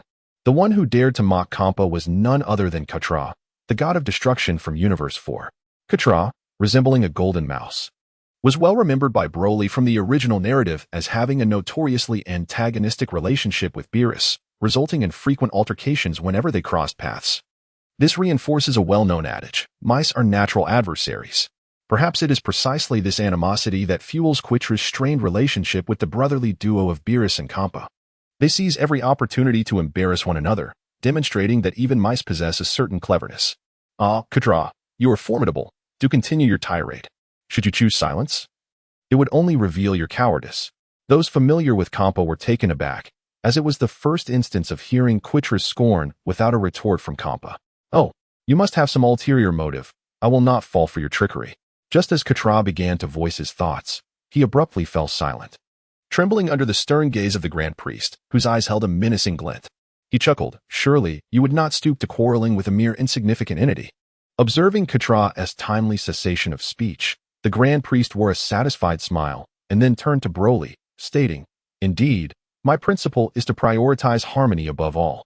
Broly preferred to avoid unnecessary complications, particularly in the presence of 11 destroyers, 11 angels, and the even more formidable Grand Priest. Broly is certainly not feverish, thus, he would never utter words that could lead to his own demise. He is acutely aware of his own capabilities, bolstered by the perfection of his ultra instinct and the divine power of righteousness. Broly possesses unwavering confidence in his ability to confront any angel. When it comes to the gods of destruction, he believes he can take on 3 at once. After all, according to the records, no god of destruction has yet mastered the ultra instinct technique. Even with their immense power, Broly remains unperturbed, for regardless of their might, it only counts if they can actually land a hit on him. However, Broly's thoughts do not necessarily reflect the sentiments of the enigmatic Broly. How foolish. Broly is left speechless, for Dark Broly has spoken the truth. At this moment, Broly is indeed consumed by the fear of death. Broly's understanding is that he has a wife, children, and a home. Thus, his life is no longer solely his own. He bears the responsibility for his family. This stands in stark contrast to Dark Broly, a solitary rogue, indifferent to the matters of life and death. Ahem, as I mentioned earlier, I have matters to discuss at this gathering, and I shall first introduce you to someone. This is Lord Broly, the God of Light, who exists on a higher dimensional plane than all of you. Although the God of Light does not possess a fixed divine office, it is imperative that you show respect to Lord Broly.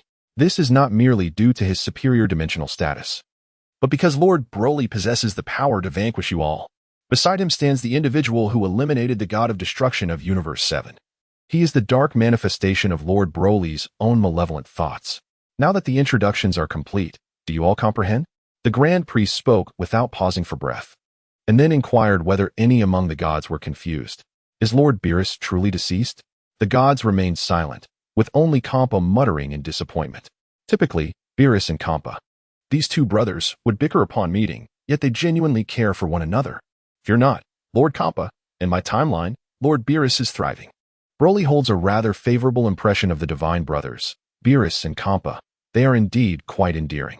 As the tournament concludes, he bids farewell to all, wishing that during the next contest, the universe that finished last can present a commendable performance. Noticing the gods have no objections, the Grand Priest issues a dismissal.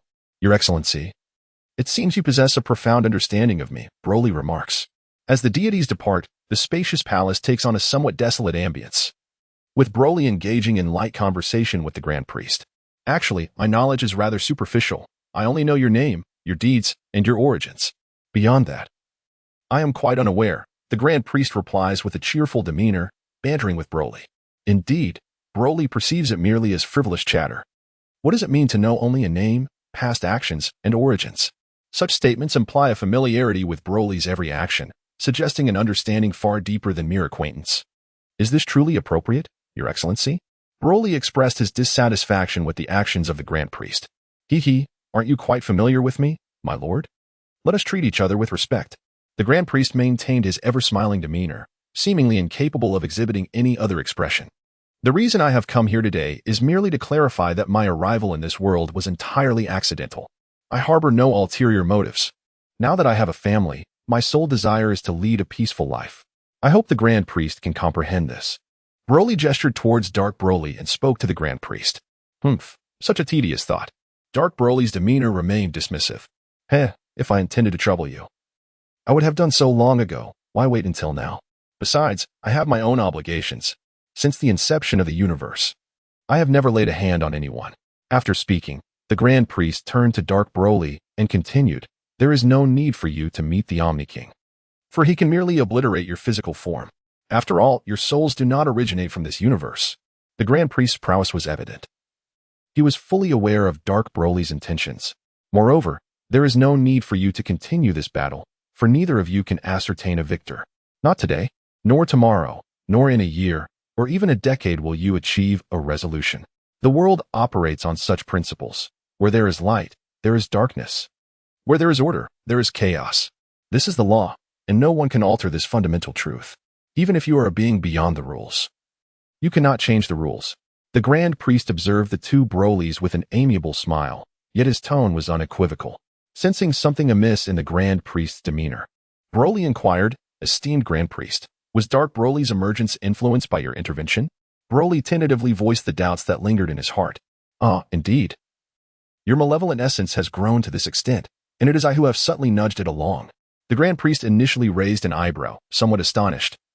Though not entirely surprised, his words had already betrayed him, and anyone with a modicum of intelligence could decipher the underlying issue. I see now. Your existence, along with that of the Omni King, is less about being the supreme deities and more akin to avatars born from the laws of the universe for its optimal evolution. Your purpose is to maintain the balanced development of the world. As emissaries of the cosmic order, this is likely why you are referred to as angels. Now, Broly comprehended why the Grand Priest was aware of his alien status in this realm, yet refrained from taking action against him. The Grand Priest's existence is fundamentally aimed at the balanced growth of the world. One might also interpret it this way: the angelic race would not target any individual unless that individual brought ruin upon themselves. Having not lingered long in the Omni King's palace, Broly was soon returned to Earth, 13 years in the past, which aligned with the normal timeline. During this visit to the palace, Broly discovered many discrepancies compared to the original narrative of his past life. For instance, the Omni King's palace houses both the Omni King and the Grand Priest, who exist beyond the confines of time. This implies quite simply that whether in the future world or the normal world, it is indeed the same Omni King and Grand Priest.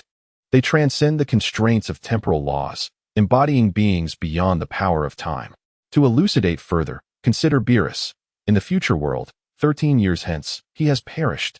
However, in the normal world, history has shifted, and Beerus has evidently survived, which results in the existence of two distinct versions of him. This phenomenon can be termed as parallel universes, having evolved into two divergent timelines. Now, returning to the Omni King and the Grand Priest.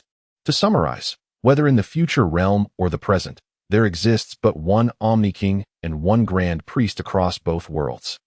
This means that regardless of time, past or future, the Omni King and the Grand Priest remain eternally the same. Thus, it should not be difficult to grasp what it means to be beings that exist beyond time. This is what is referred to as timeless immortality. Were this a realm of immortal cultivation, a cultivator who ascended to the level of the Grand Priest could boldly proclaim to all beings across the three realms, humans reincarnate. Yet I do not. All things perish, yet I endure. This is the essence of the true divine. On earth, at the Bowsy Mountain, Bulma rode her motorcycle. Meandering along the narrow mountain road with a gentle sway, Broly was not at home, and Ties was preoccupied with matters concerning the company. Meanwhile, Bulma found herself exceedingly bored. A few days prior, she had stumbled upon legends surrounding Dragon Ball while browsing the internet. Bulma suddenly recalled that she might possess a gem of that nature at home. After meticulously reviewing her materials, she stumbled upon an intriguing revelation. This gem could indeed grant wishes. Consequently, Bulma resolved to gather the Dragon Balls. Within a mere few days, she invented the Dragon Ball radar, packed her belongings, and embarked on her journey. It is noteworthy that, despite her formidable combat power of 100 million, Bulma cherished the simplicity of ordinary life, rarely resorting to her abilities for convenience. She eloquently referred to this as embracing life and remaining grounded. Before long, Bulma discovered the first Dragon Ball nestled deep within the mountains. However, the gem was not without an owner. It belonged to a young boy named Son Goku, who sported a distinctive five-fingered hairstyle, and to Bulma's astonishment, he was a scion. At this point, Bulma had matured significantly compared to her original portrayal, not only due to her myriad experiences, but also because she had spent 6 months in the hyperbolic time chamber, making her now over 17 years of age. In the original narrative, Bulma at this juncture was merely 16 and devoid of combat prowess or worldly knowledge. Yet, the current Bulma had encountered Broly, another scion, and thus upon meeting Goku, she was not overly surprised. Instead, through a bit of persuasion, Goku agreed to accompany Bulma on her adventure. It must be said that due to the protagonist's aura, Goku narrowly escaped death on several occasions.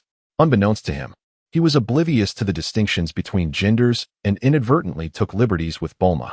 It is important to note that the present Bulma, with her immense combat power, could easily inflict harm on anyone attempting to overstep boundaries.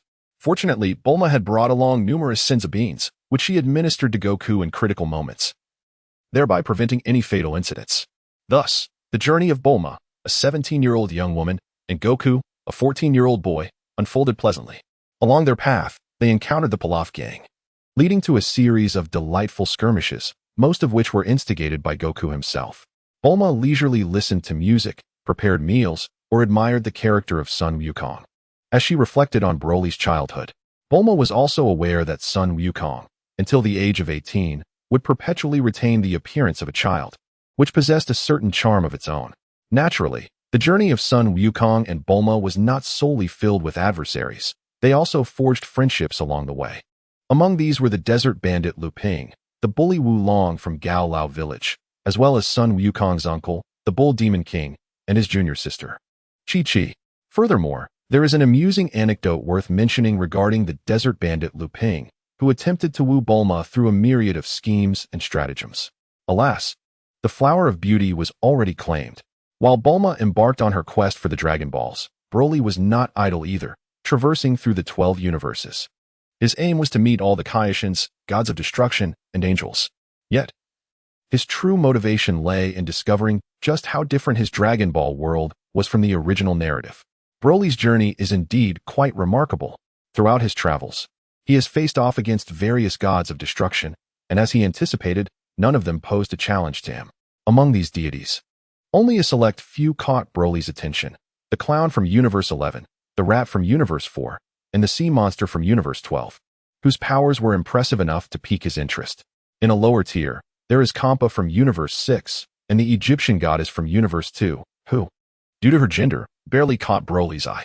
During their previous sparring session, Broly unintentionally gained quite an advantage, leaving the female god of destruction from Universe 2 feeling both embarrassed and flustered. This outcome left Broly in a quandary as he sighed.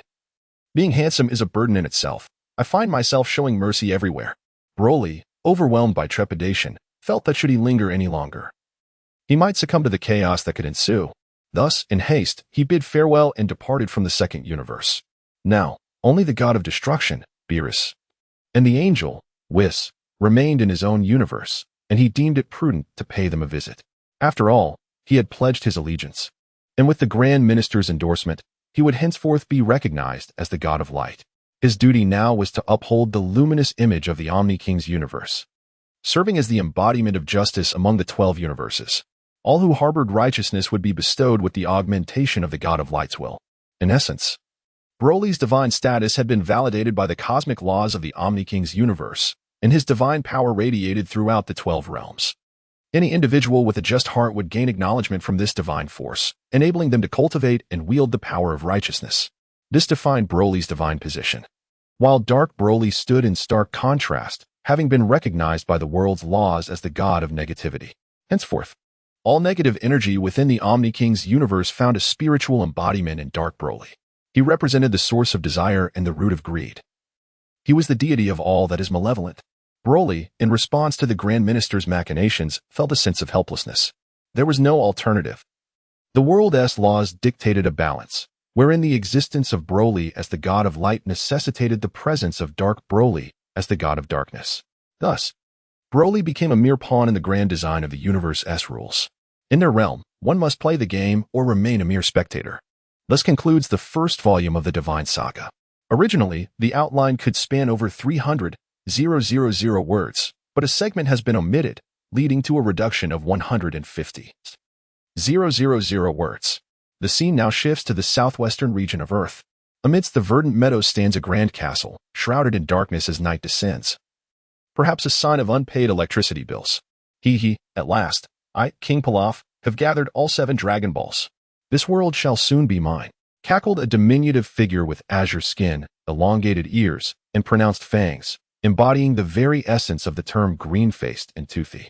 Adorning his frame was a robe of sorts, emblazoned with a red circle that bore the inscription fried rice. This striking appearance, coupled with his attire, made him utterly unforgettable at first glance.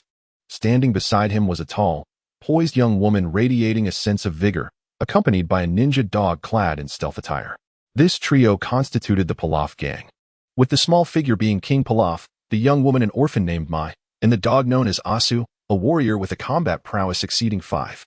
Though their ensemble appeared rather unassuming, their feat of collecting all 7 Dragon Balls elicited a mix of admiration and envy. To unravel the tale, one must first revisit the events of the day. Bulma, Sun Wukong, Leping, Oolong, and Puar had successfully located 6 Dragon Balls. Today, guided by the Dragon Radar, they arrived at the coordinates of the 7th Dragon Ball. To their dismay, they fell victim to a cunning trap set by the Pilaf gang, succumbing to a potent sleeping potion that rendered them unconscious rather than dead.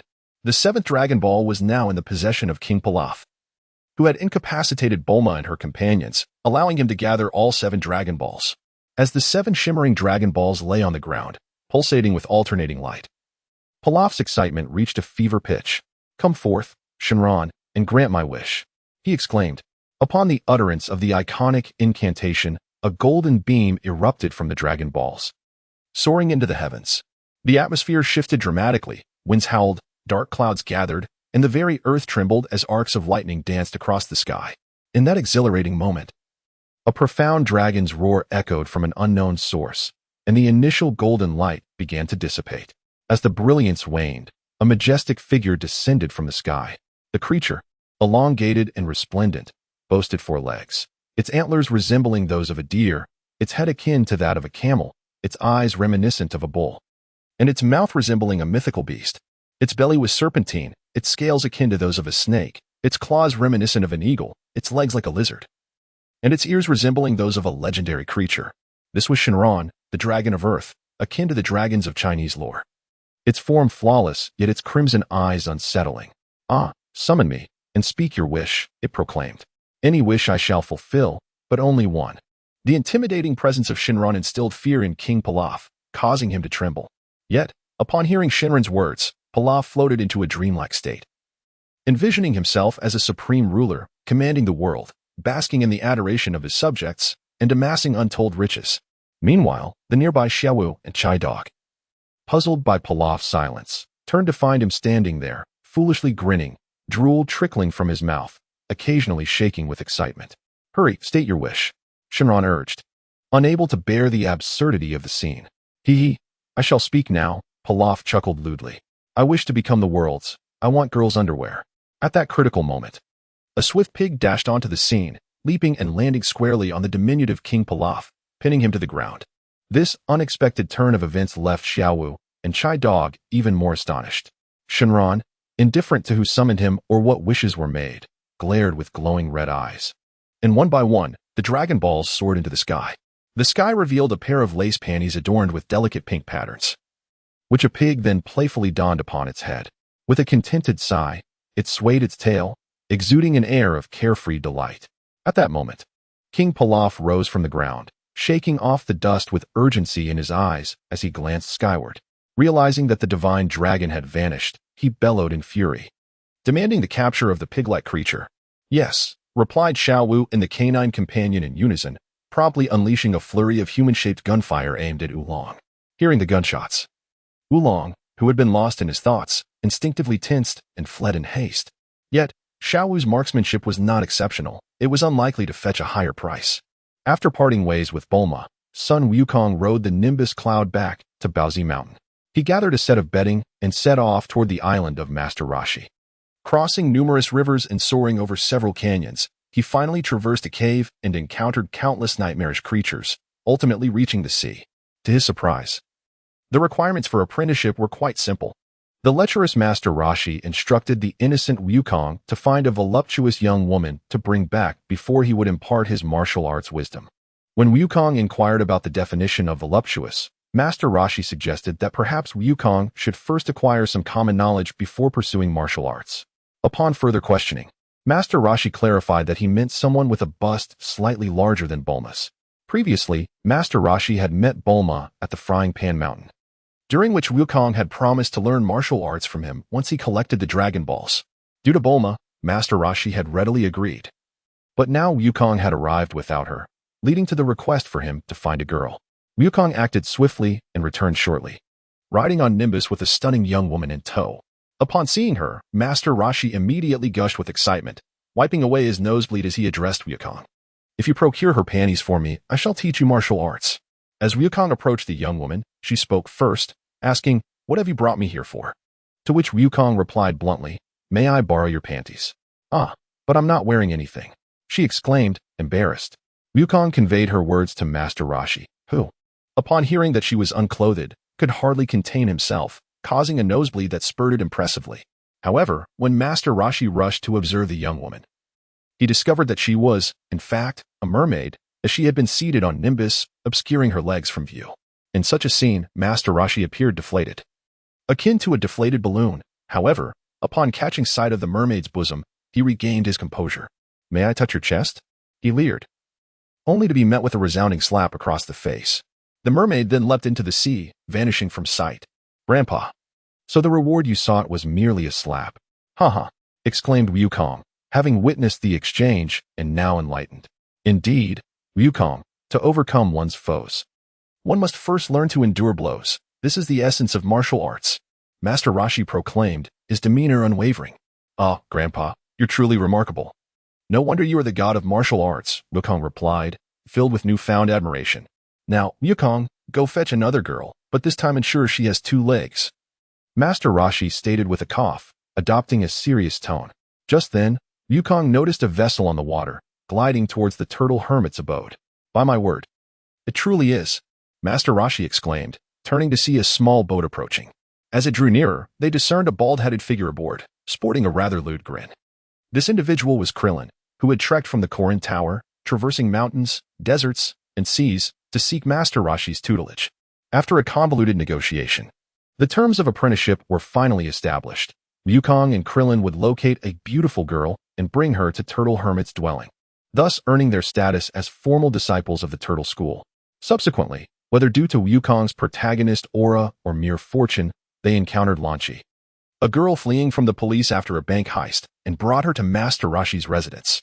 Shortly thereafter, she sneezed, transforming into a Super Saiyan, and unleashed a barrage of gunfire upon Master Roshi, Wukong, and Krillin. Thus, Wukong and Krillin officially embarked on their path of cultivation. One cannot help but remark on the peculiar yet enriching experiences they shared. After all, who else could claim to have rescued a bank-robbing girl? Hello, Wukong. You've been quite busy. It's been months since you last called me. Oh, there's the World Martial Arts Tournament? Very well, I shall return for that. Bulma, at that moment, stretched languidly, completely unaware that she had inadvertently exposed herself. However, within the confines of her home, such an incident seemed trivial, especially since Broly was the one looking on. Today, Bulma radiated an extraordinary charm.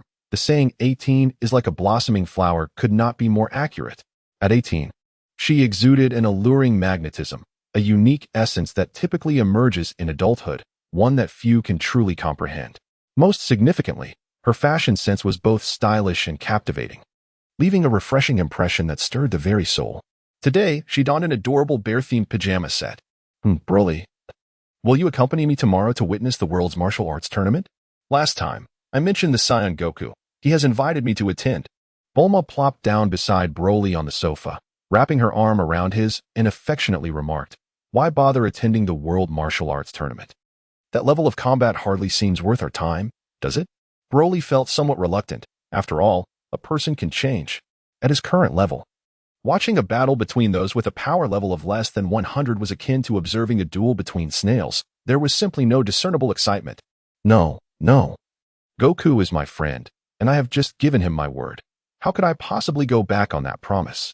Bulma has taken on a playful demeanor reminiscent of a young girl, and Broly finds great enjoyment in it, evoking feelings akin to his first love during school days. Tomorrow, I shall take you to witness the God of Destruction. It promises to be far more captivating than the World Martial Arts Tournament. Broly seductively inquired, God of Destruction? Bulma expressed her confusion.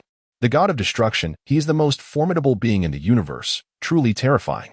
Do you not have an affinity for the macabre?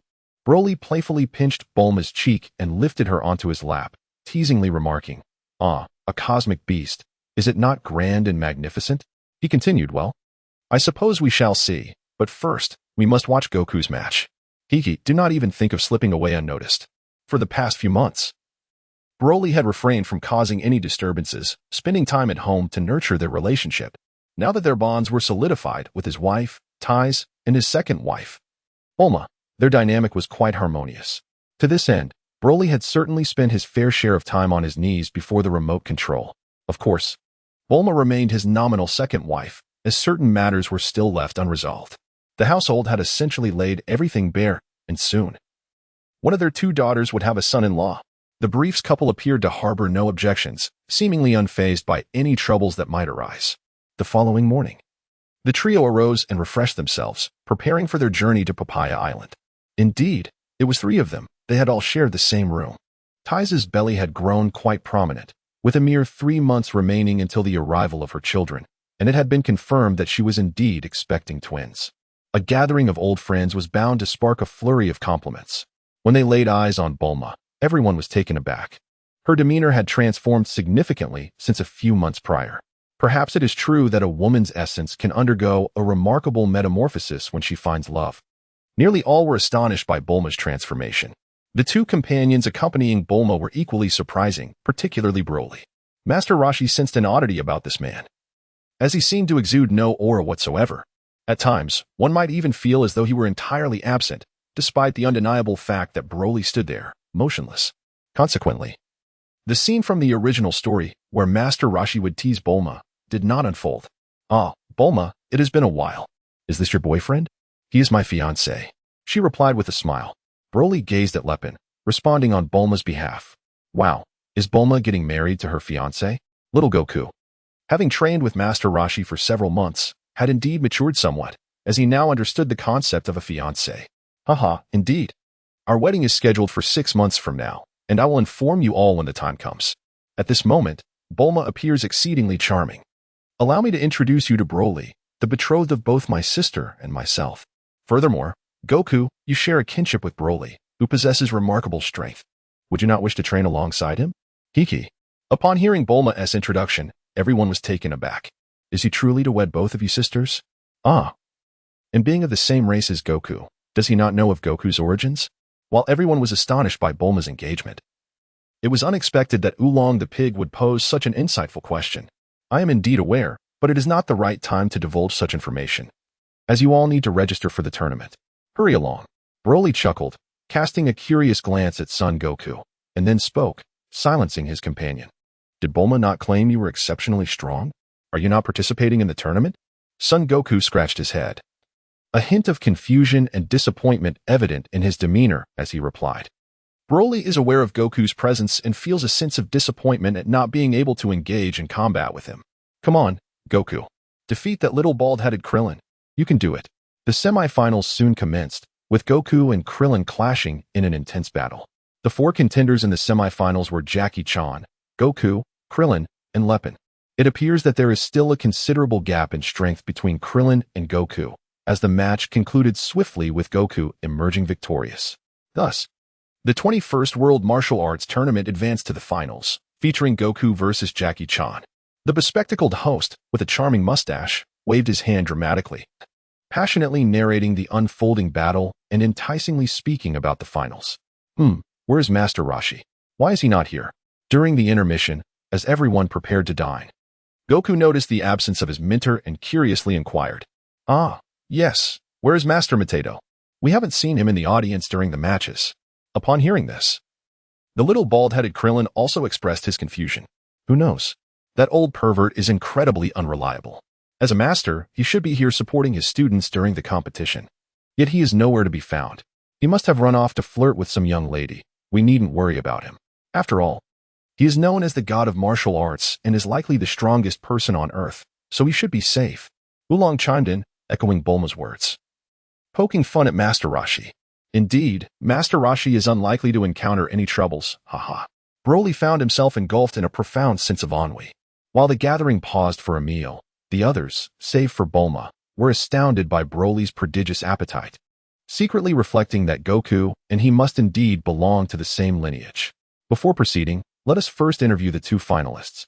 The host, sporting a small mustache, appeared to revel in his role as the master of ceremonies for the World Martial Arts Tournament. Goku, my dear contestant, how confident do you feel about your chances of victory? Garlic? Goku replied, utterly bewildered. No, I meant to ask how assured you are of defeating your opponent. Oh, I'll just do my best, Goku responded, leaving the host momentarily flabbergasted. Yet, quick-witted as he was, he swiftly alleviated the awkwardness with a chuckle.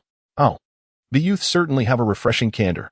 Now, let us inquire of the other contestant. I trust the elder will provide a more captivating response. The host gestured towards the serene figure of Jackie Chan, who had his eyes closed in meditation. Jackie, do you have any strategies for the upcoming match? Or how confident do you feel about your chances? After a long pause, the audience held their breath. The host, feeling fatigued, wiped the sweat from his brow. It seems our Jackie is dozed off. Such an unruffled demeanor suggests he feels quite confident. Very well. Let us await the commencement of the finals. The finale itself proved to be rather uneventful, with Jackie and Goku engaging in a half-hour bout, culminating in a single Kamehameha wave, as Jackie was akin to Master Roshi. Ultimately, the tournament concluded with Master Roshi's narrow victory. Following the event, the participants gathered for a meal before parting ways. Goku set off in search of his grandfather Gohan's relics, specifically the 4-star Dragon Ball. In the ensuing months, Goku traversed the landscape in pursuit of the Dragon Balls, dismantling the Red Ribbon Army and vanquishing the world's most notorious assassin, Tao Pai Pai, all while undergoing significant personal growth. In the 7th universe, within the realm of the god of destruction, Broly, feeling restless since the tournament's conclusion, contemplated a visit to Beerus and the Angel Whis, promptly transporting himself and his 2 wives to the realm of destruction. Ah, Bardos, I see you are here. Upon his arrival, Broly recognized a familiar figure, reminiscent of the angel from Universe 6. Indeed, you must be the first light god appointed by the Grand Priest, Lord Broly. By the lakeside, the two individuals happened to notice the emergence of someone within the realm of destruction. Soon after, the voice of Broly resonated. Turning around, they scrutinized each other, and Whis spoke up to confirm Broly's identity. Heh, I have already acquainted myself with the gods of destruction and the Supreme Kai from other universes. However, I have yet to pay a visit to this universe. As soon as I found the opportunity today, I made my way here. Broly let out a light chuckle, feeling somewhat awkward as he spoke. After all, he had intended to come earlier, but familial obligations had delayed him. Mr. Whis, is Lord Beerus still asleep? This question had been on Broly's mind. As in the original narrative, Beerus was indeed in slumber during this period. Lord Beerus is indeed asleep. The universe-level tournament is merely 12 years away, and I must confess, I am quite concerned for Lord Beerus's well-being. Whis cleared his throat, slightly embarrassed. For while other gods of destruction were diligently preparing for the forthcoming tournament, Beerus seemed unconcerned, with his alarm set to ring in 56 years. If the original storyline were to unfold as anticipated, Beerus would awaken 17 years later. Startled from his dreams by the thought of a Super Saiyan god, one capable of engaging him in battle. Thus, he had remarked that he had lost 39 years of sleep. Then why do you not awaken him? Broly spoke to Whis, yet his gaze remained fixed on Bardock. He was eager to unravel the enigma of this Bardock, who diverged so markedly from the original narrative. If one were to forcibly awaken him, Lord Beerus would undoubtedly be incensed. Whis's remark bore a distinct feminine flair. Well, truth be told, I've longed to engage in a battle with Beerus, so feel free to summon him, he chuckled. Upon noticing the glint in Broly's eyes, Whis discerned his desire to dismiss him, sensing that there were private matters to discuss with Bardock. Thus, he gracefully took his leave to fetch Beerus. Bardock, what prompted your sudden transformation in temperament, leading you to abandon your role as a subordinate to Kampa? Once Whis had departed, Broly directly expressed his curiosity. It is because I am a traveler from another realm. Bardock responded fluently in Japanese. Goodness, if you can comprehend my words, why not articulate them in a manner akin to mine? Broly was taken aback and, in a moment of exasperation, remarked that the previous words sounded quite familiar. I declared myself a traveler from another realm, recounting that when I first arrived, my spirits were rather low. Therefore, Bardock recounted her experiences using Broly's words, leaving him in a state of astonishment. My heavens, how fortunate you are. Broly found the situation both amusing and exhilarating. The excitement stemmed from the revelation that Bardock was also a traveler from another realm. The humor arose from the fact that Bardock, having never encountered Dragon Ball, had nonetheless arrived in its universe. Moreover, her candid admission of her identity reflected a certain nonchalance towards the myriad questions that might arise. Upon her arrival, her father, the Grand Priest, was already aware of her presence and had comprehended her entire essence. Consequently, regarding this so-called God of Light, she felt no need for concealment. Firstly, there was no imminent danger to her life, and secondly, it simply did not matter. This is a Japanese girl, Broly. I also desire an angelic attendant. Will you stay by my side in the future? Broly glanced at Tais and Bulma, who were admiring the scenery from a distance. He then whispered to Whis, if you require an angel, why seek me out? You should speak with the Grand Priest. Whis shot him a reproachful look and replied somewhat dejectedly, I reside on Earth. You know. Oh, does this world also possess an Earth? Broly inquired. Indeed, and it bears a striking resemblance to the Earth you knew before your journey through dimensions. Give it some thought and come with me, Whis urged. Broly cast a glance at Tais and Bulma before turning to ally with Bardock. With a deep breath, Beerus and Broly pressed their palms together, channeling an immense force that sent tremors throughout the entire God of Destruction realm. A powerful hum resonated as swirling currents of energy enveloped them, merging into a singular orb of energy, half violet and half silver, which rapidly expanded. As the energy surged, the very fabric of the God of Destruction realm began to shatter. Enormous celestial bodies in the sky cracked and splintered, while ancient trees of the realm toppled in the wind.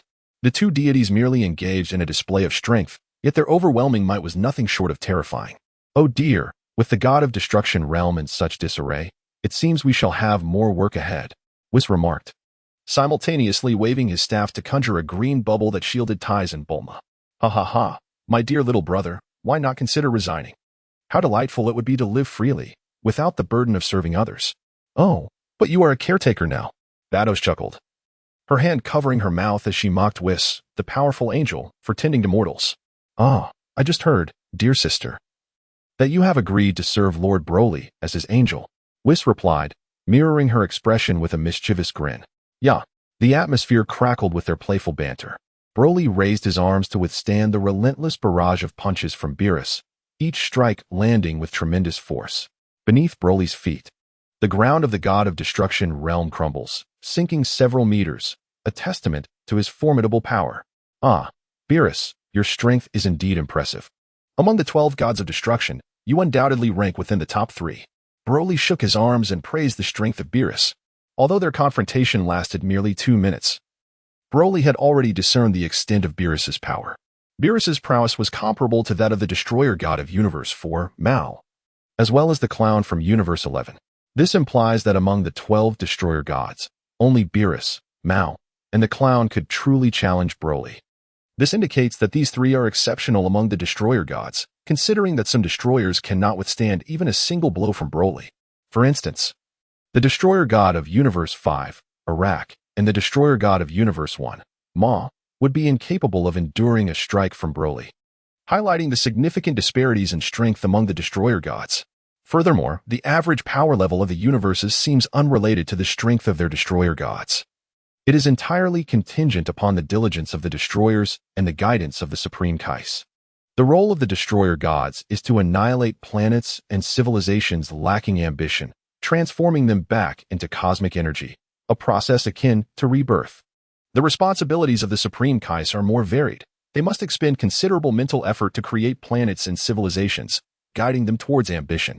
However, the current gods of Universe 7, whether it be the destroyer god Beerus or the Supreme Kai Shin, appear rather lackadaisical. No, that's not quite right. Beerus is lazy, while Shin lacks intelligence and imagination. This unfortunate combination has resulted in Universe 7's average level of development languishing near the bottom among the 12 universes. Universe 9 ranks last and is the most peculiar, with the Supreme Kai exhibiting a temperament more volatile than the destroyer god. How could a thriving civilization emerge from such chaos? After their exchange, Broly felt perplexed. Beerus's power was nearly 70% of his own. This raised questions about how Dark Broly managed to defeat Beerus, as Broly himself felt uncertain about his ability to vanquish him. With his Ultra Instinct at its peak and the full activation of his divine power, he estimated a mere 30% chance of defeating Beerus. This suggests that Dark Broly must possess some hidden advantage. Contemplating this, Broly began to feel anxious. This was indeed significant, for defeating Beerus was no trivial task. Even if he faced 2 Beerus figures in training, Broly would remain undefeated. However, killing Beerus proved to be a formidable challenge. Ah, you.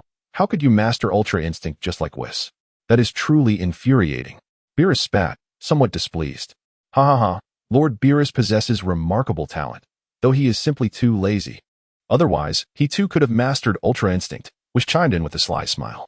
Meanwhile, in West City on Earth, oh my, is this what they call takoyaki? It looks absolutely delicious. With a gentle clap of his hands, Whis gazed curiously at the lavish spread of delicacies laid before him. Meanwhile, the butler of the Broly household, Old Wong, cheerfully elaborated on each dish and every exquisite sauce. The table was adorned for 6, comprising the Broly family of 3, the newly inducted member, Bardos, and the esteemed guests, Whis and Beerus. Their previous interactions in the realm of destruction had been amicable, and with the prospect of cohabiting in the 7th universe, fostering deeper connections seemed worthwhile. Thus, they graciously accepted Broly's invitation to partake in an evening meal, eager to experience the lifestyle of the God of Light. After all, as deities, mutual learning and collective advancement were essential. Sir, please take a look at this. It pertains to our company's collaboration with the Stellar Mining Group. If everything appears satisfactory, kindly affix your signature. A middle-aged man clad in a suit and tie presented a project proposal in the office of the CEO atop the Universal Enterprises building. Oh, there's no need to review it further. Simply consult with General Manager Beerus for implementation, was the prompt response. Today, Broly presents a novel sight. Adorned in a striking red suit, a cigar clasped between his fingers, savoring red wine, his legs casually propped upon his desk, swaying languidly in his chair.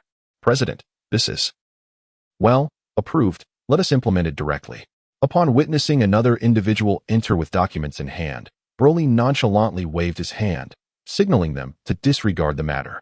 You handle it, President. Bardos, dressed in casual attire, exudes an air of elegance. After arriving on Earth, she has forsaken her angelic garb, opting instead for fashionable attire befitting a modern woman, reveling in shopping and travel. This may very well resemble the lifestyle she led in her previous existence. Yet it suits her well, much to Broly's delight.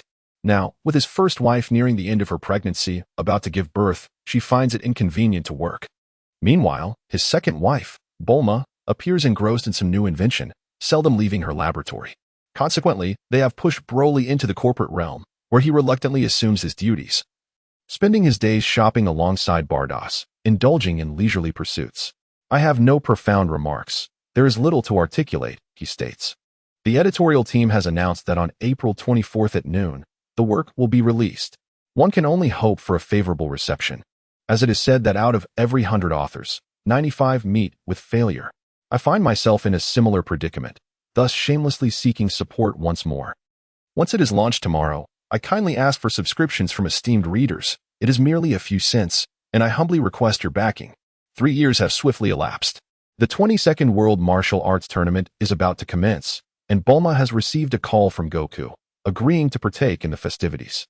Much has transpired over these 3 years, both good and bad, with many amusing occurrences. In the first year, Tai successfully delivered a pair of twins, a boy named Neil and a girl named Sally. 3 months later, a grand wedding was held in West City. Notable not only for its extravagant display, but also for the fact that the bride was not singular. In the subsequent year, through Broly's persistence, another child was welcomed into the family, a daughter named Agnes, the offspring of Broly and Bulma. Thus, Broly has now become a father of 3, genuinely embracing the role of a parent. As the days unfold, life is far from dull. The commotion of children often vexes both Broly and Bardoss, prompting them to exercise caution in their endeavors. Thus, in the 3rd year, they refrained from adding to their brood. Of course, the paramount importance of training has never been overlooked. Broly dedicates at least half of his time to honing his skills. With Bardoss by his side, training is far from tedious, as they spar together, achieving steady progress. Bardoss proves to be quite formidable. Furthermore, the region of West City has become increasingly vibrant, establishing itself as a bustling hub of commerce within the universe, subtly emerging as Earth's largest metropolis. The omnipotent corporation acquired several hundred miles of land from the government, with a mere docking port for spaceships spanning dozens of square kilometers, alongside the establishment of thousands of production workshops. Employees work in 3 shifts, tirelessly for 24 hours. As the market caters to the North Galaxy, leading to a severe imbalance between sales and production, with customer orders extending 3 years into the future. The so-called Great Concealment lies within the city. No one would have imagined that the deity Broly resides in this bustling metropolis, and he is not alone. Bardock is here too. If anyone harbors nefarious intentions, they had better pray for good fortune and refrain from targeting the West City. In the eastern part of Earth, aboard an aircraft, a gaunt Namekian cackled heartily, anticipating the moment he gathers the Dragon Balls to restore his youth, declaring that the world would be his, with even the gods powerless to stop him. Before him sat 3 individuals trembling in fear. A small, green-skinned creature with sharp fangs, a tall and graceful woman, and a dog-like figure clad in dark attire. Indeed, they were the Pilaf gang. Their joy in freeing the sealed Demon King Piccolo quickly turned to despair as they found themselves captured by him. With the Dragon Radar in hand, they assisted Piccolo in his quest for the Dragon Balls, leaving King Pilaf lamenting his unfortunate fate. On the journey to Papaya Island, Sun Wukong darted through the dense forest, leaping from tree to tree at remarkable speed, his face alight with joy. Over the past 3 years, Sun Wukong had grown significantly stronger, dismantling the Red Ribbon Army and defeating the world as top assassin, Tao Pai Pai. He had traversed the 5 Elements Mountain and visited the Yellow Springs. Most importantly, he had interacted with Broly, who had offered him guidance as he prepared to attend Broly's wedding, after which Broly instructed him in training for an entire day. If a power meter were available now, it would reveal that Sun Wukong's combat strength exceeds 700. It is noteworthy that when Raditz descended upon Earth, an adult Sun Wukong only possessed a combat strength of over 300. And consider, there are still 7 years until Raditz's arrival. One can only wonder what the situation will be then. In the western part of the North Galaxy, since the demise of Captain Ginyu, the efficiency of your operations has deteriorated significantly. I am contemplating whether it is time to replace you all. Beneath the dark expanse of the cosmic sky, Frisia stood before the glass of his spaceship, hands clasped behind his back, gazing into the distant stars as he spoke in a calm tone. Lord Frisia, your insight is unparalleled. My subordinates have never shirked their duties. It is merely that the wretched monkeys are too cunning, playing a game of hide and seek with us. Indeed, agreed Raikum, especially that group of wretched monkeys who seem to possess new radar technology, always outpacing us. G knelt on the ground, trembling as he defended himself. Silence. For over a decade, I have commanded you to annihilate the Scions, yet look at your results. For over a decade, my dominion has been incessantly besieged by the Scions, rendering my commercial ventures utterly futile. As the Emperor of the Universe, I find myself in the humiliating position of being unable to provide even for the military expenditures of my subordinates. Frisia, in a fit of rage, spewed forth saliva at the four kneeling before him as he spoke. These four, with heads bowed low in trepidation, were none other than Broly's former subordinates, Lycum, Bardu, Geese, and Guldo. Their years have been far from prosperous, constantly manipulated by Bardock and Paragus, traversing the cosmos for over a decade. Most disheartening of all, upon reaching their destinations, they consistently discovered that the Scions had already retreated, often just moments before their arrival. Currently, the state of Frisia's forces is dire. Bardock and Paragus wreak havoc as if they possess an uncanny ability to ascertain the precise locations of Frisia's main forces.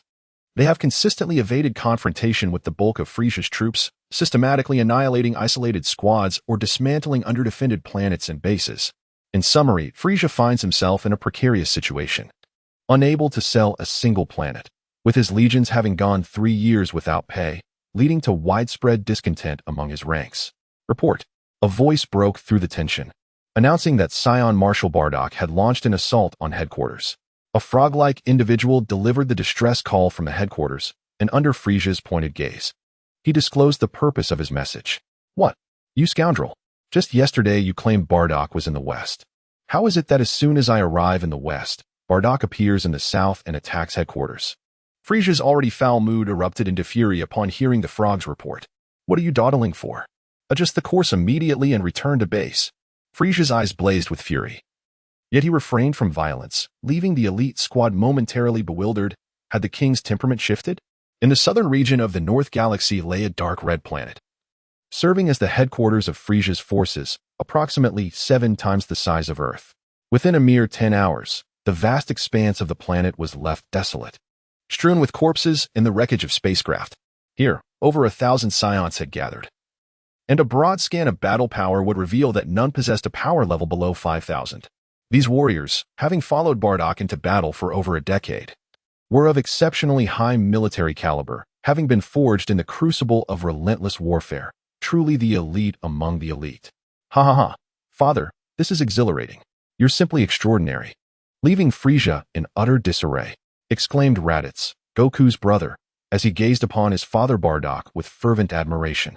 He had never imagined that one day the Scions would engage in warfare against Frisia's forces, nor had he envisioned that after over a decade of conflict, Frisia would not only fail to subdue the Scions, but repeatedly suffer defeats. All of this was a testament to his father's brilliant leadership, and Raditz found himself utterly in awe of Bardock, his eyes sparkling with admiration. Raditz, you have reached adulthood and have made considerable progress over the years. I find this quite gratifying. Bardock gazed at his son's combat power of 5,760, feeling a mixture of pride and melancholy, realizing that his son had grown up while he himself was aging, sensing the underlying sentiment in his father's words. Raditz felt a pang of sorrow and deftly shifted the topic. Father, you are the mightiest Scion in centuries, with a combat power of 64,000. While Prince Vegeta's power is merely 31,300. Recently, I have heard suggestions for you to become the king of the Scions. What are your thoughts on this? Raditz inquired tentatively, actually leaning towards supporting the idea, for it would elevate him to the status of Scion Prince. Enough of this nonsense. Do not mention it again, as it may sow discord among our Scion kin, especially given our current situation. A rift among us could yield dire consequences. Bardock furrowed his brow, expressing his concerns. Then, as if recalling an important matter, he continued, by the way, Raditz, do not accompany me on my mission tomorrow. Take 2 others and journey to Earth to bring back your brother Kakarot. I truly miss him. He should be 17 by now. Bardock reminisced fondly about the time when his younger son was born, resembling him in every way, a son so dear to his heart. Very well. The journey to Earth should take about a month. Raditz nodded, contemplating the advantage of bringing his brother back. Having a loyal ally would be beneficial should he ever consider usurping power. In the southern region of the North Galaxy, at Frisia's eastern base number 2, Marshal Paragus had just received word that Marshal Bardock had succeeded, allowing them to launch an assault on Frisia's forces in the east. Good. Relay the order to the entire army. We shall depart in 20 minutes. Paragus declared with fervor, unaware that his precious son was, in fact, still alive, at least nominally. On the planet Osir, which had become a temporary base for the Scions, Vegeta stood atop a building once graced by Bardock. Closing his eyes to meditate while contemplating his past, the destruction of planet Vegeta over a decade ago was not a calamity to him. Rather, he perceived it as a catalyst for ascension. In the past, the planet had only a few warriors with combat powers of 10,000, yet now, although the Scion population numbered just over 30,000, there were numerous warriors boasting powers exceeding 10,000. 8 years ago, he had officially ascended to the throne and now basked in the glory of his position, adorned in a grand crimson cape, respected by his kin and countless subordinate civilizations, enjoying a life of considerable comfort. On Earth, aboard King Piccolo's aircraft, a voice echoed, "What are you hesitating for? Simply nod in agreement, become a disciple of darkness, and inherit the beliefs of my dark deity. You shall acquire a strength that surpasses your current abilities by a staggering 15-fold, along with the youth you have long yearned for. Yet, the power I bestow upon you transcends mere youth. You shall remain forever ageless." Mere moments ago, a shadow materialized within the mind of the formidable King Piccolo, seeking to engage in a pact. The essence of this agreement hinged upon King Piccolo vocally proclaiming his allegiance as a follower of the Dark God. In return, he would be granted immense power and an eternal life. How intriguing that you are so eager for me to become your disciple. Very well. I shall embrace this role and witness your true capabilities. King Piccolo, with a nonchalant demeanor, was astonished by the presence that invaded his thoughts, yet he felt no fear. A villain is unyielding in the face of adversity. If a transaction is to be made, let it be so. After all, since you can invade my mind and I cannot resist, I might as well revel in it. Dark God, I implore you to bestow upon me the power of darkness. Speak this incantation, for it requires the witness of the world's laws before divine strength can be conferred upon you. The chilling, emotionless voice reverberated once more within Piccolo's consciousness. How bothersome. Reluctantly, King Piccolo repeated the phrase, though he felt no immediate change. Just as he was about to question the shadow, a sudden pain surged through his forehead, plunging him into darkness. Moments later, around 5 minutes passed before he regained consciousness. You bastard, what have you done to me? Ah. Do not be so hasty in your accusations. Take a moment to assess your newfound power, observe your skin, and then speak. King Piccolo, with a mixture of astonishment and excitement, realized the magnitude of his strength, how formidable it had become. He felt confident in his ability to confront the divine temple without issue.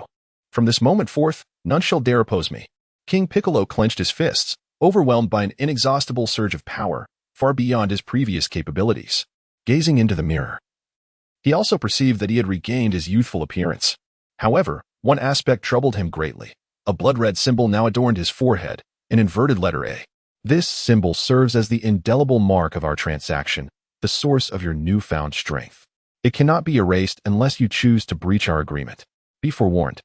The consequences of such a betrayal are beyond your capacity to endure. You may wonder what I, the Dark God, stand to gain from our exchange. I shall not conceal the truth. I merely seek amusement. As for any tangible benefit, it seems you possess nothing of value to offer me, King Piccolo. With that, the shadow vanished from Piccolo's mind. Clenching his fists tightly and furrowing his brow, he felt an overwhelming sense of disdain. Leaving the self-proclaimed King Piccolo in a state of deep frustration, on Papaya Island, a multitude of individuals made their way towards the venue of the renowned martial arts tournament. Suddenly, Broly halted in his tracks, sensing the ominous presence of Dark Broly descending upon Earth.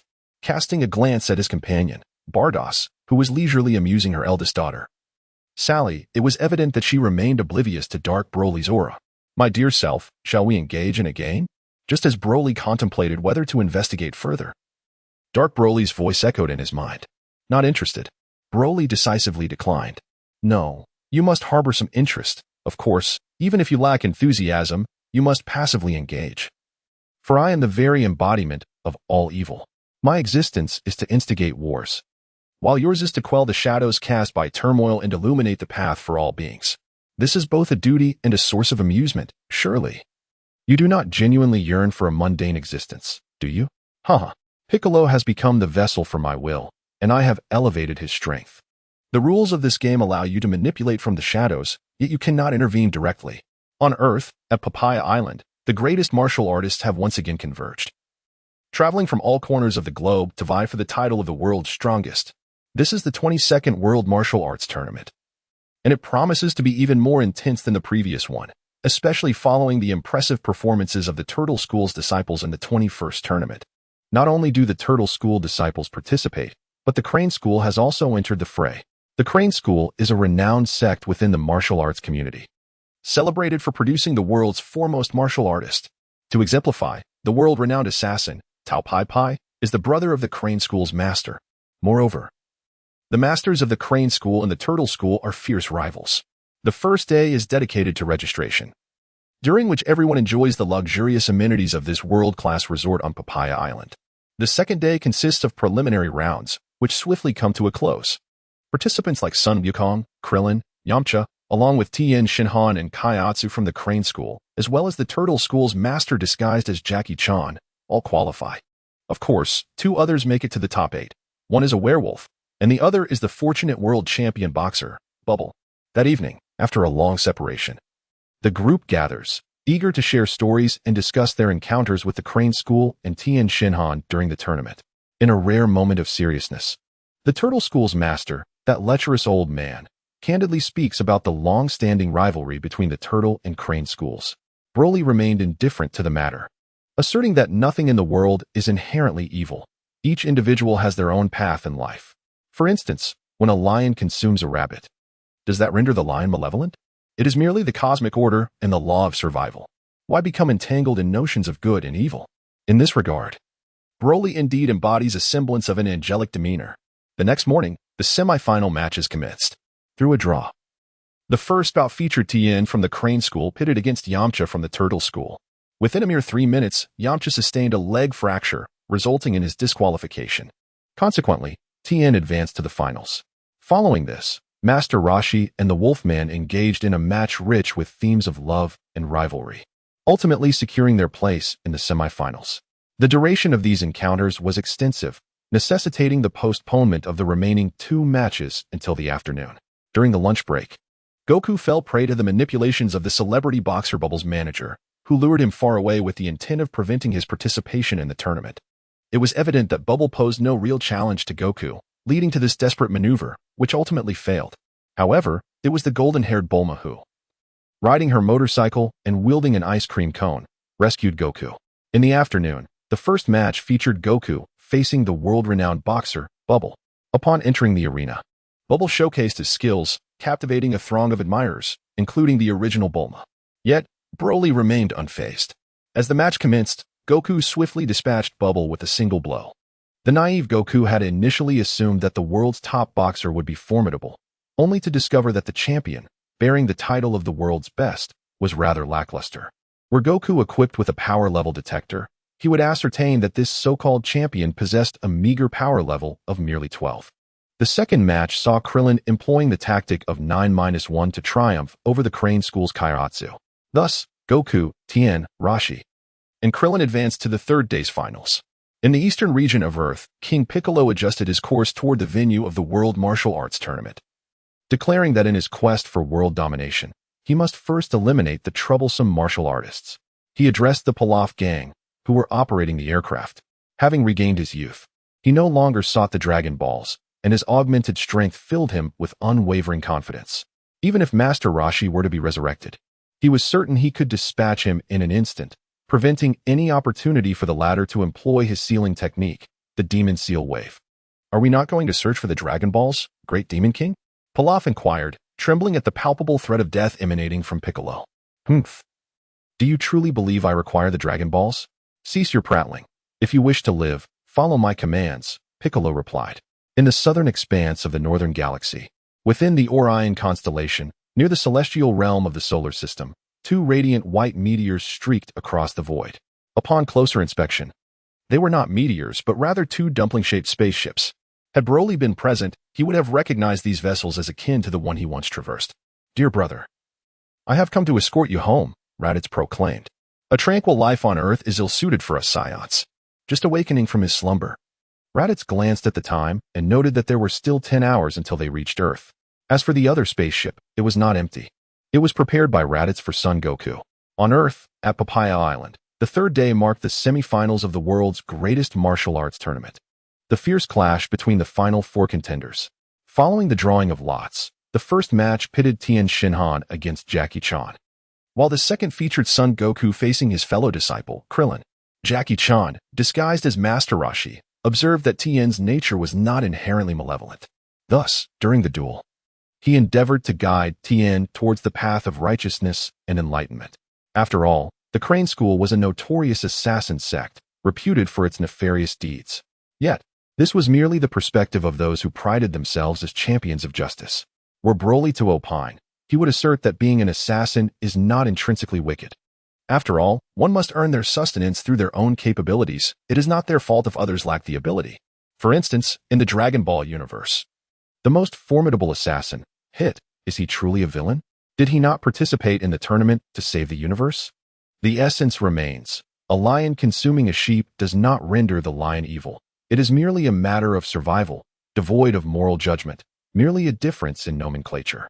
After a fierce contest, Master Roshi conceded defeat, as his guidance had borne fruit, allowing Tien to advance to the finals.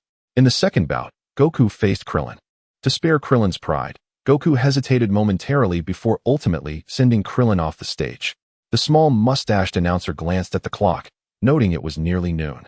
Anticipating an intense final match, he declared that the championship would take place in the afternoon. "Goku, that Tien Shinhan seems quite formidable. Are you confident in defeating him?" Krillin inquired, his concern evident. After all, the previous tournament champion, Jackie Chan, had succumbed to Tien, and Goku had lost to Jackie in the last competition, which heightened Krillin's anxiety. "Indeed, Tien is quite impressive, but I am significantly stronger now. Do not underestimate me, Krillin. Broly has been training me recently." Goku replied nonchalantly while shoveling rice into his mouth. Bulma's husband, is that remarkable? He can actually train you?" Krillin exclaimed in astonishment. For he was aware that the strongest individuals on Earth were none other than the practitioners of the Turtle and Crane schools. Now, with Master Roshi having little left to teach Goku, the revelation that Bulma's husband could guide him was indeed surprising. Is it not peculiar that Broly, who appears so refined and gentle, should not embody the superficiality of mere flashy techniques? The small restaurant echoed with the melodious laughter of women, Tais, Bulma, and Bardock. Although Krillin's voice was barely audible, they all heard him. After all, each of them possessed a battle power exceeding 100 million and had undergone mental training, rendering their hearing quite exceptional. As for Bardock, she was a formidable force, rivaling Broly himself, having grasped numerous cosmic principles, making her extraordinarily powerful. Ahem. As Broly enjoyed his dumplings, he suddenly found himself choking on one upon hearing someone criticize his flashy techniques. Broly is a formidable force, a being who has effortlessly vanquished deities of destruction. How dare you, a mere bald individual, claim that I possess only superficial skills? The afternoon swiftly passed, and the grand finale was about to commence as everyone ambled towards the venue. Broly sensed an unfamiliar presence approaching, one that had seemingly not existed on this planet before. Bardos, cradling Sally, casually remarked without turning her head, that is a sealed Namekian who has just been released. It seems he is coming here to stir up trouble. However, it matters not. Shortly, I will take Goku to the room of spirit and time, and all will be well." Broly sensed a chilling aura approaching Papaya Island, with a power level exceeding 4,000. Reflecting upon Dark Broly, it was not difficult to deduce that this presence belonged to Piccolo. Additionally, there was another entity in space, expected to arrive on Earth in approximately an hour, likely more formidable than the one already present. Bardos, seemingly unfazed by any occurrence, maintained her perpetual calm demeanor. Broly often pondered if she was indeed a time traveler rather than the Bardos he knew. Who could it be arriving on Earth at this moment? Regardless, it mattered little, for he would soon be here, and they could address it when the time came. Broly walked behind Bardock, extending his hand to hold his daughter Sally's, while a strange thought crossed his mind. "Oh, how remarkable. The contestant Tien Shinhan has grown 4 arms. Wow, the legendary Son Goku has been subdued. What an intense clash it is." The speed is so astonishing that I can hardly follow it. So, dear audience, do observe for yourselves. The little bearded host, gripping the microphone, passionately roared, animatedly narrating the unfolding battle. However, the scene from the original work, where Bulma fiercely pummeled Oolong, was notably absent. This time at the martial arts tournament, Launch also participated, setting her sights on Tien Shinhan, declaring him as her chosen partner. Bang, bang, bang, on the arena. Son Goku and Tien Shinhan exchanged blows, thoroughly enjoying the fray. Such as Son Goku, despite possessing overwhelming power that far exceeds his opponents. He never resorts to annihilating his adversaries instantly. He insists on testing the waters first, except when facing someone as inept as Oolong, who would succumb to Goku's probing attacks in an instant. Presently, Son Goku boasts a battle power exceeding 700, while Tien Shinhan, as in the original narrative, possesses merely around 170 at this moment. Kamehameha. With a resounding boom, Tien Shinhan, in a dire situation, unleashed his signature move, the Kamehameha. A technique still formidable in its might. At that instant of unleashing, Broly sensed Tien Shinhan's energy surge, multiplying fivefold, indicating a battle power of approximately 900, truly formidable. I recall during the Android saga in the original work, Tien Shinhan, utilizing an improved Kamehameha, managed to suppress the semi-perfect Cell for quite some time. Just how high was Tien Shinhan's battle power back then? It is evident that the Kamehameha is indeed powerful. With Tien Shinhan's mighty roar, a colossal sound erupted, and a blinding light flashed forth. After a prolonged moment, as the dust settled, the entire arena vanished, transformed into an unfathomable black void. The audience was left in stunned silence, while the little bearded host sat on the ground, filled with trepidation, relieved that he had stood beneath the arena. Had he not, he would have surely perished. Where is contestant Goku? Could it be that he was obliterated along with the arena by contestant Tien Shinhan? Truly. The host of the World Martial Arts Tournament quickly regained composure, lifting the microphone and scanning the surroundings, questioning loudly. Goku. In such a scene, it was Krillin who felt the most anxious. No wonder they are the best of friends in the Dragon Ball universe. Do not worry, Goku's spirit still lingers. Master Roshi furrowed his brows, feeling a mix of concern and melancholy. While worrying for Son Goku, he also felt the weight of age. The era of the youth has indeed arrived, as the new generation pushes the old. Look, up in the sky, Son Goku is soaring. It was an unknown bystander who exclaimed, prompting everyone present to collectively gaze upwards. In a moment of crisis, Sun Wukong leapt to a height of 100 meters. Still astonished by the remarkable prowess displayed by Tien Shinhan. Suddenly, amidst their shared gaze, a terrifying energy sphere descended from the heavens, bearing down upon the two with an inexorable force. This unforeseen turn of events caught everyone off guard. However, Broly was already aware of the impending arrival of King Piccolo. He did not exert his full strength, merely striking casually, yet the energy sphere possessed a combat power exceeding 1300. Consequently, after being ambushed, Wukong found himself unable to break free from the binding force. The energy sphere pressed down upon Wukong and Tien Shinhan, plunging directly into the backstage area of the World Martial Arts Tournament, where it unleashed a thunderous roar, followed by a tempest that swept many ordinary spectators off their feet. Master Roshi, Krillin, and others raised their arms to shield their heads, struggling to withstand the raging winds. Broly, for once, assumed the role of a benevolent figure, his mental fortitude manifesting as a protective field that enveloped everyone, halting the impending shockwave at the very edge of this serene barrier. After a considerable duration, as the smoke dissipated, a vast circular pit several hundred meters in diameter emerged beneath their feet. Curiously, within a 10-meter radius of their standing position, no destruction was evident. Viewed from above, the pit resembled a profound abyss, while the ground upon which they stood formed a towering, cylindrical mound. Goku and Tien Shinhan still possessed a flicker of vitality, and they endeavored to administer two celestial beams to save their lives. Broly refrained from intervening on Goku's behalf, calculating that the impending attack could not ultimately claim Goku's life. In truth, Goku should not have been reduced to a mere breath away from death. It was entirely a consequence of Goku positioning himself before Tien, bravely absorbing the full brunt of Piccolo Daimau's assault to safeguard his friend's life. Feel despair. Humans. This is the might of Piccolo Daimao. All martial artists shall perish. As the onlookers stood in bewilderment, the imposing figure of Piccolo Daimao emerged before them, exuding arrogance, recklessness, and a defiant spirit that epitomized the essence of a villain. It cannot be. You have escaped, and yet you have grown so powerful. The turtle hermit, trembling in disbelief, illustrated the notorious reputation that Piccolo Daimao once held. "Oh, someone recognizes me. You old fool. Who might you be?" Piccolo Daimao regarded the turtle hermit with keen interest, surprised that, after 3 centuries of imprisonment, there remained those who acknowledged his existence. "I am a disciple of Master Matedo." In that moment, the turtle hermit exhibited an air of mastery, embodying the spirit of one who was prepared to face death. His intent was clear. He would risk everything to employ the Mafuba technique once more to seal Piccolo Daimao. "What? You are the wretched old man's apprentice? You shall die? Stand down." Just as Piccolo Daimao extended his hand to eliminate the turtle hermit, a powerful punch struck his left cheek, sending him spiraling through the air. Goku stood in astonishment, gazing at his own hand, marveling at the extraordinary speed and strength he had just displayed. Unbeknownst to him, while Piccolo conversed with the turtle hermit, Krillin had administered the senzu beans given by Broly to both Goku and Tien. Goku, who had been lingering on the brink of death, was instantaneously revitalized by the senzu bean, triggering a passive ability inherent to his Saiyan lineage, which augmented his battle power by approximately 5-fold. His combat strength surged from a mere 700 to nearly 3,800, which explained why Piccolo Daimao, caught off guard, failed to react in time to Goku's assault.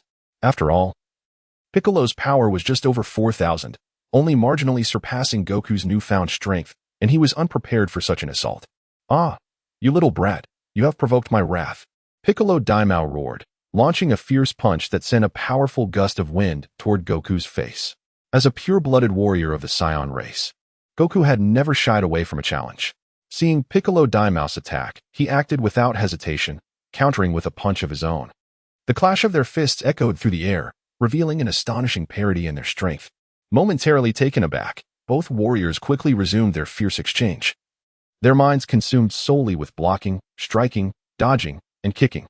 The intensity of their battle escalated, their movements so swift that they left behind fleeting afterimages, making it impossible to discern a victor amidst the chaos. One must acknowledge that the combat prowess of the great Demon King Piccolo surpasses that of Sun Wukong by several hundredfold. Yet, the outcome remains indeterminate. Broly speculated that perhaps, due to the prolonged absence from battle, King Piccolo had lost his edge. Goku, he is King Piccolo, a scourge upon the world 3 centuries ago, whose revival cost my master, Master Matedo, his very life in sealing him away. Yet now he has escaped and grown immensely stronger. Do not be reckless. If you cannot prevail, flee swiftly while I hold him off." The turtle hermit, witnessing his disciple Goku charging into battle against King Piccolo, hastily interjected. However, while the initial warning was shouted loudly, the latter part left him utterly speechless. How astonishing! When did Goku become so formidable that he could no longer discern his movements? In the western region of Earth, 2 spherical spaceships hurtled through the atmosphere at breakneck speed, their exteriors glowing red from the friction with the air. A resounding impact echoed as the ground buckled beneath them, leaving a significant crater. Such an extraordinary descent attested to the ship's robust construction. With a soft hiss, the hatch of one spaceship opened slowly, and a figure clad in armor, sporting a peculiar device over his right eye and reminiscent of a hedgehog, emerged. Beep, beep, beep. To the southeast, 13,000 kilometers away, 2 individuals are engaged in combat, their power levels astonishingly high, one at 4435, the other at 3,786. How is this possible? Even Kakarot, without specialized training, could not possess the prowess of an intermediate warrior.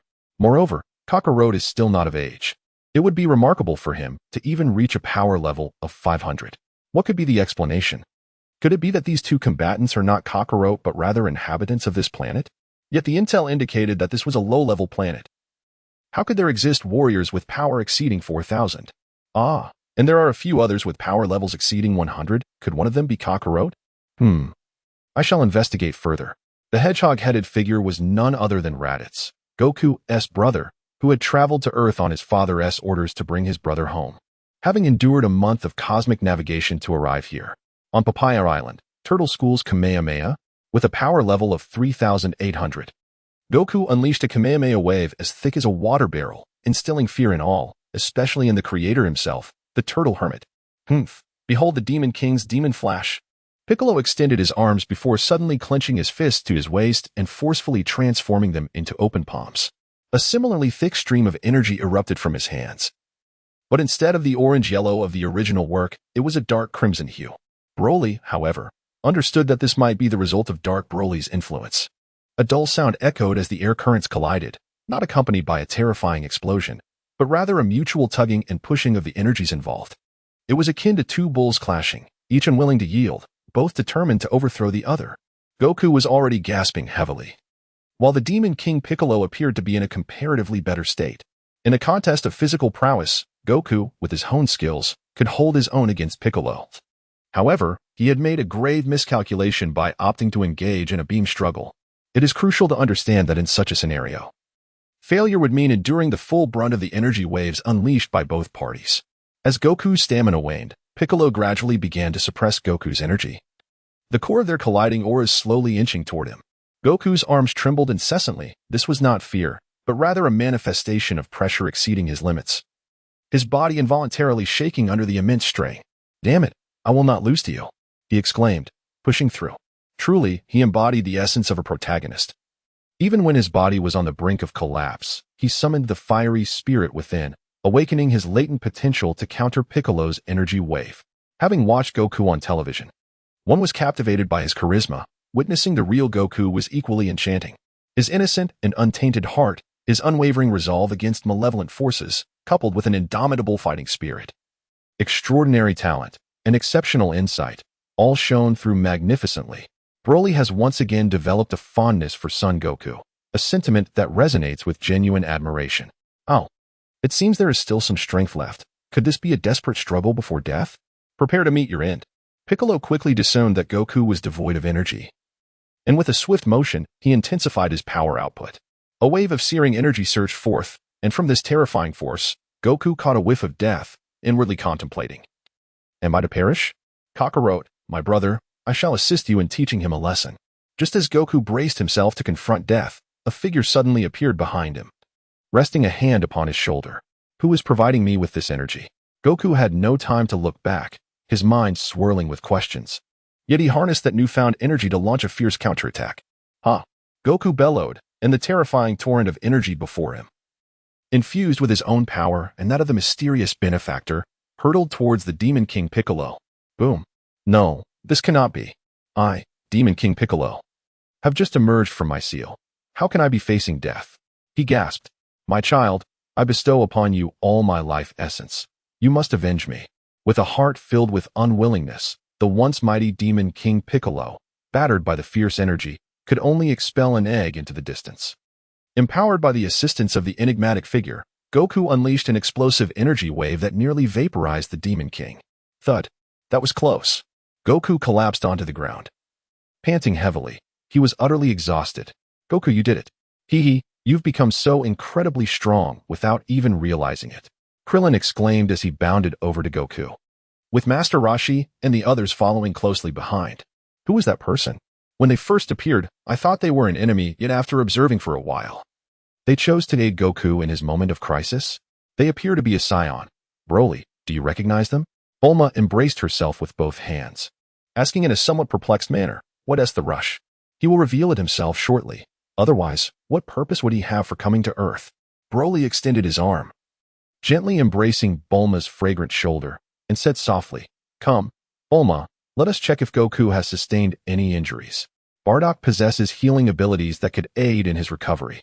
Tais cast a glance at the intimate exchange between Broly and Bulma, feeling somewhat displeased, and remarked, "Come now, do not be jealous. Allow me to embrace you as well." Hiki.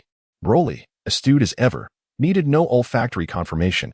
He could discern from a mere auditory cue that Tais' words carried a hint of acidity. "Kakarot," he remarked, "you've done remarkably well for a mere 17 years, boasting a combat power of 3,800. Pray tell, how have you honed your skills? Moreover, this planet known as Earth, was it not deemed a lesser world? How is it that you possess individuals with combat powers exceeding 4,000? It appears you have mingled with the denizens of this planet. How did that transpire? Was it not King Vegeta's directive for you to eradicate the Earthlings?" Raditz' sudden barrage of inquiries left Goku and his companions in a state of bewilderment. It is pertinent to note that the low-ranking Scion warriors dispatched from their home planet were equipped with a data implantation feature within their spacecraft. While the infants slumbered, their ships would implant mission parameters into their minds, ensuring that upon awakening, they would subconsciously fulfill their assigned tasks. Goku's mission was to eliminate the Earthlings. However, an unfortunate childhood accident had rendered him amnesiac to these directives, resulting in a profound transformation. It was akin to a rebirth, as he developed memories akin to those of a normal Earth child, nurtured by his grandfather, Gohan, who was a benevolent soul. Thus, Goku grew into a kind-hearted individual. Why the silence? Raditz prodded, visibly irked by Goku's prolonged lack of response. Thank you for your assistance earlier. I might have been slain by Piccolo otherwise. By the way, I am Son Goku. And who might you be? You mentioned a Kakarot. I do not believe anyone by that name resides here. Bulma, you are the most knowledgeable among us. Do you happen to know anyone named Kakarot?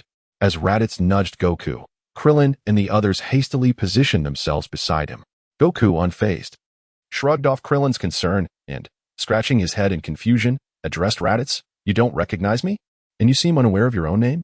Has your head suffered a significant impact? Raditz raised an eyebrow, his eyes darting in speculation. How did you know that? My grandfather, Gohan, once mentioned that I fell from a mountain in a fit of mischief and nearly lost my life. Goku exclaimed, astonished. Oh, I see. Allow me to enlighten you. Your name is Kakarot, not Son Goku. You hail from the distant planet Vegeta and belong to the warrior race known as the Saiyans, not Earthlings. As for your presence here, you will come to understand in due time. I am your brother, Raditz, and I have come to Earth at the behest of our father, whose purpose is to bring you back home. Our father is Bardock, the commander of our warrior race, and he is destined to be our leader and king. Raditz spoke with pride, recounting everything. As Bardock's status and prestige among the Saiyans steadily increased, Raditz began to nurture ambitions of his own, seeking to elevate his father from behind the scenes.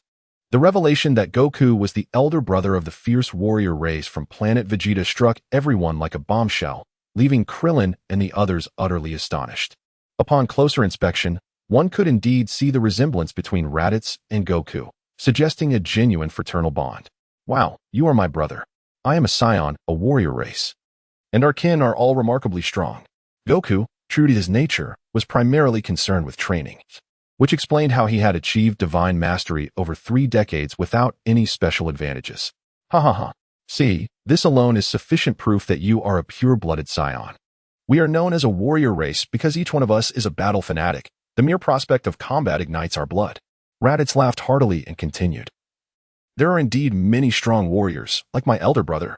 Currently, there are over 10,000 in our clan, and let me tell you, our father's battle power exceeds 64,000, making him at least 10 times stronger than I. What is battle power? Goku pondered, unable to comprehend the term, yet sensing that his elder brother's mention of their father implied great strength. Battle power is simply that. It's a measure of strength. This device can detect an enemy's battle power. You just wear it on your eyes, point it at a direction or a person, and press this button. Being somewhat illiterate, Raditz struggled to expound on the scientific apparatus. So he handed Goku the battle power detector to examine for himself. Beep, beep, beep. Oh, my battle power is 3,796? Krillin, how come yours is only 124? Beep, beep, beep. Master Roshi's is 156, and Tien's is 172. He's already surpassed Master Roshi. Goku swung the detector around, scanning the group while occasionally commenting. Hey, Goku.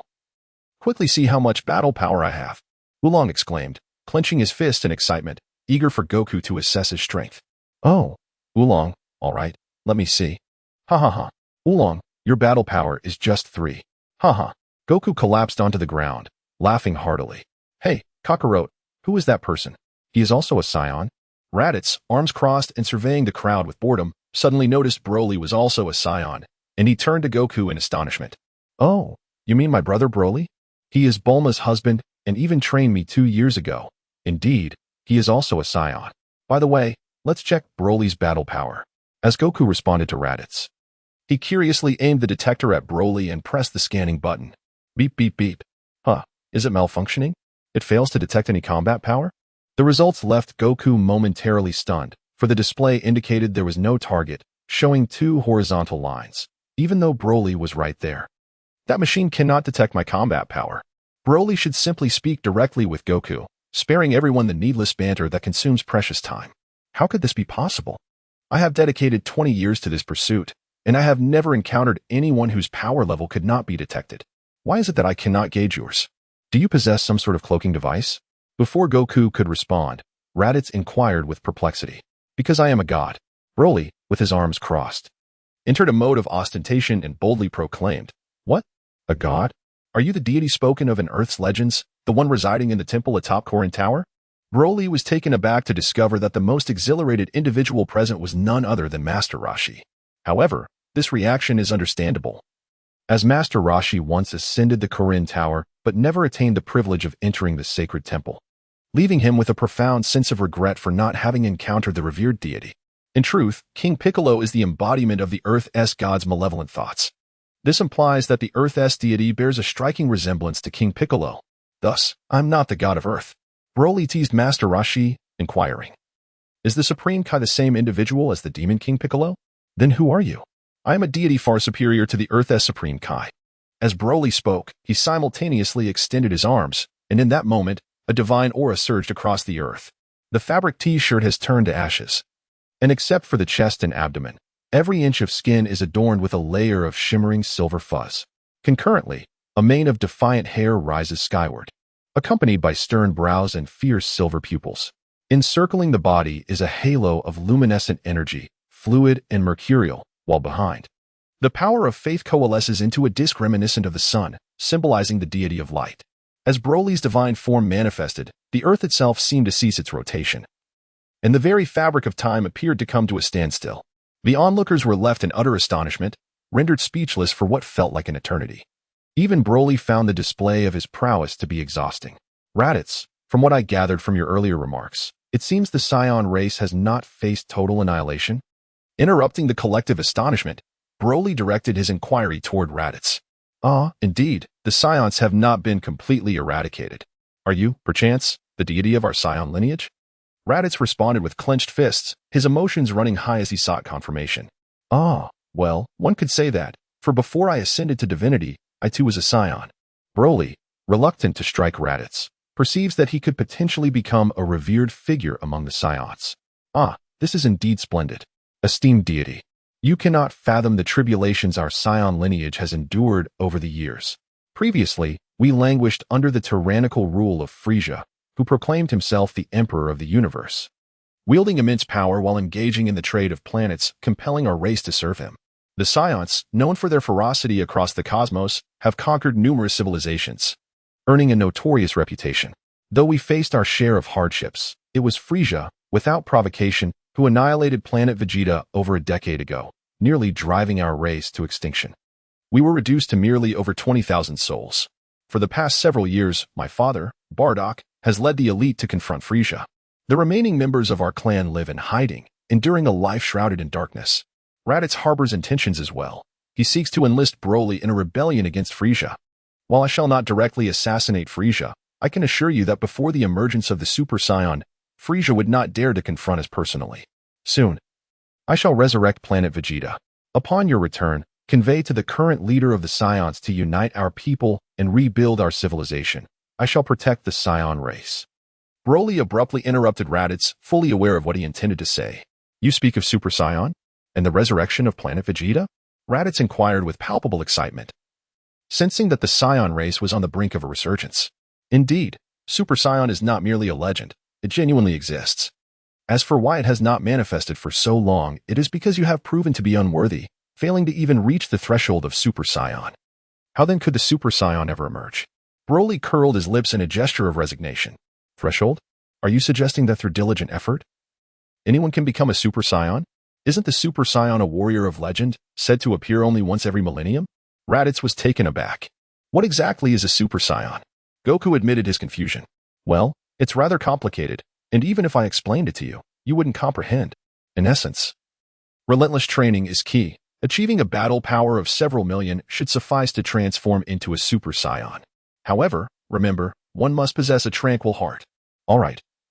I must take my leave now. Shortly, I will resurrect planet Vegeta and pay a visit to Frieza. Broly stretched languidly and impatiently inquired, God, what is your battle power? Raditz, sensing Broly's intention to depart, hastily voiced his burning curiosity. My divine power is beyond measure. Without turning his head, Broly tossed out a remark and then walked over to join Bulma and the others. After bidding farewell to Goku, Bulma and the others vanished from the spot, yet again indulging in a display of grandeur. Having said goodbye to Goku, Broly, accompanied by 3 women and 3 children, instantaneously transported himself to Namek. Hello, Grand Elder. It's been a while, haha. The arrival of Broly startled the Elder, who had been meditating with his eyes closed, causing him to open them wide in surprise. However, upon recognizing Broly, the Elder felt a sense of relief. Ah, it is indeed you, Broly. It has been quite some time since your last visit, and you have grown so much. The Elder remained unchanged, reclining in his enormous armchair, with his only daily activity being meditation. I have been quite busy, ha ha ha. Broly himself was unaware of the situation. Upon returning to Namek, it felt as though he had returned to his childhood, exhibiting the demeanor of a mischievous child. This is the planet where I spent my youth, as I previously mentioned to you. The Elder and the Second Elder, among others, were exceptionally kind to me. Broly reminisced with his wives about his childhood, cherishing those splendid memories. With 3 children now, he humorously warned them not to bully the Elder 5, lest they choose to avoid him in the future. The Grand Elder placed Neil upon his lap, affectionately stroking his head while playfully teasing Broly. After spending a considerable time with the Grand Elder and borrowing the Dragon Balls, they set off on their journey to visit the other elders, for pairs of 2 accompanied by 2 kings. Ah, what a remarkable sight! Broly swiftly gathered 4 Dragon Balls and arrived at the village of the Elder 5. From a distance, he spotted the Elder fishing, seemingly lost in meditation. As Broly approached, the Elder remained blissfully unaware of his presence. Broly cautiously leaned close to the ear of the Elder, exclaiming loudly, only to be met with the Elder's instinctive reply, "No way. Come forth, Shenron, and grant my wish." After summoning the Eternal Dragon twice, Broly felt none of the initial excitement. The scene remained as astonishing as ever. Shenron never failed to maintain an air of grandeur. "Oh, it is you once more who has summoned me." Upon seeing Broly, Shenron Porunga skipped the customary preamble and immediately assumed a defensive stance. "Very well. I am no longer so easily amused. For my first wish, restore the Scion planet to its former glory before its destruction. For my second and third wishes, grant eternal life to Tais and Bulma." Broly communicated this last statement telepathically to Porunga, wishing to keep his desires concealed from his wife. "Your wishes have been fulfilled. The 2 Scion planets have been restored, and the second and third wishes have also been realized. Farewell," Porunga declared, preparing to depart. "Wait, how can there be 2 planets?" Broly was somewhat taken aback as Porunga revealed the existence of 2 Scion planets. Indeed, one is the ancient Scion world known as Planet Salad, while the other is the long-destroyed planet Vegeta, totaling 2 Scion planets. Porunga elucidated this for Broly. "Oh, I see." Broly was momentarily taken aback. It seems that the art of wishing requires a certain finesse. Had Broly wished for the restoration of planet Vegeta, he would undoubtedly have revived only a singular celestial body. To his astonishment, by a stroke of serendipity, Porunga resurrected not 1, but 2 planets. How delightful! The Namekians, it appears, possess a kindness reminiscent of the ancient gods of Earth. Tais lay upon the violet grass, her head resting upon Broly's arm. Indeed, their personalities seem incongruous with their appearances. Truly, the vast universe is replete with marvels. Bulma rests her head upon Taiji's. After all, the existence of the Kaioshin is not without purpose. Whenever they find a moment of leisure, they exert their utmost creativity in the creation of life.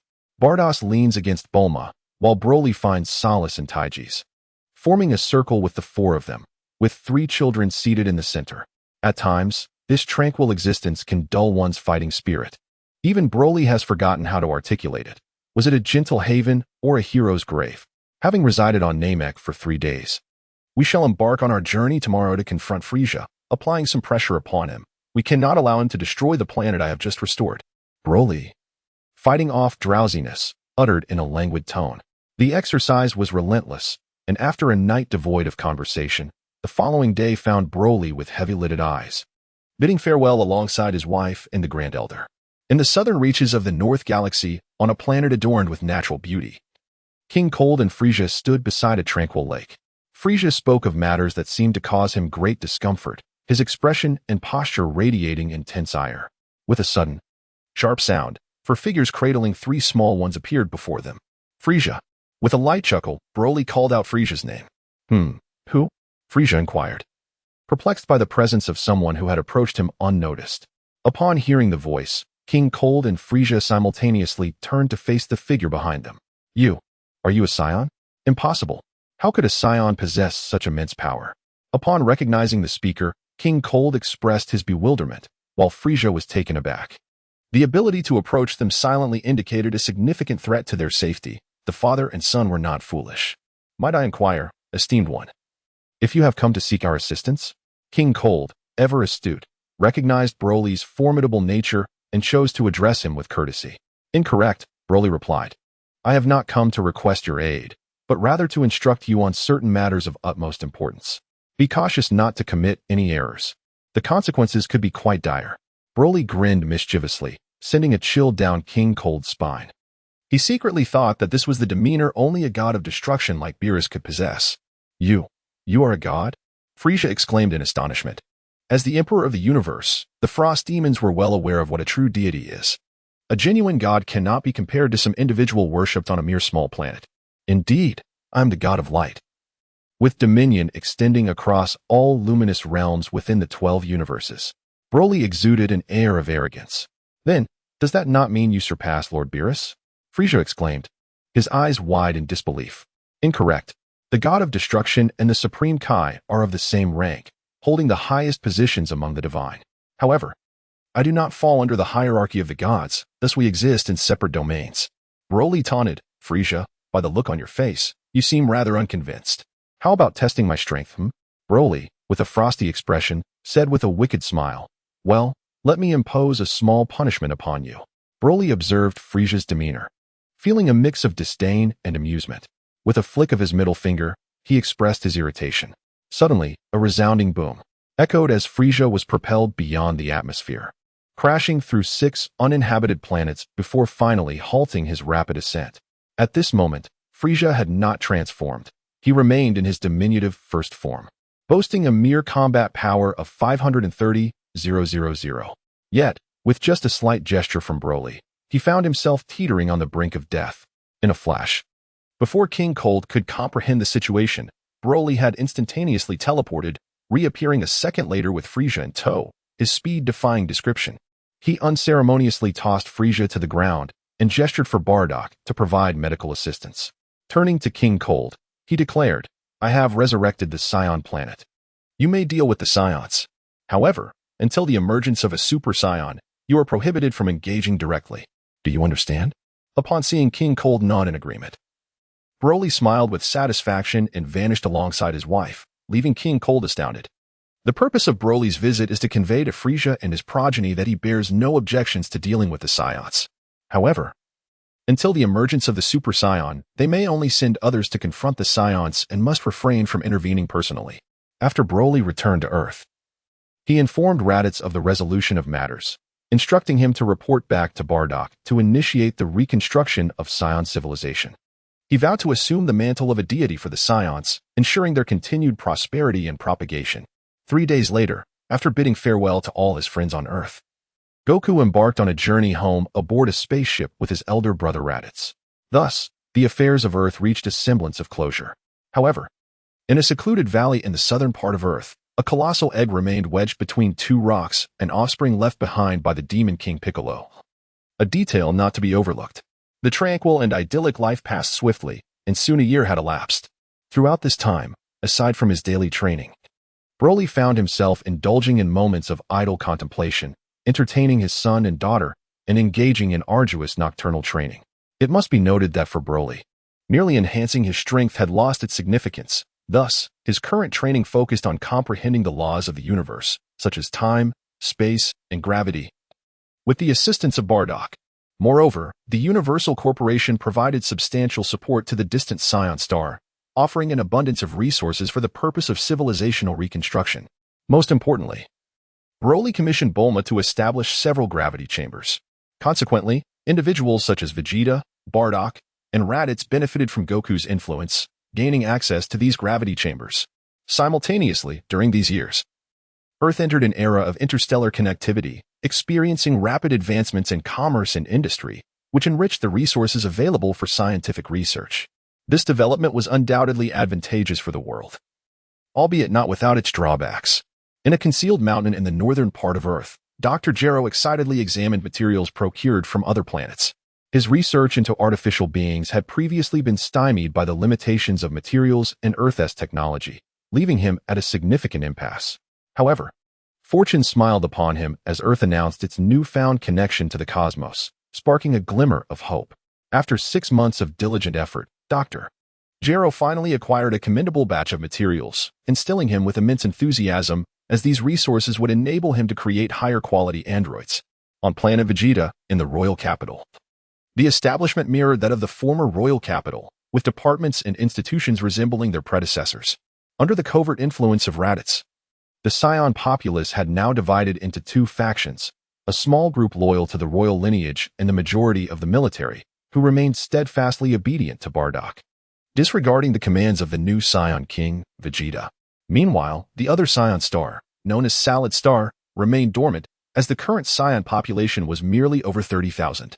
Today marks the completion of the reconstruction of planet Vegeta, as well as the day dedicated to honoring the deity of the warrior race. In the expansive square, a towering statue stands resolutely, crafted from millions of tons of silver.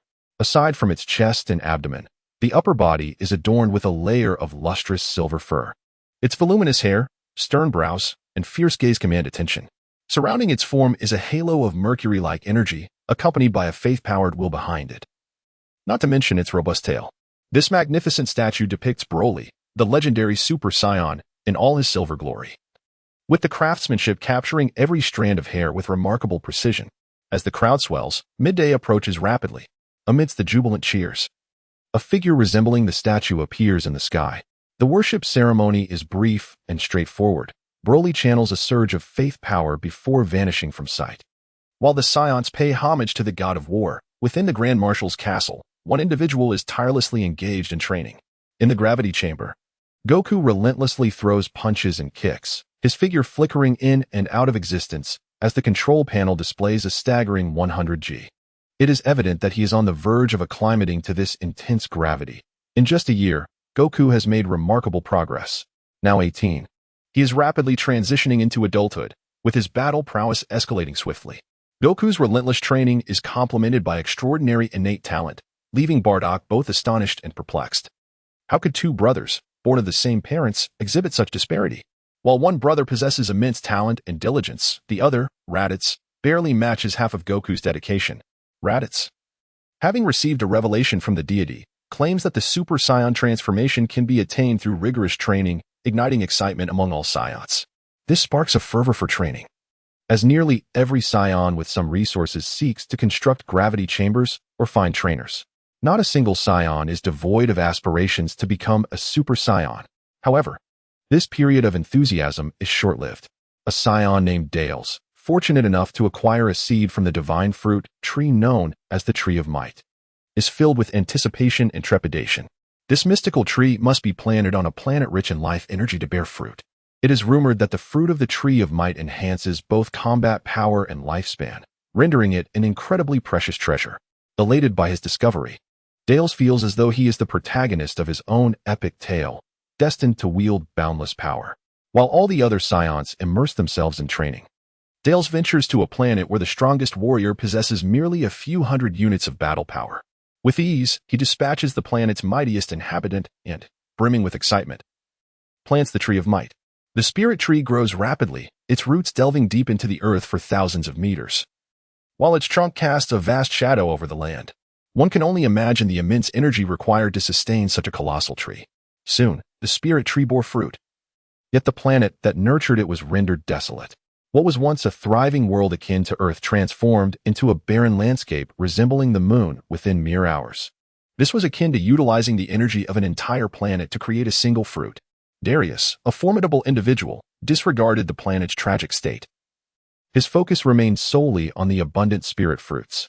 It took him several days to consume all the fruits of the spirit tree, and with each fruit devoured, his combat prowess surged by dozens of points.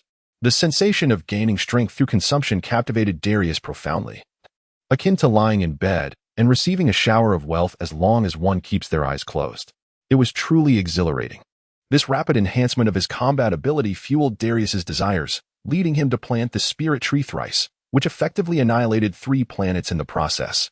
Concurrently, his combat power escalated to a staggering 370,000. However, the secret of the spirit tree was soon discovered, and the news swiftly spread across the cosmos. On planet Vegeta, within the royal palace, a young Vegeta sat upon the throne, exuding authority as he addressed the kneeling scion below him. Is it true that the spirit fruits can enhance both combat strength and vitality, and that the seeds of such trees are in the possession of a scion named Darius? Indeed, your majesty, the scion replied respectfully, his words articulate, revealing his potential as a valuable royal asset.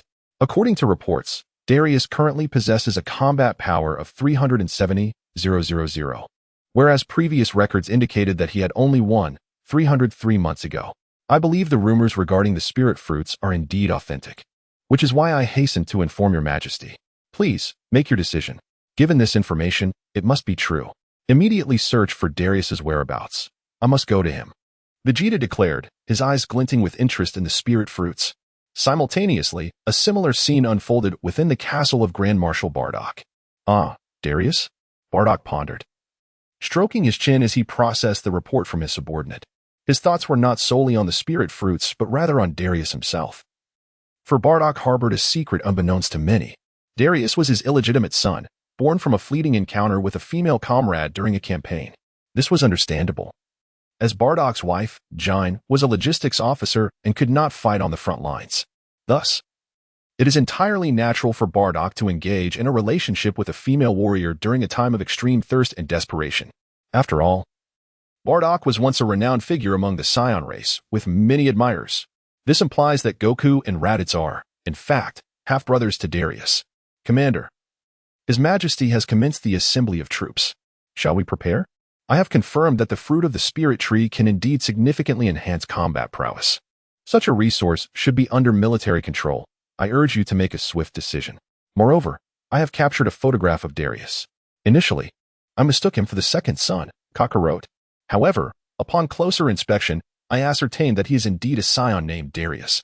It seems Bardock's subordinate has caught on to something, his words tinged with an unusual undertone. Ha ha ha. Sino, after more than 20 years as brothers. I have nothing to hide. Darius is my illegitimate son, and that is indisputable. Bardock discerned that his subordinate held suspicions, yet this individual was also a long-time friend. Thus, Bardock chose to be forthright, openly acknowledging Darius as his son out of wedlock. What shall we do? Darius is in grave danger. Many in the universe are searching for him. Sino, a fervent general, was eager to procure the spirit tree for the military, recognizing its immense potential. Alas, the innocent suffer while the guilty thrive. Sino, proceed to assemble the First Legion and simultaneously seek Darius's whereabouts. We must come to his aid. Bardock commanded after a brief pause. Understood, Sino replied before departing from the commander's fortress. Ah, bringing along Raditz and Kakarot will complicate matters. I must explain everything. Observing Sino's retreating figure, Bardock contemplated and turned towards the area where his sons resided. When Bardock conveyed the situation to his 2 sons, Goku remained nonchalant. After all, he had encountered Broly, who had more than one spouse. Raditz, however, was rather agitated. I have a brother, and he resembles both Kakarot and you, father. Am I not your biological son? Why do Kakarot and Darius share your likeness while I, the eldest, do not? In the southern galaxy of the north, at Frisia's military headquarters, one questioned, you did not deceive me, did you? Can the fruit of the spirit tree truly extend life? Frisia suddenly leaped out of his single-person spacecraft and seized the intelligence officer by the collar, his crimson eyes gleaming with ferocity as he demanded confirmation. Lord Frisia, how could I dare jest with you? This matter is undeniably true. That scion named Dales has increased his combat power by 370,000 in just 3 short months.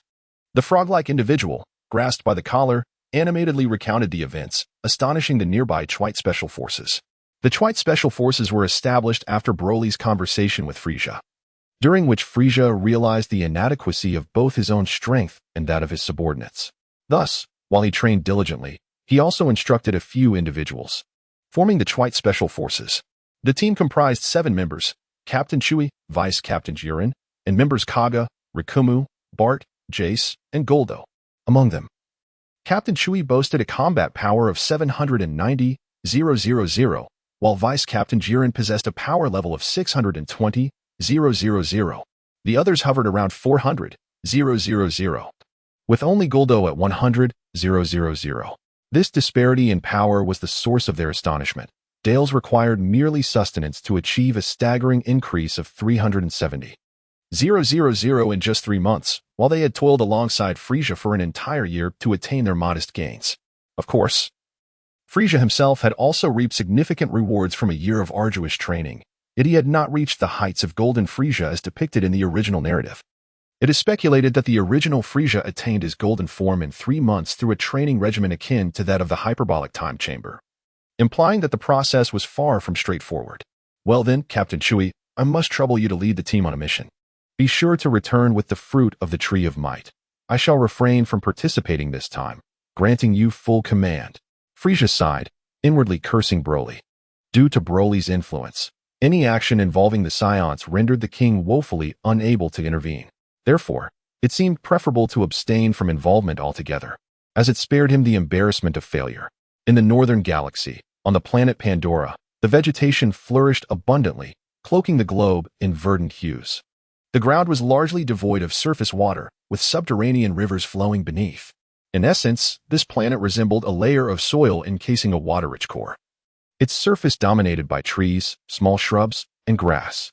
Moreover, the animal life was extraordinarily diverse, featuring all 8 species of dinosaurs from the Dragon Ball universe, along with a myriad of hybrid creatures such as wolves, tigers, and leopards, a veritable explosion of biodiversity.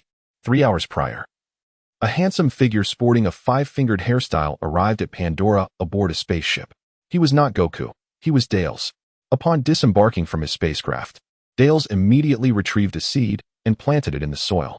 In a mere 3 hours, that seed, no larger than a grape, had burgeoned into a colossal tree. Its branches heavy with blossoms that hinted at the promise of fruit. Hurry and grow, my precious, he thought with glee. For consuming its fruits would bestow upon him over 500,000 in combat power. At that point, he would gather an army, aspiring to become the sovereign of the cosmos. Dales, gazing at the flowers adorning the tree, allowed a smirk to play at the corners of his lips, indulging in fanciful daydreams. Yet, Dales was a child of misfortune. His mother had passed away when he was merely 3 years old, leaving him to wander a mid-tier life planet, raised by the kindness of strangers. He was unaware of his biological father's identity. As he grew older and learned of his Scion heritage, he set his sights on the Scion planet to seek his father, only to be met with the devastating news that planet Vegeta had been annihilated. Since then, he had drifted through the cosmos like a headless fly, a lost wanderer without a home. A year prior, upon reaching adulthood, he received the astonishing news that the Scion planet had miraculously revived and was calling upon scattered Scions throughout the universe to rebuild their civilization. Desperate for a sense of belonging, Dale struggled with his decision but ultimately journeyed to planet Vegeta. After registering his identity, he spent some time there, only to discover that it was not as splendid as he had envisioned. Disenchanted, he departed once more, resuming his life as a vagabond. Fortuitously, on a desolate planet, he stumbled upon a seed of the spirit tree, accompanied by documentation outlining its significance. Elated, Dales believed this to be a divine recompense for the hardships of his childhood. Unbeknownst to him, when he was born, his mother had sent his information to his father, Bardock, who was engaged in battle at the time. After the conflict subsided, he had sought him out, but Dales had already departed from his mother's place of residence. Consequently, Bardock was unable to find him, and tragically, his mother was murdered before she could reveal his father's identity. Little did Dales know that Bardock had 2 brothers and a multitude of foes racing toward him. Suddenly, a cacophony of ships pierced the atmosphere, followed by a series of deafening crashes that sent plumes of dust skyward. How infuriating! Why must there be intruders here? They must be after my spirit tree, Dales exclaimed, his fist clenched tightly, teeth gritted in determination, yet anxiety coursed through him. After all, Dales had once possessed a mere combat power of 300. Despite now boasting 370,000, he struggled to wield it effectively, a remnant of his once timid nature. With a whoosh, a throng of individuals swiftly encircled Dallas. To his astonishment, they were all Scions, and the leader was none other than the Scion monarch he had seen on television. The sheer power of 370,000 battle strength was indeed formidable. Vegeta felt a twinge of apprehension, although he possessed a gravity chamber that allowed him to train under a gravitational force of 100 times. His current battle strength stood at a mere 110,000. However, with a large contingent of troops at his command, each of the 1,000 warriors in his royal battalion boasting a battle strength exceeding 10,000, Vegeta still harbored a measure of confidence. Dallas, as a member of the Scion race, why have you hoarded such a divine artifact for your own benefit instead of sharing it with your kin? Vegeta, surprisingly brazen, revealed how power often alters one's character. The once haughty prince had become even more arrogant, having learned to distort the truth. You speak nonsense. Why should I share the fruits of the tree of might? Let me ask you, why haven't you shared the throne with me? Dallas, having grown up on the streets and mingled with ruffians, naturally spoke with a certain flair. Now, I ask you once more, will you share your seeds with our people? Vegeta, incensed, thought to himself that as the illustrious King Vegeta, no one had dared to openly oppose him. How dare this insignificant figure, who had merely experienced a fleeting stroke of fortune, challenge him?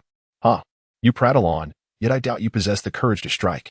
Dallas, having observed Vegeta's battle strength of only 110,000, felt unperturbed, boldly retorting in defiance. Yet, he was unaware that Vegeta's battle strength was a genuine testament to rigorous training, a palpable power he had mastered in combat. In contrast, Dallas, who had originally possessed a mere 300, may now boast a strength of 370,000. But could he truly wield it effectively in battle? Dallas, time and again you trample upon the dignity of the royal family. Such transgressions are unforgivable. Today, you shall meet your demise here. Attack, Vegeta proclaimed, pointing fiercely at Dallas. Upon hearing the command, 1,000 loyal subordinates surged forward. A tempest of fists and feet ensued. As anticipated, Dallas proved incapable of harnessing his supposed battle strength of 370,000. He could barely muster just over 100,000 at most. He was merely managing to withstand the relentless onslaught of the united Scion warriors. Ah, how amusing. Vegeta suddenly noticed Dales exposing a gap, and he swiftly soared upward, delivering a powerful punch. Meanwhile, Dales, sensing the anomaly behind him, hastily turned to defend himself. But as he spun around, a massive fist appeared before his eyes. And in the next instant, darkness enveloped him as he was slammed against a tree trunk, momentarily seeing stars. I thought a battle power of 370,000 would be something formidable. Vegeta's royal arrogance resurfaced uncontrollably. A waste is merely a waste. After all, he is but a lowly warrior. Even with a stroke of luck in obtaining divine artifacts, boasting a battle power of 370,000, what does it amount to? Ultimately, he is nothing but a weakling. Akin to that traitor Raditz, both of them are worthless. Vegeta spat disdainfully at Dales, his irritation palpable as he regarded him. Dales bore a striking resemblance to Bardock, whose prestige on planet Vegeta overshadowed that of the prince himself. Vegeta had long harbored thoughts of eliminating Bardock. And Raditz, don't think I'm oblivious to your schemes to usurp my throne. Just wait, I shall annihilate your entire family. While Vegeta glared at Dales, his inner fury was directed not at Dales, but rather at Bardock's family. Suddenly, amidst Vegeta's haughty reverie, Dales had regained his composure and leaped into the air, delivering a fierce punch to Vegeta's abdomen. Following this, Dales executed a spinning kick that struck Vegeta's head, sending him flying. He crashed through the forest, creating a massive crater in the ground. You are the real waste. Your entire family is worthless. Come out and fight me. If I don't defeat you today, I want to call myself Dales. Dales, not one to be trifled with, had tolerated the ambush, but after being attacked and insulted, he could no longer hold back. A powerful aura erupted from the crater where Vegeta lay, enveloping him in a white flame of energy. He was enraged and ready for battle. Bang! The clash of two titans unfolded dramatically as both warriors engaged in a fierce melee. Their punches landed with force, and they avoided blows skillfully, striving to evade injury. The battle, fueled by over 100,000 in battle power, unleashed tremendous destruction. In no time, the lush greenery within a 100-mile radius was obliterated, trees shattered, leaving only the colossal trunk of the spirit tree standing. Vegeta's troops remained at a distance, entirely out of the fray, cautious of potential collateral damage. The duel between Dales and Vegeta was approached with utmost seriousness, both warriors oblivious to any peculiarities around them. Upon the distant heights of the mountains, 7 silhouettes emerged. They belonged to Frisia's elite force, the Ginyu. They had previously landed from the opposite side of the planet and stealthily approached, poised to seize the advantage. Captain, your strategic acumen is truly remarkable. surpassing even that of the former Ginyu Force leader. One remarked with a chuckle. Indeed. The prowess and cunning of the Qiyu team far surpass that of the Ginyu leader. It's just that our formation leaves much to be desired, exclaimed the cocky, crest-headed Raikum, who continued to echo the previous sentiments while expressing dissatisfaction with their current formation. I, too, believe our stance lacks the elegance we had under the Ginyu leader, piped up the diminutive Goldo, revealing their shared penchant for a flamboyant entrance. Enough chatter. If you possess the skill, why not devise a new formation yourselves? The irascible new leader, Qiyu, retorted, though his words bore a semblance of reason. I toil tirelessly, and yet you remain unsatisfied with the results, all while contributing nothing. Is this merely a quest for criticism? Boom, boom, boom. Ha ha ha. Vegeta, you are no match for me. Why the silence? Have you lost your tongue? Dares, with a grip on Vegeta's hair, taunted while delivering blows, urging him to speak. As the battle progressed, Dares became increasingly adept at harnessing his power, now reaching an impressive 200,000, while Vegeta languished at a mere 110,000, resulting in a lopsided confrontation where Dares effortlessly dominated Vegeta. My king. 1,000 Scion warriors, witnessing the assault on their monarch, surged forward in a desperate attempt to intervene. Yet, their efforts were futile. The gap in strength was widening as Dares honed his combat skills. Now, he could fell a Scion warrior with a single punch, darting through the throng as if they were mere autumn leaves, plummeting from the sky. Ow! Ah! Wow! Accompanied by cries of anguish, the ranks of Scion warriors dwindled rapidly. Within mere minutes, few remained airborne, and Dares, panting heavily, felt the weight of exhaustion. The numbers were not overwhelming, yet every blow required considerable effort. It dawned on Dares why he had not employed his energy blasts earlier. Ultimately, it was a lack of combat experience. Had Broly been present, he would have unleashed his ultimate technique without hesitation. This was not a game. In games, one could dispatch minor foes with mere strikes without the burden of stamina. Whereas here, reality demanded energy expenditure. Atop the mountain's summit? Well, it seems the time has come for us to conclude our business here. Captain Chioi remarked with a sly smirk, ready to issue the command to advance. Wait, Chioi, look. More people are arriving, called out the vice captain, Juran, halting Chioi's orders while pointing to the sky. As Chioi and the Special Forces members glanced upward, they beheld another substantial contingent descending, unmistakably resembling the previous Scion spacecraft models. Indeed, it was none other than Bardock leading the first Scion Legion, accompanied by his two sons. Let us observe the situation first, if we can save some effort. We shall, Captain Chioi decided, reissuing the command to remain on standby. Ah, more arrivals, and they appear to be Scions again. Why are they divided into two groups? How vexing. Previously, out of respect for my kin, I refrained from using excessive force, but this time, do not blame me for my ruthlessness.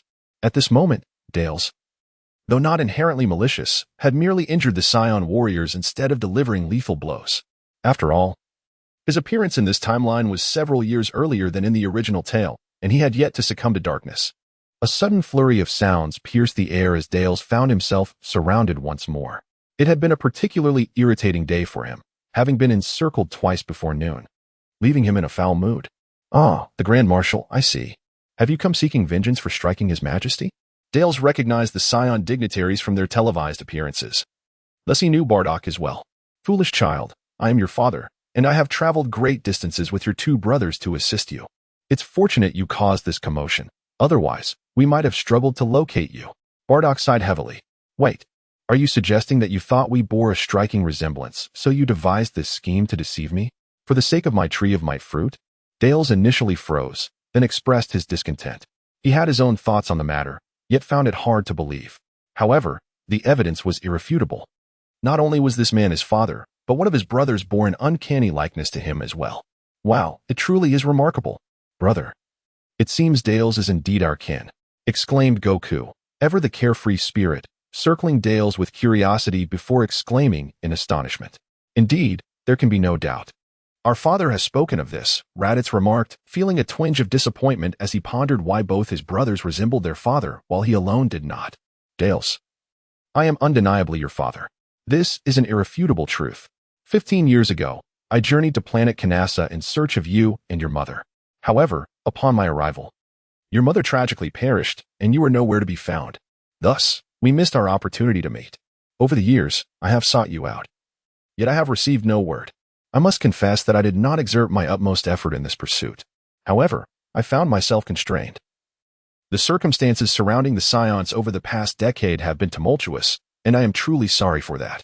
My father, a marshal, cannot mobilize the entire army to search for you, especially for one who may no longer be among the living. Bardock reflects on the past with a heavy heart. He is a Scion imbued with deep emotions, which is why he became the first Super Scion in the original narrative. It is essential to understand that transforming into a Super Scion requires a specific kind of heart. A Scion devoid of emotions cannot achieve this transformation, unless they are an exceptional case. Take Vegeta, for instance. He reached the threshold of becoming a Super Saiyan long ago, yet he lacked the necessary emotional depth, resulting in his failure to transform until his bond with Bulma ignited that potential during his training. So, are you truly my father? Is your visit genuinely not motivated by my spirit tree? Darius remains skeptical of Bardock's intentions. Ah, foolish child, Bardock chuckles. The spirit tree is indeed a remarkable treasure. But I, Bardock, do not require it. I have attained a battle power of 130,000 through sheer determination, and I can continue to cultivate my strength independently to reach 1 million. I am resolute in my belief that I can achieve the legendary Super Saiyan status without external assistance. This is my pride as a father and as a true Saiyan. Bardock clenches his fist, filled with resolve, then glances at Vegeta, expressing a hint of regret. As for Vegeta, I suspect the immense pressure of fearing the loss of his throne drives him to covet your spirit tree to augment his power. In my view, this is not the path of a true warrior. It is not the way of our fighting race, the Scions. I firmly believe that only the strength gained through personal effort is the power one can genuinely trust. Bardock possesses political acumen and is well aware of Raditz's subtle maneuvers. Yet he refrains from intervening. After all, who does not desire the throne? Indeed, Father is right. I share the same belief that only the fruits of our own relentless training are worthy of trust. Goku responds with a chuckle, rubbing his nose. Darius feels a desire to retreat into a crevice upon hearing Bardock and Goku's words. Observing their aspirations and ambitions, he realizes he has only contemplated the path of deceit. Darius does not see Bardock as someone who disparages what he cannot obtain. Rather, he regards Bardock as a warrior deserving of admiration. What a remarkable individual. He would rather endure arduous training than take shortcuts. I truly respect that, he exclaims. Ah, and let me extend my congratulations to Marshal Bardock for finding his lost child. As for what comes next, since your family is unwilling to accept the spirit tree, allow me to take the liberty of handling it on behalf of Lord Frieza. Before Goku's family could reminisce, Captain Q arrived with his subordinates, clapping his hands and jesting. They had initially anticipated a fierce battle between Bardock and Dales, yet unexpectedly, it turned into a familiar reunion. Having sensed several formidable energy signatures, they were surprised to discover they belonged to Frieza's men, specifically a few members of the Ginyu force. I am already familiar with you three. When did Frieza acquire such powerful subordinates? Upon hearing the voice, Bardock and the others turned to its source. Recognizing the faces, Bardock was taken aback. He was well acquainted with the members of the Ginyu force, having faced them numerous times. Today, however, there were 3 new faces among them, all exuding immense strength, leaving Bardock astonished at Frieza's newfound powerful allies. As for why Bardock could sense their energy, it was due to the teachings of Son Goku. This capability was not exclusive to Bardock. Many Scions possessed it, as the cultivation of energy had been deemed a core curriculum on planet Vegeta. Since you are curious, I shall reluctantly introduce myself, Captain Q declared. Form up. With that, Vice Captain Tachi Jun directed the troops to prepare for their introduction. Swish, swish, swish. Goldo, Jeez, Berta, Goku, Kakarot, Tachi Jun, Q. We are the elite Q special forces of the Frieza Force. In no time, everyone struck a pose, creating a chaotic tableau while simultaneously shouting their names, culminating in a collective declaration. The overall effect was quite impressive. If Gohan were present, he would undoubtedly exclaim, "How cool!" However, at that moment, there were merely a group of astonished, pure-blooded Scions. Their astonishment was not directed at the formation of the QE Special Forces, but rather at the purpose behind their visit. Well, Frieza sent you to seize the spirit tree. Did he not? Let me assure you, that is impossible. Not only is it my son's possession, but even if he did not require it, it is not for Frieza to claim, Bardock resolutely stated, his gaze sharpening as he prepared for battle, as did Raditz and the others. Wow. They are the notorious Frieza Force. Such overwhelming energy, I am getting excited. Goku seemed unfazed by the situation, his enthusiasm contrasting sharply with the stark disparity in their strengths. "Ah, I knew it. There is no way to reason with you wild monkeys. It's truly a vexing predicament, with your limited strength. It feels rather unfair for me to engage. So, here is the plan. Kakarot, Goku, Berta, Geese. One of you deal with them while Vice Captain Tachi Jun and I refrain from involving ourselves in this skirmish." Captain Chioe stroked his chin, expressing his dilemma. Captain Chioe, may I not participate?" The diminutive Gordo, noticing the captain had not mentioned his name, eagerly interjected. "Well, Gordo, your strength is somewhat lacking. I fear you might embarrass yourself." Captain Chioe replied with concern. His reasoning was sound. Gordo possessed merely a little over 100,000 in combat power, while the other four boasted around 400,000. Crucially, this time, the adversaries were indeed beyond Gordo's capabilities. "Captain Chioe, I wish to join as well." Gordo remained undeterred, fueled by a sense of defiance. "Oh, Gordo, cease your foolishness. Do you not see that even the weakest among them possesses over 110,000 in combat power? Furthermore, your combat skills are rather inadequate. Should you engage, you would only serve as a target, so it would be best if you refrained from participating." Rikumu, with his rooster-like crest, ruffled Gordo's hair while jesting. "Do not underestimate me. Although my combat power stands at 100,000, I possess skills that compensate for my deficiencies." Gordo bellowed, his mouth agape directed at Rikumu. "Rock, paper, scissors." Gordo glared with his large eyes, fuming as Rikumu and the others disregarded him and proceeded to play the game to decide who would take the field. "What? These scoundrels truly look down upon us." Raditz ground his teeth, veins bulging on his forehead. They had indeed grown significantly stronger. Rikumu, once only possessing 40,000 combat power, had dramatically improved. Bardock furrowed his brow, secretly contemplating strategies. "Ha. I have emerged victorious, thus I shall handle them. Hey there, monkeys, we have decided that it will be I, Rikumu, who deals with you. Tell me, will you face us all at once, or one at a time? The choice is yours, hee. Rikumu, boasting a combat power of 410,000, radiated confidence, punctuating his words with a series of chilling laughs. "Arrogant fool, allow me to demonstrate my strength." Dares, refusing to be sidelined, had conferred with Bardock and the others and immediately surged forward, unleashing his energy. Beep, beep, beep. 100,000, 200,000, 370,000 on Rikumu's combat power detector. Dare's energy readings fluctuated before finally stabilizing at an impressive 372,460. Oh, what astonishing power! However, it is infuriating that you have attained such strength merely by consuming fruit. I have endured a year of rigorous training under Lord Frisia to reach 410,000. Is it not vexing? Thus, I have resolved to teach you a lesson. Ha, prepare yourself. Raikum withdrew and lunged forward, transforming into a fleeting shadow that almost instantaneously appeared before Dallas. With a resounding thud, Dallas hastily raised his arms in defense, only to feel a numbing shock reverberate through them. Raikum's strength was astonishingly formidable. "Oh, blocked are we? Taste my skill." Raikum bellowed, instantly amplifying his power. His fist, previously halted, broke through Dallas's feeble guard and landed squarely on his nose. Dallas felt a tingling sensation in his nostrils, followed by an uncontrollable torrent of warm blood gushing forth. "Dallas stands no chance. We must assist him." With a whoosh, Bardock quickly assessed the situation, realizing that Dallas was no match for Raikum. After exchanging a few words with Raditz and Goku, he soared into the fray, charging directly at Raikum. Alas, the disparity in strength between Bardock, Raditz, Goku, and Raikum was immensely vast. Despite their combined efforts, the trio was unable to land a single blow on Raikum. Neither a punch nor a kick. The air crackled with energy as an explosion echoed, followed by a scream. Captain Chue's voice rang out, drawing the attention of Goku and his comrades, who were engaged in battle.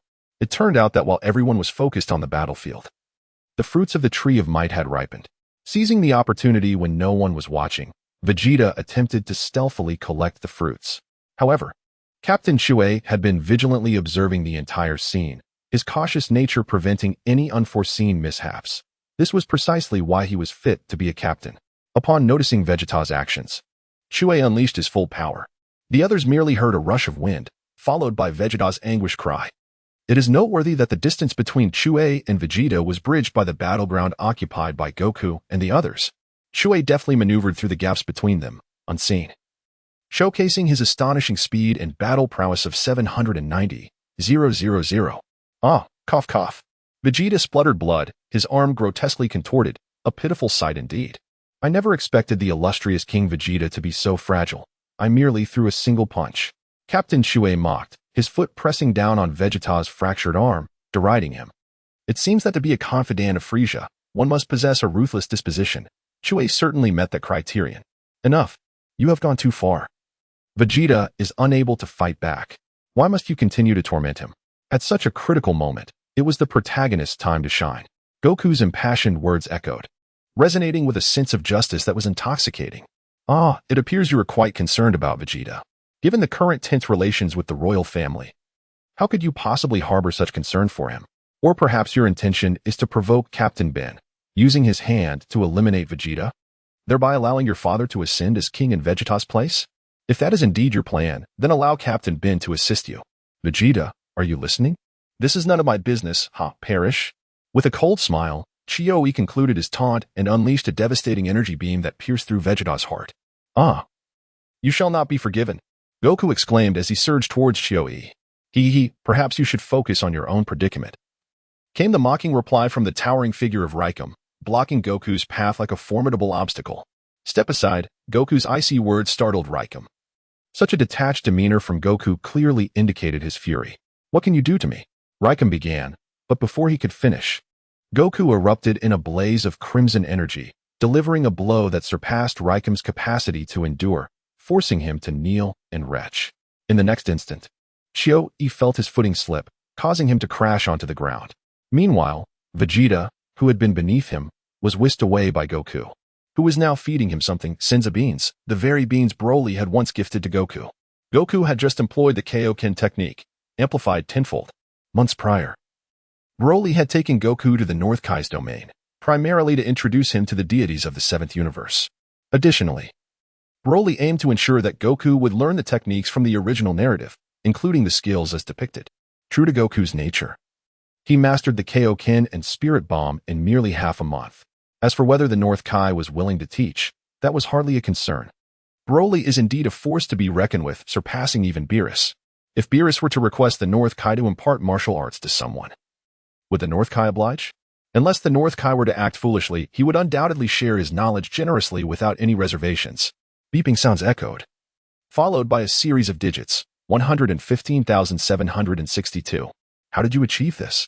Your combat power was merely 110,000, yet your speed just now was astonishing, Chie exclaimed, rising from the ground, his hands flailing in disbelief. I am alive. What is happening? Moreover, I have become significantly stronger. At that moment, Vegeta also managed to rise, his fatal heart injury miraculously restored by a senzu bean, and fortuitously, his combat power had increased fivefold. Another beep sounded, followed by the digits, 556,082. Hiss. What? Vegeta, how is it that you are unharmed? I clearly pierced your heart, Chie exclaimed in astonishment. Furthermore, how do you possess a combat power of 550,000 now? His worldview was shattered in that instant. The impossible was occurring right before his eyes. It was akin to never having purchased a lottery ticket, only to be informed by the lottery company that one had indeed won 1 billion. Even after repeated confirmations, one truly receives that fortune. How could one's perception of reality remain unchanged? Kakarot, what on earth is happening? Vegeta was flabbergasted, having glimpsed the realm of the dead. Yet now he found himself alive once more. You were given a senzu bean. No matter how grave the injury, consuming one will restore you instantly. And it also replenishes stamina, Goku explained, turning to Vegeta. Such a divine item exists? Your family is truly fortunate. You and your brother are insufferable. One has received the Tree of Might, while the other has obtained these senzu beans. Vegeta seethed with jealousy, feeling aggrieved that such fortune seemed reserved for Goku's family, especially for Tarles and Kakarot. Was it merely due to their looks? That couldn't be right. Bardock had received nothing noteworthy. Yet, Bardock had been blessed with 2 exceptionally fortunate sons. Vegeta was overwhelmed with frustration. The Scions are peculiar. Let us advance, all of you. Leave none alive, kill. Chie declared angrily, sensing that continuing the battle would lead to his downfall, thus decisively ordering his elite forces to attack en masse. This is dire. You all must do your utmost to survive. My usage of the tenfold Kaioken has drained my stamina significantly. I fear I cannot hold on for even 10 seconds. Goku warned, seeing the enemy prepare for an all-out assault. Brother, does that impressive skill of yours require stamina? Allow me to tell you. The fruit of the Tree of Might not only enhances combat power, but also instantaneously restores stamina. You should take advantage of it. Upon hearing Wukong's words, Darius's eyes brightened with hope, uttering a statement that ignited optimism among the crowd. It may not be feasible, and even with boundless stamina, my body can scarcely endure. However, I can certainly eliminate a few adversaries first. Darius's revelation alleviated Wukong's previously furrowed brow, indicating a shift in the tide of battle. With a swift motion, the group formed a defensive circle as Wukong unleashed the tenfold Kaioken, propelling himself towards the branches of the spirit tree. He seized a fruit from the tree and propelled it towards the members of the Chio-E Special Forces, resembling a streak of crimson lightning. In a mere 3 seconds, Gulder, Bart, and Jace were rendered incapable of combat. Now, only Captain Chio-E and Vice Captain Ju-Run remained, while Wukong, panting heavily, consumed the spirit tree fruit, feeling a refreshing coolness wash over him. Although his stamina was replenished and his fighting power experienced a slight enhancement, he could still sense a fiery pain coursing through his body. The strain of the tenfold Kaioken was exceedingly taxing. Had he maintained it for just a couple more seconds, his body would have surely been torn apart. What on earth just transpired? Your combat power skyrocketed to 1,000,000, only to plummet back to 110,000 in the span of 3 seconds. Captain Chio-E pondered, deducing that it must be some form of secret technique. Observing Wukong's condition, he realized that the effect was unsustainable. Ju-Run, I shall contend with him. You handle the others. Captain Chio-E fixed his gaze on Wukong, his focus unwavering as he addressed his vice captain. He had already elevated his energy to its maximum, boasting a combat power of 790,000, poised to unleash a thunderous strike upon Wukong.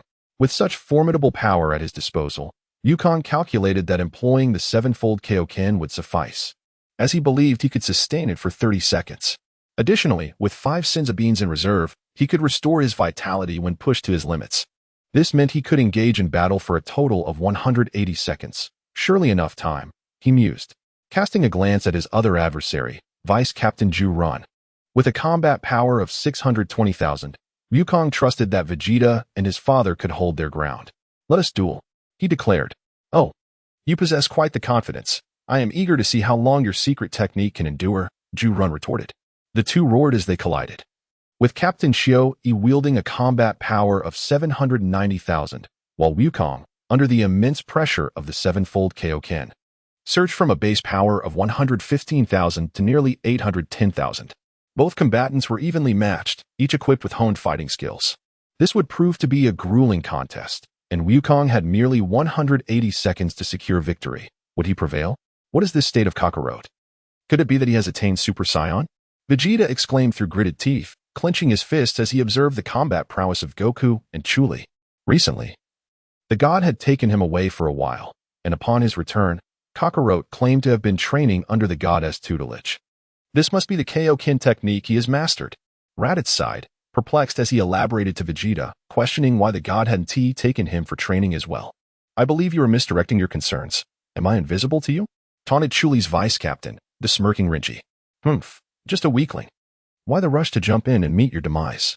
The prince, ever haughty, maintained his characteristic disdainful demeanor, forever donning that scowling visage as if superiority were his birthright. Che, muttered Dallas, stepping slightly away from Vegeta, as if to signal that he was not allied with him. Your words may be sharp, but today I shall witness just how formidable you truly are, you so-called non-weakling. Renji initiated the confrontation with an explosive display, unleashing his full power of 620,000, launching a flying kick straight at Vegeta's face. Yet, Vegeta was no mere pushover. With a battle power of 550,000, he was more than capable of retaliating. And the two engaged in a fierce struggle. Their clash lacked the flamboyance of Goku and Chuli's battles, devoid of their destructive force and the rapid tempo that defined their encounters. The crux of Goku and Chuli's fight lay in time. Both were vying for its favor. Goku desperately aimed to defeat Chuli within 180 seconds, while Chuli sought every means to prolong the battle, intent on exhausting Goku's stamina. Dallas, Raditz? Let us assist Vegeta and swiftly eliminate Renji. Bardock proposed. Kakarot cannot hold out for long. It's possible he might not be able to contend with Chuli. And we may need to aid him then. Bardock, a true marshal, often struck at the heart of matters. His assessment was astute. Goku had already consumed 2 Senzu beans, indicating that his body had crumbled twice. Of course, it was merely on the brink of collapse, not a complete breakdown. With Bardock's words spurring them on, Dallas begrudgingly set aside his disdain for Vegeta, unleashing his full battle potential to join forces against Renji.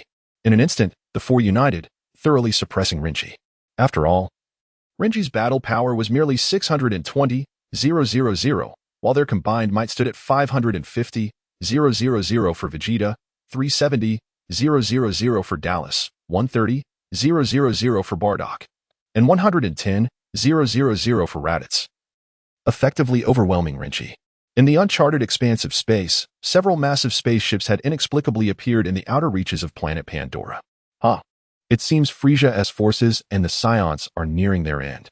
Let us proceed, activate the ships, and we shall descend to reap the fruits of our labor. A chilling voice echoed, at your command, King Shalagu. It became evident that these spacecraft belonged to the army of a cosmic emperor. In the vast expanse of the universe, any warlord of considerable strength would proclaim themselves as a cosmic emperor. The renowned Frisia was merely one among many. Similarly, Shalagu was also a cosmic emperor of substantial might, his influence spanning several star systems. Shalagu, a super Namekian, was an ancient remnant of his kind, possessing a staggering battle power of 10 million. A few days prior, like Frisia, Shalagu received intelligence regarding the discovery of a mystical tree capable of extending life. Consequently, he led his men to seek it out. Unlike Frisia, Shalagu had surpassed 3 centuries in age and had little time left to live. Thus, the prospect of prolonging his lifespan held far greater significance for him. Even a mere few additional years of life were worth the risk of his life. Within the confines of planet Pandora, Goku's body teetered on the brink of collapse once more. Glancing at the last Senzu bean in his hand, he deftly placed it in his mouth. Yet refrained from biting down immediately. He intended to execute a perilous maneuver that could cost him his life. However, Goku felt he had no choice, for he had witnessed another battlefield. Vegeta and his companions were struggling to subdue the formidable Jiren, and if he were to fall here, then Jiren would receive the support of the formidable Quintella, leading to dire consequences.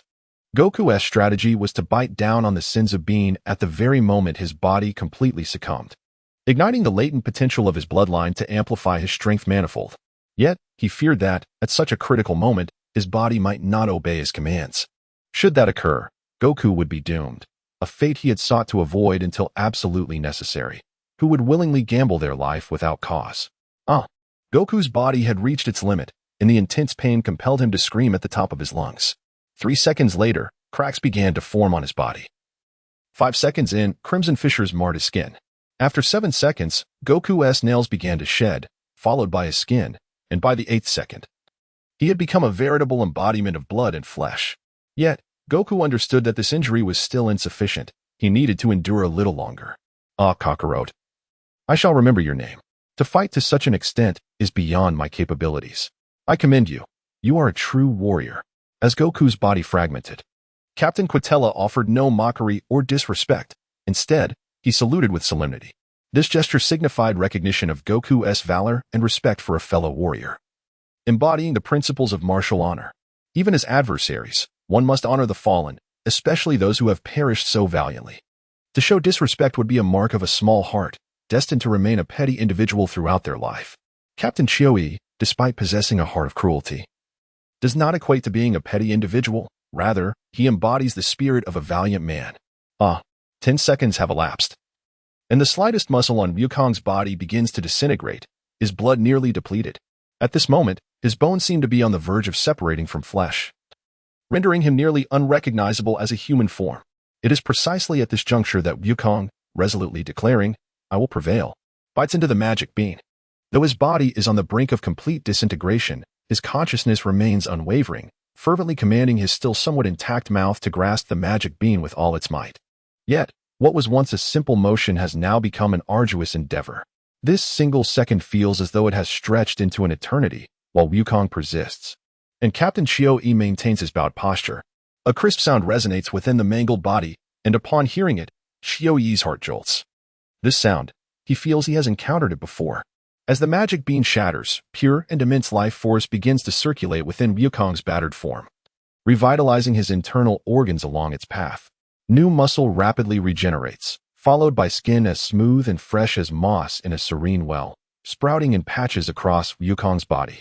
Strands of hair regrow, intricately following the deep-seated memories embedded in his genes.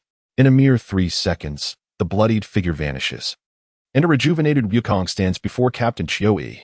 With a swift motion, Wukong tears off his blood-soaked shirt, flexing his body reborn from the ashes. He is infused with strength, and a profound understanding dawns upon him, as if he has touched upon some ancient secret. Beep, beep, beep, you too, like Vegeta, have returned from the dead, and your combat power has surged tremendously. How can this be? Captain Qiuyi's mood darkens. What secrets do these scions possess that allow them to resurrect with such terrifying capabilities? I shall not hesitate to reveal that resurrection is due to the magic beans.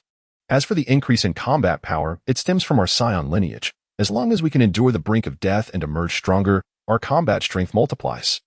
Wukong explains the phenomenon while stretching his joints.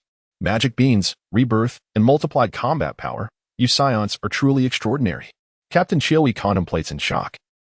Let us continue. I believe I no longer need to rely on the Kaioken to face you.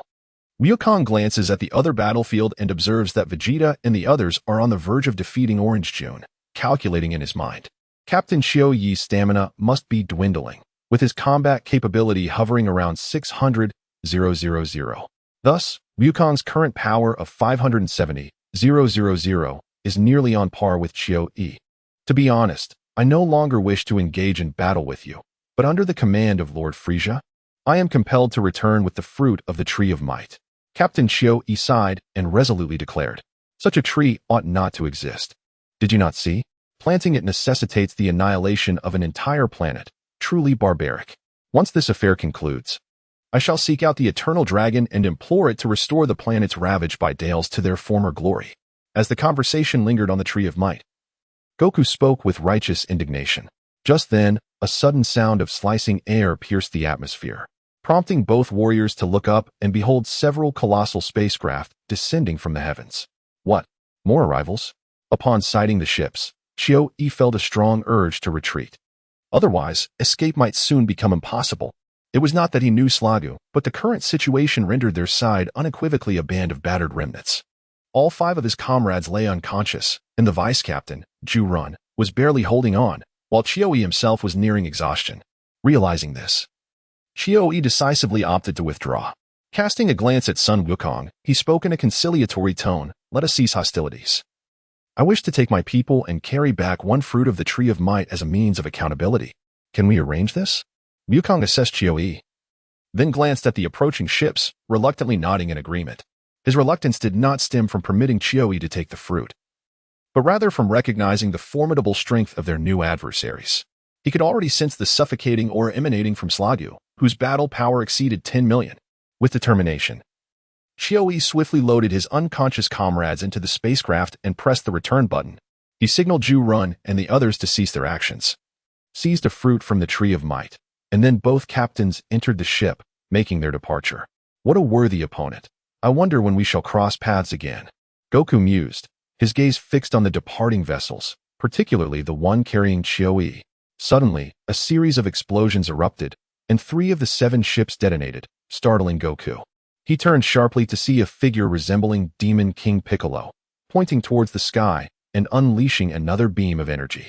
Boom! Another explosion rang out, indicating yet another fatality. Stop! This is excessive! Goku shouted in fury, realizing the ruthlessness of this individual. No one shall leave with the fruit of the Tree of Might from my presence. They must all perish. Slagu disregarded Goku's admonition, targeting his next victim and preparing to fire once more. With a swift motion, Goku yelled, "Stop it, you bastard!" Seeing his opponent continue the assault, he was consumed with rage and soared upwards, delivering a powerful punch that redirected Shrag's energy beam. The beam crashed into the distant mountains, instantaneously creating a mushroom cloud. They hold no animosity towards you. Why do you seek to annihilate them? Goku glared at Shrag, questioning him. Oh, you have quite the audacity, Shrag remarked, unimpressed by Goku's righteous indignation, yet intrigued by the warrior himself. A scion, with a combat power of 570,000. Impressive. I extend to you an opportunity to join my Shrag Legion. Surely, you would accept? Humph. I have no interest in joining your pathetic legion.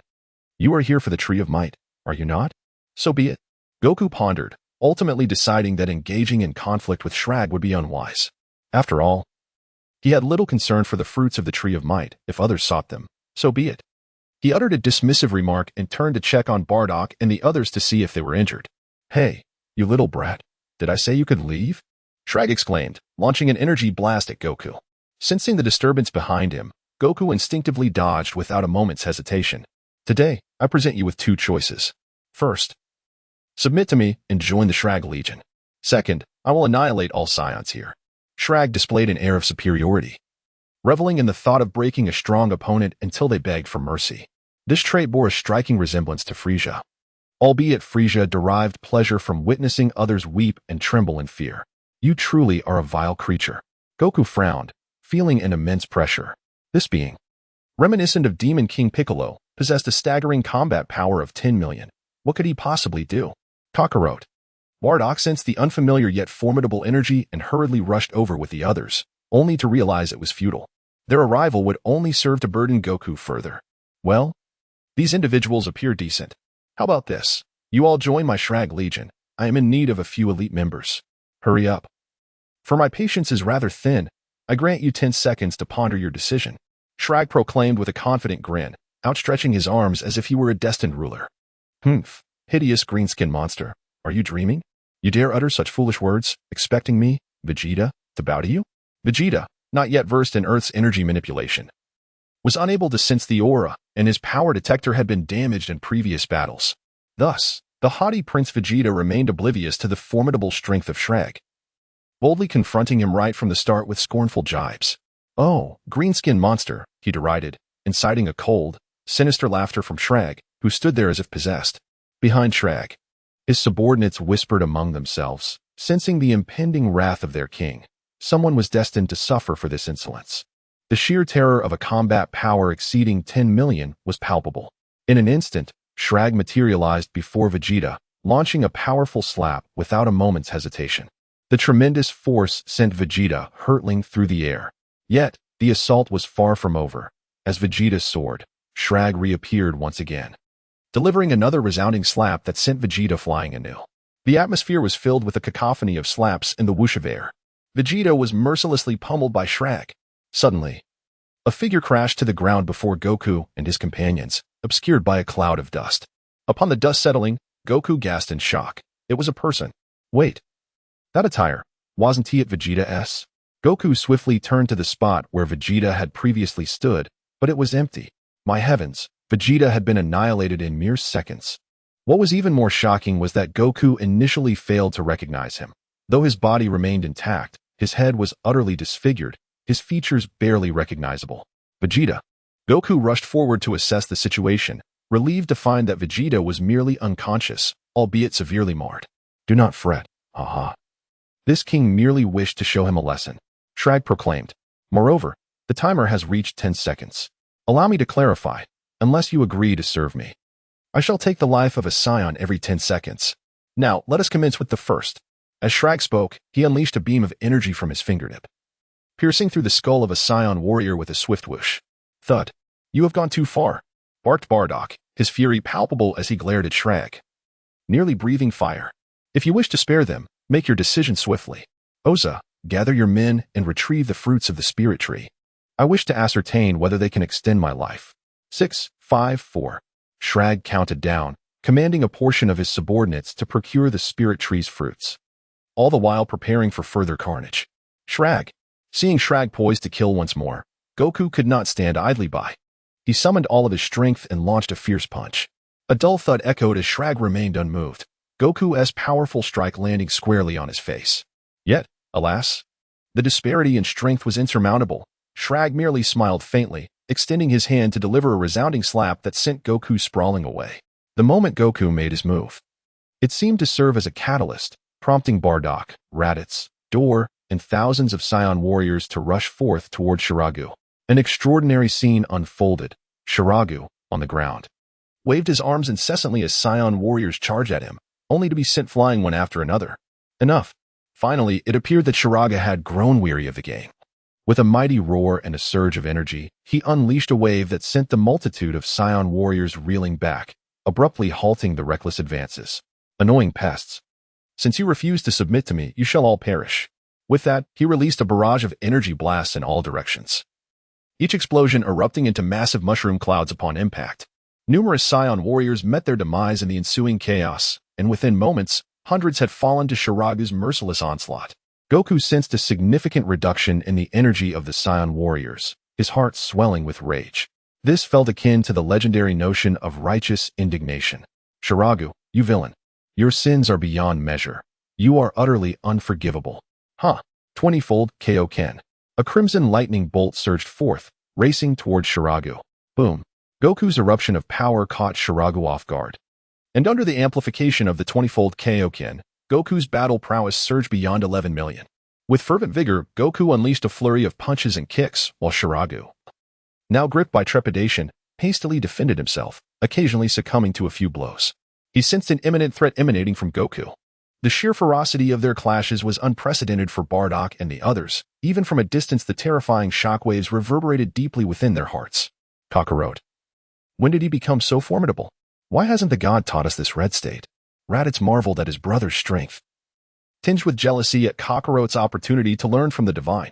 Perhaps there are circumstances we are unaware of. Raditz, do not dwell too heavily on this, Bardock cautioned. Sensing Raditz's envy, Kakarot, Dor, and you too. I consider you all my sons. I hope there will be no discord among you three. Bardock's concern was evident as he detected Raditz's jealousy. I too must find a way to train under the god. I must become as powerful as Kakarot. Raditz declared with determination, his fists clenched tightly. Father, is the god you speak of truly real? Dor inquired, surprised, as he had always believed the tales of the battle deity to be mere fabrications. Dor, did you not attend the god ceremony? Bardock asked, puzzled, knowing Dor had spent a year on planet Vegeta. Yet unbeknownst to him, Dor had departed just 3 days prior to the commencement of the ceremony. I had always believed that the so-called god of war was merely a myth, so I paid it no mind, Dales admitted, scratching his head with a hint of embarrassment. Oh, foolish child, how could the god of war be a mere fabrication? Bardock replied, resigned to the task of enlightening his son about the deity of the warrior race. Dales, deities do indeed exist. Your brother Raditz and your younger sibling Kakarot have both witnessed the divine firsthand. Notably, Kakarot even trained with the god for an entire month. That crimson state he exhibits must be a manifestation of divine power. As Bardock observed the clash between Goku and Shiragu, he assured Dales of the reality of the divine. What is the extent of a god's power? Dales pondered, his curiosity piqued as he sought to learn more about the divine. Bardock glanced at Dales. His lips parted but silent. Suddenly, a dull thud echoed, reverberating through the air, prompting Bardock and the others to look skyward. After a prolonged engagement, Goku ultimately succumbed to the immense strain of the Kaioken technique, his stamina depleted. As the effects of the Kaioken faded, Goku could no longer match Shiragu's velocity and was swiftly struck by a devastating blow. In the midst of their battle, Goku's crimson aura dissipated, and Shiraga landed a punch that revealed Goku's weakened state. Following this, Shiragu's knee collided forcefully with Goku's abdomen, causing him to cry out in agony as he expelled bile. Subsequently, Shiraga delivered a crushing blow to Goku's back, sending him crashing to the ground in a flash of light. Having already exhausted himself from the Kaioken, Goku found himself unable to rise after enduring several consecutive hits. He was powerless, his body failing him. Damn it, move. Get up. Goku desperately urged himself. But his efforts proved futile. His weary body was racked with cramps, every part of him aching and devoid of strength. How astonishing. I never imagined that this unassuming Scion could rival my own might. Is this what you call a Super Scion? Shiraga gasped, descending from the sky, a perplexed expression on his face. Goku, seemingly oblivious to Shiragu's words, struggled to lift himself. Spare your strength. Your body has reached its limit and requires rest. I have 2 messages for you. One is bad news, and the other is good news. Which would you prefer to hear first? Shiraga sneered, his expression laced with malice as he regarded son Goku. I never expected you, villain, to be this formidable. Not even the 20-fold Kaioken could match your power. Wukong lay prostrate on the ground, gasping for breath, a bitter smile gracing his lips. Lord Shiragu, here is the fruit of the spirit tree you requested. Would you care to sample it? Just as Shiragu was about to respond, a minion flew in, clutching 2 spirit tree fruits. Ah. So this is the fruit of the spirit tree, a delicacy meant only for deities. Today, I shall ascertain whether it can indeed prolong my life and alleviate this aging body. With fervor, Shiragu grasped the spirit tree fruit, his eyes glinting with anticipation. Crunch. Mmm. It's delightfully sweet and sour. A refreshing coolness envelopes me as I consume it, restoring the energy I had just expended. Yet, I feel no other sensations. Shiragu swallowed another fruit, savoring its flavor and effects. My lord, perhaps it is due to the limited quantity consumed, which is why you feel no further effects. Why not indulge in a few more? Indeed, you make a valid point. Gather all of them for me to take back and enjoy at my leisure. After dismissing his subordinate, Shiragu turned his gaze back to Wukong. Now, regarding the scions, we were just discussing them.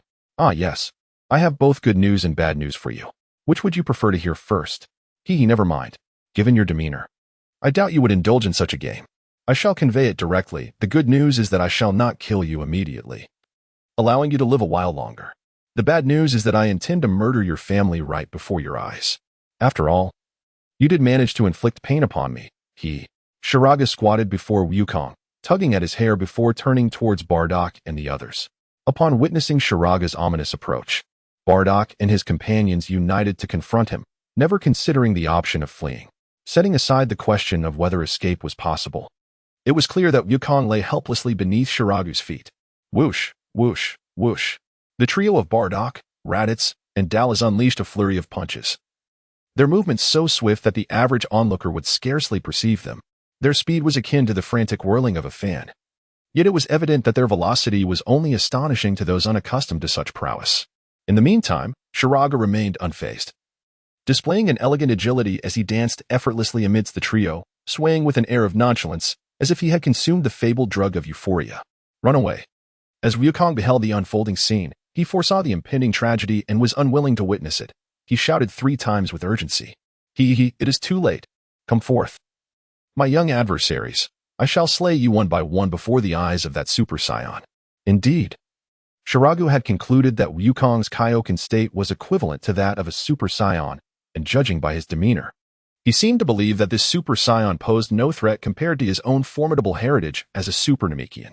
With a resounding thud, Shiragu struck Raditz squarely in the chest, rendering him momentarily breathless. The scene quickly spiraled into chaos, a sight both horrifying and unforgettable.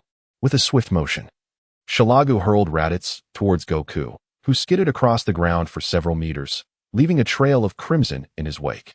Upon landing at Goku's feet, Raditz lay lifeless, devoid of any twitch or movement, presenting a gruesome spectacle that would be etched in memory forever. Goku, witnessing the demise of Raditz, felt an overwhelming surge of anger, pounding his fists into the earth in frustration. This moment starkly illustrated that Raditz held no significance in Goku's heart compared to Krillin. Had it been Krillin who had perished, would Goku have transformed into a Super Saiyan in a fit of rage, reminiscent of his fury against Frieza? Yet, Shiragu's malevolent laughter echoed, Ah, but this is just the beginning. I vowed to eliminate your loved ones one by one before your very eyes.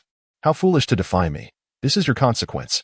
I shall serve as a warning to all. No one dares resist my authority. As he spoke, Shiragu's eyes darted between Dales and Bardock, contemplating his next victim. Bardock and Dales fought valiantly, their fists flailing, yet they were utterly ineffective, unable to even graze Shiragu's attire.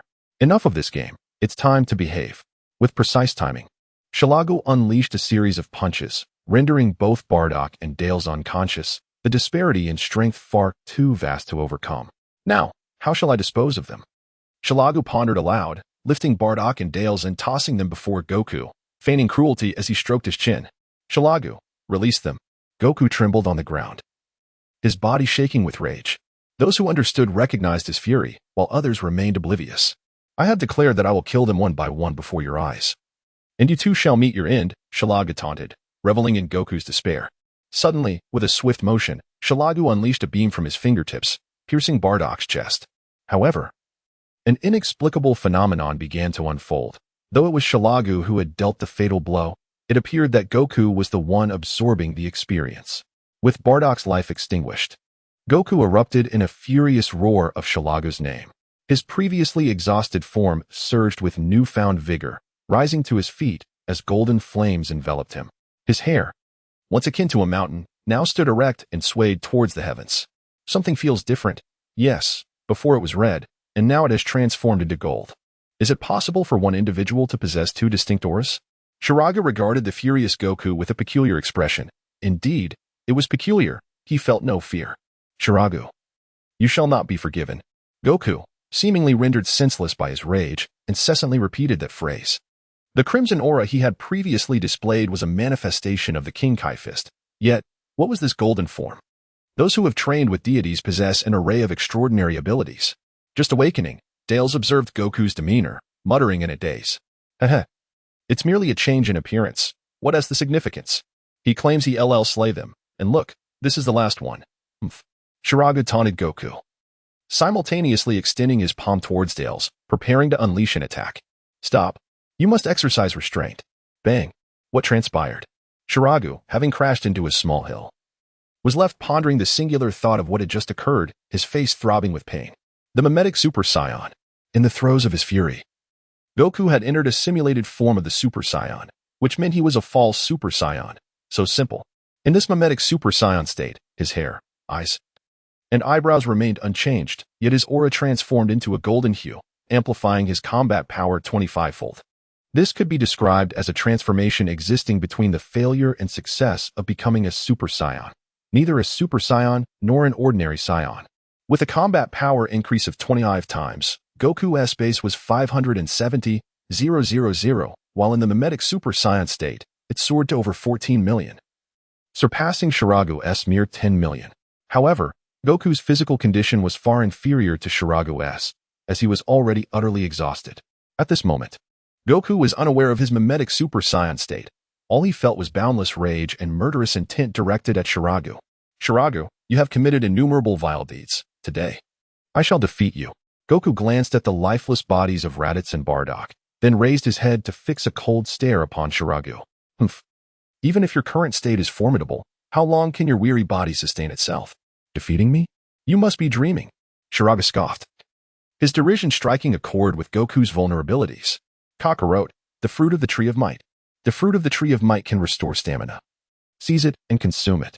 It must be said that Dale's thoughts seemed solely occupied by the Tree of Might, yet it proved invaluable, reminding Goku at a critical juncture. I had indeed forgotten about the Tree of Might. Goku coldly chuckled, a rare smirk gracing his face. You shan't succeed. At Dale's words, Shiragu grew anxious. Bang. The protagonist is indeed a protagonist. This simple transformation resulted in a staggering disparity in power. Shiraga swung his arm forcefully, launching a heavy punch aimed directly at Goku's face, only to have it effortlessly intercepted by Goku's outstretched palm. Such a scene, one might mistakenly believe they had conspired together. Yet, what is this peculiar phenomenon, Yukong?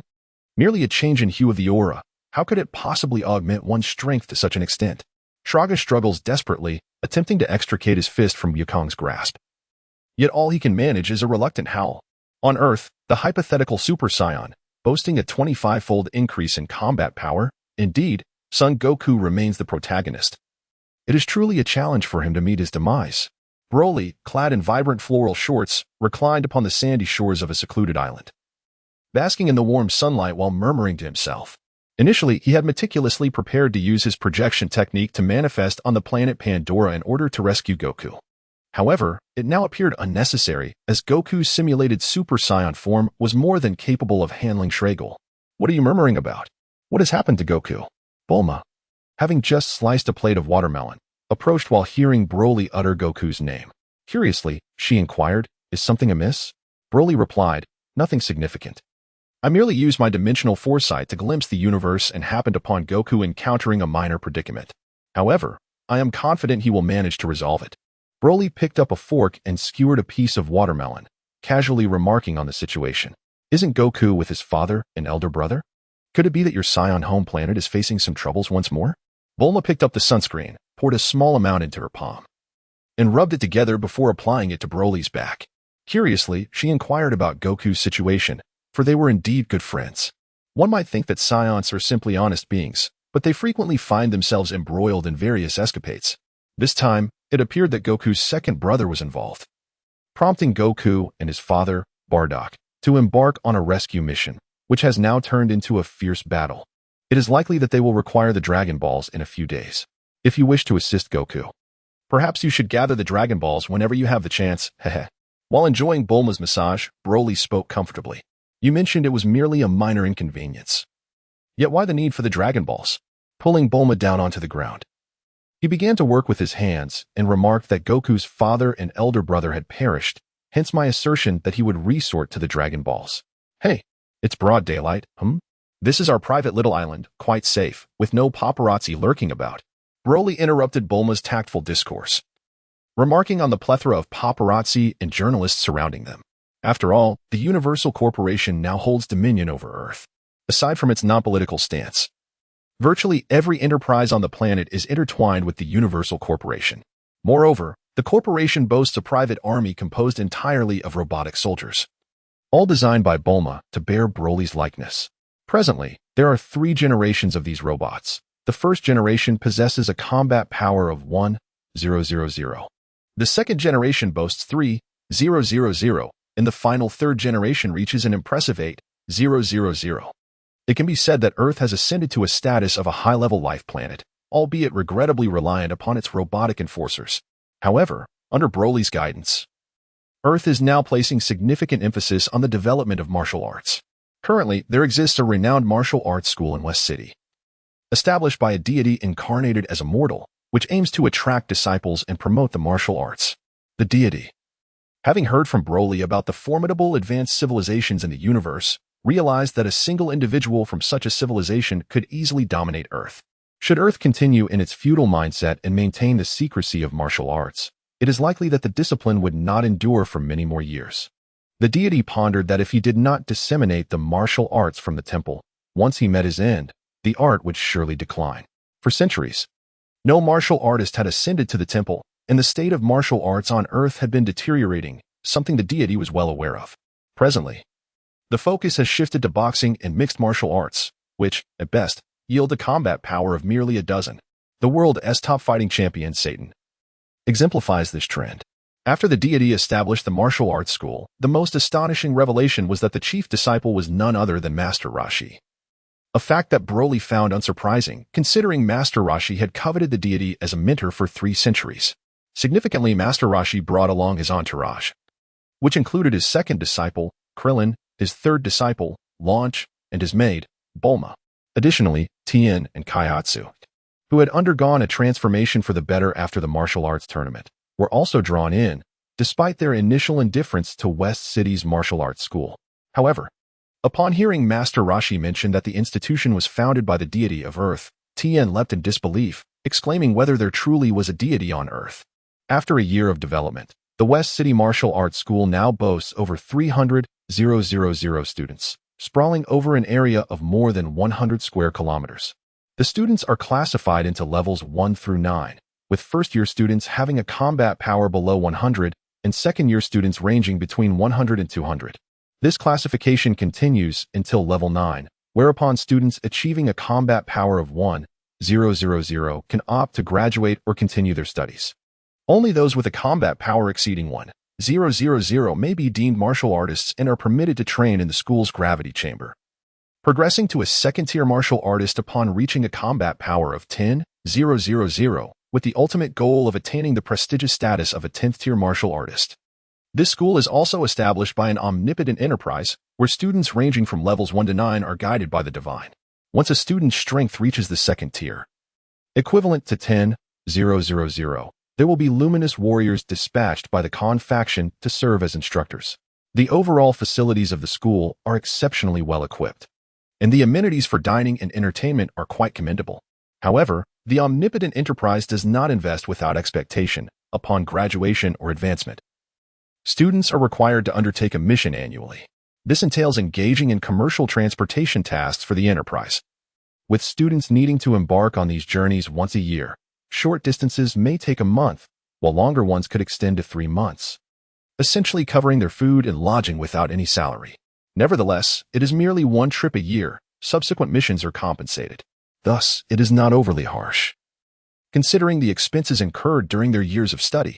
Furthermore, the school hosts an annual competition where the top 3 performers are granted significant prizes, potentially hundreds of times more lucrative than the rewards of the world's foremost martial arts tournaments. For the omnipotent enterprise is not one to be frugal with their resources.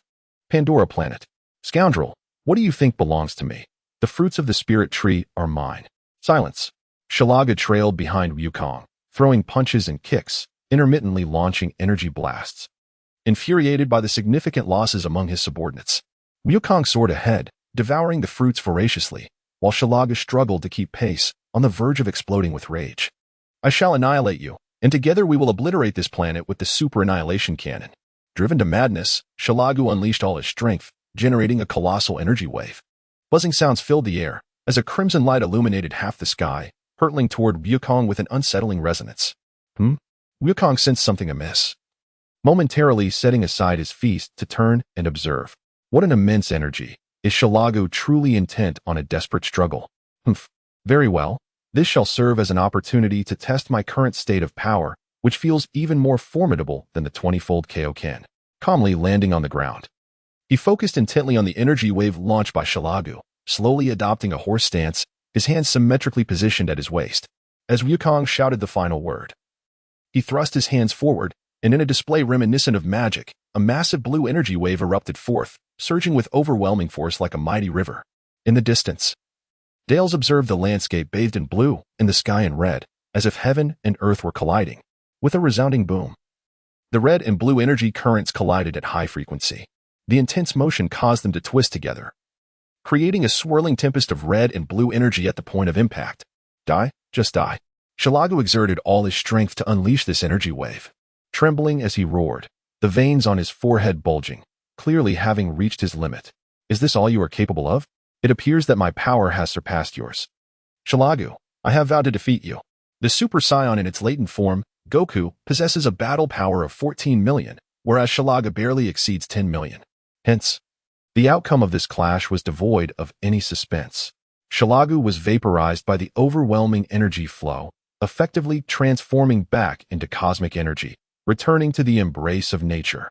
Thud. Finally, it's over. That was indeed perilous. Goku sighed in relief as he plopped down on the ground. By the way, what is with this golden aura? It seems to have the intensity of approximately 25 times the Kaioken. Yet, the burden on the body appears to be no more than 3 times that of the Kaioken.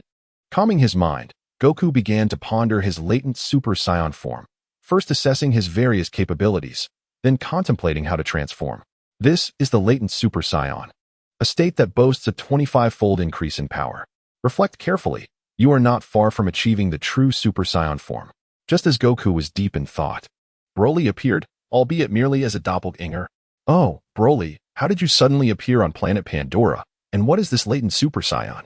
Hearing Broly's voice, Goku snapped back to attention and looked up to see Broly standing in midair. He couldn't discern whether Broly was a doppelganger or not. The latent Super Saiyan is a transformation born from the failure of a Super Saiyan transformation. For a Saiyan to transform into a Super Saiyan, 3 conditions or coincidences must be met. First, a base battle power exceeding 1 million. Second, a tranquil mind. And third, one must be in a state of extreme rage to trigger the cells in their bloodline, thereby entering the transformation state. The emergence of the latent Super Saiyan occurs when the first or second condition is not satisfied, resulting in a failed transformation into a false Super Saiyan. Goku, it seems your base battle power is insufficient. Thus, after transforming, you have only become a latent Super Saiyan. Once you enhance your battle power further, you should be able to attain the true Super Saiyan form. Having said all this, do you understand, Goku? Broly regarded Goku with a piercing gaze. For Goku showed an utter lack of awareness.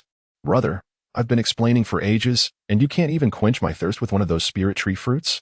Goku, feeling a sense of understanding, comfortably placed the fruit in his mouth. After swallowing, he expressed a lingering desire for more. Kakarot, is he truly our god? Darius, who had been lurking in the distance, had heard no commotion for some time. He peered out, only to discover that the battle had concluded, prompting him to emerge. Observing Goku conversing with an individual who appeared to be a Saiyan, Darius seemed to realize the identity of this person. Who else but the deity of his own Saiyan race could elaborate so thoroughly on the origins of Super Saiyans? It is Broly. Such a casual introduction seemed characteristic only of Goku, who would even introduce a god, including Beerus, so nonchalantly. Broly, is that the name of the god? I shall remember it. God. Might you train me? Darius expressed his eagerness, his eyes sparkling with the innocent wonder of a child eyeing toys in a shop. Absolutely not. Broly bluntly refused. Much to Darius's dismay. Why not? Darius protested, feeling a sense of injustice. Why should Kakarot be allowed to train with you while I am not? Training someone of your caliber would merely squander my life. Besides, I am quite busy, haha. Broly pondered silently on how he would spend the night, casually reiterating his refusal. However, Kakarot, you mentioned last time, that instance was merely when I took Goku to train with a lower deity. Not a session where I trained Goku. You seem to have misunderstood. Furthermore, your training with Goku is sufficient. He has much to impart to you. Before Dales could finish his thought, Broly anticipated his words and interrupted him directly. Broly, shall we engage in a contest? Goku interjected, having just transformed into a pseudo-Super Saiyan, audaciously challenging Broly. Kakarot. Broly was momentarily taken aback, while Dales was rendered speechless with astonishment. Very well. Unleash your full power upon me. After regaining his composure, Broly smiled faintly. Heh, I'm coming for you, he declared, his entire being engulfed in a fiery golden aura. His jet black hair soaring in the wind, emanating a formidable presence. This was undoubtedly the transformation of a legendary Super Saiyan. Goku, exerting all his strength, transformed into a streak of golden light, hurtling towards his target, Broly. In an instant, as Goku closed the distance to a mere 3 meters, Broly's energy surged forth from within him. Whoosh! A silver energy wave swept across the battlefield, radiating like the sun illuminating the earth, and in its wake, Goku fell into his silent unconsciousness. The terrifying aura knocked Goku out with a single blow, and as an observer, Dales witnessed the event with utmost clarity. The ferocious presence of the legendary Super Saiyan was overwhelming, proving too much for Goku to withstand. Remarkable, truly remarkable, Dales exclaimed, his eyes wide with disbelief. He understood that as a deity, Broly must possess immense power.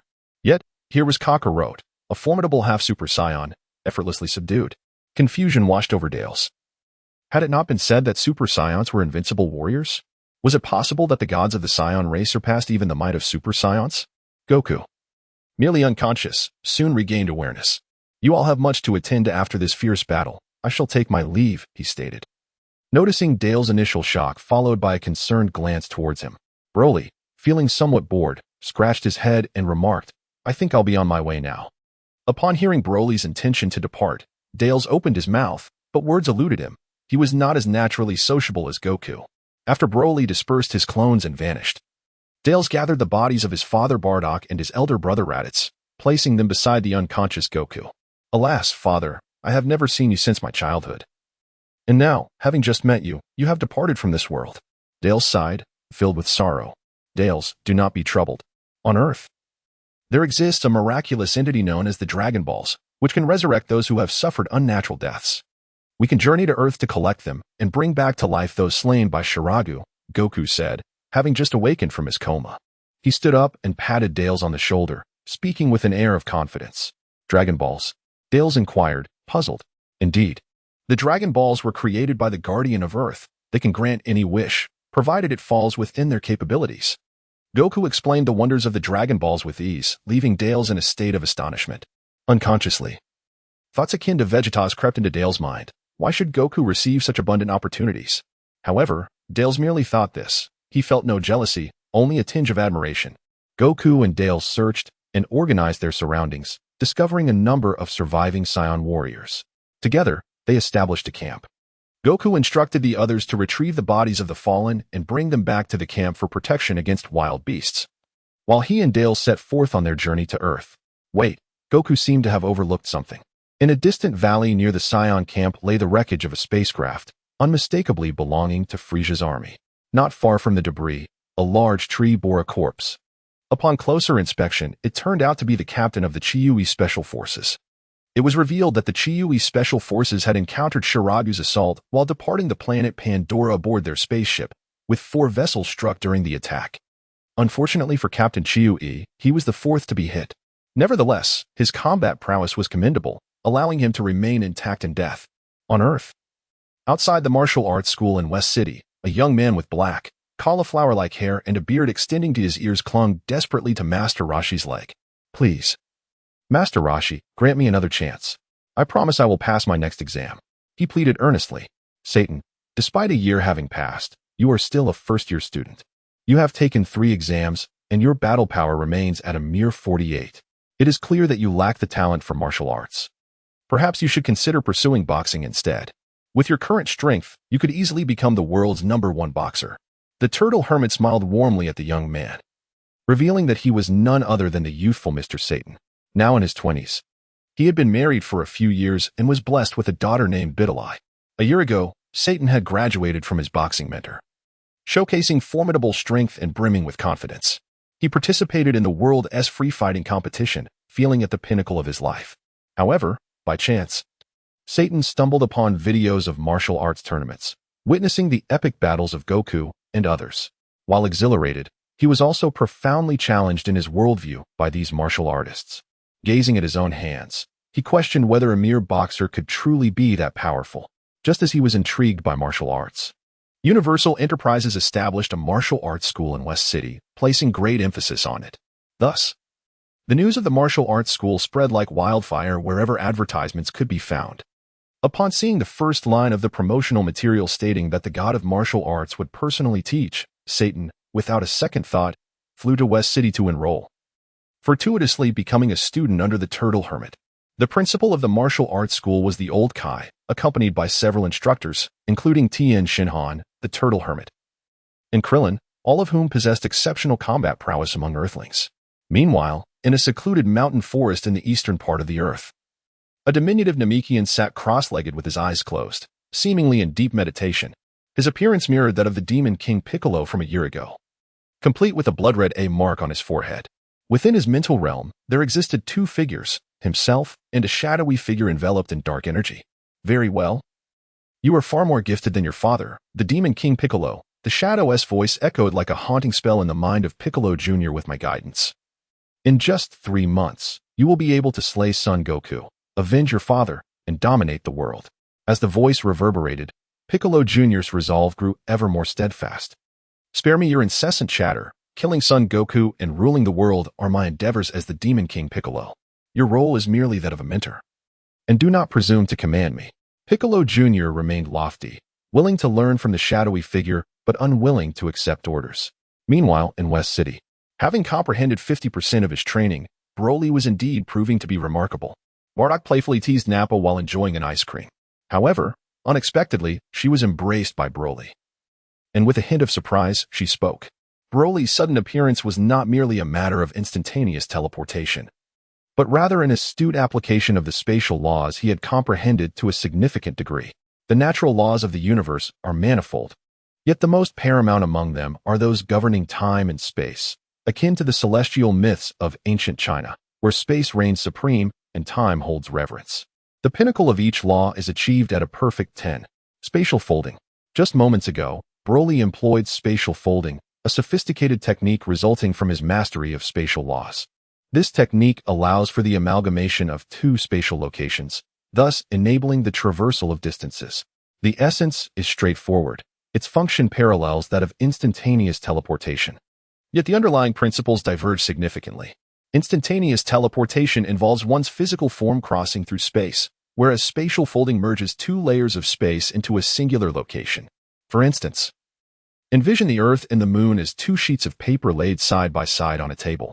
Instantaneous teleportation would be akin to directly leaping from the first sheet to the second. In contrast, spatial folding entails the Earth and the Moon being folded together, meaning they overlap and become 1 sheet. Both locations manifest in the same space, yet through the ingenious force of spatial law, they do not collide. Much like 2 sheets of paper stacked atop one another, this technique achieves the effect of movement without altering one's own position. This illustrates that spatial laws are inherently more sophisticated than mere techniques of instantaneous teleportation. As it stands, Broly finds himself in the training room, yet simultaneously, his likeness appears on the grassy expanse of his backyard, cradling Bardoss. Although it may seem there are 2 Brolys, they are, in fact, one and the same. The 2 spaces have merged into one, allowing Bardoss and their son, Neil, to also manifest within the training room. However, this phenomenon differs from that of the Grand Minister and the Omni King, who exist beyond the confines of time and space, embodying both past and present within a singular form. showcasing an even greater mastery. Broly has merely accomplished 2 spatial folds, which pales in comparison to the transcendence of time and space exhibited by the Omni King and the Grand Minister. How could your partner not be formidable? Ah, speaking of which, on such a splendid day, where are Bulma, Tights, and the delightful Briefs couple? As he basked in the warm sunlight, Broly stretched languidly and inquired with curiosity. Broly possesses the ability to utilize a transcendent divine perspective to locate Bulma. However, in the realm of everyday existence, he yearns to assimilate into the lives of ordinary people, refraining from resorting to external enhancements at every turn. The 2 sisters are quite occupied. Ties is engrossed in her work at the company, while Bulma has remained in the laboratory for 3 consecutive days. The Briefs couple has taken Sally and Eggs out for recreation, and I am left to care for Neil. In this household, you are the only one with leisure time. Indeed, you are a remarkable husband, quite unlike the typical Chinese men. Upon Broly's inquiry, Bardos could not suppress her grievances. She was well aware from her past life that the character of Chinese men is unparalleled in the world. Before Broly could utter a word, a young figure suddenly appeared with a swift motion. Oh, Neil? Broly was initially taken aback, then cast a casual glance at the young man before him, realizing it was his son, Neil, the grown-up version from the future. Father, Neil greeted with a warm smile, his voice imbued with affection. After a year apart, Neil appeared more mature and exuded a palpable excitement. Simultaneously, Broly sensed an air of danger emanating from Neil, causing him to instinctively wonder if this young man could indeed surpass him in strength. Ah, is that the attire of a god of destruction? You haven't become one, have you? Broly soon realized that his son was clad in the garb of a god of destruction. Indeed, father, his son replied, 1 year ago. Upon my return to the future, Mr. Whis approached me and proposed that I become a god of destruction. Considering that you too are a deity, I readily accepted his offer. Subsequently, Mr. Whis took him to a dimensional rift, where he endured a millennium of rigorous training. As time flowed at a rate 1,000 times slower than in the outside world, after 1,000 years of arduous cultivation, he finally mastered the power of a god of destruction. Now, he was truly a god of destruction in every sense.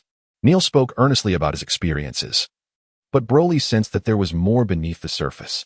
No god of destruction had ever elicited a feeling of danger within him. Surely, there must be more to your story, young one. Pray, share with me, what other formidable secrets do you possess? Broly spoke expressionlessly. Ah, father, your intuition. Pray tell. I am most curious about what kind of power could pose a threat to me. Broly abruptly interrupted Neil, urging him with an insistence. In truth, I am still the Supreme Kai. Neil shrugged and spread his hands, uttering a surprising statement. What? Are you saying you hold both the titles of Destroyer God and Supreme Kai? Broly was indeed taken aback. This was unprecedented. The Supreme Kai and the God of Destruction are one and the same. Surely this cannot be a jest? Nevertheless, even if you remain the Supreme Kai, how does this relate to your strength? Broly was even more perplexed. After much diligent research, I managed to merge the divine power of creation with the destructive power of the God of Destruction, resulting in an energy so formidable that I struggled to control it myself. Neil seemed to anticipate Broly's impending question, responding smoothly and succinctly. It's impossible. How could the divine power of creation and the destructive power coexist? It would be akin to using water to ignite a fire. Broly's worldview has shattered, leaving one astounded. Indeed, let us venture into the void of the demon realm, so I may witness the extent of your power. Though overwhelmed with astonishment, Broly's predominant emotion is exhilaration. For a pure-blooded scion, nothing is more exhilarating than having a worthy adversary. With these words, the father and son set forth, and in no time at all, they arrived at the void of the demon realm. In the East City, ranked third among Earth's 5 major metropolises, this super city once rivaled West City. Yet now it only encompasses 1/3 of its size. This is an unavoidable circumstance, for after Earth entered the cosmic era, West City became the epicenter of progress, its development leapfrogging that of the others. With the passage of time, it is believed that West City will vastly outpace the remaining 4 cities. Ah, help, help. Presently, East City is engulfed in smoke, the air filled with anguished cries and desperate pleas for salvation. The streets are overrun by green-skinned monsters, and the enormous screens in every plaza broadcast the same alarming message. Son Goku, the Demon King Piccolo has returned. Come forth and face my vengeance. I do not know where you are hiding, but I urge you to reveal yourself swiftly. Otherwise, by this time tomorrow, I shall obliterate this city. The image on the screens displays the legendary Demon King Piccolo, who has re-emerged with even greater audacity, boldly live-streaming his taunts to the world. As he speaks, he unleashes a devastating attack that annihilates a quarter of East City, a colossal urban center. Even a mere quarter of it represents millions of inhabitants. In West City, at the martial arts school, disbelief reigns. What? This cannot be a prank. Wasn't the Demon King Piccolo slain by Goku? How has he returned, and with such overwhelming power? Far exceeding that of the Kai? After finishing a lesson, Krillin and Master Roshi gather in the cafeteria to eat.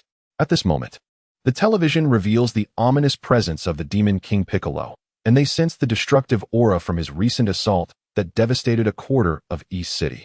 This is no prank. What they felt was undeniably real. Who would jest about something involving East City's television station?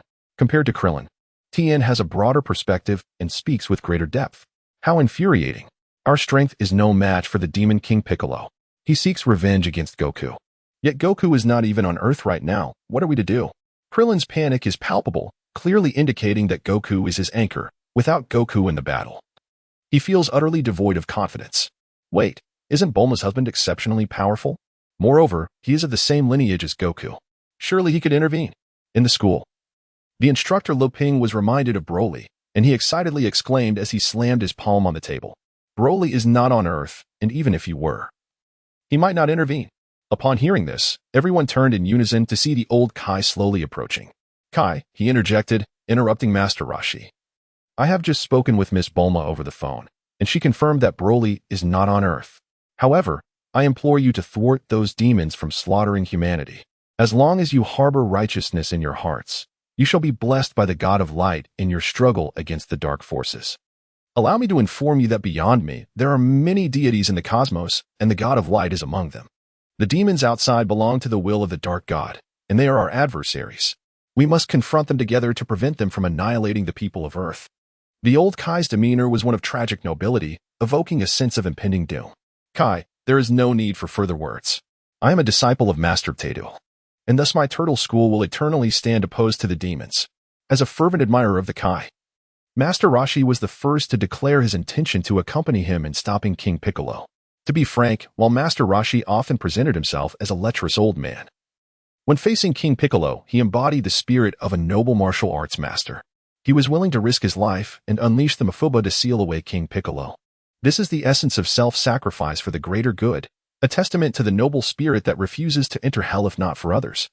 Such a person undeniably deserves the title of martial arts god, a true master of his craft. Master Roshi's charisma is undeniably strong, as evidenced by Tien Shinhan, who was guided by him towards the path of righteousness. Beeping sounds interrupted the moment. Get out of the way. I don't want to die at the hands of those monsters.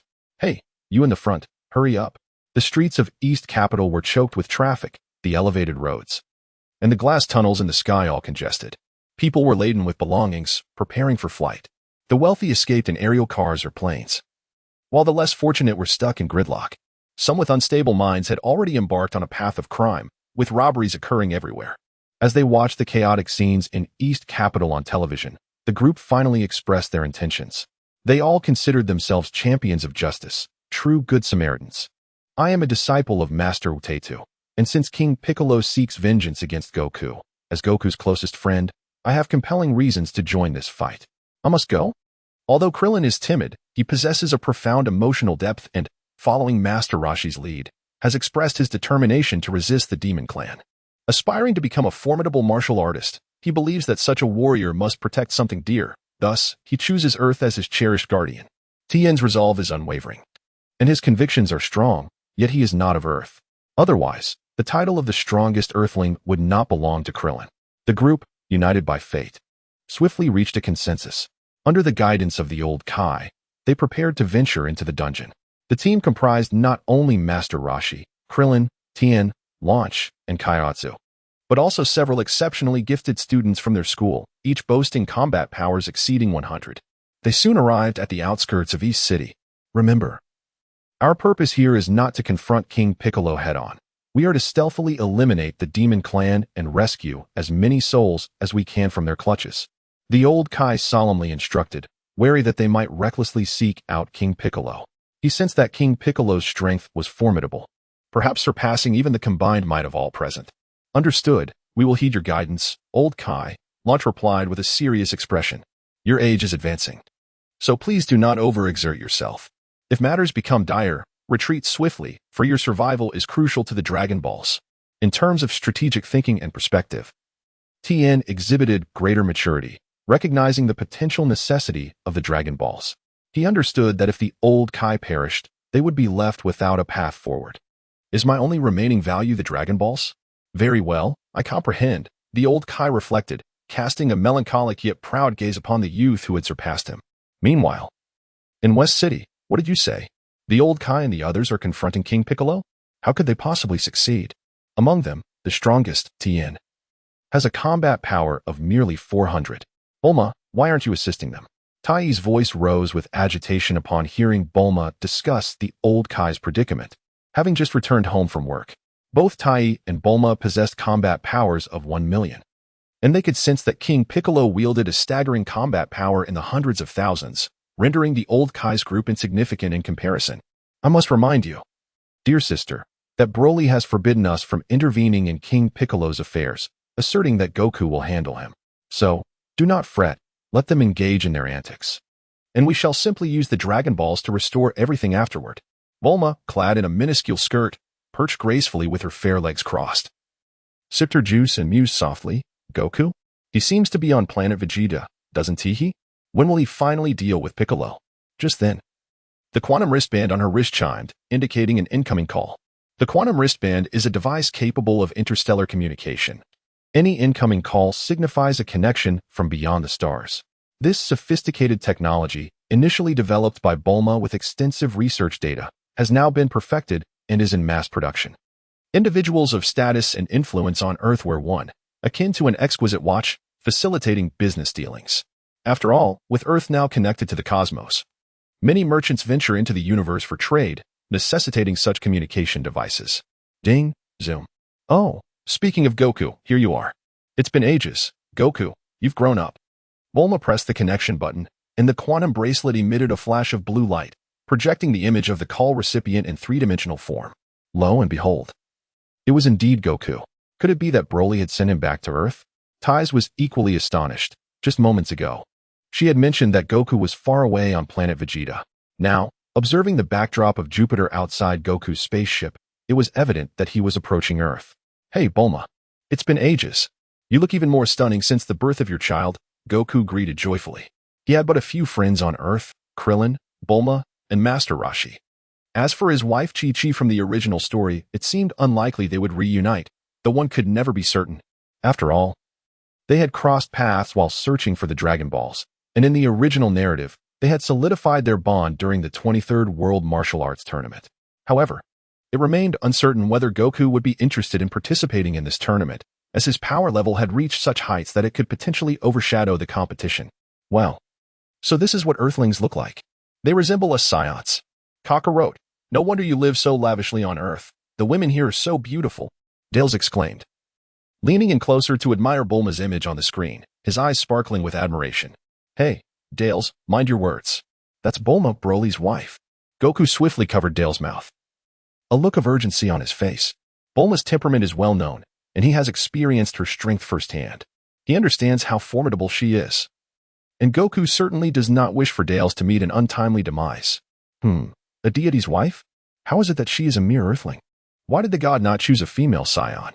Upon hearing that Bulma is Broly's partner, Dales was initially taken aback, followed by a sense of confusion. Broly is a scion. Why does he not marry a female scion? How could it even occur to him that Broly's soul is a genuine earthling? This, however, is of little consequence. As for Dare's inquiry, Goku found it somewhat perplexing, and he could only respond with a reluctant shrug. Oh, Goku, the person beside you bears an uncanny resemblance to you. Surely, you cannot be twins? Bulma's keen eyes caught a glimpse of Daleth's face for just a moment, and she recognized him distinctly, though she did not quite catch what he had said. His name is Daleth, and indeed he is my father's son. By the way, Bulma, I shall arrive on Earth in an hour. Could you lend me the Dragon Ball radar? We encountered some unforeseen circumstances. My father Bardock and my brother Raditz have perished, and I require the Dragon Balls to resurrect them. Goku, not one for idle chatter, swiftly got to the crux of the matter. Ah, how tragic. 3 months ago, Broly mentioned that you were in trouble. Was that the incident? Bulma vividly recalls the moment on the secluded island when Broly informed her that Goku was in grave peril. Initially, she paid little heed to his words, unaware of the tragic fate that awaited, with both Goku's father and elder brother having perished.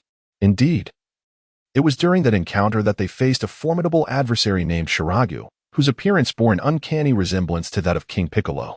It was only later that she discovered King Piccolo was, in fact, a Namekian. As Goku reminisced about Shiragu, he instinctively threw a punch, clearly still haunted by the memories of that arduous battle. It seems you have a connection with the Namekian, much like Broly, albeit his association is one of goodwill, while yours is adversarial. Hurry now, upon your return to Earth, you must confront King Piccolo once more, for he has been resurrected and has unleashed chaos upon the world in pursuit of vengeance against you. Bulma teased, expressing that she had encountered the Namekian before, so she found no surprise in Goku's words. After all, the current Bulma was not the same as the one from the original narrative. She now possessed a combat power of 100 million and had already visited Namek 6 years earlier than in the original timeline. So, is it true that King Piccolo has been resurrected? Is he stronger than before? Upon hearing about King Piccolo's revival, Goku's eyes sparkled with excitement, having faced the Namekian twice. He was eager for a thrilling battle. Once you arrive on Earth, you'll see. Don't worry, Broly has no intention of competing for opponents, his aspirations soar high. Bulma has increasingly come to understand the Saiyans. After all, she has been tirelessly engaged day and night. One might say she has devoted herself fully to this endeavor. I'm truly looking forward to seeing you, Piccolo. I hope you will allow me to give my all in a year's time. Goku is indeed Goku. Possessing a heart of innocence, he cannot harbor hatred for anyone and remains forever sincere, with a mind free of distractions. On Earth, in East City. Beep beep. Hello? What? Really? Goku, are you truly arriving on Earth soon? All right. Everyone is saved. Goku is back. Upon receiving Goku's call, Krillin sprang up like a smartphone connecting to Wi-Fi, excitedly informing the recently rescued citizens. Those who had been battling the minions of the demon realm were all breathless. Upon hearing Krillin's words, those unfamiliar with Goku were left bewildered. The Supreme Kai frowned, as he did not believe that Son Goku could rival Piccolo. Master Roshi shared the same sentiment, while Tien Shinhan pondered thoughtfully. As a former adversary, he held great respect for Son Goku. Convinced that Goku would once again triumph over the Demon King Piccolo, an inexplicable feeling that arose within him. In West City. Since Goku is seeking the Dragon Balls, and I have some free time, I shall lend him a hand. Come, Aegis. Let us assist Uncle Goku in his quest for the Dragon Balls. You are fortunate to witness Shinran at the tender age of 3. Bulma changed into a new outfit, donning a pair of jeans paired with a fitted sweater and pristine white sneakers. With a natural face and adorned with a pair of violet-red sunglasses, she picked up the Dragon Ball radar and, cradling Broly's daughter, Aegis, stepped out. Hey, you can go, but why bring Aegis along? Tais rolled her eyes. It's nothing to worry about. My strength is more than enough to protect Aegis, so rest assured. Bulma, without looking back, waved her hand and boarded the spacecraft. Indeed, it is still Bulma. Her spirited nature remains unchanged even after becoming a mother. My dear granddaughter Sally, you must not grow up to be like your two mothers. Mrs. Brief sighed, then, with a smile, pinched Sally's cheek and remarked on the remarkable genetics of Broly's mother-in-law. One must admit, despite being over 50, she appeared to be no more than 30. Broly often found himself wondering whether she was truly of earthly descent.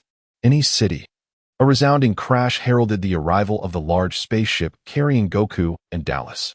As it touched down, Krillin and the others rushed to greet the swift arrival from the cosmos. Yet, most were merely swept along with the crowd, not genuinely eager to welcome Goku, as they were unfamiliar with him. Wow, Goku, you've grown. You're so tall, exclaimed Krillin. Wait, another one? How can there be two Gokus? What is going on? His initial excitement morphed into bewilderment as he beheld two Gokus emerging from the ship. Ha, I knew you'd have that expression, Krillin. You're startled, aren't you? This is Dallas, my brother. Goku chuckled heartily, offering a reluctant explanation. As it turned out, Dallas was indeed 1 year his senior. Reminiscing? You can do that in the afterlife. Son Goku, you finally arrived. I thought you'd spend your life as a timid turtle. Just as they basked in the joy of reunion, Piccolo's cool voice interrupted, emphasizing the importance of the moment. Startlingly, the group had not noticed Piccolo's arrival, a testament to the vast disparity in their abilities, so immense that they could hardly comprehend his speed. Hey, Piccolo, you've certainly grown stronger than a year ago. I look forward to battling with you, Goku declared, already sensing the thrill of combat at the very moment Piccolo appeared, his excitement palpable as he began to limber up. Observing Goku's readiness for a brawl, Piccolo, while dismissive, also began to loosen his joints. Though he didn't believe Goku could match him, a confrontation was inevitable. Piccolo, I'm coming at you, Goku announced, approaching his opponent with a smile, adhering to the age-old custom of cordiality before conflict. Goku, enough chit-chat. I've awaited this day for a long time. Prepare to receive my punch, evil explosion. Piccolo, with little regard for pleasantries, launched his powerful attack immediately. The evil explosion, a technique inherited from the Demon King Piccolo, was formidable, rivaling even the Kamehameha. Goku, caught off guard by Piccolo's swift deployment of such an attack, found himself momentarily perplexed, pondering the nature of their enmity. Fool, you've fallen for it. Here comes the boom. Indeed, Piccolo is truly Piccolo, his intellect sharp as attack. His demon flash turned out to be a mere feint. Concealed by a powerful gust of wind, he swiftly maneuvered behind Goku. With both hands raised high, he delivered a devastating blow that sent Goku crashing into the ground, creating a massive crater that spanned over 10 meters, a sight that could evoke sympathy. Go to hell, Son Goku. The demon spear was unleashed. When it comes to formidable opponents, Piccolo ranks highly within the Dragon Ball universe, having struck Goku down with a single, colossal blow. As the dust settled, he unleashed a tremendous new technique, the Demon Spear, which he had recently developed, undeniably more formidable than the Kamehameha, particularly in its penetrating power. This is bad. We must flee, Dales hastily shouted, urgently pulling the Elder Kai and Master Roshi away at breakneck speed, while others remained oblivious. He was acutely aware that Piccolo possessed a combat power nearing 900,000, a strike of that magnitude would undoubtedly obliterate the Earth. He trusted that his brother Kakarot would withstand the attack, but the sheer force of it was beyond what they could endure. In a mere 3 seconds, they soared over 10 miles, and behind them, the sky was now ablaze in hues of orange and red. Whether Goku was pierced through or merely absorbed the impact remained uncertain. However, it seemed he had withstood it, for the Earth appeared unscathed, though that was merely Dale's speculation. Unbeknownst to the others, Goku, Krillin cried out in anguish, as if mourning a lost loved one, his heart heavy with emotion. Kakarot would emerge unscathed, after all. It was merely an attack with a combat power of 900,000. Although he was unaware of Kakarot's precise strength, he was certain it far surpassed 900,000. Observing Krillin's distressed demeanor, Dales pondered, yet casually reassured him that Goku was fine. What? He actually withstood it? How is that possible? Piccolo hovered in the air, though visibly perturbed, as if he had just reached into his pocket only to find it empty, having already calculated the cost of his intended purchases. Ouch, it's burning. It's scorching me. As the dust cleared, Goku was found lying at the bottom of the deep crater, panting heavily, his hands reddened from the burn. In that moment of dire urgency, Goku had activated the Kaioken, tripling his power from 570,000 to 1.7 million. Barehanded, he had absorbed Piccolo's Demon Spear. However, the high-velocity wind generated by the attack had seared his hands, causing him excruciating pain. But, you scoundrel, your energy is clearly far beneath mine. How could you possibly withstand my Demon Spear? Piccolo's plan for a swift victory was thwarted, and his hard-fought advantage slipped away, leaving him enraged and frantic. This was particularly vexing, as Goku had only briefly tapped into the Kaioken technique. Thus, Piccolo did not perceive Goku's brief surge in energy. After all, being at the epicenter of the explosion, any slight change would be difficult to sense, especially since it lasted but a fleeting moment. Piccolo, you are truly remarkable. Who would have thought that in just 1 year and 3 months, you would have grown so much? I am absolutely thrilled. Haha. Goku, oblivious as ever, uttered these words. But upon hearing them, Piccolo erupted with indignation. What do you mean I've grown? You're the one who's lost your mind. You were merely fortunate this time. But your luck has run out. Prepare yourself for my special beam cannon. Is Piccolo truly coming again? It seems he hasn't learned his lesson. Surely, you don't think I would fall for that again? No, wait, this time he is serious. Boom. Oh dear. As the special beam cannon approached, Goku finally realized that Piccolo was indeed not bluffing. He was left with no choice but to defensively extend his hands, channeling all his energy to gather in his palms to withstand the onslaught of the attack. Piccolo, you are quite cunning. Goku struggled to fend off Piccolo's assault. his hands trembling uncontrollably. Humph, as the great demon king, this is strategy. Only fools like you rely on brute force, lacking the wit to use your brains. Piccolo sneered disdainfully while taunting Goku. However, such mockery was destined to have no effect on Goku. In this world, the only way to incite Goku's fury would be to harm Krillin or his friends, and of course, such actions would come with dire consequences. Humph, that's true. Yet, despite your cunning, your power is genuinely formidable. After just a brief encounter, I am already covered in wounds. Goku smiled faintly, somewhat acknowledging Piccolo's words. The circumstances had changed. Goku's growth diverged from the original tale. Enough with the chatter. Prepare to meet your end. Ha. Piccolo, aloof and succinct, was never one to indulge in idle talk. The fact that he could converse so much with Goku today was unprecedented. It is well known that in his usual demeanor, his subordinates would face dire consequences for uttering even a single extra word. Threefold Kaioken. Feeling the pressure mount, Goku had no choice but to activate the Kaioken once more. At present, Goku could not transform into the Ascended Super Saiyan. If he could, he would prefer not to rely on the Kaioken, for its drawbacks were considerable. The Ascended Super Saiyan offers a 25-fold increase in power but only exerts the pressure of a threefold Kaioken, making it the preferred choice. However, after reverting from the Ascended Super Saiyan to his normal state, Goku found himself unable to transform back. He could not control his transformations at will. The reason could be that he had yet to master the techniques of transformation, or perhaps the Ascended Super Saiyan was merely an accidental byproduct, not a form he could command. Goku believed that only the Super Saiyan transformation was the true metamorphosis. After all, Broly once stated that the false Super Saiyan form is merely a byproduct of a failed transformation into a true Super Saiyan. Consequently, Goku perceives the false Super Saiyan as an accidental occurrence, devoid of true existence, mastery, or control. Thus, he resorts to the Kaioken technique. However, due to the immense strain it imposes on his body, Goku has devised a novel application. He activates it momentarily, unleashing its power during his attacks, and then promptly deactivates it. This approach, though effective, significantly limits his capabilities, as it offers only a fleeting enhancement, while it suffices for exchanges like the current one. It proves ineffective in a contest of raw strength. One cannot afford fluctuations in speed during such confrontations, or else risk being vanquished. It is crucial to remember that in battles among experts, even the slightest misstep can prove fatal. Wow. With the Kaioken engaged, Goku's combat power surges dramatically.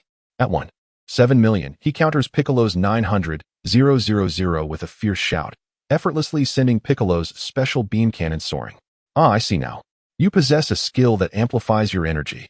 I suspected as much. Given your power, there was no way you could withstand my special beam cannon before. Now it all makes sense. Piccolo, in his second wave of attacks, chooses to clash directly with Goku in order to discern how Goku could block his 900,000 power with only 570,000. I'm not deliberately concealing anything from you. There's a reason for my brief use of the Kaioken. Goku laments, recognizing the limitations of his own physique in sustaining the technique for long durations. TCH. Who cares about your excuses? Whatever tricks you have up your sleeve, mark my words, today you shall meet your demise. No one can thwart my reign as the Dark Lord of the world. Those who stand in my way shall perish. Piccolo maintains his usual disdainful demeanor. As if everyone owes him a debt, his expression perpetually grave. Very well, let us settle this swiftly. Tenfold Kaioken. Goku declares, activating the enhanced form with the intent to decisively defeat Piccolo. Oh, your skills can indeed grow stronger. Piccolo remarks, raising an eyebrow in surprise at Goku's newfound energy. Yet he remains unfazed. So, Piccolo, it is time for you to surrender. Cease your nefarious deeds, at least until you defeat me. Goku, with his emotional intelligence in the negatives, fails to grasp the deeper meanings within his own words. A mere parlor trick. Allow me to demonstrate the true might of my dark powers. I hope you do not perish from fright.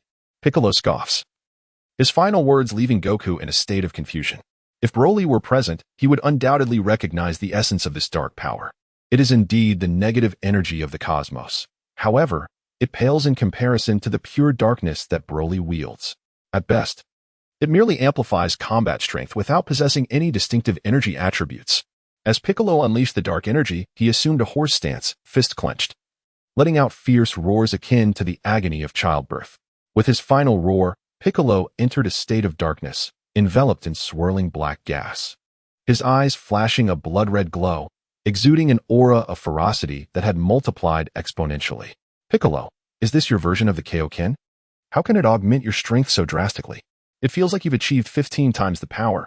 Goku sensed Piccolo's energy, estimating it at over 13 million in combat strength. He gasped in astonishment, simultaneously thrilled and apprehensive. This formidable opponent would not be easy to defeat. Huh. Spare me the flattery. What nonsense, Kaioken. The dark power of the great Demon King bears no side effects, unlike your Kaioken, Piccolo retorted, spitting out his words with disdain. This is quite a conundrum. At this rate, it seems as though even the 20-fold Kaioken would be no match for you. Goku dismissed Piccolo's mocking remarks, calculating the gap between them while contemplating his strategy. Back when Shrag had just over 10 million in combat strength, I couldn't stand against him even with the 20-fold Kaioken. Now, Piccolo is stronger than Shrag. Clearly, the 20-fold Kaioken would not be sufficient to topple Piccolo before I exhausted my energy. Perhaps employing an even higher multiplier of the Kaioken might work, but my body would likely struggle to endure it. The higher the Kaioken multiplier, the greater the strain on the body. Goku was acutely aware of this. Faced with this dilemma, he furrowed his brow, his mind racing for solutions. The Spirit Bomb. Utilizing the Spirit Bomb should be capable of defeating Piccolo. However, the Spirit Bomb requires considerable time to gather energy. What is the matter? Are you afraid? Standing there like a statue, paralyzed by my presence? Piccolo taunted coldly, noticing Goku's immobility. Well then, since that is the case, I shall attack without mercy. Son Goku, prepare for your demise. With that, Piccolo unleashed his illusionary punches, striking with unrelenting ferocity. Unlike mere phantoms, these were true corporeal forms, for bodies, all solid, a testament to Piccolo's arduous training and undeniable talent. It must be said that those capable of taking on supporting roles are indeed geniuses, when compared to the protagonists. They merely lack the luminous aura that surrounds the lead characters. The protagonist simply possesses a greater share of fortune, while in terms of innate talent, characters such as Piccolo and Vegeta from the original narrative do not seem to be inferior to Goku. They are merely deprived of the luck that accompanies being the protagonist. Goku's consistent advancement over them is merely a matter of fortunate circumstance, benefiting from the advantages of his leading role. Suddenly, Piccolo split into four, his 8 arms launching a flurry of punches, encircling Goku in a relentless assault. Goku was compelled to activate the 25 times Kaioken, a state he could only maintain for a minute at most. Thus, he could not sustain the Kaioken for an extended period. With a thunderous shout, Goku unleashed a powerful burst, flinging Piccolo aside and swiftly retreating, contemplating a reluctant strategy he had previously shunned. Darius, I will occupy Piccolo with the overcharged Kaioken. You must swiftly gather the Spirit Bomb. Together, we shall defeat him. It was indeed a perplexing situation. Piccolo was exceedingly formidable, and Goku felt inadequate to contend with him. Thankfully, he had previously imparted the Kaioken and Spirit Bomb techniques to Darius. Goku's unprecedented call for assistance was a testament to Piccolo's overwhelming strength. Compared to Shrag, Piccolo was not only mightier but also possessed a sharper intellect. All right, let us join forces to vanquish him. How strange it is that Namekians are so powerful these days. In response to his brother's plea for aid, Darius promptly began his preparations. Earlier, on their journey to Earth, Goku had taught Darius the Kaioken and Spirit Bomb techniques. As the KO had declared that these moves could only be taught to those with a heart of righteousness, Goku perceived Darius as not being malevolent, perhaps in his heart. He believed that no one was truly evil, only those who could incite his utmost fury. With a strategy in place, Goku felt reassured. The 25 times Kaioken had pushed his body to its limits. However, he relished the battle, while Piccolo, perplexed by Goku's sudden change in tactics, having previously avoided direct confrontation, now found himself engaged in a full frontal clash. Piccolo, not one to shy away, was resolute in his belief that he could triumph over Goku. As both warriors unleashed their full might, every punch and kick became a testament to the earth itself, with terrifying shockwaves cascading forth, preventing Krillin and the others from opening their eyes. The energy released upon their strikes was akin to the explosive force of a nuclear bomb. It is crucial to understand that a warrior with a battle power of tens of thousands could obliterate the earth with a single blow. Now, with Goku and Piccolo both possessing battle powers exceeding 10 million, the earth stood as a mere speck in the vast cosmos, only planets like Jupiter could be deemed adequate, capable of withstanding the tumult of such fierce battles. However, the Earth in the Dragon Ball universe is continually evolving, eventually capable of withstanding the collisions of Super Saiyan 3 power. The sky, the ground, the mountain peaks, and the sea reverberated with the sounds of Goku and Piccolo's rapid exchanges, so swift that no one could discern the location of their next clash. All that the onlookers could perceive were the incessant explosions of energy and the thunderous echoes of shattering mountains, along with towering tsunamis. In the brief span of a mere minute, the martial artists of Earth bore witness to the essence of combat and the true nature of strength. The power they once believed to be significant now felt utterly ironic and inconsequential. In the presence of Goku and Piccolo, their might was rendered laughable. Simultaneously, this epic battle was broadcasted live to the entire globe, courtesy of Bulma's cutting-edge technology, with the images of Goku and Piccolo's confrontation vividly displayed on television screens. At this moment, the world was captivated. Humanity would witness the formidable prowess of martial artists and come to realize that the latent potential within the human body surpasses technology. As they beheld such a terrifying spectacle, boxers around the world found themselves awestruck. What right did they have to compete for that golden belt, believing themselves to be strong? A profound silence enveloped the globe, as people of all ages were glued to their televisions, smartphones, and computers, witnessing the unfolding battle. In one moment they soared through the skies, and in the next, they plunged into the depths of the ocean, traversing hundreds of miles in a single second. Colliding repeatedly, this is the essence of martial artists. The motivation behind this exhibition stemmed from Bulma's sense of injustice. Why should those who merely engage in boxing or filmmaking lead lives of opulence, while the truly formidable and diligently training martial artists are dismissed as mere magicians? Martial artists deserve the respect and recognition they rightfully earned, for they have made significant contributions to Earth. From the legendary Master Wu 3 centuries ago to the likes of Goku today, they have defended the planet with their very lives. Yet all they receive in return is the derisive label of illusionists and tricksters. Bulma is determined to elevate certain celebrities who are merely superficial figures, aiming to transform martial artists into icons. She envisions Goku and his companions leading the trend, firmly believing that with their presence, the martial arts of Earth will rise and ultimately shine in the cosmos. At this moment, no one doubts the authenticity of the video, for the very Earth is trembling, swaying. Any living being can feel it. Moreover, the tremors of the Earth correspond precisely with the collisions of the two figures in the video. Affirming the reality of the situation, the terrifying power is indeed man-made.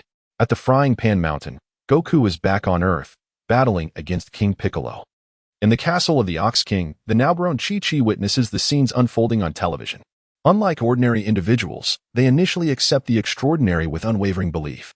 Although the magnitude of the power is beyond comprehension, it does not impair their understanding. Thanks to Bulma's intervention, the Ox King's castle remains unscathed, allowing him to continue reveling in his vast treasures. On the Northern Sea, the young lady exclaims in frustration, "How bothersome. I have been diligently collecting Dragon Balls for you. And you couldn't keep the commotion to a minimum? This massive tsunami has drenched both me and my daughter." She reflects that her devices should have captured footage of their battle by now. The fate of Earth's martial arts rests in their hands. Bulma, cradling Aegis in her arms, gazed at the battlefield where Goku was engaged in a fierce confrontation. On her back, she carried a backpack containing all 7 Dragon Balls, meticulously collected. Suddenly, a figure darted past, and Bulma felt her eyes covered. She recognized that only a select few possessed the ability to teleport, so she did not resist. "Auntie, can you guess who I am?"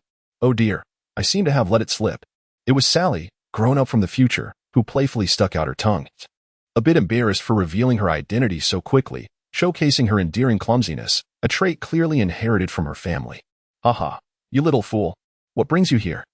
I can't believe you're missing your mother." Bulma playfully pinched Choli's nose and chuckled, saying, "What? Can't I just miss you?" Choli pouted, feigning indignation as she replied, "Oh, spare me.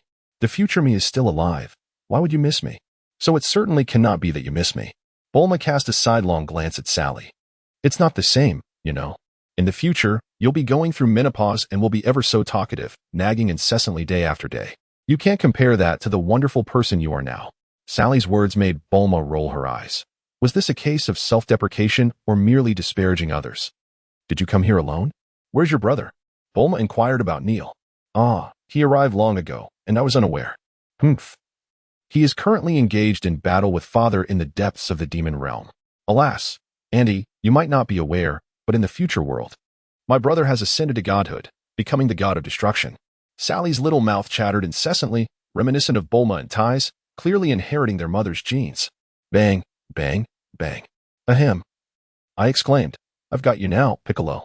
Goku, at the cost of enduring several punches, managed to close the distance and firmly embraced Piccolo. Piccolo pondered, uncertain of what this embrace signified. Yet, Piccolo was not dim-witted. During a battle, one must never allow the enemy to achieve their goal. This was common sense and a form of self-preservation. Since Goku was holding him tightly, it was only logical for him to struggle to break free, and Piccolo's reasoning was sound.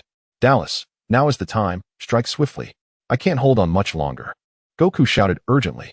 Upon hearing Goku's words, Piccolo finally noticed the enormous spirit bomb in the sky. My goodness, it was as large as a mountain. If that struck, would it not mean the end for me? Kakarot, you too will perish, for in this world, you are my only brother. I cannot bring myself to kill you. Dallas felt no fatigue, yet his hands trembled. He could not bring himself to harm his own brother. The Dallas here was not the thoroughly corrupted one from the original narrative, although he was not truly attacking Goku. Merely launching the spirit bomb would yield the same disastrous outcome for both Goku and Piccolo. It was not as if Goku's presence behind Piccolo rendered him safe, after all. The spirit bomb was a formidable weapon, and having someone in front did not guarantee safety. You scoundrel, you intend to perish alongside me. Release me, let go. Piccolo, now fueled by negative energy, was up against the pure energy of the spirit bomb. The impact on negative energy would be exponentially amplified. Piccolo sensed the peril of the spirit bomb, roaring in fury as he unleashed his energy, striving to break free from Goku's grasp. Dallas, attack now. I can't hold out any longer, Goku too was exerting every ounce of strength to keep Piccolo from evading the spirit bomb. Goku, as a loyal friend, Krillin was filled with anguish, calling out Goku's name. Strike.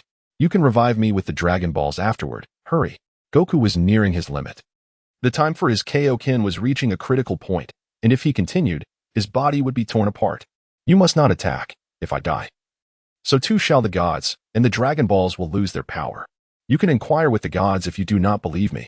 Upon hearing Goku mention the Dragon Balls, Piccolo felt invigorated, thinking of deceiving his brother into attacking him. No way. Listening to Piccolo's words, everyone turned their gaze to the old Kai, seeking confirmation. Alas, Piccolo spoke the truth. If he were to perish, I too would meet my end.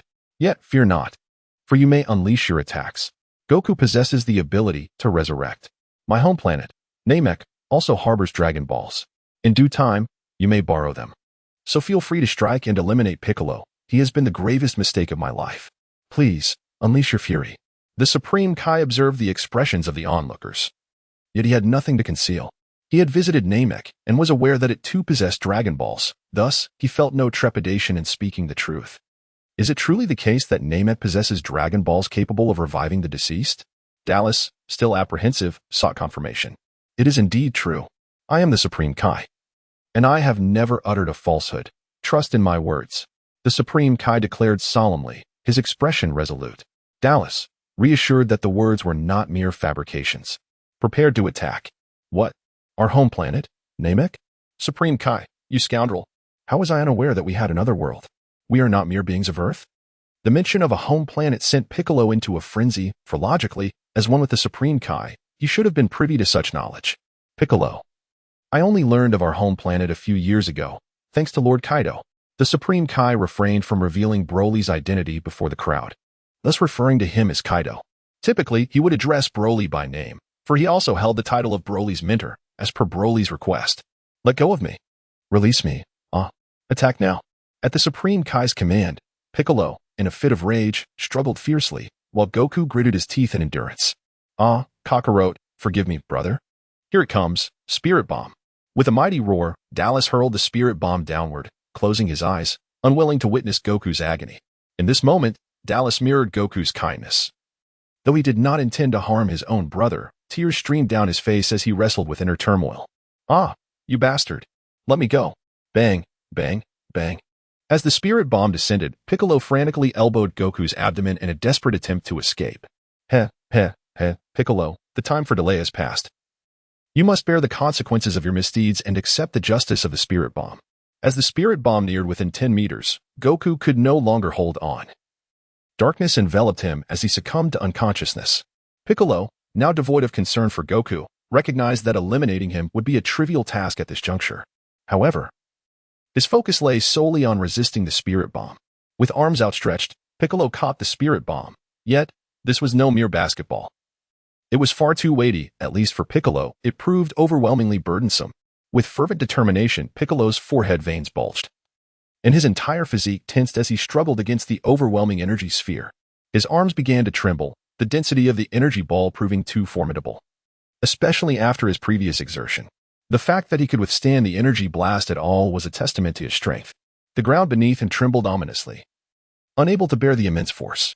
Cracks rapidly spread from his feet, and within mere moments, both Piccolo and Goku found themselves driven deep into the earth. In that vast pit, the energy sphere had penetrated the ground halfway, pinning both warriors firmly beneath its weight. Then came a thunderous explosion. At that moment, the eyes of the entire planet were fixed upon this cataclysmic event. The world held its breath, aware that the hero with the distinctive five-pointed hairstyle was prepared to face his demise alongside the great demon Piccolo. Countless souls prayed fervently, wishing for Goku's survival. He was still young, with decades of life ahead, a life too precious to lose. In this moment, the name of the martial artist resonated throughout the cosmos, particularly for Goku. Many young women across the earth fantasized about a future with him. Father, why did you choose this moment to save Uncle Goku and Piccolo? You are tarnishing their heroic image. Wouldn't it be better to let them meet their end peacefully? High above the clouds, Neil jested, humorously mocking Broly. You little rascal. Haven't you had enough punishment? Do you dare to provoke me? Broly cast a fleeting glance at his son. The boy had become considerably more lively, and his strength now reached an impressive 95%, nearly matching his father's prowess. It seems that the father has not gained much advantage after all. Moreover, I am confident that before long, I shall completely surpass you, father, Neil said with a beaming smile. In their recent skirmish within the void of the demon realm, neither had emerged with much to boast about. However, to be frank, Broly had deliberately held back, refraining from utilizing his perfected mastery of the ultimate technique. Following the battle, Broly, Bardoss, Neil, and Whis from the future world had gathered to observe Goku and Piccolo. When the spirit bomb had exploded, Broly had intervened to protect Goku and Piccolo, for their demise would have been quite disastrous. On Earth, in West City, within the confines of the Capsule Corporation estate, they convened in the spacious backyard. Come forth, Shenron, and grant my wish. Broly, Bulma, Tais, Bardoss, Goku, Dales, Krillin, and others were assembled for the summoning of the Eternal Dragon, aiming to fulfill Goku's desire to resurrect his father, brother, and other Saiyans. As for the destruction caused by Goku and Piccolo's earlier confrontation, Broly instructed Bardoss to utilize the time law to restore everything. He simply reverted Earth to its state from a day prior, thereby erasing any trace of the incident, though the memories of the people remained intact. As for Piccolo, after the explosion of the spirit bomb, it became apparent to everyone that both he and Goku had emerged unscathed. They were merely exhausted. Initially, there were plans to eliminate the weakened Piccolo, but Goku intervened, stipulating that Piccolo must refrain from any wrongdoing until he had bested him. Piccolo agreed with enthusiasm and took flight. Ah, summoner of my presence, articulate your wish. I can grant any wish, but you are limited to one, Shenron intoned, as customary. The dragon, with a hint of exasperation, mused on why it was always this group, as if the Dragon Balls had become their exclusive possession. Goku stepped forward and addressed Shenron. Please resurrect all those slain by Shrag in the Pandora system. Indeed, I can only bring back those whose bodies remain intact. Those who have been completely obliterated are beyond my reach. Are you certain you wish to proceed with this request? Shenron pondered, as if assessing the situation on Pandora. Yes, I stand by my wish. Thank you, Shenron, Goku replied after a moment's reflection, recalling that only a few members of the elite squad had been lost, along with a handful of Saiyans. Very well, your wish has been granted. Farewell. Shenron, ever efficient, executed the request with remarkable swiftness before departing. On the planet Pandora, within the Saiyan encampment, a multitude of corpses began to rise, each bearing a look of bewilderment. Am I resurrected? Vegeta pondered aloud as he sat up and examined his hands in astonishment. Just moments ago, he had been suffering in the depths of hell, How could this be? Raditz, what is happening? Have we truly come back to life?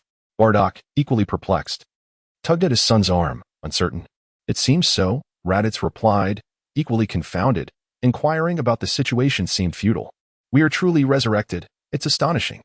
Kakarot has indeed not deceived us. The few who had survived expressed their exhilaration, marveling at such a miraculous occurrence.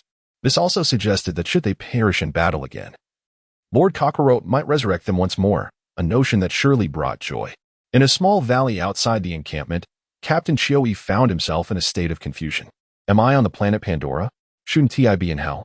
Have I truly been resurrected? He was fortunate to have retained his entire form and, like the Scions, felt equally bewildered. Beeping resonated from his scanner. There are many individuals over there. Are they Scions? This matter must be related to them. I shall inquire. As Captain Chioi approached the encampment, he heard the jubilant cheers of the Scions, further piquing his curiosity.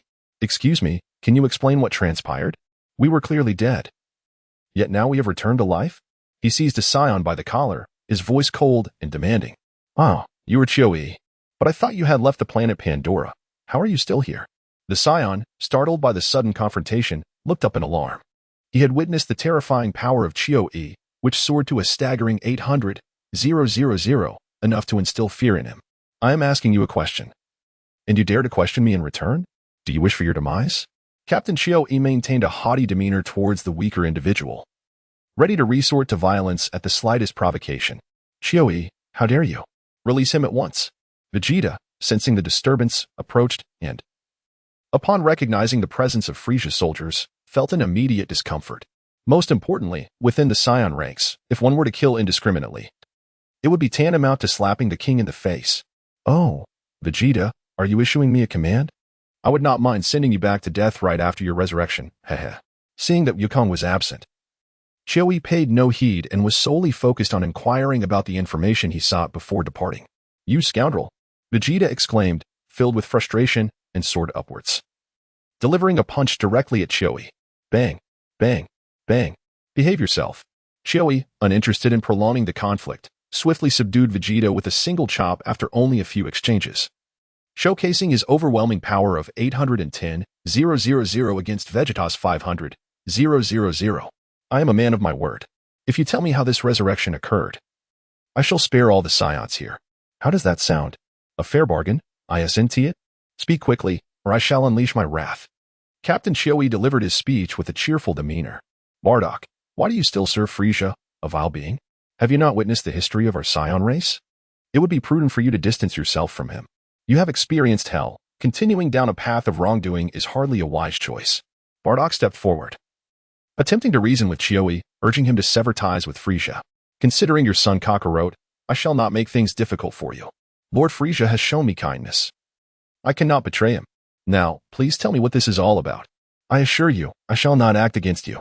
Chioi, who held respect for both Yukong and Bardock, spoke with a degree of politeness, eager to uncover the truth. Ah, I believe your words. Come on, who knows the details? Speak up so everyone understands how the resurrection works. Bardock sensed that revealing this information would likely incite another storm. It is young Master Kakarot. He ventured to a planet called Earth and claimed he would use something known as Dragon Balls to resurrect all of you.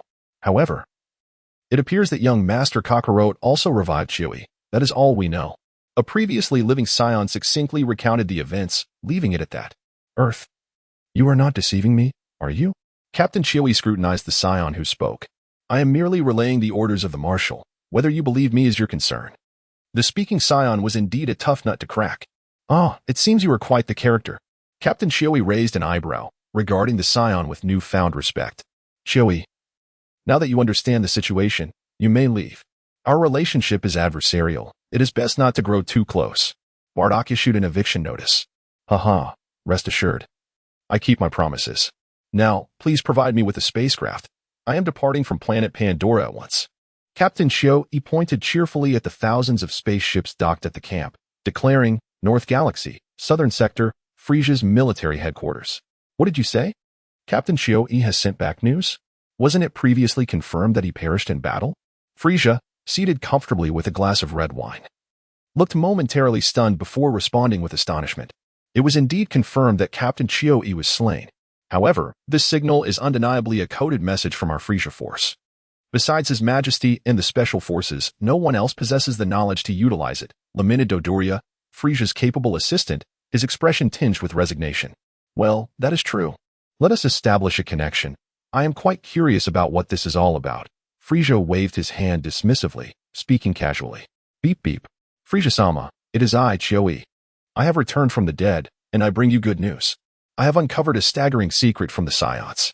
There exists a planet called Earth, home to a treasure known as the Dragon Balls. They can grant any wish. I was inadvertently revived by them. What do you think of this Dragon Ball? Quite astonishing. Is it not? A flash of light revealed Chioi's image on the screen, and he rapidly elaborated, leaving Frisia perplexed. Captain Chioi, from your tone, it seems you have some good news, but could you please speak more slowly? The distance is great, and the signal is poor, compounded by your rapid speech. I did not catch everything you said. Kindly repeat it. Frisia spoke with a gentlemanly demeanor, a stark contrast to his villainous nature. Very well, here is the situation. Chioi resignedly began to slowly and meticulously explain the events to Frisia. What? Any wish can be realized? Is such a treasure truly real? Frisia sprang from his chair in excitement, his reaction vividly displaying his keen interest in the Dragon Balls. Frisia-sama, if there is no evidence, then let it be, but look. I have indeed returned to life, so this matter is undoubtedly true.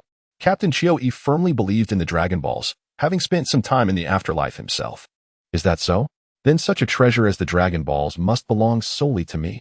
Frisia. Ha. Dodoria, locate Earth for me. I shall review the information. And once Captain Chioi returns, we shall set forth to the planet. Frisia chuckled wickedly, envisioning himself with eternal life, seated upon the throne of the true cosmic emperor. Earth. Residence of the Universal Enterprise Group. Goku. Plop. Caught completely off guard. A melodious feminine voice resonated, and before Wukong could react, a slender figure, Xiaoli, had already leapt into his embrace. This was one of Wukong's flaws. While he was adept in battle, once the fighting ceased, he would completely relax, leaving himself utterly unguarded. Who are you? What are you doing? Wukong scratched his head and asked the girl clinging to him, bewildered. What? You actually don't remember me? You scoundrel. Heartless fiend. You promised you would come back to marry me when we grew up. Yet, you left for another planet without a word, and now you return. But you have the audacity to forget me. Scoundrel. Ha. I'll beat you up. To Wukong's surprise, upon hearing his question, the girl's tear-streaked face resembled a wilting flower, and she began to pummel his chest with her tiny fists, unfazed by the consequences. So it's you, Chi-Chi. You've grown up. How could I possibly forget you? I just didn't recognize you in your mature form. Please, stop crying. As Wukong listened to her words, a memory surfaced. He recalled meeting Chi-Chi in the Iron Pot Mountain during their childhood. They had shared a close bond and even played house together. Chi-Chi had once declared, when we grow up, I'll marry you, and Wukong had readily agreed, promising to take her as his wife. Thus unfolded their love story. Wow, who would have thought? Wukong, you're even more impressive than Broly, finding a wife at such a young age. Upon witnessing this, Bulma comprehended the situation. Wukong's fiancé had come to seek him out. Hee. Wukong, you have such a beautiful wife, yet you never mentioned it to me. Master Roshi eyed Chi-Chi with a mischievous glint. Oh ho, you lecherous old man. Are you trying to make a move on my disciple's wife? Bulma struck Master Roshi on the head with a fist, indignantly declaring, Goku, you were merely pretending to be serious. Krillin, with a mischievous grin, teased, Goku, feeling flustered, scratched his head and exclaimed, Ha. It's not what you think, Krillin. Please don't look at me that way. Bulma thrives in lively atmospheres, and as circumstances unfolded, everyone gathered in West City. Seizing the moment, she graciously funded Goku's wedding and gifted him a splendid villa. A group of friends diligently organized the celebration, culminating in a splendid night filled with joy and harmony. As the revelers carried the somewhat inebriated Goku to his new abode, the ensuing events were beyond anyone's assistance.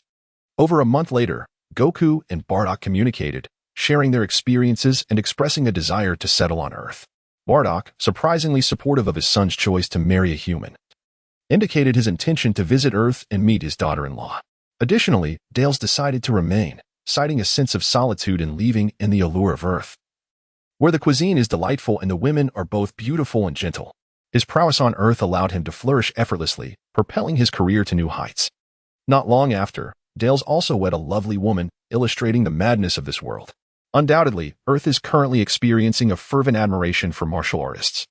A time when high-level martial practitioners are rare, making the strong highly sought after. With a combat power exceeding 300,000, Dales would undoubtedly rank among the top 10 on Earth, making the pursuit of a wife and career exceedingly effortless. As Earth entered an era dominated by martial arts, numerous martial arts schools sprang up across the globe, though most quickly shuttered due to their inadequate training offerings, failing to satisfy students. The West City Martial Arts School, however, has become a sensation, teeming with aspiring students eager to enroll. This surge of interest stemmed from a viral video featuring several of the school's instructors and principal, establishing West City as the true home of authentic martial arts training. In response, Bulma held a press conference to announce that Universal Enterprises would launch martial arts schools in major cities worldwide. The educational approach would be holistic, integrating martial arts training with cultural studies, aiming even for doctoral-level education. As the shadow of King Piccolo gradually receded from the public consciousness, the tranquility of life seemed to speed by. Yet, unbeknownst to all, beneath this calm facade, a far greater upheaval was brewing. Lord Frisia, here's the information you requested about Earth, Dodoria exclaimed after diligently retrieving data from the Cosmic Nova Network. Ah, fascinating. Earth has only been registered on the Cosmic Nova Network for a little over 4 years. Initially deemed a low-level planet, it has astonishingly transformed into a super-life planet. Frisia mused, stroking his chin with a smile. Mr. Dodoria, how much longer until Captain Shui returns to headquarters? And how long will it take us to reach Earth? Upon reviewing the information regarding Earth, Frisia found himself overwhelmed with anticipation. The planet's rise was remarkably abrupt. Anyone would find it intriguing, especially given the extraordinary nature of Dragon Ball, which significantly piqued Frisia's curiosity. Returning to Frisia, the report indicated that Captain Shui's team should arrive back at headquarters by noon the day after tomorrow. Subsequently, the army would set out from headquarters, requiring a 3-month journey to reach Earth. Should we commence preparations? Dodoria, having accompanied Frisia for over 2 decades, was well aware of his master's thoughts. If anyone truly understood Frisia, it was not King Cold, but rather his loyal subordinates Dodoria and Champa. Very well, you shall make the necessary arrangements. Mobilize some troops. We will depart the night after tomorrow. Also, instruct the remaining members of Captain Shui's special forces to prepare for deployment, Frisia commanded, nodding to Dodoria. Frisia felt a tinge of frustration. Previously, the Ginyu force had suffered losses during the Scion incident, resulting in the death of Captain Ginyu and leaving only 4 members. Eventually, Frisia promoted 3 individuals, Shui, Kaga, and Jiren, who, alongside the remaining members Raikum, Jis, Berta, and Guldo, formed Shui